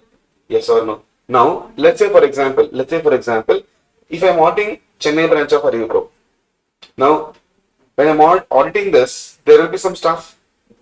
Yes. Now, let's say staff is our management here. When I go and audit, management will help me. Now I'll ask, how does your process works? He will be able to tell, but will he tell everything? No. Versus, when I sit with the directors of ArivuPro and talk to them, when I ask them how does the process works, the information they give versus the information staff gives one and the same? Different? Yes. Which is authentic? Why? Why? No. Huh? Yeah, they know everything about the policy because they are the one who put up the policy in the first place. Clear? They are the one who thought about the policy in the first place. So the intention, the objective, the purpose of the policies, they will know. Are you getting my point? Understood? Clear? Yes. Right. Now, what should I communicate, sir? Number 1, as usual, my responsibilities. Number 2, my scope and my timing. My responsibility is what? Expressing an opinion on financial statements. This financial statement is prepared again by management, oversight by PCW. This purposely I have written in many places so that it should be cemented in your head. Whose responsibility and whose responsibility is monitoring. Clear? Scope and timing. Planned scope and timing. Remember chapter 2? Yes, audit plan will be there. But to put up a plan in chapter 2, we need to know chapter 1, scope of audit, clear? Significant risk identified. So do not communicate all the risks identified. Insignificant we don't want. We will communicate only. Then third one, significant findings. Only 3 things I will actually tell. But under the third thing, I'll have to tell 3 more things. What is that? Qualitative aspect. Second one, difficulties. Third one, management. What is qualitative aspects I will be communicating with them, sir? Communicate auditors' views of qualitative aspects of practices, policies, estimates and disclosures. Sir, let us say now a company or an entity is following WDV rather than SLM. Clear? Now, in that case, actually SLM suits better. But what are they following? WDV. Now, I will go and tell my view on that. If you see here, my view on your practices and policy. Clear? Let us say, for example, I'll give you a realistic example. Depreciation and all, least bothered. Okay, realistic example, let's take. Imagine your company. Okay, your company, you are also into ArivuPro type of business only, let's assume. Now, you will charge fees. Okay, now let us say, for example, there's one entity where what they have done is actual case only, but muted is. Okay, we're changing certain facts for confidentiality purpose. Okay, let us say one business is there where they were also into education business only, where if a student comes, their policy was, their accounting practices, accounting policy was, we will, whatever sales are happening or whatever revenue we are generating, step number 1, when a student comes, we will take only 500 rupees. Okay, for example, how much? 500 rupees, you attend the classes. The rest of the amount you pay in installments. Let's say 3 installments. Let's say, for example, 10,000 I am charging. 500 you pay on day 1. What is the rest of the amount? 9,500. This 9,500 you give it in 3 installments. Okay. One could be 3,500, then 3,000, then 3,000. Now, when this happened, the particular client went into a lot of bad debts. The bad debts increased up to a level of, for a sole proprietor, the bad debts went up to somewhere around 9 lakhs. Okay, in a year. Now, is this a good practice? Is this a good practice? No. Now, you might be a very good teacher, very noble teacher. Clear? Will everyone be as noble as you and as kind as you and as honest as you? No. So what happened? Students used to pay 500, then in between they used to leave, saying we didn't like. And that in between is after 2-3 subjects. Clear? Now, installment, when let's say for example now intermediate classes when they are going, it will go up to 6-7 months. Clear? Now once in 2 months when we are, let's say for example we are asking for the installment, right? 3 installments now. So let's say 2.5. Now in the first 2.5 month you are given how much? 500 rupees. 2 subjects got over. Clear? In 2.5 months 2 subjects will get over for sure. Now for that, after that you will leave. Clear? What about the academy? What about the client? Gone. Yes, like this, many students did saying we did not understand, we quit CA. How will we know? No one will go and vouch, no? Clear? Yes. Now, after this, the policy, now as an auditor when we do it, should we simply keep quiet or should we go and tell? Now, when you're sitting with the TCWG and you're telling that your views on their policy, now what we suggested, we told them, sir, it is better you charge, let's say for example, intermediate. Okay, let's say if you're charging 40,000 rupees, 10,000 registration fees. Here, rest of the amount in 2 installments. If installment is not given, do not allow in the class. Clear? As simple as that. Right? Or take it in full. Now there are few people who can't pay it in full. Right? Now for them, say it's okay, fine, you give installments, but ensure that if installment is not paid within the set due date, you will not allow them inside the class. Clear? Now a noble heart can't do it. What will noble heart say? Hey, it's okay, leave it. Now if you say, hey, it's okay, leave it, will you have funds to pay to your faculties? Management, administration expense, how will the client survive? Right? So, we had said, do one thing, appoint a person. Appoint a person, transfer this responsibility to that person. Now, that person should not have anything called as emotion. Clear? And it's like, sir, what, sir? Sir, you want to save your entity or you want to be in loss only? Right? So, he appointed one person. Clear? Now, this person had put up a policies. Clear? No discounts. Clear? No discounts and no going to that founder for discounts. And if you go, it will come back to me only. So, this person started putting up certain boundaries. And after that, the bad debts considerably reduced. So, I have to go and communicate my view about their practices. Then what happened? The next year, now 1 year it got sorted. Clear? Next year what happened? Let us say now this person was handling the entire department. Now he put up a new accounting policy that payment will be made to the employees. Clear? Employees includes the teachers and everyone. For other employees who are working throughout the month on different things, we'll give them monthly salary. But let us say now people who come to teach in your academy, clear? Their classes get over. When you should make the payment for them? After the class gets over. Yes, now you will set up a policy. Now imagine you put up a practice saying, no, we'll not pay you now, we'll pay you after 3 months. Okay, you put up a policy. No problem, it is your policy. Now when we say whether this accounting policy is right or wrong, it could be right because it's your policy. Now I have to give my views, that's it. It's not my opinion where I'm enforcing it. So what I will tell, rather than doing this, whoever finishes, within the next 10 days you make the payment. Rather than waiting for 3 months, because what will he do? He will not come only next time.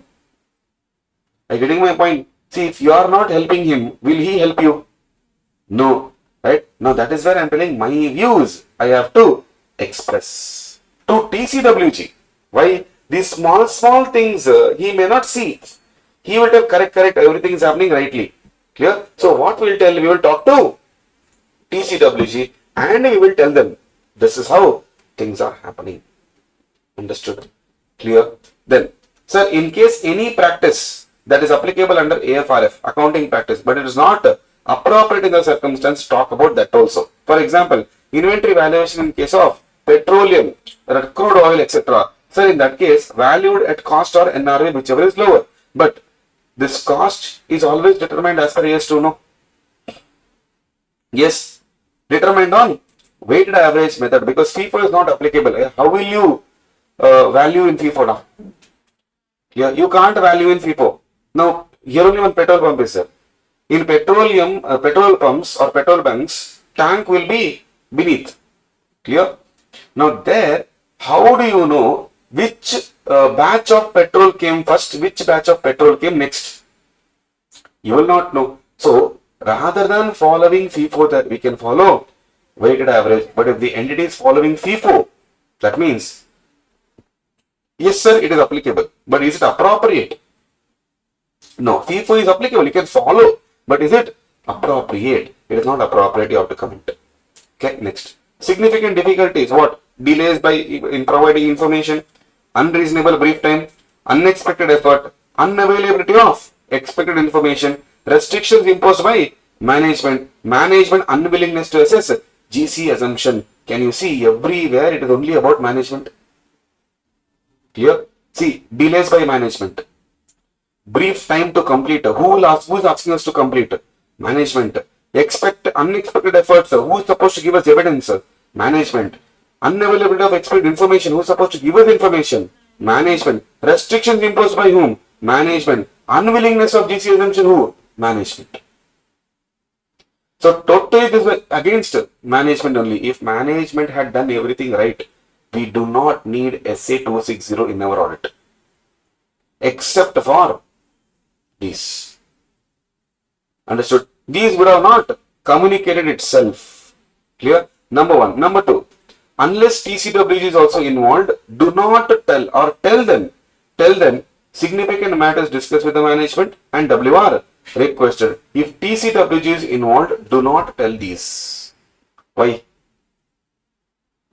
Why? Because they are the management. They are management also. They are TCWG also. Whatever this is there, already would have communicated with them. This also would have communicated with them. Understood? Clear? Right. Circumstances that affects the format, content you have to take care. Which circumstances will affect my audit report form and audit report content? And if you have any other matters, you tell them. Okay. In case of listed companies, communicate compliance of relevant ethical requirements regarding independence. If you remember in audit report in regular classes, we had opened and we had read line by line of audit report. Clear? Actual audit report we had read line by line and highlighted and compared. Yes or no? Remember? Yes. Including all relationship between the firm and the entity, related safeguards to eliminate threats or reduce it to acceptable level. We can, if it's possible to eliminate the threats, eliminate it. If it is not possible, reduce it to acceptable level, which is about independence. Understood? Clear? Communication process, timely, in writing, need not include all matters, communicate about independence. Two-way communication, is it adequate? Because that was our objective. Clear? And document two things. If you have communicated orally, when did you communicate? To whom did you communicate? If you have communicated in writing, a copy of this. Understood? Clear? Right. This is your essay 260. I hope you understood the basic logic of 260. Clear? Yes. I think the last standard now, 265 of this chapter. Yes.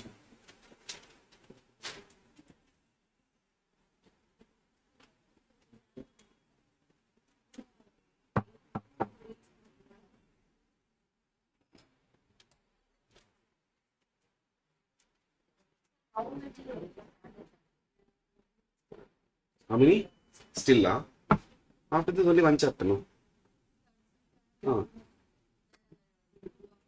315, 330 and 320. Three standards are there in that chapter. Materiality. Sorry? 710 is done now. Reporting. Comparative information, corresponding figures. That was, I think, yesterday. Yesterday it was. No, day before yesterday. Reporting. Essay 265 talks about what? Communication of ICS deficiency. Communicating deficiencies in ICS, sir. Essay 260, 265. Again, what is the difference for me? Both are communicative standards. Are we doing any procedure in this? Second basic difference. In Essay 260 and 265, there is no procedures involved. Clear? It's only management and auditors going to a coffee shop and talking. Not literally, but visualization simply for to remember. Then don't tell Karthik sir told. Clear? So, here only communication is happening. Sharing of information is happening. But what is the information type?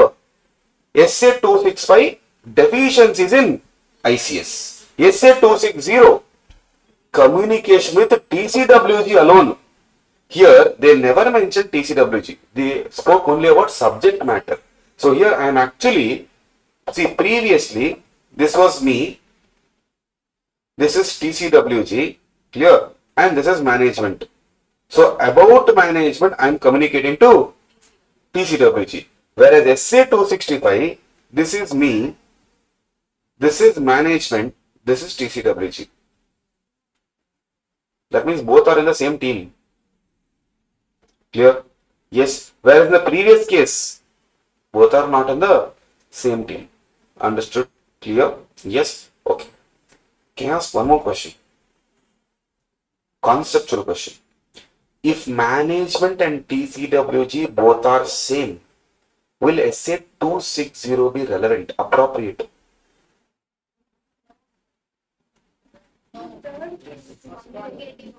Which first point? Huh? Auditors. Okay, now answer this. In my client's organizational hierarchy, there is no TCWG concept only. Okay, management only is TCWG. SA 260 will still be relevant. Yes, sir. Relevant. Okay, fine. Wait, I'll open it so that you will understand. These are the three things that I have to talk. 1, 2, and 3. Yes. What is relevant here? Sorry? Yeah, oversight of TCWG if TCWG is there. If TCWG is not there, oversee is also done by management only, no? So you tell me now, is 260 appropriate here or relevant here? Is it relevant? Is it appropriate for me?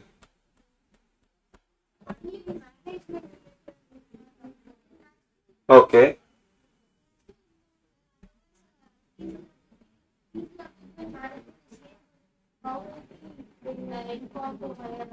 Correct. That's why I'm asking if management and TCWG one and the same, is 260 relevant?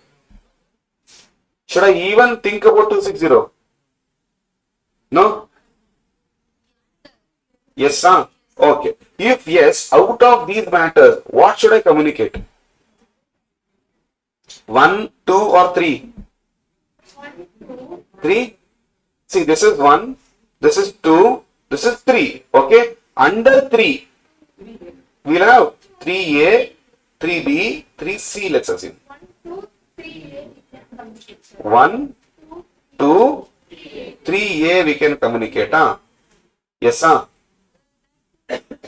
These two we cannot communicate because this is solely related to. Correct? Yes, sir. Okay. Now, tell me here. Overview of planned scope and timing. Significant risks identified. Okay. Now, in chapter number 11, audit engagement letter. Contents of audit engagement letter. Auditor's scope. Isn't it communicated there? Isn't it communicated there? Then why this is? Yes or no? There no. There is. There is. My responsibilities are also there. Yes or no? Who sets my scope? Management only, no? Mutually agreed, no? My objective of forming and expressing an opinion on financial statement, management does not know. When they come, exactly, when they prepare financial statement, they'll ask, what is my responsibility? What I tell them? Is 260 necessary there? No. 260, what is the logic here? Communication with the, and if TCWG is not there, I should keep TCWG's photo and communicator. Are you getting my point clear? Logically, whatever you tell here, I would have already communicated with them now. Anyway, I'm communicating with them.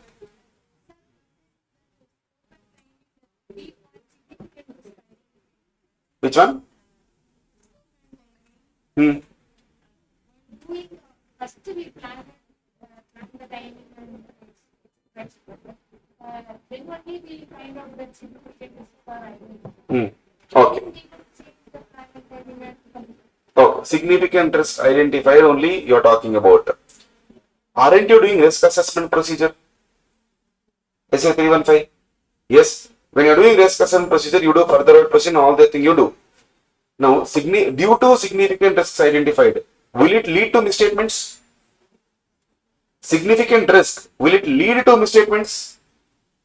Can misstatements happen because of these risks? Yes. That means, didn't you communicate under SA 450? Evaluation of misstatements. Yes? Correct. Understood now. Now this is how you should see. This is how you should see. Sir, logically, listen to me carefully, logically, if you consider management as a TCWG and you have not communicated any of these, then you communicate. Clear? But if you have already communicated, then SA 260 is actually redundant, duplicacy you are doing. Are you getting my point? Understood? Clear? Yes. These things all makes no sense only. Significant difficulties you cannot talk to them. Why? It's like telling thief, somebody has stolen my wallet. He is the person who gave you difficult times. You are going and telling him only, I am having difficult times. Understood? That concept you have to have in your head. Clear? SA 265 talks about what? Communicating deficiencies in ICS. So you shall obtain understanding of ICS relevant to audit. Sir, very, very important. Excuse me. All ICS are relevant? Then? Related to? Very good. Financial statements only. What is ICS? Full form I know. I only taught you. It's a process. It's a process designed, implemented, maintained by TCWG, management, other personnel to achieve entities' objectives. 4 objectives were there. Safeguarding of assets, reliability of financial information, financial reporting, then prevention and detection of fraud and errors, effectiveness and efficiency of operations. Thanks for giving me 4 marks. Your answer. Clear? This is internal control system. Listen to me. In internal control system, it is a process for the entire operations. I am not responsible for the operations. I am responsible for financial statements opinion only. So anything that affects my financial statements, I will check. Anything that is not affecting my financial statements, even if it is ICS for you, I will not check those ICS. Understood? Clear? Yes. Only those ICS which will affect my financial statements, I will check, and that is exactly why they have told check or obtain understanding of relevant ICS. While assessing ROMM, auditor shall not express any opinion on ICS effectiveness. My opinion is on financial statements. My opinion is not on ICS. This can be asked in a form of MCQ or even as a storyline in a question. Clear? What is my responsibility? My opinion I will give on what? Only financial statements. If you remember reading reports so many times in the class, actual report only we have read. Opinions, they say we have audited the financial statements. That too, they have in the audit report there is standalone financial statements. Ind AS standalone financial statements is the wordings used. So when they say financial statement, my opinion is not on ICS. Then why am I checking ICS? Because of ICS. In ICS, one of the objectives is reliability of financial reporting. When you are reporting your finances to users, it's my responsibility to and duty to check whether it is running properly or no, or disclosed properly or no. And for that, when I ask you, let's say for example, this turnover, how did you get, sir? He will tell, sir, we have a system. Clear? Now a customer should place an order. Once order is placed, it will go to the department. Then the department will take at least 2 days for them to see. So he will explain the entire control system for me. I have to go and check that. Not because I want to check that, because I want to know whether this turnover amount, whatever you have told, it is proper or no. Only if I can rely on that, then I can say whatever information you have given is true. Understood? Clear? Identify deficiency only during risk assessment procedure. So when we do risk assessment procedure, we identify deficiency there only. Clear? Right? Okay, sir. Now, what do you mean by deficiency and significant deficiency? Deficiency is very simple.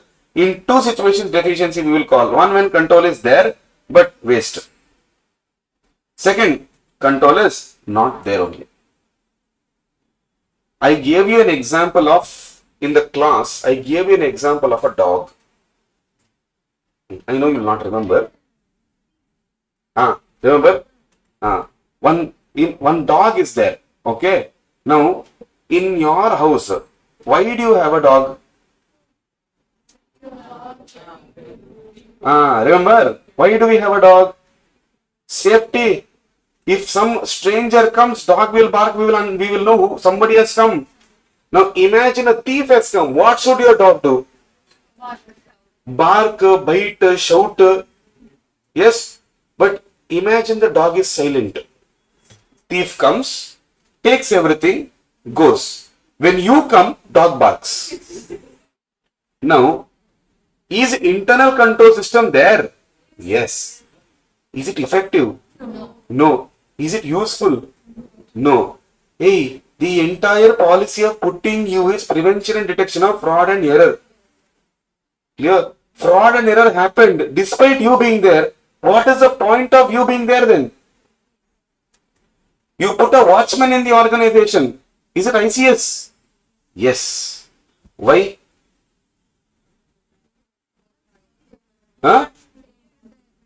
No unauthorized access should not be there. All the time he's sleeping. Clear? All the time he's sleeping. Forget unauthorized access. People are calling him unauthorized access now. He has to take permission to enter now. This type of ICS, if it is there, is it there? Yes. But it does not prevent. It will prevent, but when it wants, it will not prevent. But it will be too late. So similarly, you have a system. But this system will imagine you have a system which detects mistake. Okay. Now let's say, for example, you are ArivuPro. If you have a problem, what do you do?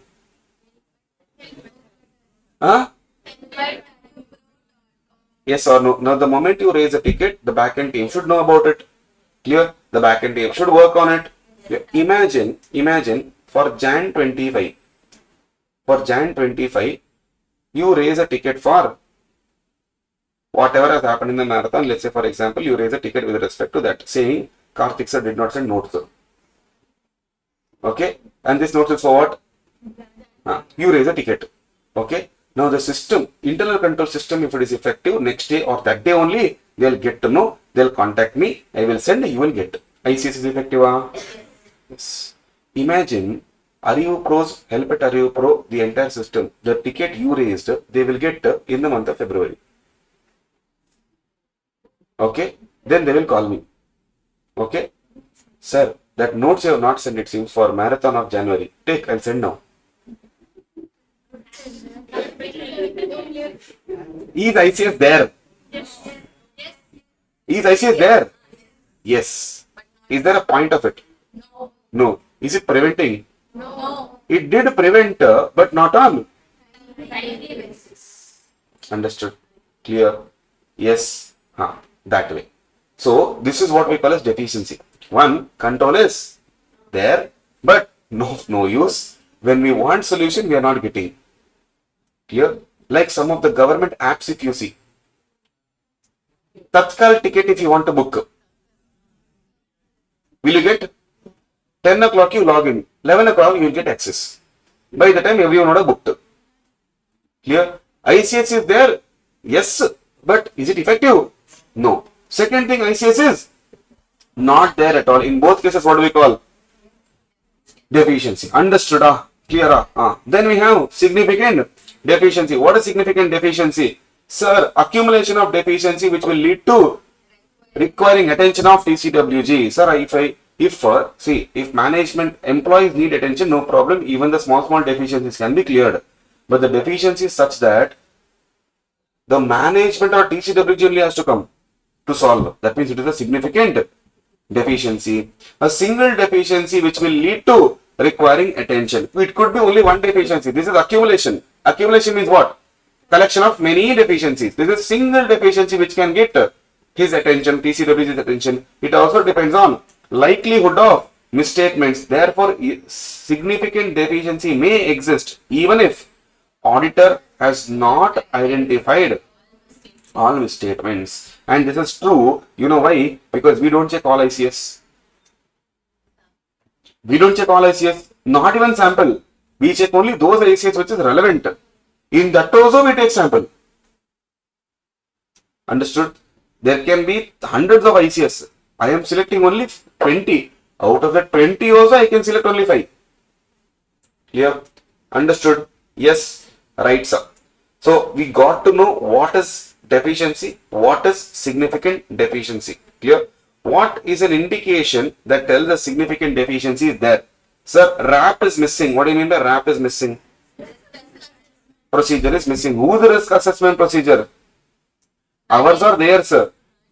Management, sir. If ours is missing, why we will tell? Clear? Sir, how can they have RAP? Internal control system, elements of internal control system, second element. Chapter number 3, risk assessment. In chapter number 3, risk assessment, internal control system, elements of internal control system, second element, entities risk assessment process. That is missing. For your reference, I will write here. Reference chapter 3, elements of ICS, second element.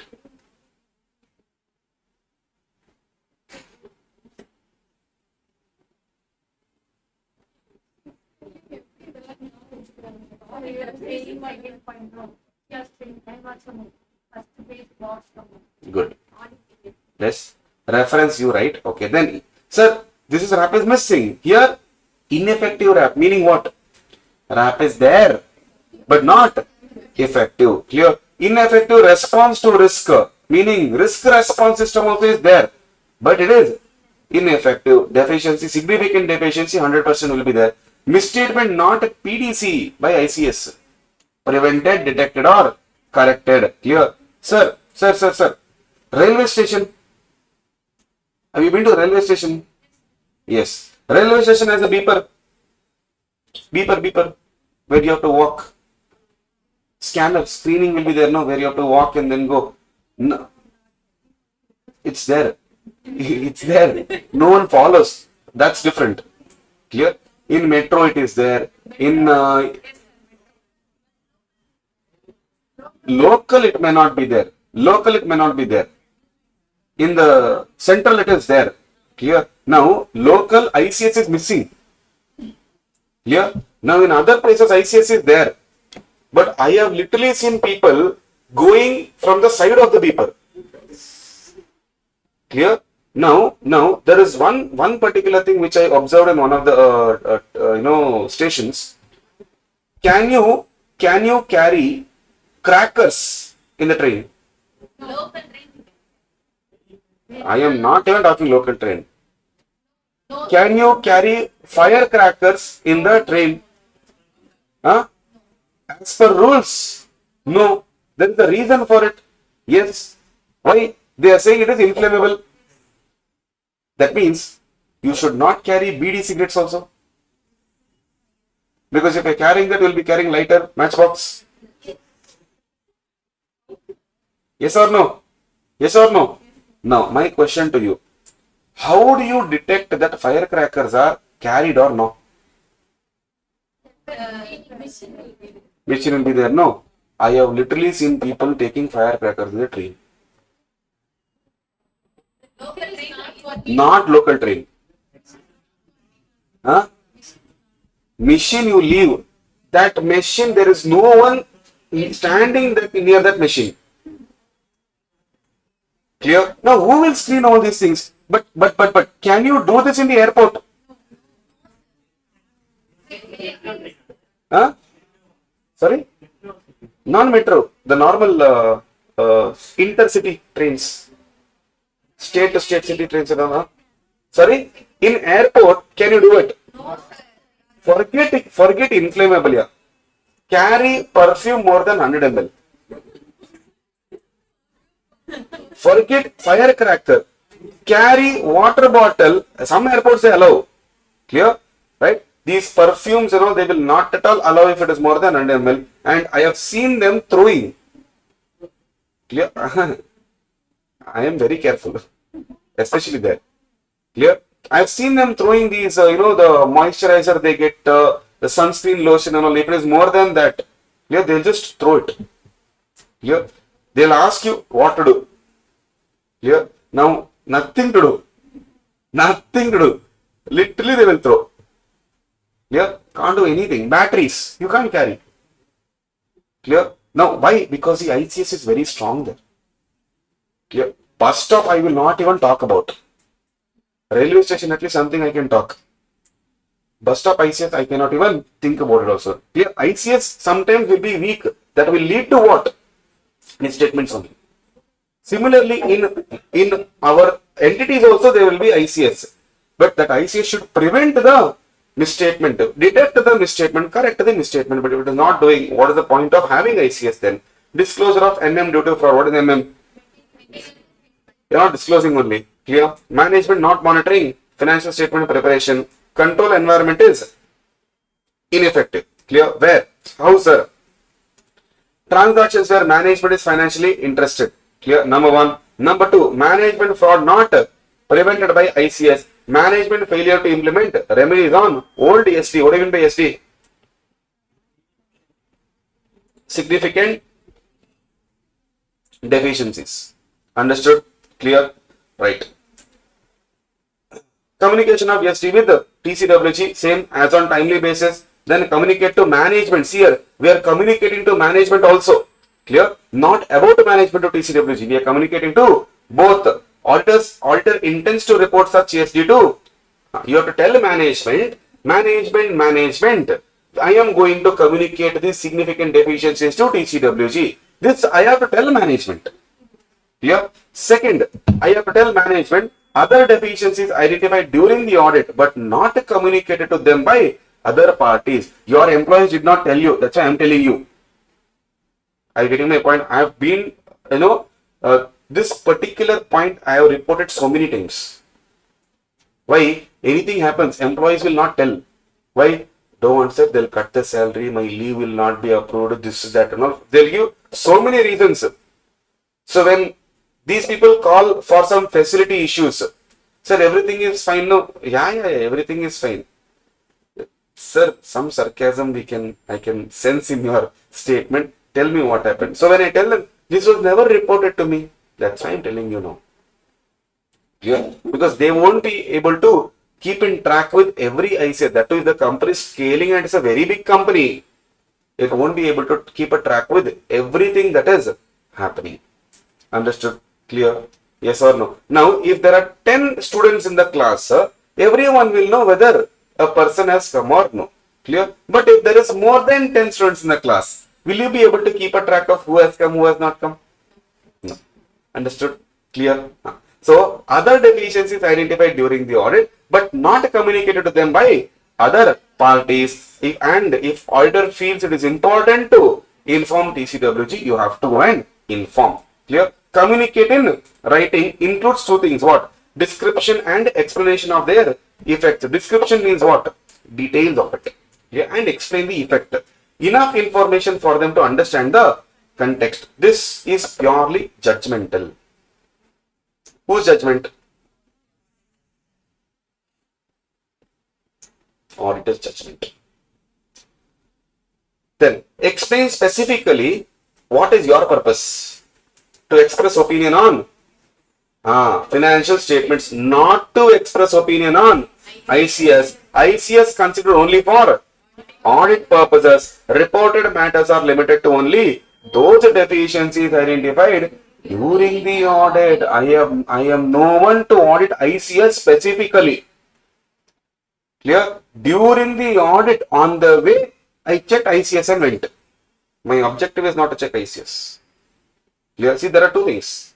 Let us say from Chennai, not from Chennai, I don't know exactly, but let me just try to put it in a manner that you'll understand. From our place, now I have to go to, let's say, a place which is 400 kilometers away. Okay? In between, in 60 kilometers, there is one restaurant which is very good. Okay? Now, my objective is to reach that destination. On the way, I go to the hotel, eat and go. This is one way. Second way, My objective only is to go to that hotel, eat and come. That hotel is ICS. Clear? And the destination is financial statements. My objective is to give opinion on financial statements. Clear? On the way, I am checking to ICS and going. Understood? Clear? If you appoint me as an auditor only for ICS, that time my responsibility will be reporting on ICS. If you tell me, sir, can you please audit only our ICS and tell me where we have to improve? That also is a engagement only, but that is different engagement. That is not audit of financial statements engagement. Understood? Clear? Just like inventory audit, we can do ICS audit as well. Audit? Clear? Yes? Right, sir. Then this is your essay 265, communicating deficiencies in ICS. Understood? Clear? With this, sir, which chapter is done? Completion and review chapter is done. Correct? So we are actually in line with our target. Clear? ICS?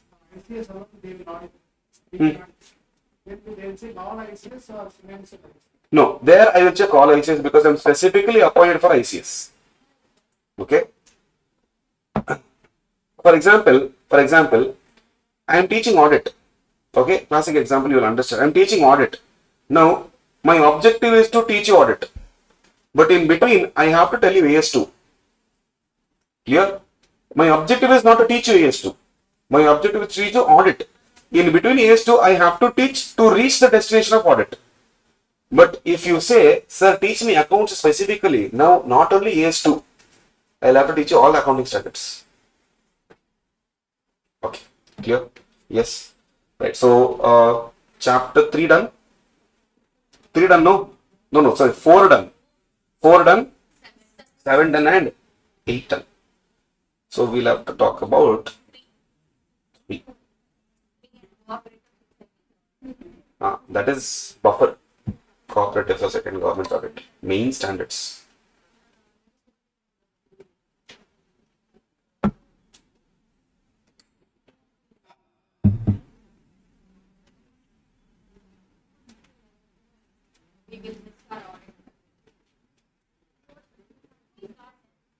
Sorry? I don't know. I wanted to take early, but your law faculty is not allowing it, seems.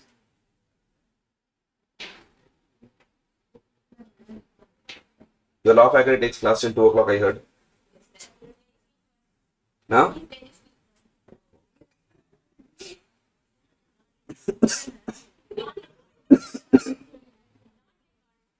Oh, audit is not sweet, huh?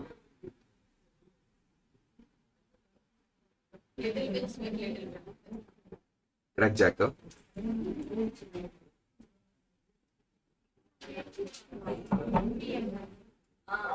Sorry? That much I scared you? An auditor?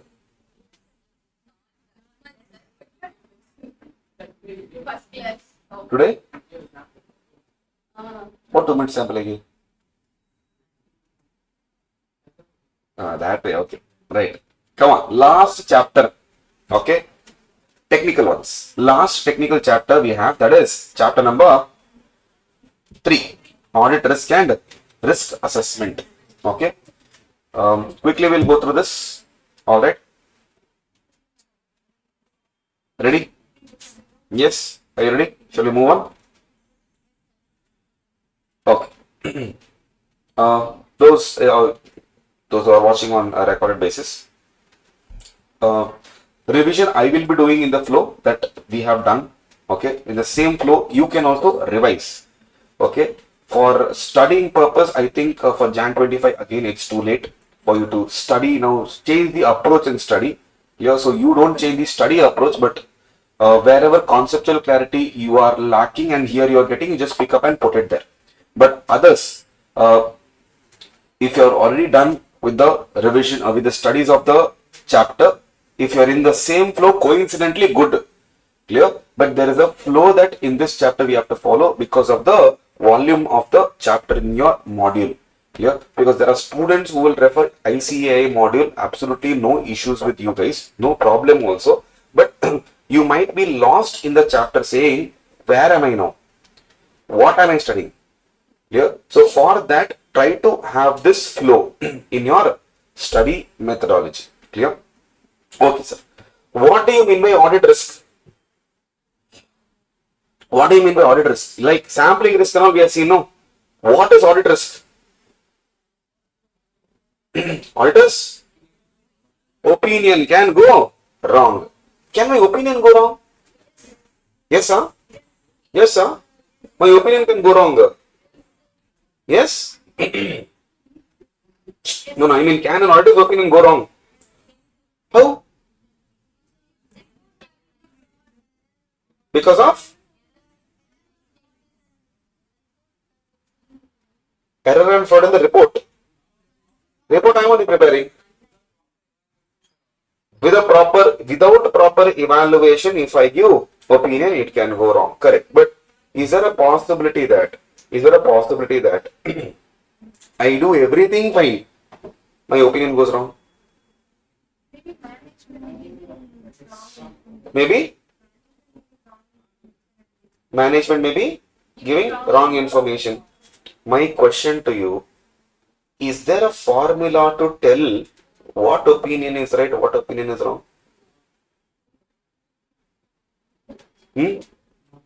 See, if I say you value inventory cost or NRV, whichever is lower, and if you do not value on that basis, you value on cost or NRV, whichever is higher, your valuation is wrong. Why? There is someone to tell you what is right. That is yes. Correct? Yes. But in audit, there is nothing called as wrong or right. It is appropriate or inappropriate. Understood? Because my opinion it is. The way I see it, I tell it. But what is audit risk specifically here? Risk that auditors might not find errors or misstatement in a company's financial statements when they conduct an audit. Now this is because of negligence, or this is because of true fact because of which I am not able to find errors. There is a risk. Why? Do we check? Tell me honestly, can we check 100%? No? Sure, we can. For smaller entities, we can. Limited number of transactions, we can. But if you have a huge and humongous number of transactions, we can't. Now you have to rely on what? Very good. Sampling basis. Now in sampling also risk is there. Yes, that risk, don't you think it will transform to audit risk also? We won't be able to find out all errors and we have to give opinion. So we are giving opinion without finding all errors. Yes or no? That is the risk we are talking about.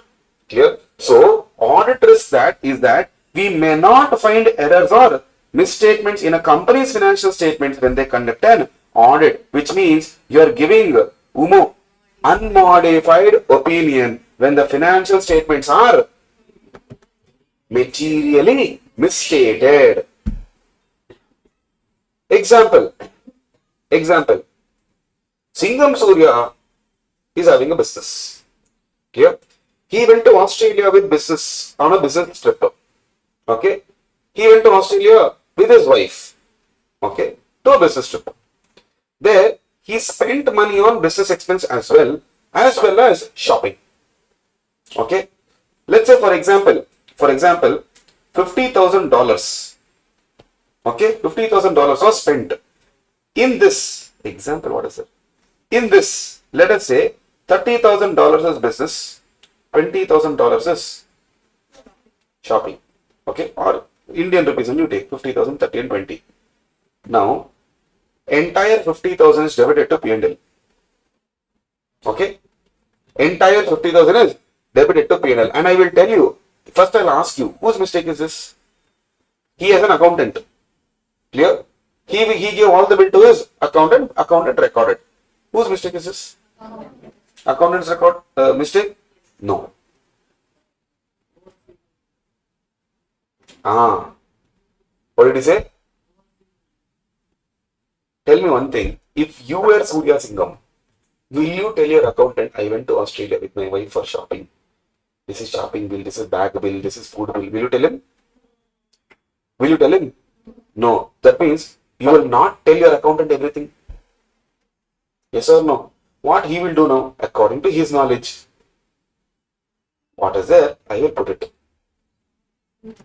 Understood? Clear? Because you are not going to disclose anything to him, no? Are getting my point? Understood? In your 11th and 12th, when you are solving final accounts question, or even in foundation for that matter, after accounts, your balance, trial balance, there will be some adjustments, no? Yes, which is not recorded.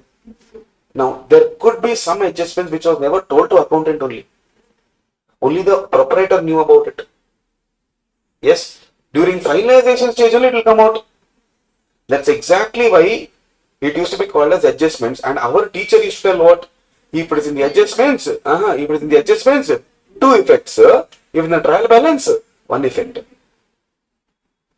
Clear? Now, why that two effect is because probably the accountant never knew about it.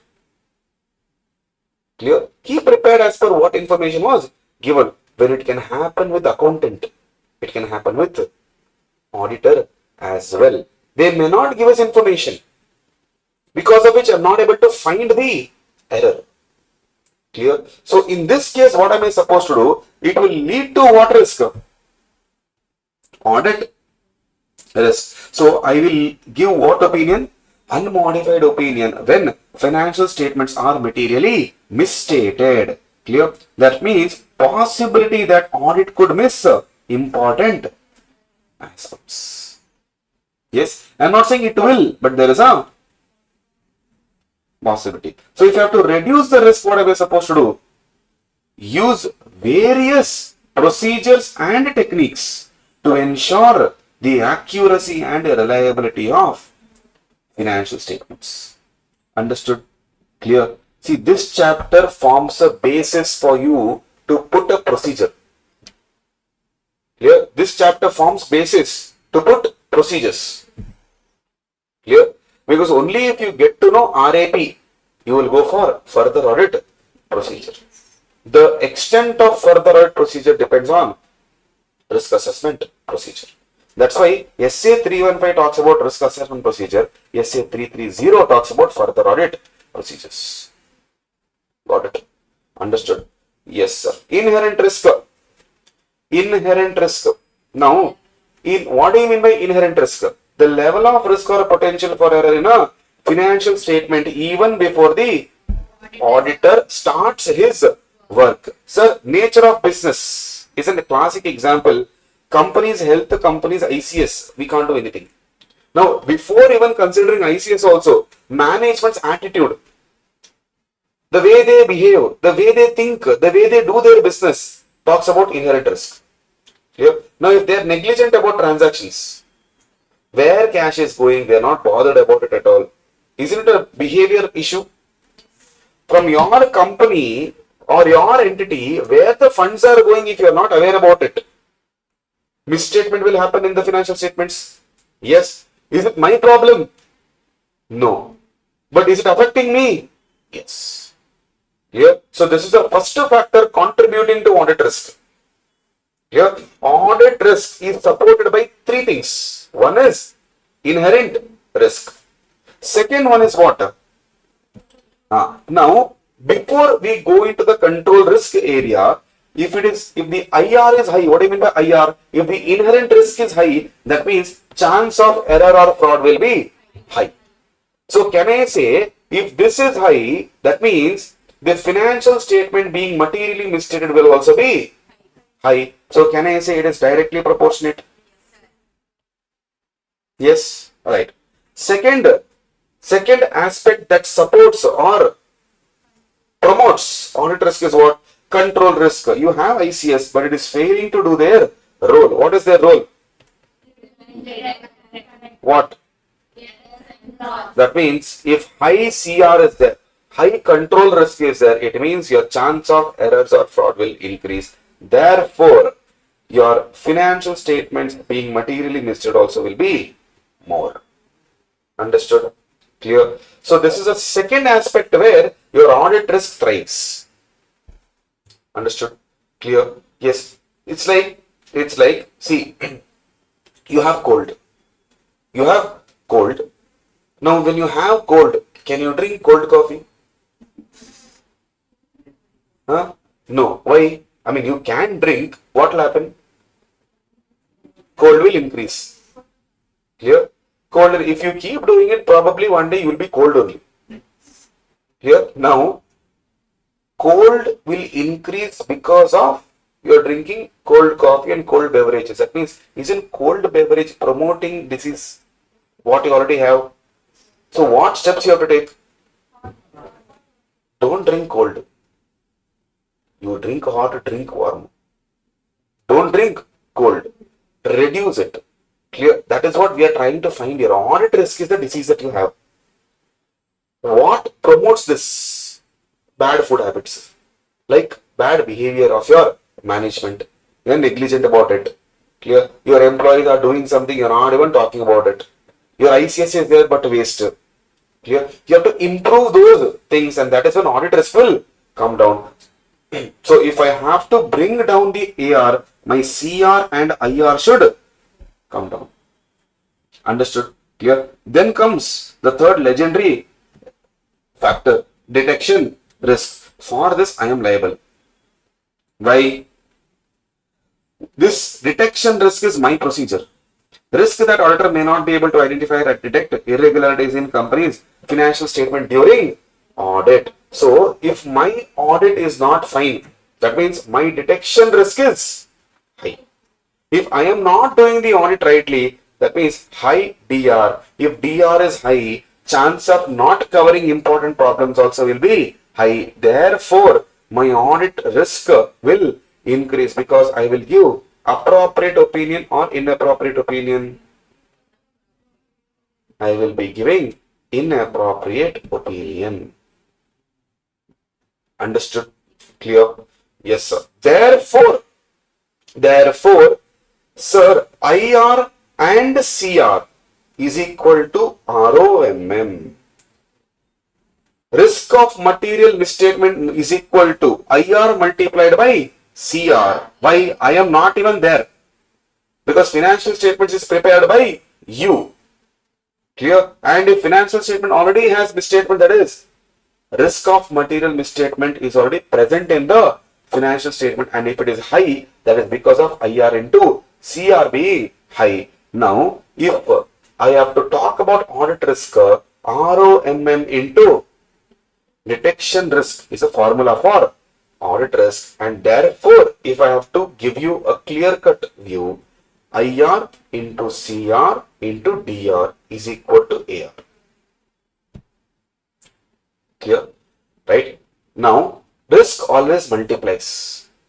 Risk doesn't add up. Risk always multiplies. Why? Because of the risk, the unknown things, what can happen is on a multiple fold. Many things can happen. So it keeps on multiplies rather than adds up. So what are we supposed to do? We are supposed to bring down this audit risk. If you are supposed to bring down this audit risk, what are we supposed to do? IR should come down, CR should come down, DR should come down. Yes or no? Yes. Okay. Sir, what is risk of material misstatement? It is risk that the financial statements of an entity has material mistakes that won't be detected during the so financial statements has material misstatements, not may have or will have. Clear? What is the reason, sir? What is the reason? Reason is FS is prepared by management and IR and CR is under the control of management. Therefore, if this is more, ROMM will be more, and if ROMM is more, financial statements will be misleading. I repeat, why ROMM is more? Because ROMM is already the risk that financial statements has a material misstatements, has because you are preparing it. Clear? It has because you are preparing it. And when you are preparing it, IR and CR is under whose control? Management control. And if that is more, that means ROMM is more. And if ROMM is more, can I rely on FS? No, FS will have unreliable feature. Clear? Yes. Now, if I have to do that, if I have to correct it, my detection risk should be low. My detection risk should be low. Because if at least one factor is low, I am not at least increasing this, no? Are you getting my point? Clear? Let's say, for example, in numbers, let's play and try and find out. 2 into 2, how much? 4, no. If I add 1 year, it will be 4. If I add 2 year, 8. Yes or no? If I add 3 year, yes. Now, imagine IR and CR is still the same. DR is increasing. That means AR also is increasing, no. So, if I have to decrease the AR, I am supposed to bring down this risk to as low as possible. Now, 2 into 2, or here 2 into 2 into 0, how much? Understood? So, even though you have risk, even though your financial statements has material misstatement, if I do my audit correctly, with all my proper procedure tools, everything, if I do audit properly, my DR can come down. I know it, I can't come to 0. Clear? 0, I just took it for to give you an understanding of it can come to as low as possible. But if I do my work properly, I will be able to reduce the audit risk. It's same with students only. Sir, if you don't study for exam, IR will increase.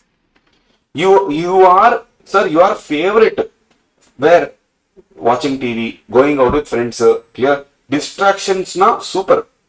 You are expert. That means control risk also is more. Clear? Now, if you are not studying at all, your exam risk will increase.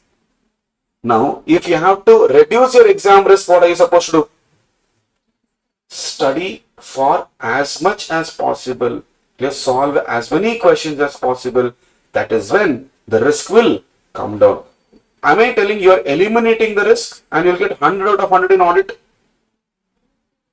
I am not eliminating. You can't eliminate the risk. But at least you are bringing down the risk of you not clearing. Understood? Clear? Yes or no? Right, sir. What is not included in audit risk, sir? Number 1, business risk. Your competitors, your litigation, I am none of the party there. Number 1. Number 2, expressing an opinion which says financial statements are wrong when it is not wrong. It can't happen at all. We had a detailed discussion in the class about this also. Will any auditor go and tell that financial statements are absolutely wrong when actually it is correct? You think management will clap for you? Very good, correct. On the other hand, when the financial statements are wrong, you go out and tell financial statements are right. Why will management stop you? Management will clap, no. Why will they? Very good, sir. What audit? Super. Clear? Why? Management is happy. Mistakes are not told. But imagine you have done everything right and I will audit you and tell your members, waste, full bad audit. Financial statements are wrong. Will you let me tell that? No. And on what basis I will tell? I need to have evidence, no? And all the evidence are telling everything is good. How will I go and tell? Possible? No. Understood? Clear? On the other hand, what if you did not give me evidence of bad things? You gave evidence only of good transactions. And I checked only that. That is possible. Understood? Clear? Yes. Sir, should I rely or not rely, sir? No. See, relying or not relying on controls, I will have to answer only after evaluating 4 factors. What is that? ICE. Here, what is ICE, sir? Influence. Control environment's influence on controls. How is the environment? Clear? How is the environment? To give you a regional example, there's a famous movie called Gilly. Yeah. Now, in that, the initial stages of the movie, when the hero gets call from his friends, there's one character called Oteri Nari. Yes, when he calls, in the first call, he will disconnect the call and Vijay will tell wrong number. That is, his father will tell wrong number, wrong numbergal. That is because environment. Environment's influence. No matter how good the control is, if the environment is wrong, the control will go wrong. Understood? Clear? Yes or no? That's why even your parents you will have one friend in your life which your parents will not like at all. Clear? And they'll tell, don't hang out with her or him. Clear? Why? Because they feel the environment has an influence. Clear? I have to consider that factor. Does the internal control environment has influence over controls? Clear? Number one. Number two, if yes, how much I will have to evaluate. Number two, evaluate related IT processes. Related IT processes you check. Which related? Control environments related process. Clear? Then control over SCOT. What is SCOT? Significant class of transaction in P&L items I am talking about. So significant items of P&L items, check what controls you have placed on them. Then expectation of effectiveness of controls based on entities understanding. See, we have to understand our entity. Based on that only I can tell whether controls are effective or no. Now when a client comes and talks to me for hours together, in that he will tell, no, this control I have placed, this control I have placed, this is very good. When he tells based on entities understanding only, I can develop expectation of whether whatever control he told, whether that is effective or no, that I will understand. Clear? Yes, sir.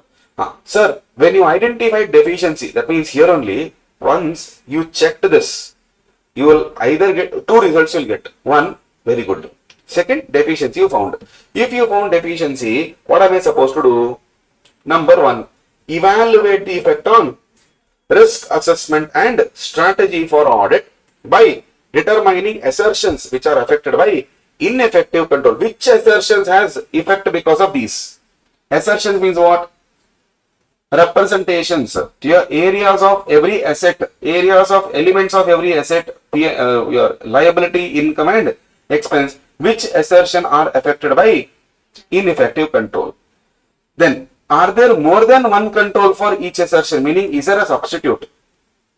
Third, if there is no other control, decide not to rely on control. Clear? If there are any other controls, at least I can rely on other controls. Clear? One, if it is ineffective. Second, do you have any other control to check this? If not, do not rely. Clear? Audit procedure, remember I had given you chart in the beginning only. We had revised the chart in the beginning only. Audit procedures are of two types. Risk assessment procedure, further audit procedure.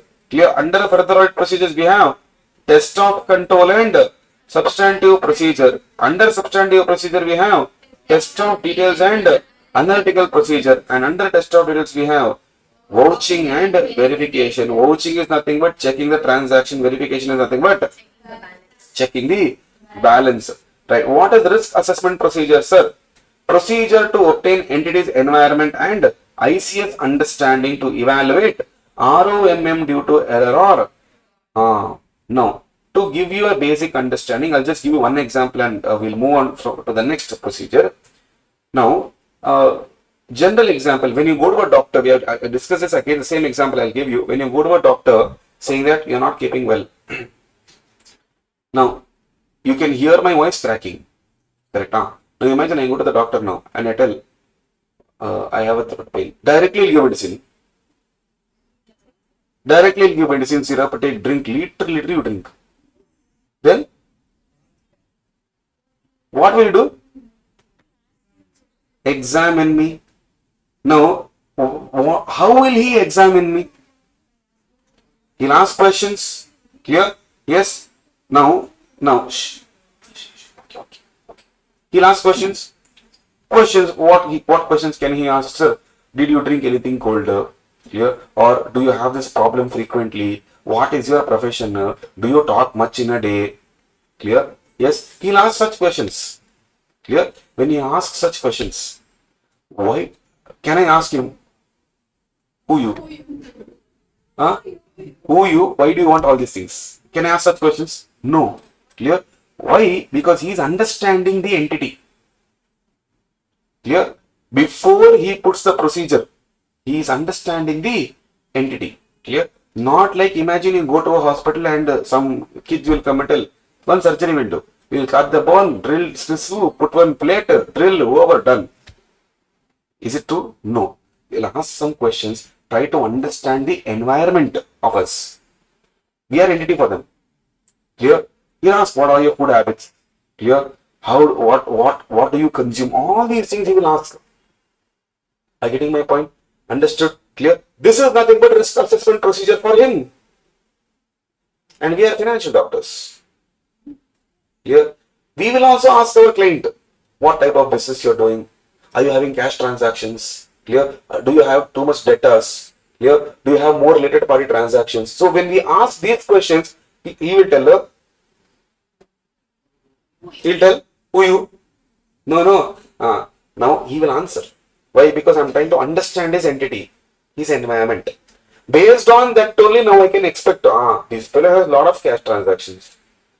If he has a lot of cash transactions, that means many things will be wrong. But if the client says, no sir, full banking transactions, then I can trust, okay, that means cash is not involved, so 100% cash in hand is not a problem. Clear? So understanding the entity, their environment and their internal control system. Why? To evaluate ROMM. ROMM is nothing but IR into CR, remember? Which is there in the financial statements. Because of that understanding, I will know what type of financial statements these people will prepare. And whether this is there is a misstatement, whether due to error or fraud. Understood? What procedures I have to put, sir? Inquiry. What is inquiry? Seeking information. Then we have observation and inspection, and then we have analytical procedures. Understood? Clear? Yes. Mike, this particular thing was asked in the recent exam. Clear? Right? Recent exam means in the last 2 attempts they have asked this. Clear? What they have asked is, they have given a question, beautiful question it was, they asked only 3 or 4 points. Clear? Out of this. Now, in the textbook, there is explanation for this. One sentence explanation is there. Clear? Now you have to write it at least in your own words. Few keywords at least you have to cover. Understood? Right? For this only, what I did was, I have analyzed a student's marks, a student's answer sheet. Clear? Who scored 86 in audit. Clear? And I have analyzed his mark sheet. I have given suggested answers and what he has written. I have given a comparison. And we have uploaded on the YouTube. Clear? Check it out. Clear? Check it out how he has written so that you get an idea as to, and in fact in that answer sheet 9 pages are still pending. Clear? That means his answers were crisp, clean and to the point. Clear? No beating around the bush, no storytelling, nothing. No composition, nothing. Clear? So when they ask, you have to clearly understand what they have told, what am I supposed to write. Clear? So management inquiry I can do, internal audit personal, remember SA 610? Yes, competence level and all we are checking. I can ask him, employees, because these are the ones who are doing transactions. Clear? In-house legal counsel. Then sales or marketing personnel, risk management function, IS personnel. Understood? Clear? Then second procedure is what? Observation and inspection. Third is analytical procedure. Remember yesterday, analytical procedure comes under CL. Analytical procedure actually comes where? Under substantive procedures, but we are using it as risk assessment procedure. Why? Because if we get to know here only the risk is more, we can give more attention to that area. Imagine last year's salary, current year salary, there is 200% increase. I can directly tell salary is risky. Go check properly. So for that I have to use analytical procedure. Understood? Then we have SA 315 is for RAP. Because of SA 315, we will plan further audit procedure under SA 330. But while designing further audit procedure, we have to consider three things. What is that? Likelihood of material misstatement. What could be probability, chance? Then risk assessment takes relevant ICS into account, and we have to ensure that we obtain more evidence. Clear? One to evidence, as much as possible you take the evidence. Clear? Under further audit procedure, we have TOC, test of control, substantive procedures. Clear? What is test of controls here? Testing internal controls. In two situations I will do TOC. One is when I expect controls are operating effectively. This expectation comes from risk assessment procedure only. When we talk to the client, we get to know how good his internal control system is. So from there, I will build my expectation. Clear? Yes. Or substantive procedures do not provide any evidence. See here, I either have this or I have this. Now, if this is not helping me, what is the only option I have? TOC. Understood? Clear? Yes, sir. Now, nature, timing and extent of TOC. What type of TOC I should perform, sir? Perform other audit procedures plus inquiry of how was it performed, how the controls were performed, consistency, how often it was performed, and by whom it was performed or by what means it was performed. If you remember bank audit, we had a table of questions initially. What, how, when. Yes, same. Clear? Then timing. I have to decide whether I have to do test TOC at particular time or throughout the period. And extent. Now extent depends on what? Frequency. Clear? If you have done frequent tests, good for me, I get the results early. Reliance period during the audit. Now I am there for, let's say, 14 days. In this 14 days, am I relying on ICS? If I am relying on ICS, then I'll have to test it. Clear? And that too in depth. Otherwise, no issues. Then expected rate of deviation, relevance and reliability of ICS, and evidence from other controls. Meaning, if I have evidence from other controls, why will I rely on you? I will not study you more. Clear? Relevance and reliability. You are not relevant for me. You are not reliable for me. Will I check you more? No. Expected rate of deviation. If deviation is more, I will check more. If deviation is less, I will check less. Reliance period. If I am relying more on you, I will check more. If I am relying less on you, I will not check you more. Clear? Then we have frequency. Clear? Management has not performed frequent tests on you. Can I rely on you? No. If I still want to rely on you, I will check more. Understood? These are the factors to decide the extent. Can be asked as a question, so mark it. Clear? Or keep a tab on it. Understood? This is the basic idea of audit risk. Clear? Now after this, we have two things to talk about. One is SA 315 and one is SA 320. 315 talks about what? Just same thing only, but we are talking more about, we are diving more into understanding the entity, environment and internal control. Clear? Right? Then we'll talk about materiality. With that, we will be done with the important area revision of chapter number 3. There is one more area called automated environment there. There, I told you two questions. One is audit approach, study that. Second one is risk from using IT. Processing accurate data or processing, inaccurate data or inaccurate processing of data or both. Those 5-6 points are there. So, be careful about those points. Clear? Where automated environment area. Clear? Right? We'll take a break. Okay? And then we'll continue. SA 315. SA 315 talks about, now we are continuing from audit risk only, understanding the entity and its environment. So that is what SA 315 talks about. We have to identify and evaluate the ROMM, that is risk of material misstatement, at two levels. One is called financial statement level as a whole or assertion level. Assertion level means individually we have to check.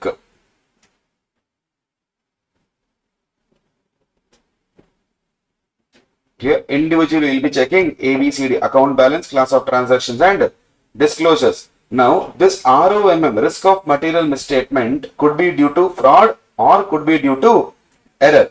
Now for this we do the above to design procedures. So why do we evaluate? Nothing but to design procedures or to respond to evaluated ROMM, which is nothing but SA 330 further audit procedures. Clear? So to evaluate, what am I supposed to do?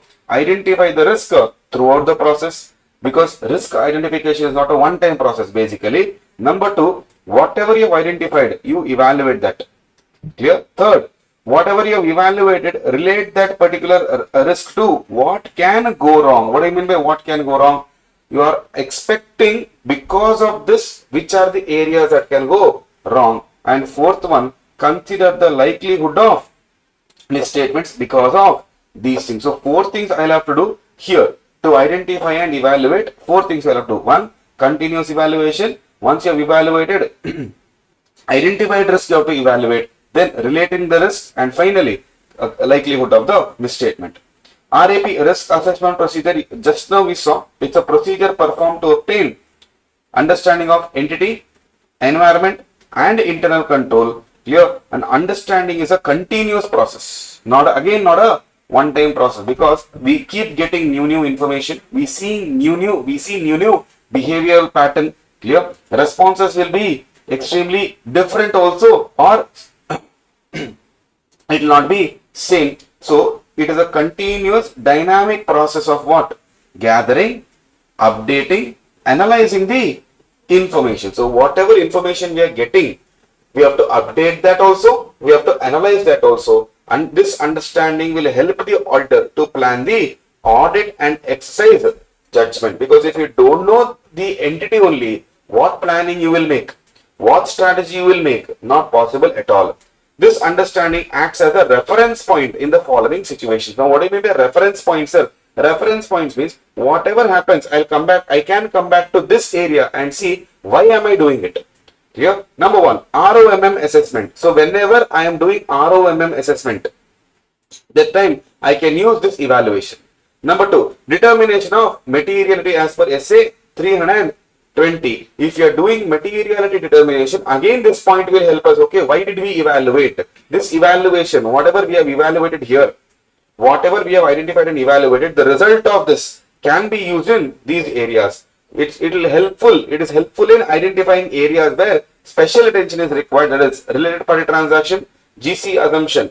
Here, developing expectation in analytical procedure. This in SA 520, when we develop expectation, 100, the same point is there, expectation in AP. Evaluating the evidence to conclude as SAI SA 500. Whether a particular evidence is conclusive or no, to evaluate that, this point is needed. What is the understanding needed, sir? Relevant factors of the client I have to take. What are the factors? Industry factors. What industry he is working in? Is it a pharma industry, automobile industry? In their industry, what is the important factor? Number one. Number two, regulatory factors. SEBI, RBI, IRDA, their factors. Then external factors, competition. Here, other things which is not related to these two, industry and regulatory. Nature of entity, including what is their business, what is their ownership, is it government owned, is it private owned, who is owning this, governance structure, who is governing, do they have TCWG owners, management separately, or do they have all in one, type of investments they make, type of investments will tell us what type of a person you are. Clear? High risky person means you are ready to risk your money. Clear? So that is what I want to know, where is your investment going. Then capital structure and how it is financed. Capital structure means what? FM. What is capital structure? How your capital is designed. What is the composition of your capital? How much debt is there? How much equity is there? Right? All these things are nothing but capital structure, and how it is financed. Who financed you? Bank, FI, body corporate, individual, deposits. Who financed you? Clear? Selection and application of accounting policy, its appropriateness and consistency. What type of policy you have chosen? What type of policy you have applied? Have you applied it consistently? and is it appropriate for your business? Clear? Entities objectives, strategies and business risk. Entities financial performance. How will I know financial performance? By reading previous financial statements. I will get to know. Previous financial statements could be previous year or previous quarter, whichever latest is available. Clear? What is internal control, sir? Again, as usual, what we have studied only, it's a process, like I said, designed, implemented and maintained by TCWG management and other personnel to provide reasonable assurance about entities, objectives. Yesterday also we did, today also we did. What is the entities objectives? Reliability of effort, effectiveness and efficiency of operations, safe assets, compliance with law and regulations. Clear? Now, what are the objectives of internal control? See, now purely we are talking about internal control. Students, you have to gather one information. This ICS is not just ICS, this is entire ICS concept we are talking. That does not mean we are auditing ICS. We are getting to know what is ICS from management's perspective as well. Clear? Now, what are the objective of ICS? The transactions are executed under authorization. They are recorded in the correct amount, proper accounts, accounting period, and they maintain accountability. Assets are safeguarded from unauthorized access. Remember this concept I told about watchmen. Clear? Unauthorized access. Clear? Yes. Then what are the benefits we are having, sir? Identifying types of potential misstatements. What do you mean by potential misstatements? Didn't happen today, but can happen going forward. Identifying factors that affect the ROMM. What factors are affecting ROMM? Then designing NTE of further audit procedure. Nature of FAP. What type of procedure? Timing. When I have to put this procedure. Extent. How much I am supposed to put this procedure. Then we have limitation of ICS. Limitation number one. It can give only reasonable assurance. Number one. Number two. Human judgment is involved. Number three. Lack of understanding purpose. No. See, you and I can understand about the purpose because we put it. But not all employees will understand the purpose. Are you getting my point? Management will understand because they know the seriousness of it. But not everyone will know seriousness of it. Collusion among people. What do you mean by collusion? Joining to do fraud. People coming together and becoming a party to do fraud. Management judgment is used. And finally, limitation in smaller entities. See, ICS is very expensive. Clear? Putting up systems, putting up processes is not easy. You need that much of people, that many resources you need. It's not so easy. Therefore, in smaller entities, it is always limitation. There, owner, manager is one person only. There is no distinction. You go to general stores. That fellow only is the owner. That fellow is the employee. That fellow only will do everything. Where is the internal control system there? Clear? So in smaller entities, ICS will be either not there only or will be less formal. If it is less formal, no documentation will be there. Who should I prove to? No one. Clear? Which controls are relevant? These factors you have to consider. Sir, should I write all 11 factors, sir? Depends on what they ask. Clear? Number one, materiality. If ICS is important, you have to audit it. Significance of related risk. If risk is highly significant, you have to audit. Entity size, like I said, smaller entities not required, bigger entities required. Nature of business, organization and ownership. Sir, complex business, I have to check. Ownership, sir, I don't trust these people. Clear? The owner is, let's say government oriented or private oriented. So according to that, I'll have to take a decision. Diversity and complexity of operation. What do you mean by diversity? Variety. Complexity means what? Difficulty. Imagine both are there. Different business and complex business. ICS 100% will be there. Understood? Clear? Nature and complexity done now. Now, how control either individually or in combination with others prevents or detects or corrects material misstatement. Meaning, ICS will detect singly or will detect with others. Then, how much control the entity has over completeness and accuracy of information produced by the data, by the entity. That means, if entity has more control over the ICS, that means it's influenced. Clear? I can't trust ICS. What if the information you only give? Clear? ICS over safeguarding of assets, and some of the statute or regulation may require the auditor to report on compliance with certain ICS, and today we have that Companies Act requires the auditor to report on ICOFR, internal control over financial reporting. Clear? Now, if you have done at least corporate law, in corporate law section 134, that is board's report, in that they have told you have to report on, board of directors have to report on internal control over financial reporting, as well as under section 143, you are supposed to report. Auditor should report. Clear? Components of ICS. What is the first component? Environment. Second component. Remember I told you just the second component of ICS. Entities wrap is missing. This is what it is. Clear? What is the first component? Environment. This is one more name what we call as control environment. Okay. So what is happening in control environment? You have to check whether management has created and maintained a culture of honesty and ethical behavior. Sir, you have created an environment where people lie. How can I trust anyone? Clear? You will tell, no sir, I didn't do anything, sir. Trust me, sir. Now, the environment, if you create in such a way that culture, honesty, and ethical behavior is there, then I don't even have to doubt. For me, internal control system will be very good. Are you getting my point? Here, for example, see, as a student in your school days, college days, do you tell the truth to your teacher? If you take leave, will you tell the truth? No, you will simply tell. You will not tell truth here only. School, college, where? Headache, stomach pain, grandfather died. Clear? So many times you kill your grandfather. Clear? Now, why did you lie? There is option. You can tell the truth. Why? They will not accept it. That means the environment was not created in such a way that honesty was not promoted. Correct? Yes. Now, students come and tell me the real reason before going. Why don't you do the same thing what you did in school with me also? It's not about being friendly. It's about creating an environment where you be honest with me. I'll understand it. You be honest with me. I'll understand. Similarly, now when you're talking about an environment where employees come to you and tell, sir, this is what the case is. That means if they have done something wrong, they should be able to come and tell you, sir, I've done something wrong. Please, sir. Yes, I will accept the punishment. It's not only employer's problem, it's an employee's problem also. Even though we create an environment, you tell me, I'll understand. Clear? Now, I ensure that in my class, I create an environment where you come and tell me what is the fact, and I will understand if there is, truth in that. Clear? But there are still students, who will come to class like park.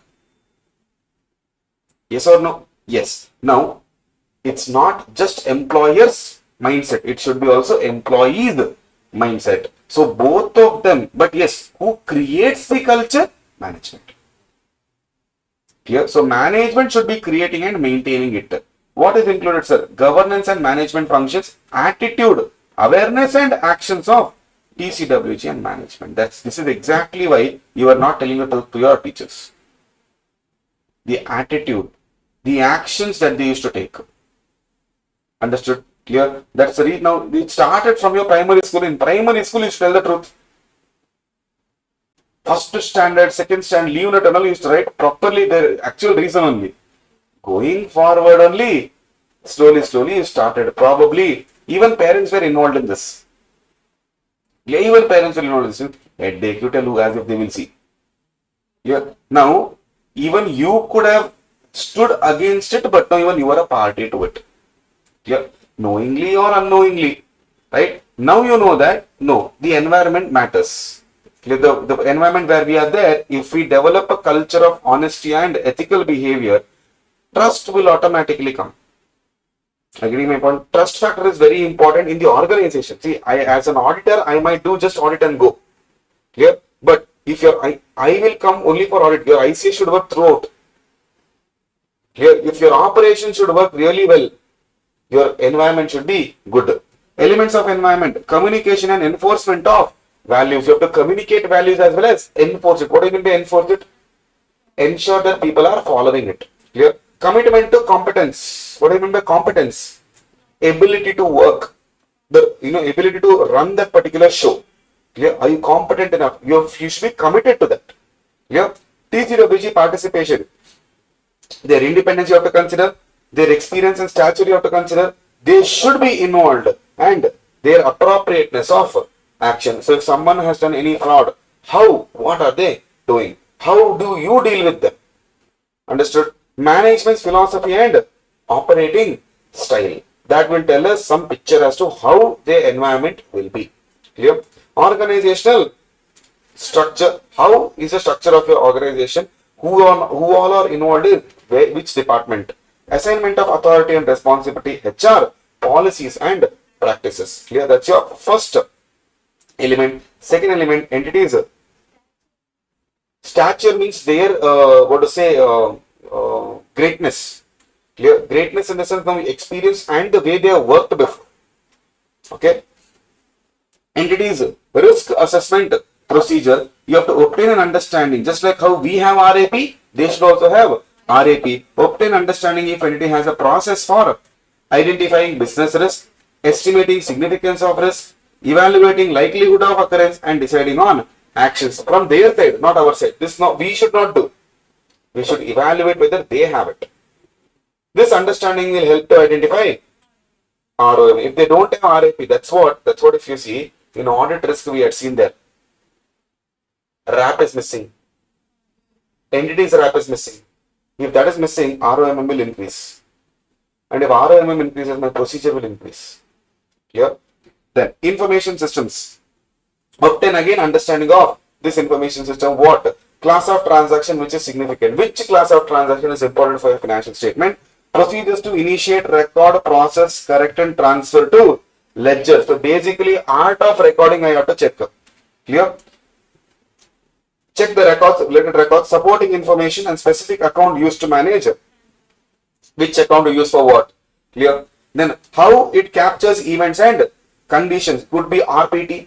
Clear? Could be going concern transactions, going concern event. How does it capture, sir? Controls around journal entries. Sir, journal entries controls means what? If journal entry goes wrong, ledger balance will go wrong, trial balance will go wrong, financial statements will go wrong. Clear? How entity communicates their roles and responsibility to whom? Between management and TCWG and between external communication. That is management and entity and regulators, or it could be government. Clear? Next. With respect to communications, we have to understand roles and responsibilities of individuals involved in what is the ICOI for? Internal control over financial reporting. Understand their roles, understand their responsibilities, communications. Clear? Understanding relation of activities to others' work. Is your work related to others? That means if you do wrong, it will affect the others. Clear? Manuals, policy and FR. Meaning what? Policy manuals and FR manuals should be there. Now in most of the entities, bigger entities, they'll always have something called as SOP, standard operating procedures. Clear? That will give us a hint as to how their ICS is working. Less structured for smaller entities. Keep communication channel open so that people can come and talk to you. Clear? Then, sir, control activities. What do you mean by control activities? Actually performing the control. Understand only those activities related to ABCD. Why? ABCD is nothing but financial statements. So outside financial statements, I don't want any understanding. So I should obtain understanding only about ABCD and their assertions. Control activities are policies and procedures to ensure management directives are carried out. What do I mean by management directives? Management, whatever directions they are given, that has been carried out by these employees. That is what is called as control activities. We decide on the control, you should perform the control. What activities are relevant, sir? Important. Those activities are relevant which are related to significant risk. Number one, those activities are relevant which is related to those risks for which substantive procedure do not provide SAI. Now, if you remember, or if you have written the chart under SA 315, the chart which we said RAP and further audit procedure, under TOC we have written, if substantive procedure do not provide enough evidence or assistance, we go to TOC. And we're studying about ICS only. Clear? Link is there. Then, relevant as per auditors, judgment, this is your call. As per auditor, what risk is significant risk, sir? Number one, risk of fraud. Risk of error is not significant. Risk of fraud is significant. Risk is related to significant developments like economic, accounting, and regulatory. Sir, sudden law changed. I have a problem. Clear? Why? Sir, if sudden law has changed, I need to work on the new things. Clear? Now, I don't know whether your financial statements are prepared as per the new development. Complexity of the transaction. You enter into a lot of complex transaction. What do you mean by complex transaction? Confusing and difficult transaction. Very difficult to understand. Clear? Transactions with the related parties is always a risky. Sir, what is this blue dot, sir? This blue dot says, no matter what, these three are always risky. Which is that? Risk of fraud, outside normal course of business. Why not? Error is not a significant risk. You can find error just like that. Fraud is always intentional. So I'm sure that fraud is, you don't find the fraud. For the following areas, risks are always significant. One is non-routine transaction. One is judgmental matters. What do you mean by non-routine transactions? These are not recurring in nature. These are not daily that is happening. Once in a while it happens. 100% risk is there. Your ICS can't detect all these things. Clear? Number one, management specifying accounting treatment. Very, very fishy type of behavior. Why management is involved in how to treat a particular account or how to treat a particular transaction or event. Why you are involved in this? Clear? That means you have some benefit on it. Clear? Manual intervention in data collection and processing. Here filtering can happen. You will give only those data that you want them to have. So manual collection, automatic collection means what? I will fetch the report automatically, whatever is there. Manual means I will only give what I want. Complex calculations. Clear? Transactions are such that ICS cannot be placed. See, ICS can be placed. When you place the ICS, you should tell the system what to see. Now, when you only don't know what to see, what will you tell ICS? Clear? These are non-routine transactions. No, non-routine means what? Rare in nature. Frequency is not there. When you only don't know when it will happen, how will you tell ICS? Go prevent. Understood? That is where a non-routine transaction, ICS can't do lot of difference. Judgmental matters. Principles, estimates, revenue recognition is based on interpretation, how you read it. Clear? Yes. Now, GCA is not General Clauses Act, going concern assumption. Clear? ITC example for revenue recognition we had studied. Do you remember? We had opened a report. Clear? We had seen KM, key audit matters. Under that, we had checked the entire ITC's revenue recognition policy. Subject to complex and assumptions about future. These are all judgmental matters. Wherever judgment is used, risk is high. Reason, judgment is based on assumption and it's difficult to prove that his judgment was wrong. Clear? Wherever judgment is used, we can't prove it. Alright? Right. This is your ICS quick revision. Now, one good standard is there called SA 320, that is materiality.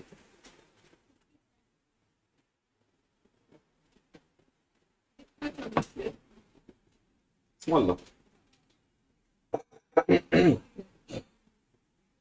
Monitor here.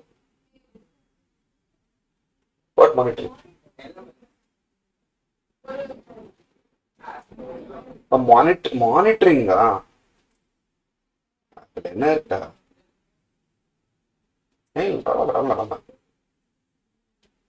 Sixth one, last element is monitoring. Okay, monitoring means what?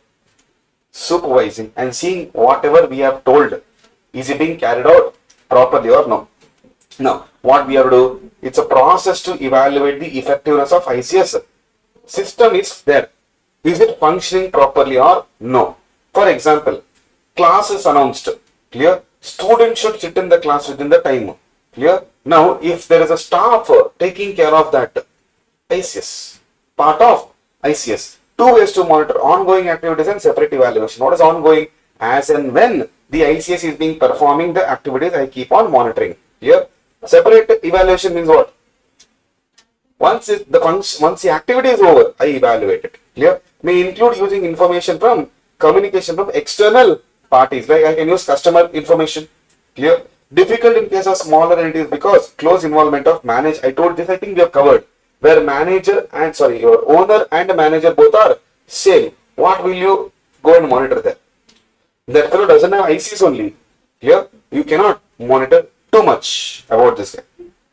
Clear? This will lead to significant variance from expectation and inaccuracy. So for smaller entities, ICS may not be feasible or fruitful. Clear? SA 320 talks about materiality. What do you mean by materiality? Importance level, or we also call as influencing level, because of these, our decision will be influenced. Clear? So what is important, sir, for us? Users' decision is important, and to get this user decision, what family decision we are talking about? No, economic. Meaning what? We have to put more money or we have to remove our investment and find someone else for it. Materiality is not always about the size of the amount. It could be a circumstance as well. See, here in the regular class we have taken one example of stealing 1 rupee. If you steal 1 rupee, is it wrong? 1 rupee you stole from your mother's pocket or father's wallet. Is it wrong? 1 rupee. Why 1 rupee is wrong? It's not about 1 rupee. It's about stealing. So sometimes materiality is not with respect to the size of the amount, but circumstances and behavior wise also. Clear? Understood? Yes. Now, generally, what do you mean by materiality? If it influences user decision, whatever influences user's decision, we call it materiality. Depends on circumstances, size and nature of misstatements. Based on that, we will tell whether it is important or not important. Not every amount everywhere is important. Common financial information needs of users as a group. Remember, we spoke about general purpose financial statement, GPFS. In reporting chapter, we spoke general purpose financial statement. So we will see what they want. Those areas are important for us. Now in marathon when we are taking, I should decide that which area is important to touch upon, because 100% can we do in 4 days? No way. So I will have to touch upon at least important areas where there could be questions asked, or if not, where understanding problem could be there from students' perspective. So these are the areas that I'll have to touch upon, because common financial information users in company or in entity, people who are interested in money related matters is where as an auditor we will make a difference. Provides a basis. Because of this materiality, I can draw NTE of RAP, NTE of further audit procedures and assessing the ROMM. Therefore, determining materiality is nothing but. So what is important, what is not important? Who takes a call? Which amount is important, which amount is not important? Who takes a call? Understood? Now, this is an important question. Here, this is an important question. Very good question also. While taking a judgment, auditor is allowed to assume about others 4 things. What is he allowed to assume? Make reasonable economic decision based on financial statements. That means my users have basic knowledge about decision making. Number 2, have a reasonable knowledge about business and economic activities to study the financial statements. That is why if you see, when they give audit report, no, they will not explain too many things, because these 4 things are assumed. Clear? They have reasonable knowledge about what? Business and economic activities to study the financial statement. Understand the auditor that he has prepared based on materiality. Now here is where small glitch is there. Understand the auditor has prepared his report on the financial statement which was based on materiality.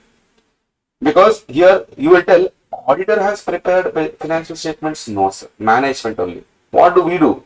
We give opinion. Now they should understand that we have given an opinion on those financial statements which was prepared by management based on materiality. Understood? Clear? They recognize there are uncertainties while measuring any amount based on estimates, judgment and future events. There are uncertainties is what I want them to. I will assume that they know. If they don't know, not my problem. Here, 4 basic assumptions for 4 marks can be asked. Be careful. Okay. Performance materiality, sir. What do you mean by performance materiality? See, there are 2 types of materiality. Materiality as a for a financial statements as a whole, and then we have performance materiality. What do you mean by performance materiality? Nothing. Read this. Reduces risk of not identifying misstatements, which becomes material when added. Now here, our overall materiality limit is how much? 10 lakhs. Overall materiality limit is 10 lakhs. That means overall financial statements, whatever misstatement is there, it should not go beyond 10 lakhs. Okay, sir. Now, I am checking a particular expense in P&L. In that expense, I got one misstatement which is of 6 lakh. Should I be worried about it? No, not really. First misstatement. Why?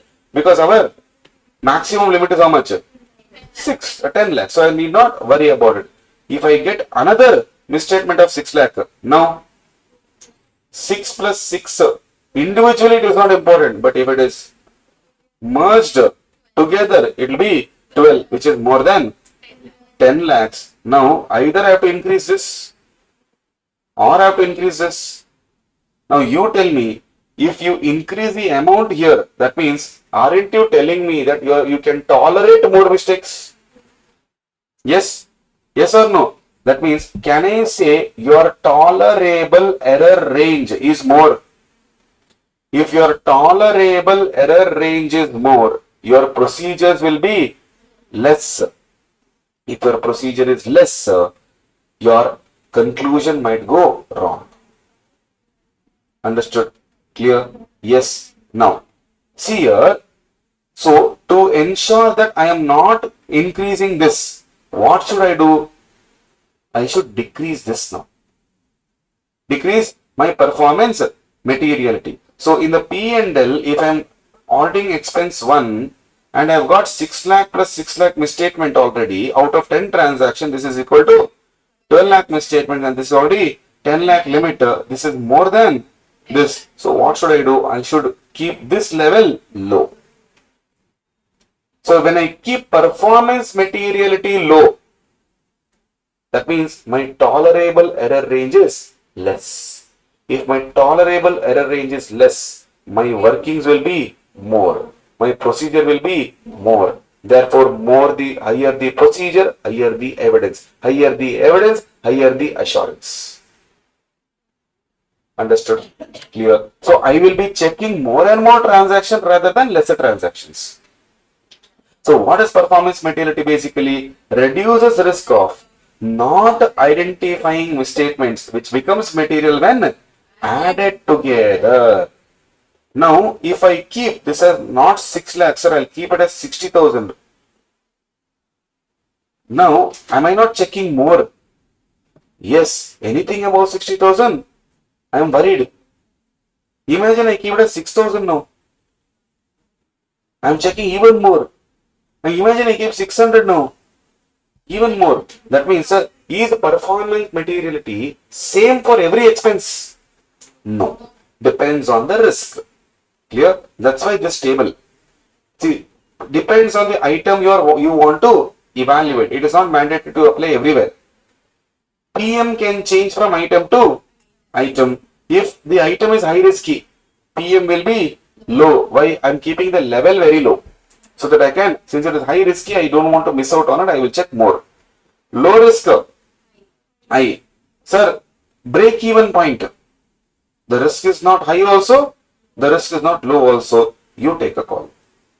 Clear? But sir, if there is no risk only, see, having no risk is not that common. What you have to obtain obtain high level of certainty to ignore.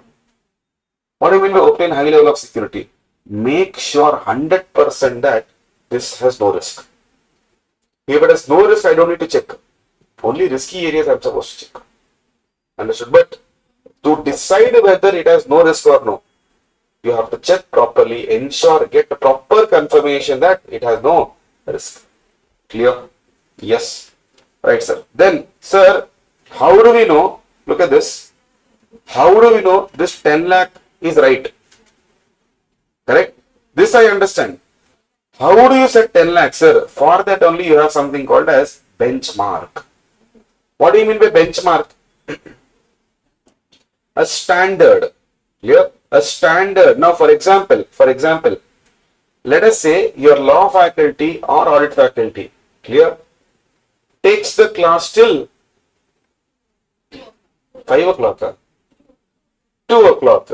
Now, when the next faculty comes and takes, when he also takes 2 o'clock, what will he tell? Benchmark is set. Clear? Benchmark is set. Now, that is a benchmark. No, what do you mean by benchmark here? No, a standard is set. A limit is set.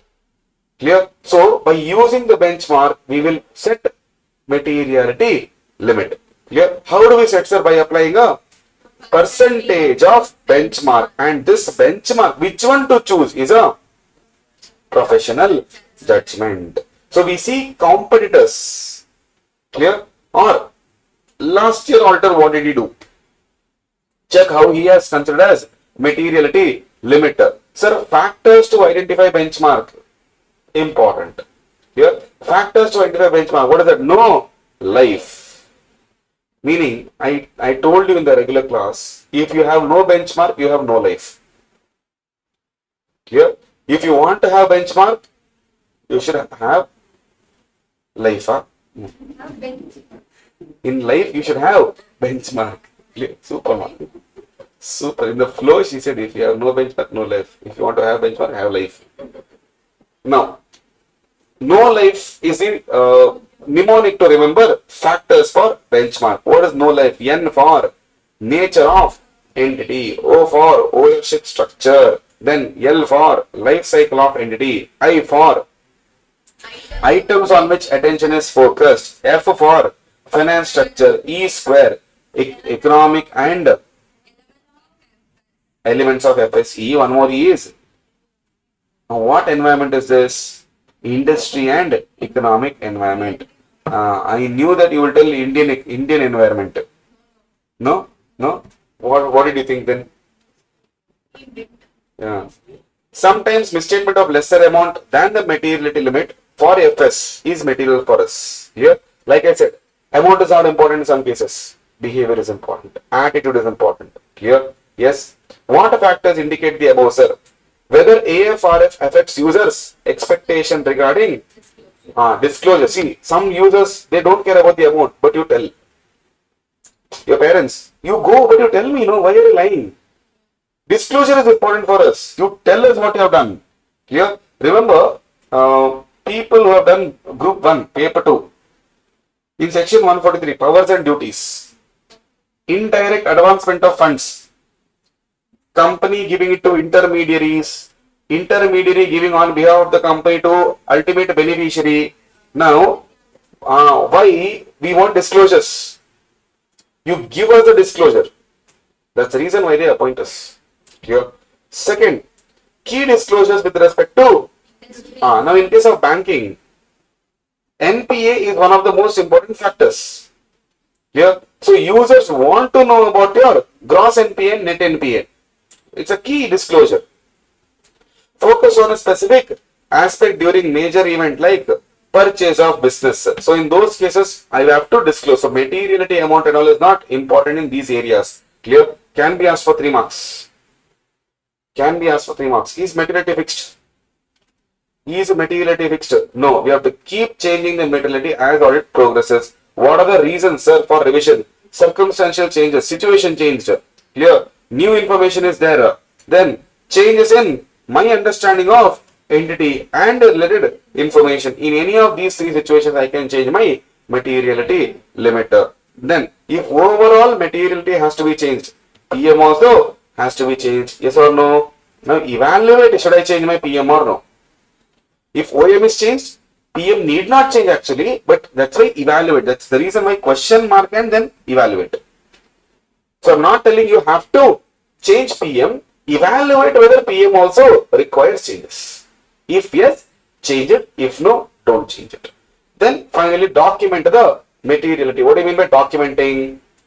Taking a note of it, of financial statements as a whole, then of each ABCD, clear, performance materiality and revision of materiality. Understood? Clear? Yes. This is your essay 320 materiality concept. Clear? Yes. So technically our basic target of audit, which was standards first, because majority of the marks can come from standards. Clear? And let me just tell you one thing.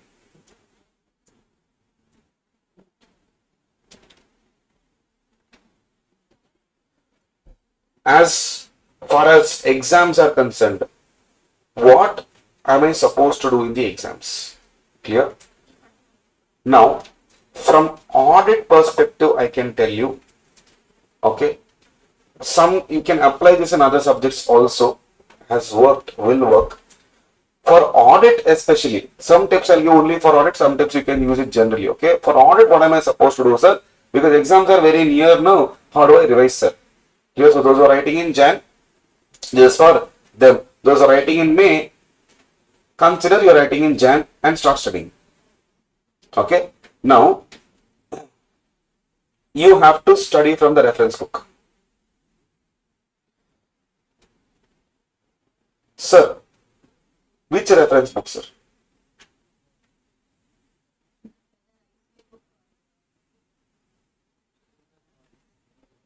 Since you're doing audit, your call. But once you pick a book and you're comfortable with it, do not change your book in the middle of your study plan, especially in the last moment. Do not change your book. Whichever book, whosever book you want to refer, you refer. But once you're comfortable with it, do not change it. Why? Because when you're studying from a book, the layout will be there in your book. The presentation will be there in your mind. Clear? The way you read, you know exactly how to read now, what you're reading, it will be there in your mind. When you change the material, automatically your way of studying also will change. So do not. Number two,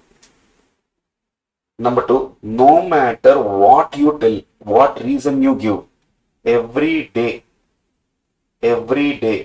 you have to study audit. Every day you have to study audit. Here, those are writing in Jan. For you guys, you can't use this anymore. I mean, you can still, you can revise if you want on a daily basis, but to those who are writing in May also, every day you have to study audit. So, or I'll write revise. Scheduling is your choice.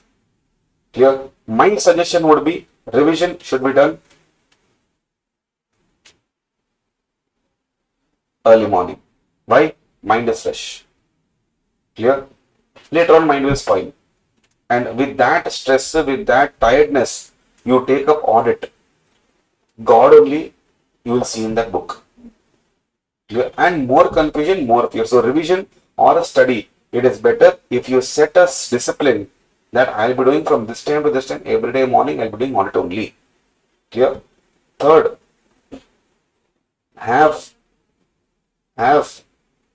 if you're going to class, have class notes with you. Because a reference book is a textbook. Clear? But in the class, what I do in the classes, I first focus on the concepts. Clear? Then I give you the flow of the standard. Right? Then, once it is done, we discuss a lot of general examples and then we come to the practical examples. Clear? Now, all these things in the textbook you can't write. Clear? So you should have a class notes. Clear? And once this is done, Once this is done, you should also have your revision book, or short notes is what we call. Short notes is what we call. I know it takes time. Clear? It might take time. That is why you start from day one. Clear? One. Sir, next. Don't worry. For that purpose only, sir, no time now. What to do? Revision material is there. Clear? Revision material will be available. Whoever you are studying from, wherever you are studying from, there will be revision material, one place or the other. But ArivuPro's revision material, my revision material, if you want printed one or the textual one, is available at learn.arivupro.com. Clear? Sixth. Once you stick to a revision material, stick to that. Clear? Suddenly 1 month before the examination, some friend will come and tell, hey, in Telegram we got this one. Hey, in Telegram we got that one. Hey, on YouTube there is this. Consistency is a key. Discipline and consistency is a key. Clear? 100 material you refer. When you are going to the exam hall, you are confused now. Because this is a subject where design you can study. Here in varieties you can study.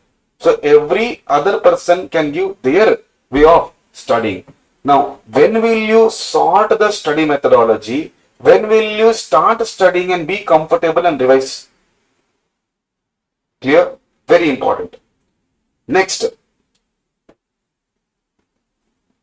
have writing practice with timer. With timer. Now, what do you mean by with timer, sir? We only have 180 minutes in the exam hall. How many? 180 minutes we have in the exam hall.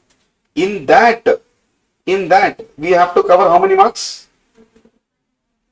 100 marks. Correct? Yes. Now, you technically do not have 180 minutes. 20 minutes at least is lost. 20 minutes at least is lost. In what? Drinking water. Clear? Loitering, looking around, thinking what to answer, seeing who has taken additional sheet in the classroom. Clear? What should I study for the next exam? How will the next exam be? In this, I am not saying this is you are doing it, but these are the situations you will be in. But if you don't practice it in advance, you will ultimately end up doing it for the first time in the exam hall only. Clear? So technically prepare, keeping in the mind that you have 160 minutes. So if you see 160 divided by 100, you get 1.6 minute per mark. So you take a decision for a 4 mark question, 4 into 1.6, that is your target time. Clear? If it is a 5 mark question, 5 into 1.6, that is your target time. Sit with the question, write the answer, and check whether you are within the time. Clear? This you have to practice. And you only have 24 hours in a day. And out of that 24 hours, if you don't plan on things, these things you won't be able to do. Clear? Why am I telling this? All these things you are supposed to practice at home. If you consider you are ordinary, no problem. Be ordinary only. But the same 24 hours, same syllabus, same exam paper, same questions will be written by a student, but if he gets more, he will become extraordinary. Why? Because when you were deciding to become ordinary, he was doing these extra things. Clear? Yes. Curb all your distractions till your exams. Okay, hold it on for some time. Nothing will happen. If a movie is released in the theater, it will be released from the theater also. It will come to OTT. It will be there forever. Clear? The movie star will not feel bad if you don't go. He should know you know to feel bad. You are one in the crowd. Correct? Yes. So do not get, in the flow of distraction, do not get your results damaged. Right? So this, if you do, practicing will be good enough. Now, apart from the study material and the revision notes, next you have to do is minimum of 3 attempts revision test papers. Clear? Minimum 3 attempts revision test papers. Available on institute website.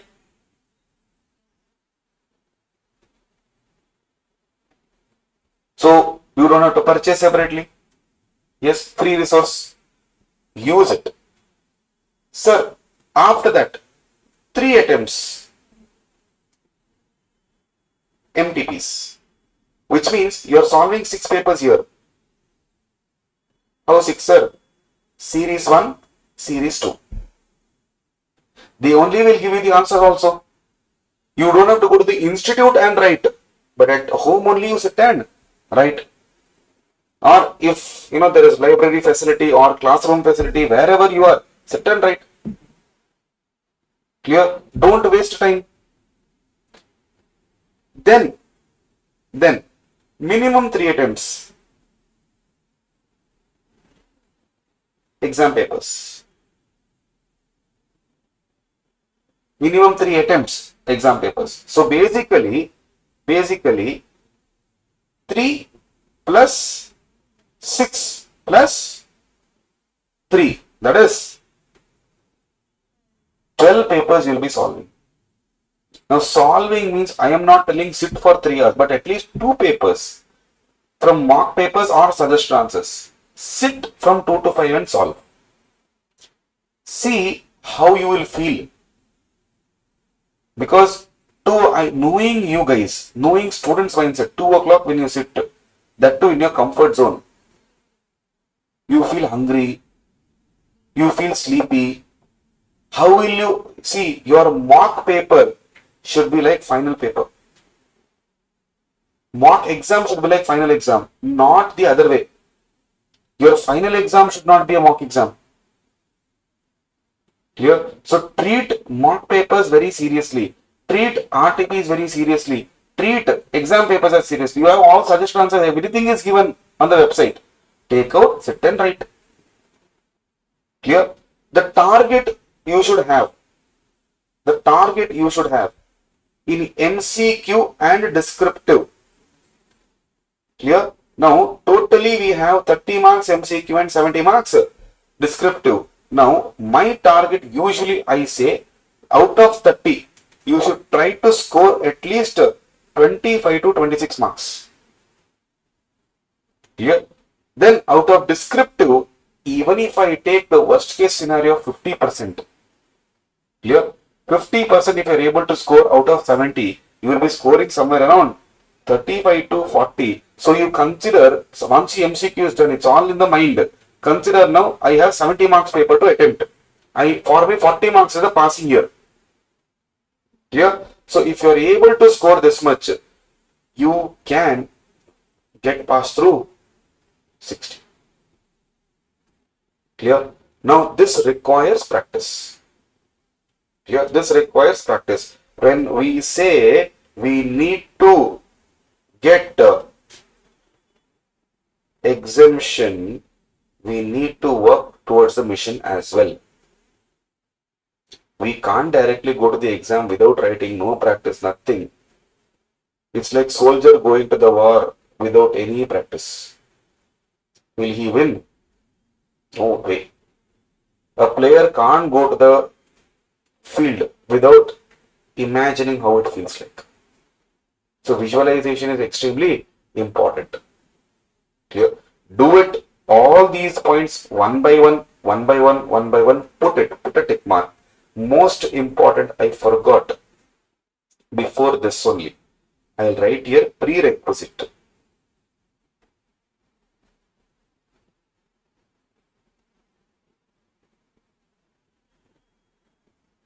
Timetable or schedule. What time to what time, what I am doing. What time to what time is a break, and follow it. Follow it sincerely. We are all human beings. We'll have low days. We will have certain days where we feel very low. We'll have certain days where we don't feel like studying. But push yourself. Some days 8 hours I'll clock. Some days 6 hours I'll clock. Some days 4 hours I'll clock. But rather than not clocking anything, 2 hours is better. Clear? So when you push yourself, when you believe it in your mind, your body will 100% support you. Clear? So do it this way. Our target should not be anything less than 60, 65. That's the minimum target we have to set in audit. Clear? If you ask me it is possible, that's the minimum that I am asking. And that's the minimum students have even believed to achieve. Clear? They have scored so good marks in this subject that even I was surprised that how can a mind think and achieve. Clear? More and more revisions. Audit is a subject where initially you feel I am not understanding anything. But if you sit and study, 1 week down the lane, you will only tell, I can connect the concepts now. It's becoming interesting now. It's not like your other subject where from day one only you start developing interest. But trust me, once the subject starts getting interested, that is where you will tell, I feel like studying now, but there is no time.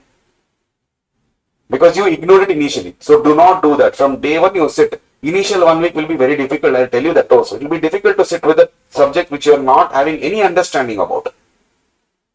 Clear? But go through it. Understood?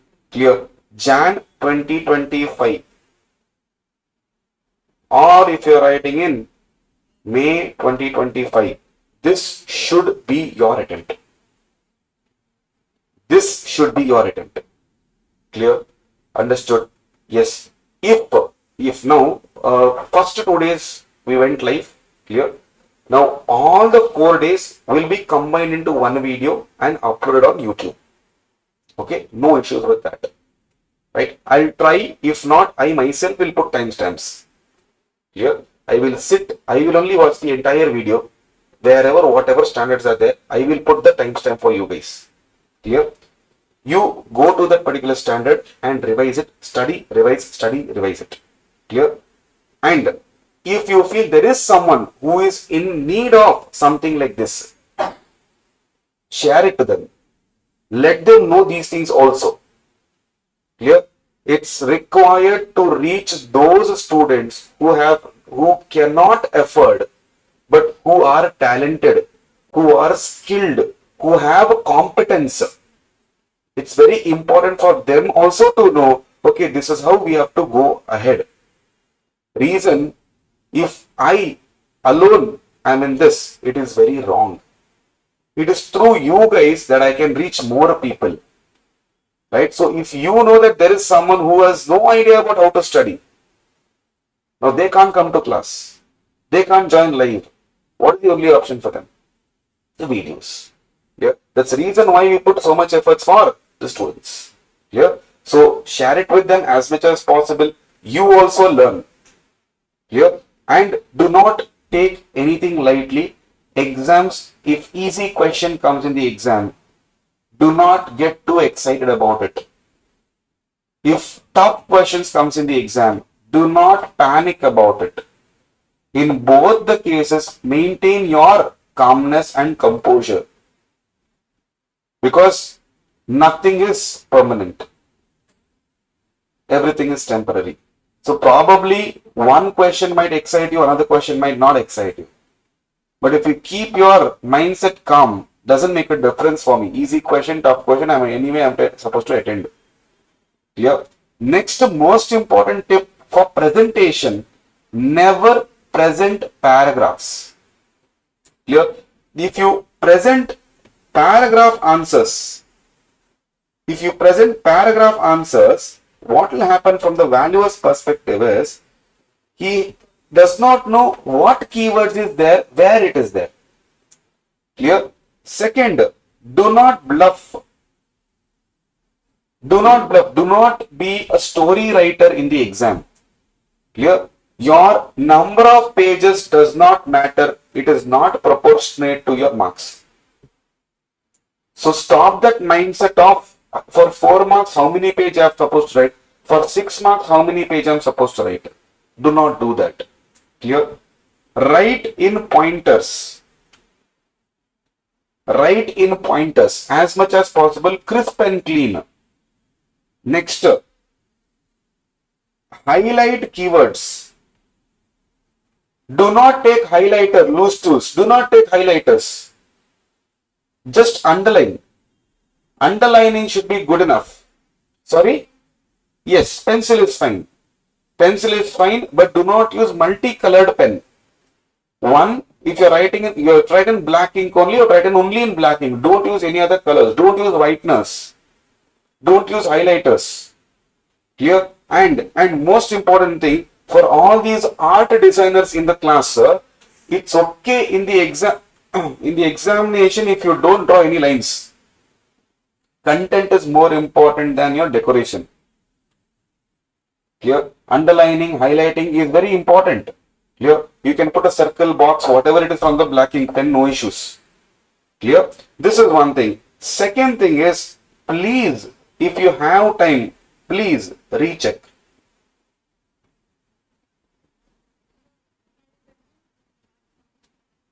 Chart form you can present as a summary. Clear? Main answer you have to write it in the sentence form. Clear? After the sentence, after the answer get over, you can give as a summary chart saying this is what it looks like. Clear? By telling only keywords. Right? Because they want you to write the answer, not just the keywords. In chart, what we do is we usually put only keywords and we explain concepts in the class. So that it may not be useful there because you're not sitting in front of the valuer. So as to read your understanding, and that understanding will come only when you explain it. Clear? Now, very, very, very important tip here is the 11th one, which says rank your questions or rank your answers. Sir, how do I rank my answers, sir?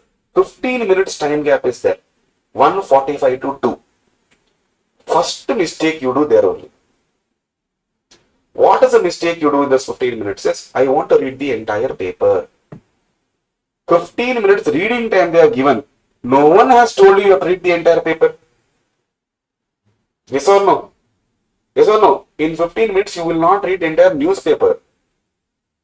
What question paper you will read, analyze and decide. So what you do, whenever you get a question paper, let's say 1:45 dot you got question paper. Flip the paper.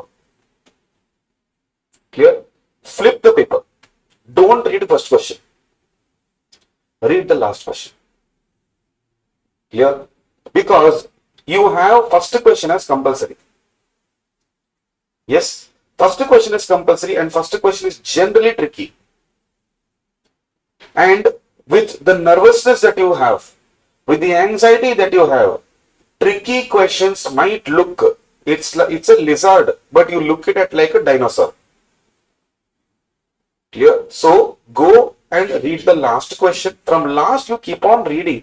It is not necessary to read the entire paper. It's not a mandatory rule that you have to complete reading the paper. But whatever you are reading, read it properly. Clear? Analysis is not possible sometimes in those 15 minutes. But just see how the paper is, overall how the paper is. Can I manage? Is it easy? Is it difficult? And if it is difficult, it's not just difficult for you. There are lakhs of students writing with you. And it's difficult for everyone. And if it's easy for you, it's easy for everyone. Clear? You should know that you are not the only person writing the exam. Clear? Yes. And take all the necessary things before going to the exam. Keep everything ready, especially like your hall ticket. Clear? Calculators, please take. Let people tell for theory, what are you doing? Take it. What if they give you calculation of drawing power? What if they give you calculation of provisions? Clear? In May 24, they gave inventory valuation question from AS2. Go without calculators. Clear? Don't do these silly mistakes. Clear? And if you're writing practical or if you're having numbers problem there, check the zeros. Recheck your answers. Do not have a habit of now you go. Let's say now you decided that sixth question I will write first. You have to write 6A, B, C, D together. You can't write 6A, 2B, 3D. You can't write like that. If you're written in 6A, B, C, D, it should be in sequence. Clear? Then start your answer in fresh page. Do not, let's say 6D got over. From there only one line, sir, there only I got over. It's okay. It's okay. Start from fresh page. Clear? Let's follow the guidelines of the institute.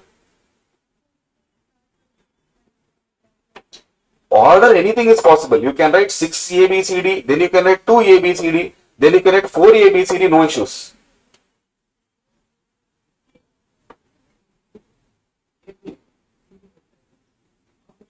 Then leave that page. That you have to take a judgment. Clear?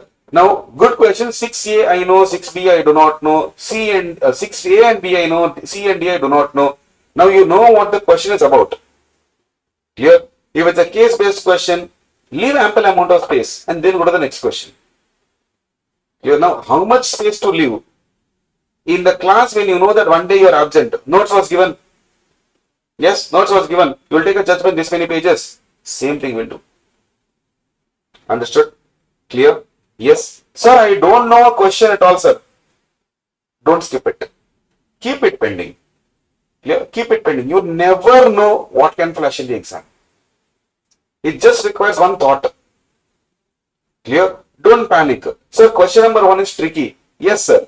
That doesn't mean that question number 1 will be very easy also. It will not be very difficult also. In the entire question paper, few questions will be difficult.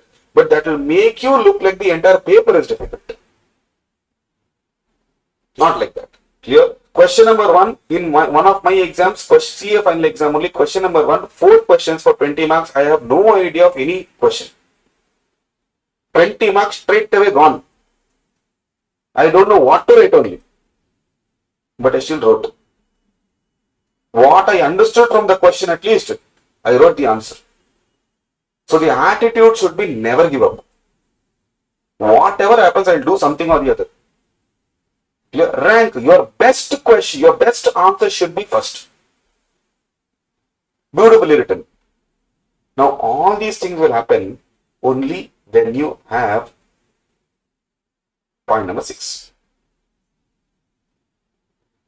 If you do not have point number 6, no matter how much I tell about this, waste. Understood? Clear? Revise. Sir, I'm not able to revise and I'm able to revise, but I'm not able to remember. No problem. Keep revising. Keep revising. Sir, not able to revise. Write down. When you note it down, the thing is when you are revising, you think of remembering.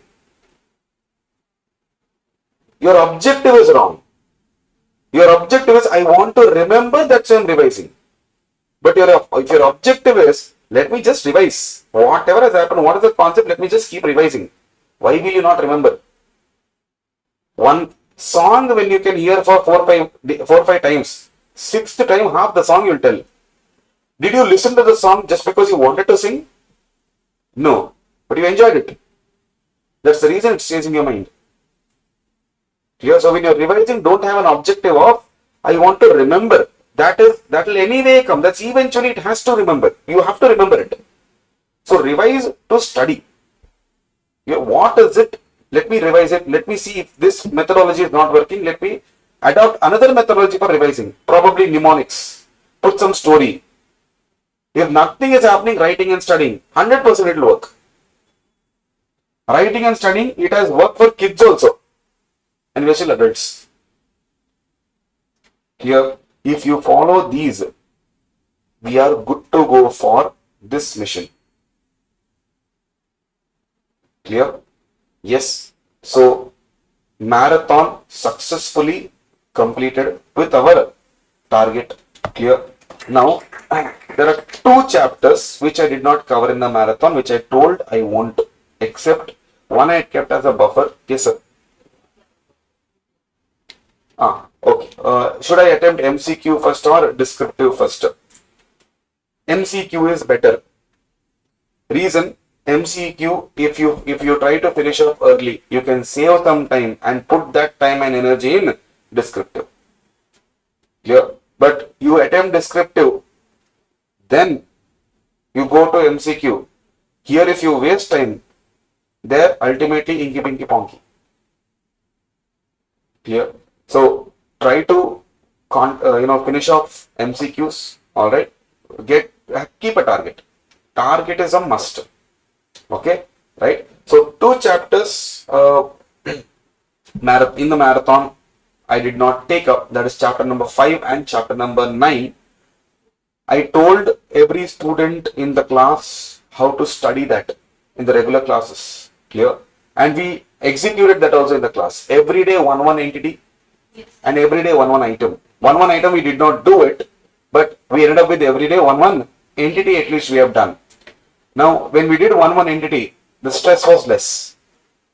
Like other things as a chapter when we did. Here, the stress was much lesser. Now in chapter number 5, a lot of students ask, how do I study chapter 5? So many points are there.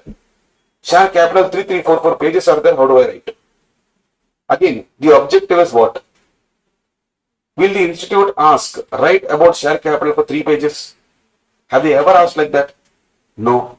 That means the objective is not to mug up all the points. Clear? These are nothing but chapter 5 is a mashup. Mashup of audit, accounts, law, costing, tax, and FM. So everything is culminated into one chapter as to how to audit that, how to check. I mean, share capital section 52, 53, 54, 55, 66, 63, 68 also is there. Buyback. These are nothing coming from law only, no, straight away traveling from there. So interrelated concepts, if you study well there, it's as good as you have studied here. Clear? Yes, chapter 5 has a good weightage in the exam, so do not ignore it. Audit of items of financial statements has a good weightage. Similarly, other entities, I told you other entities plus bank audit put together was the weightage. And we have done bank audit. Here, I had to choose between other entities and bank audit, but for me bank audit was more relevant because of students' understanding there. Other entities, I know that they can manage and they have managed before. Clear? And other entities, remember 5 things. Preliminary, entire any entity you take except cooperative society and government audit.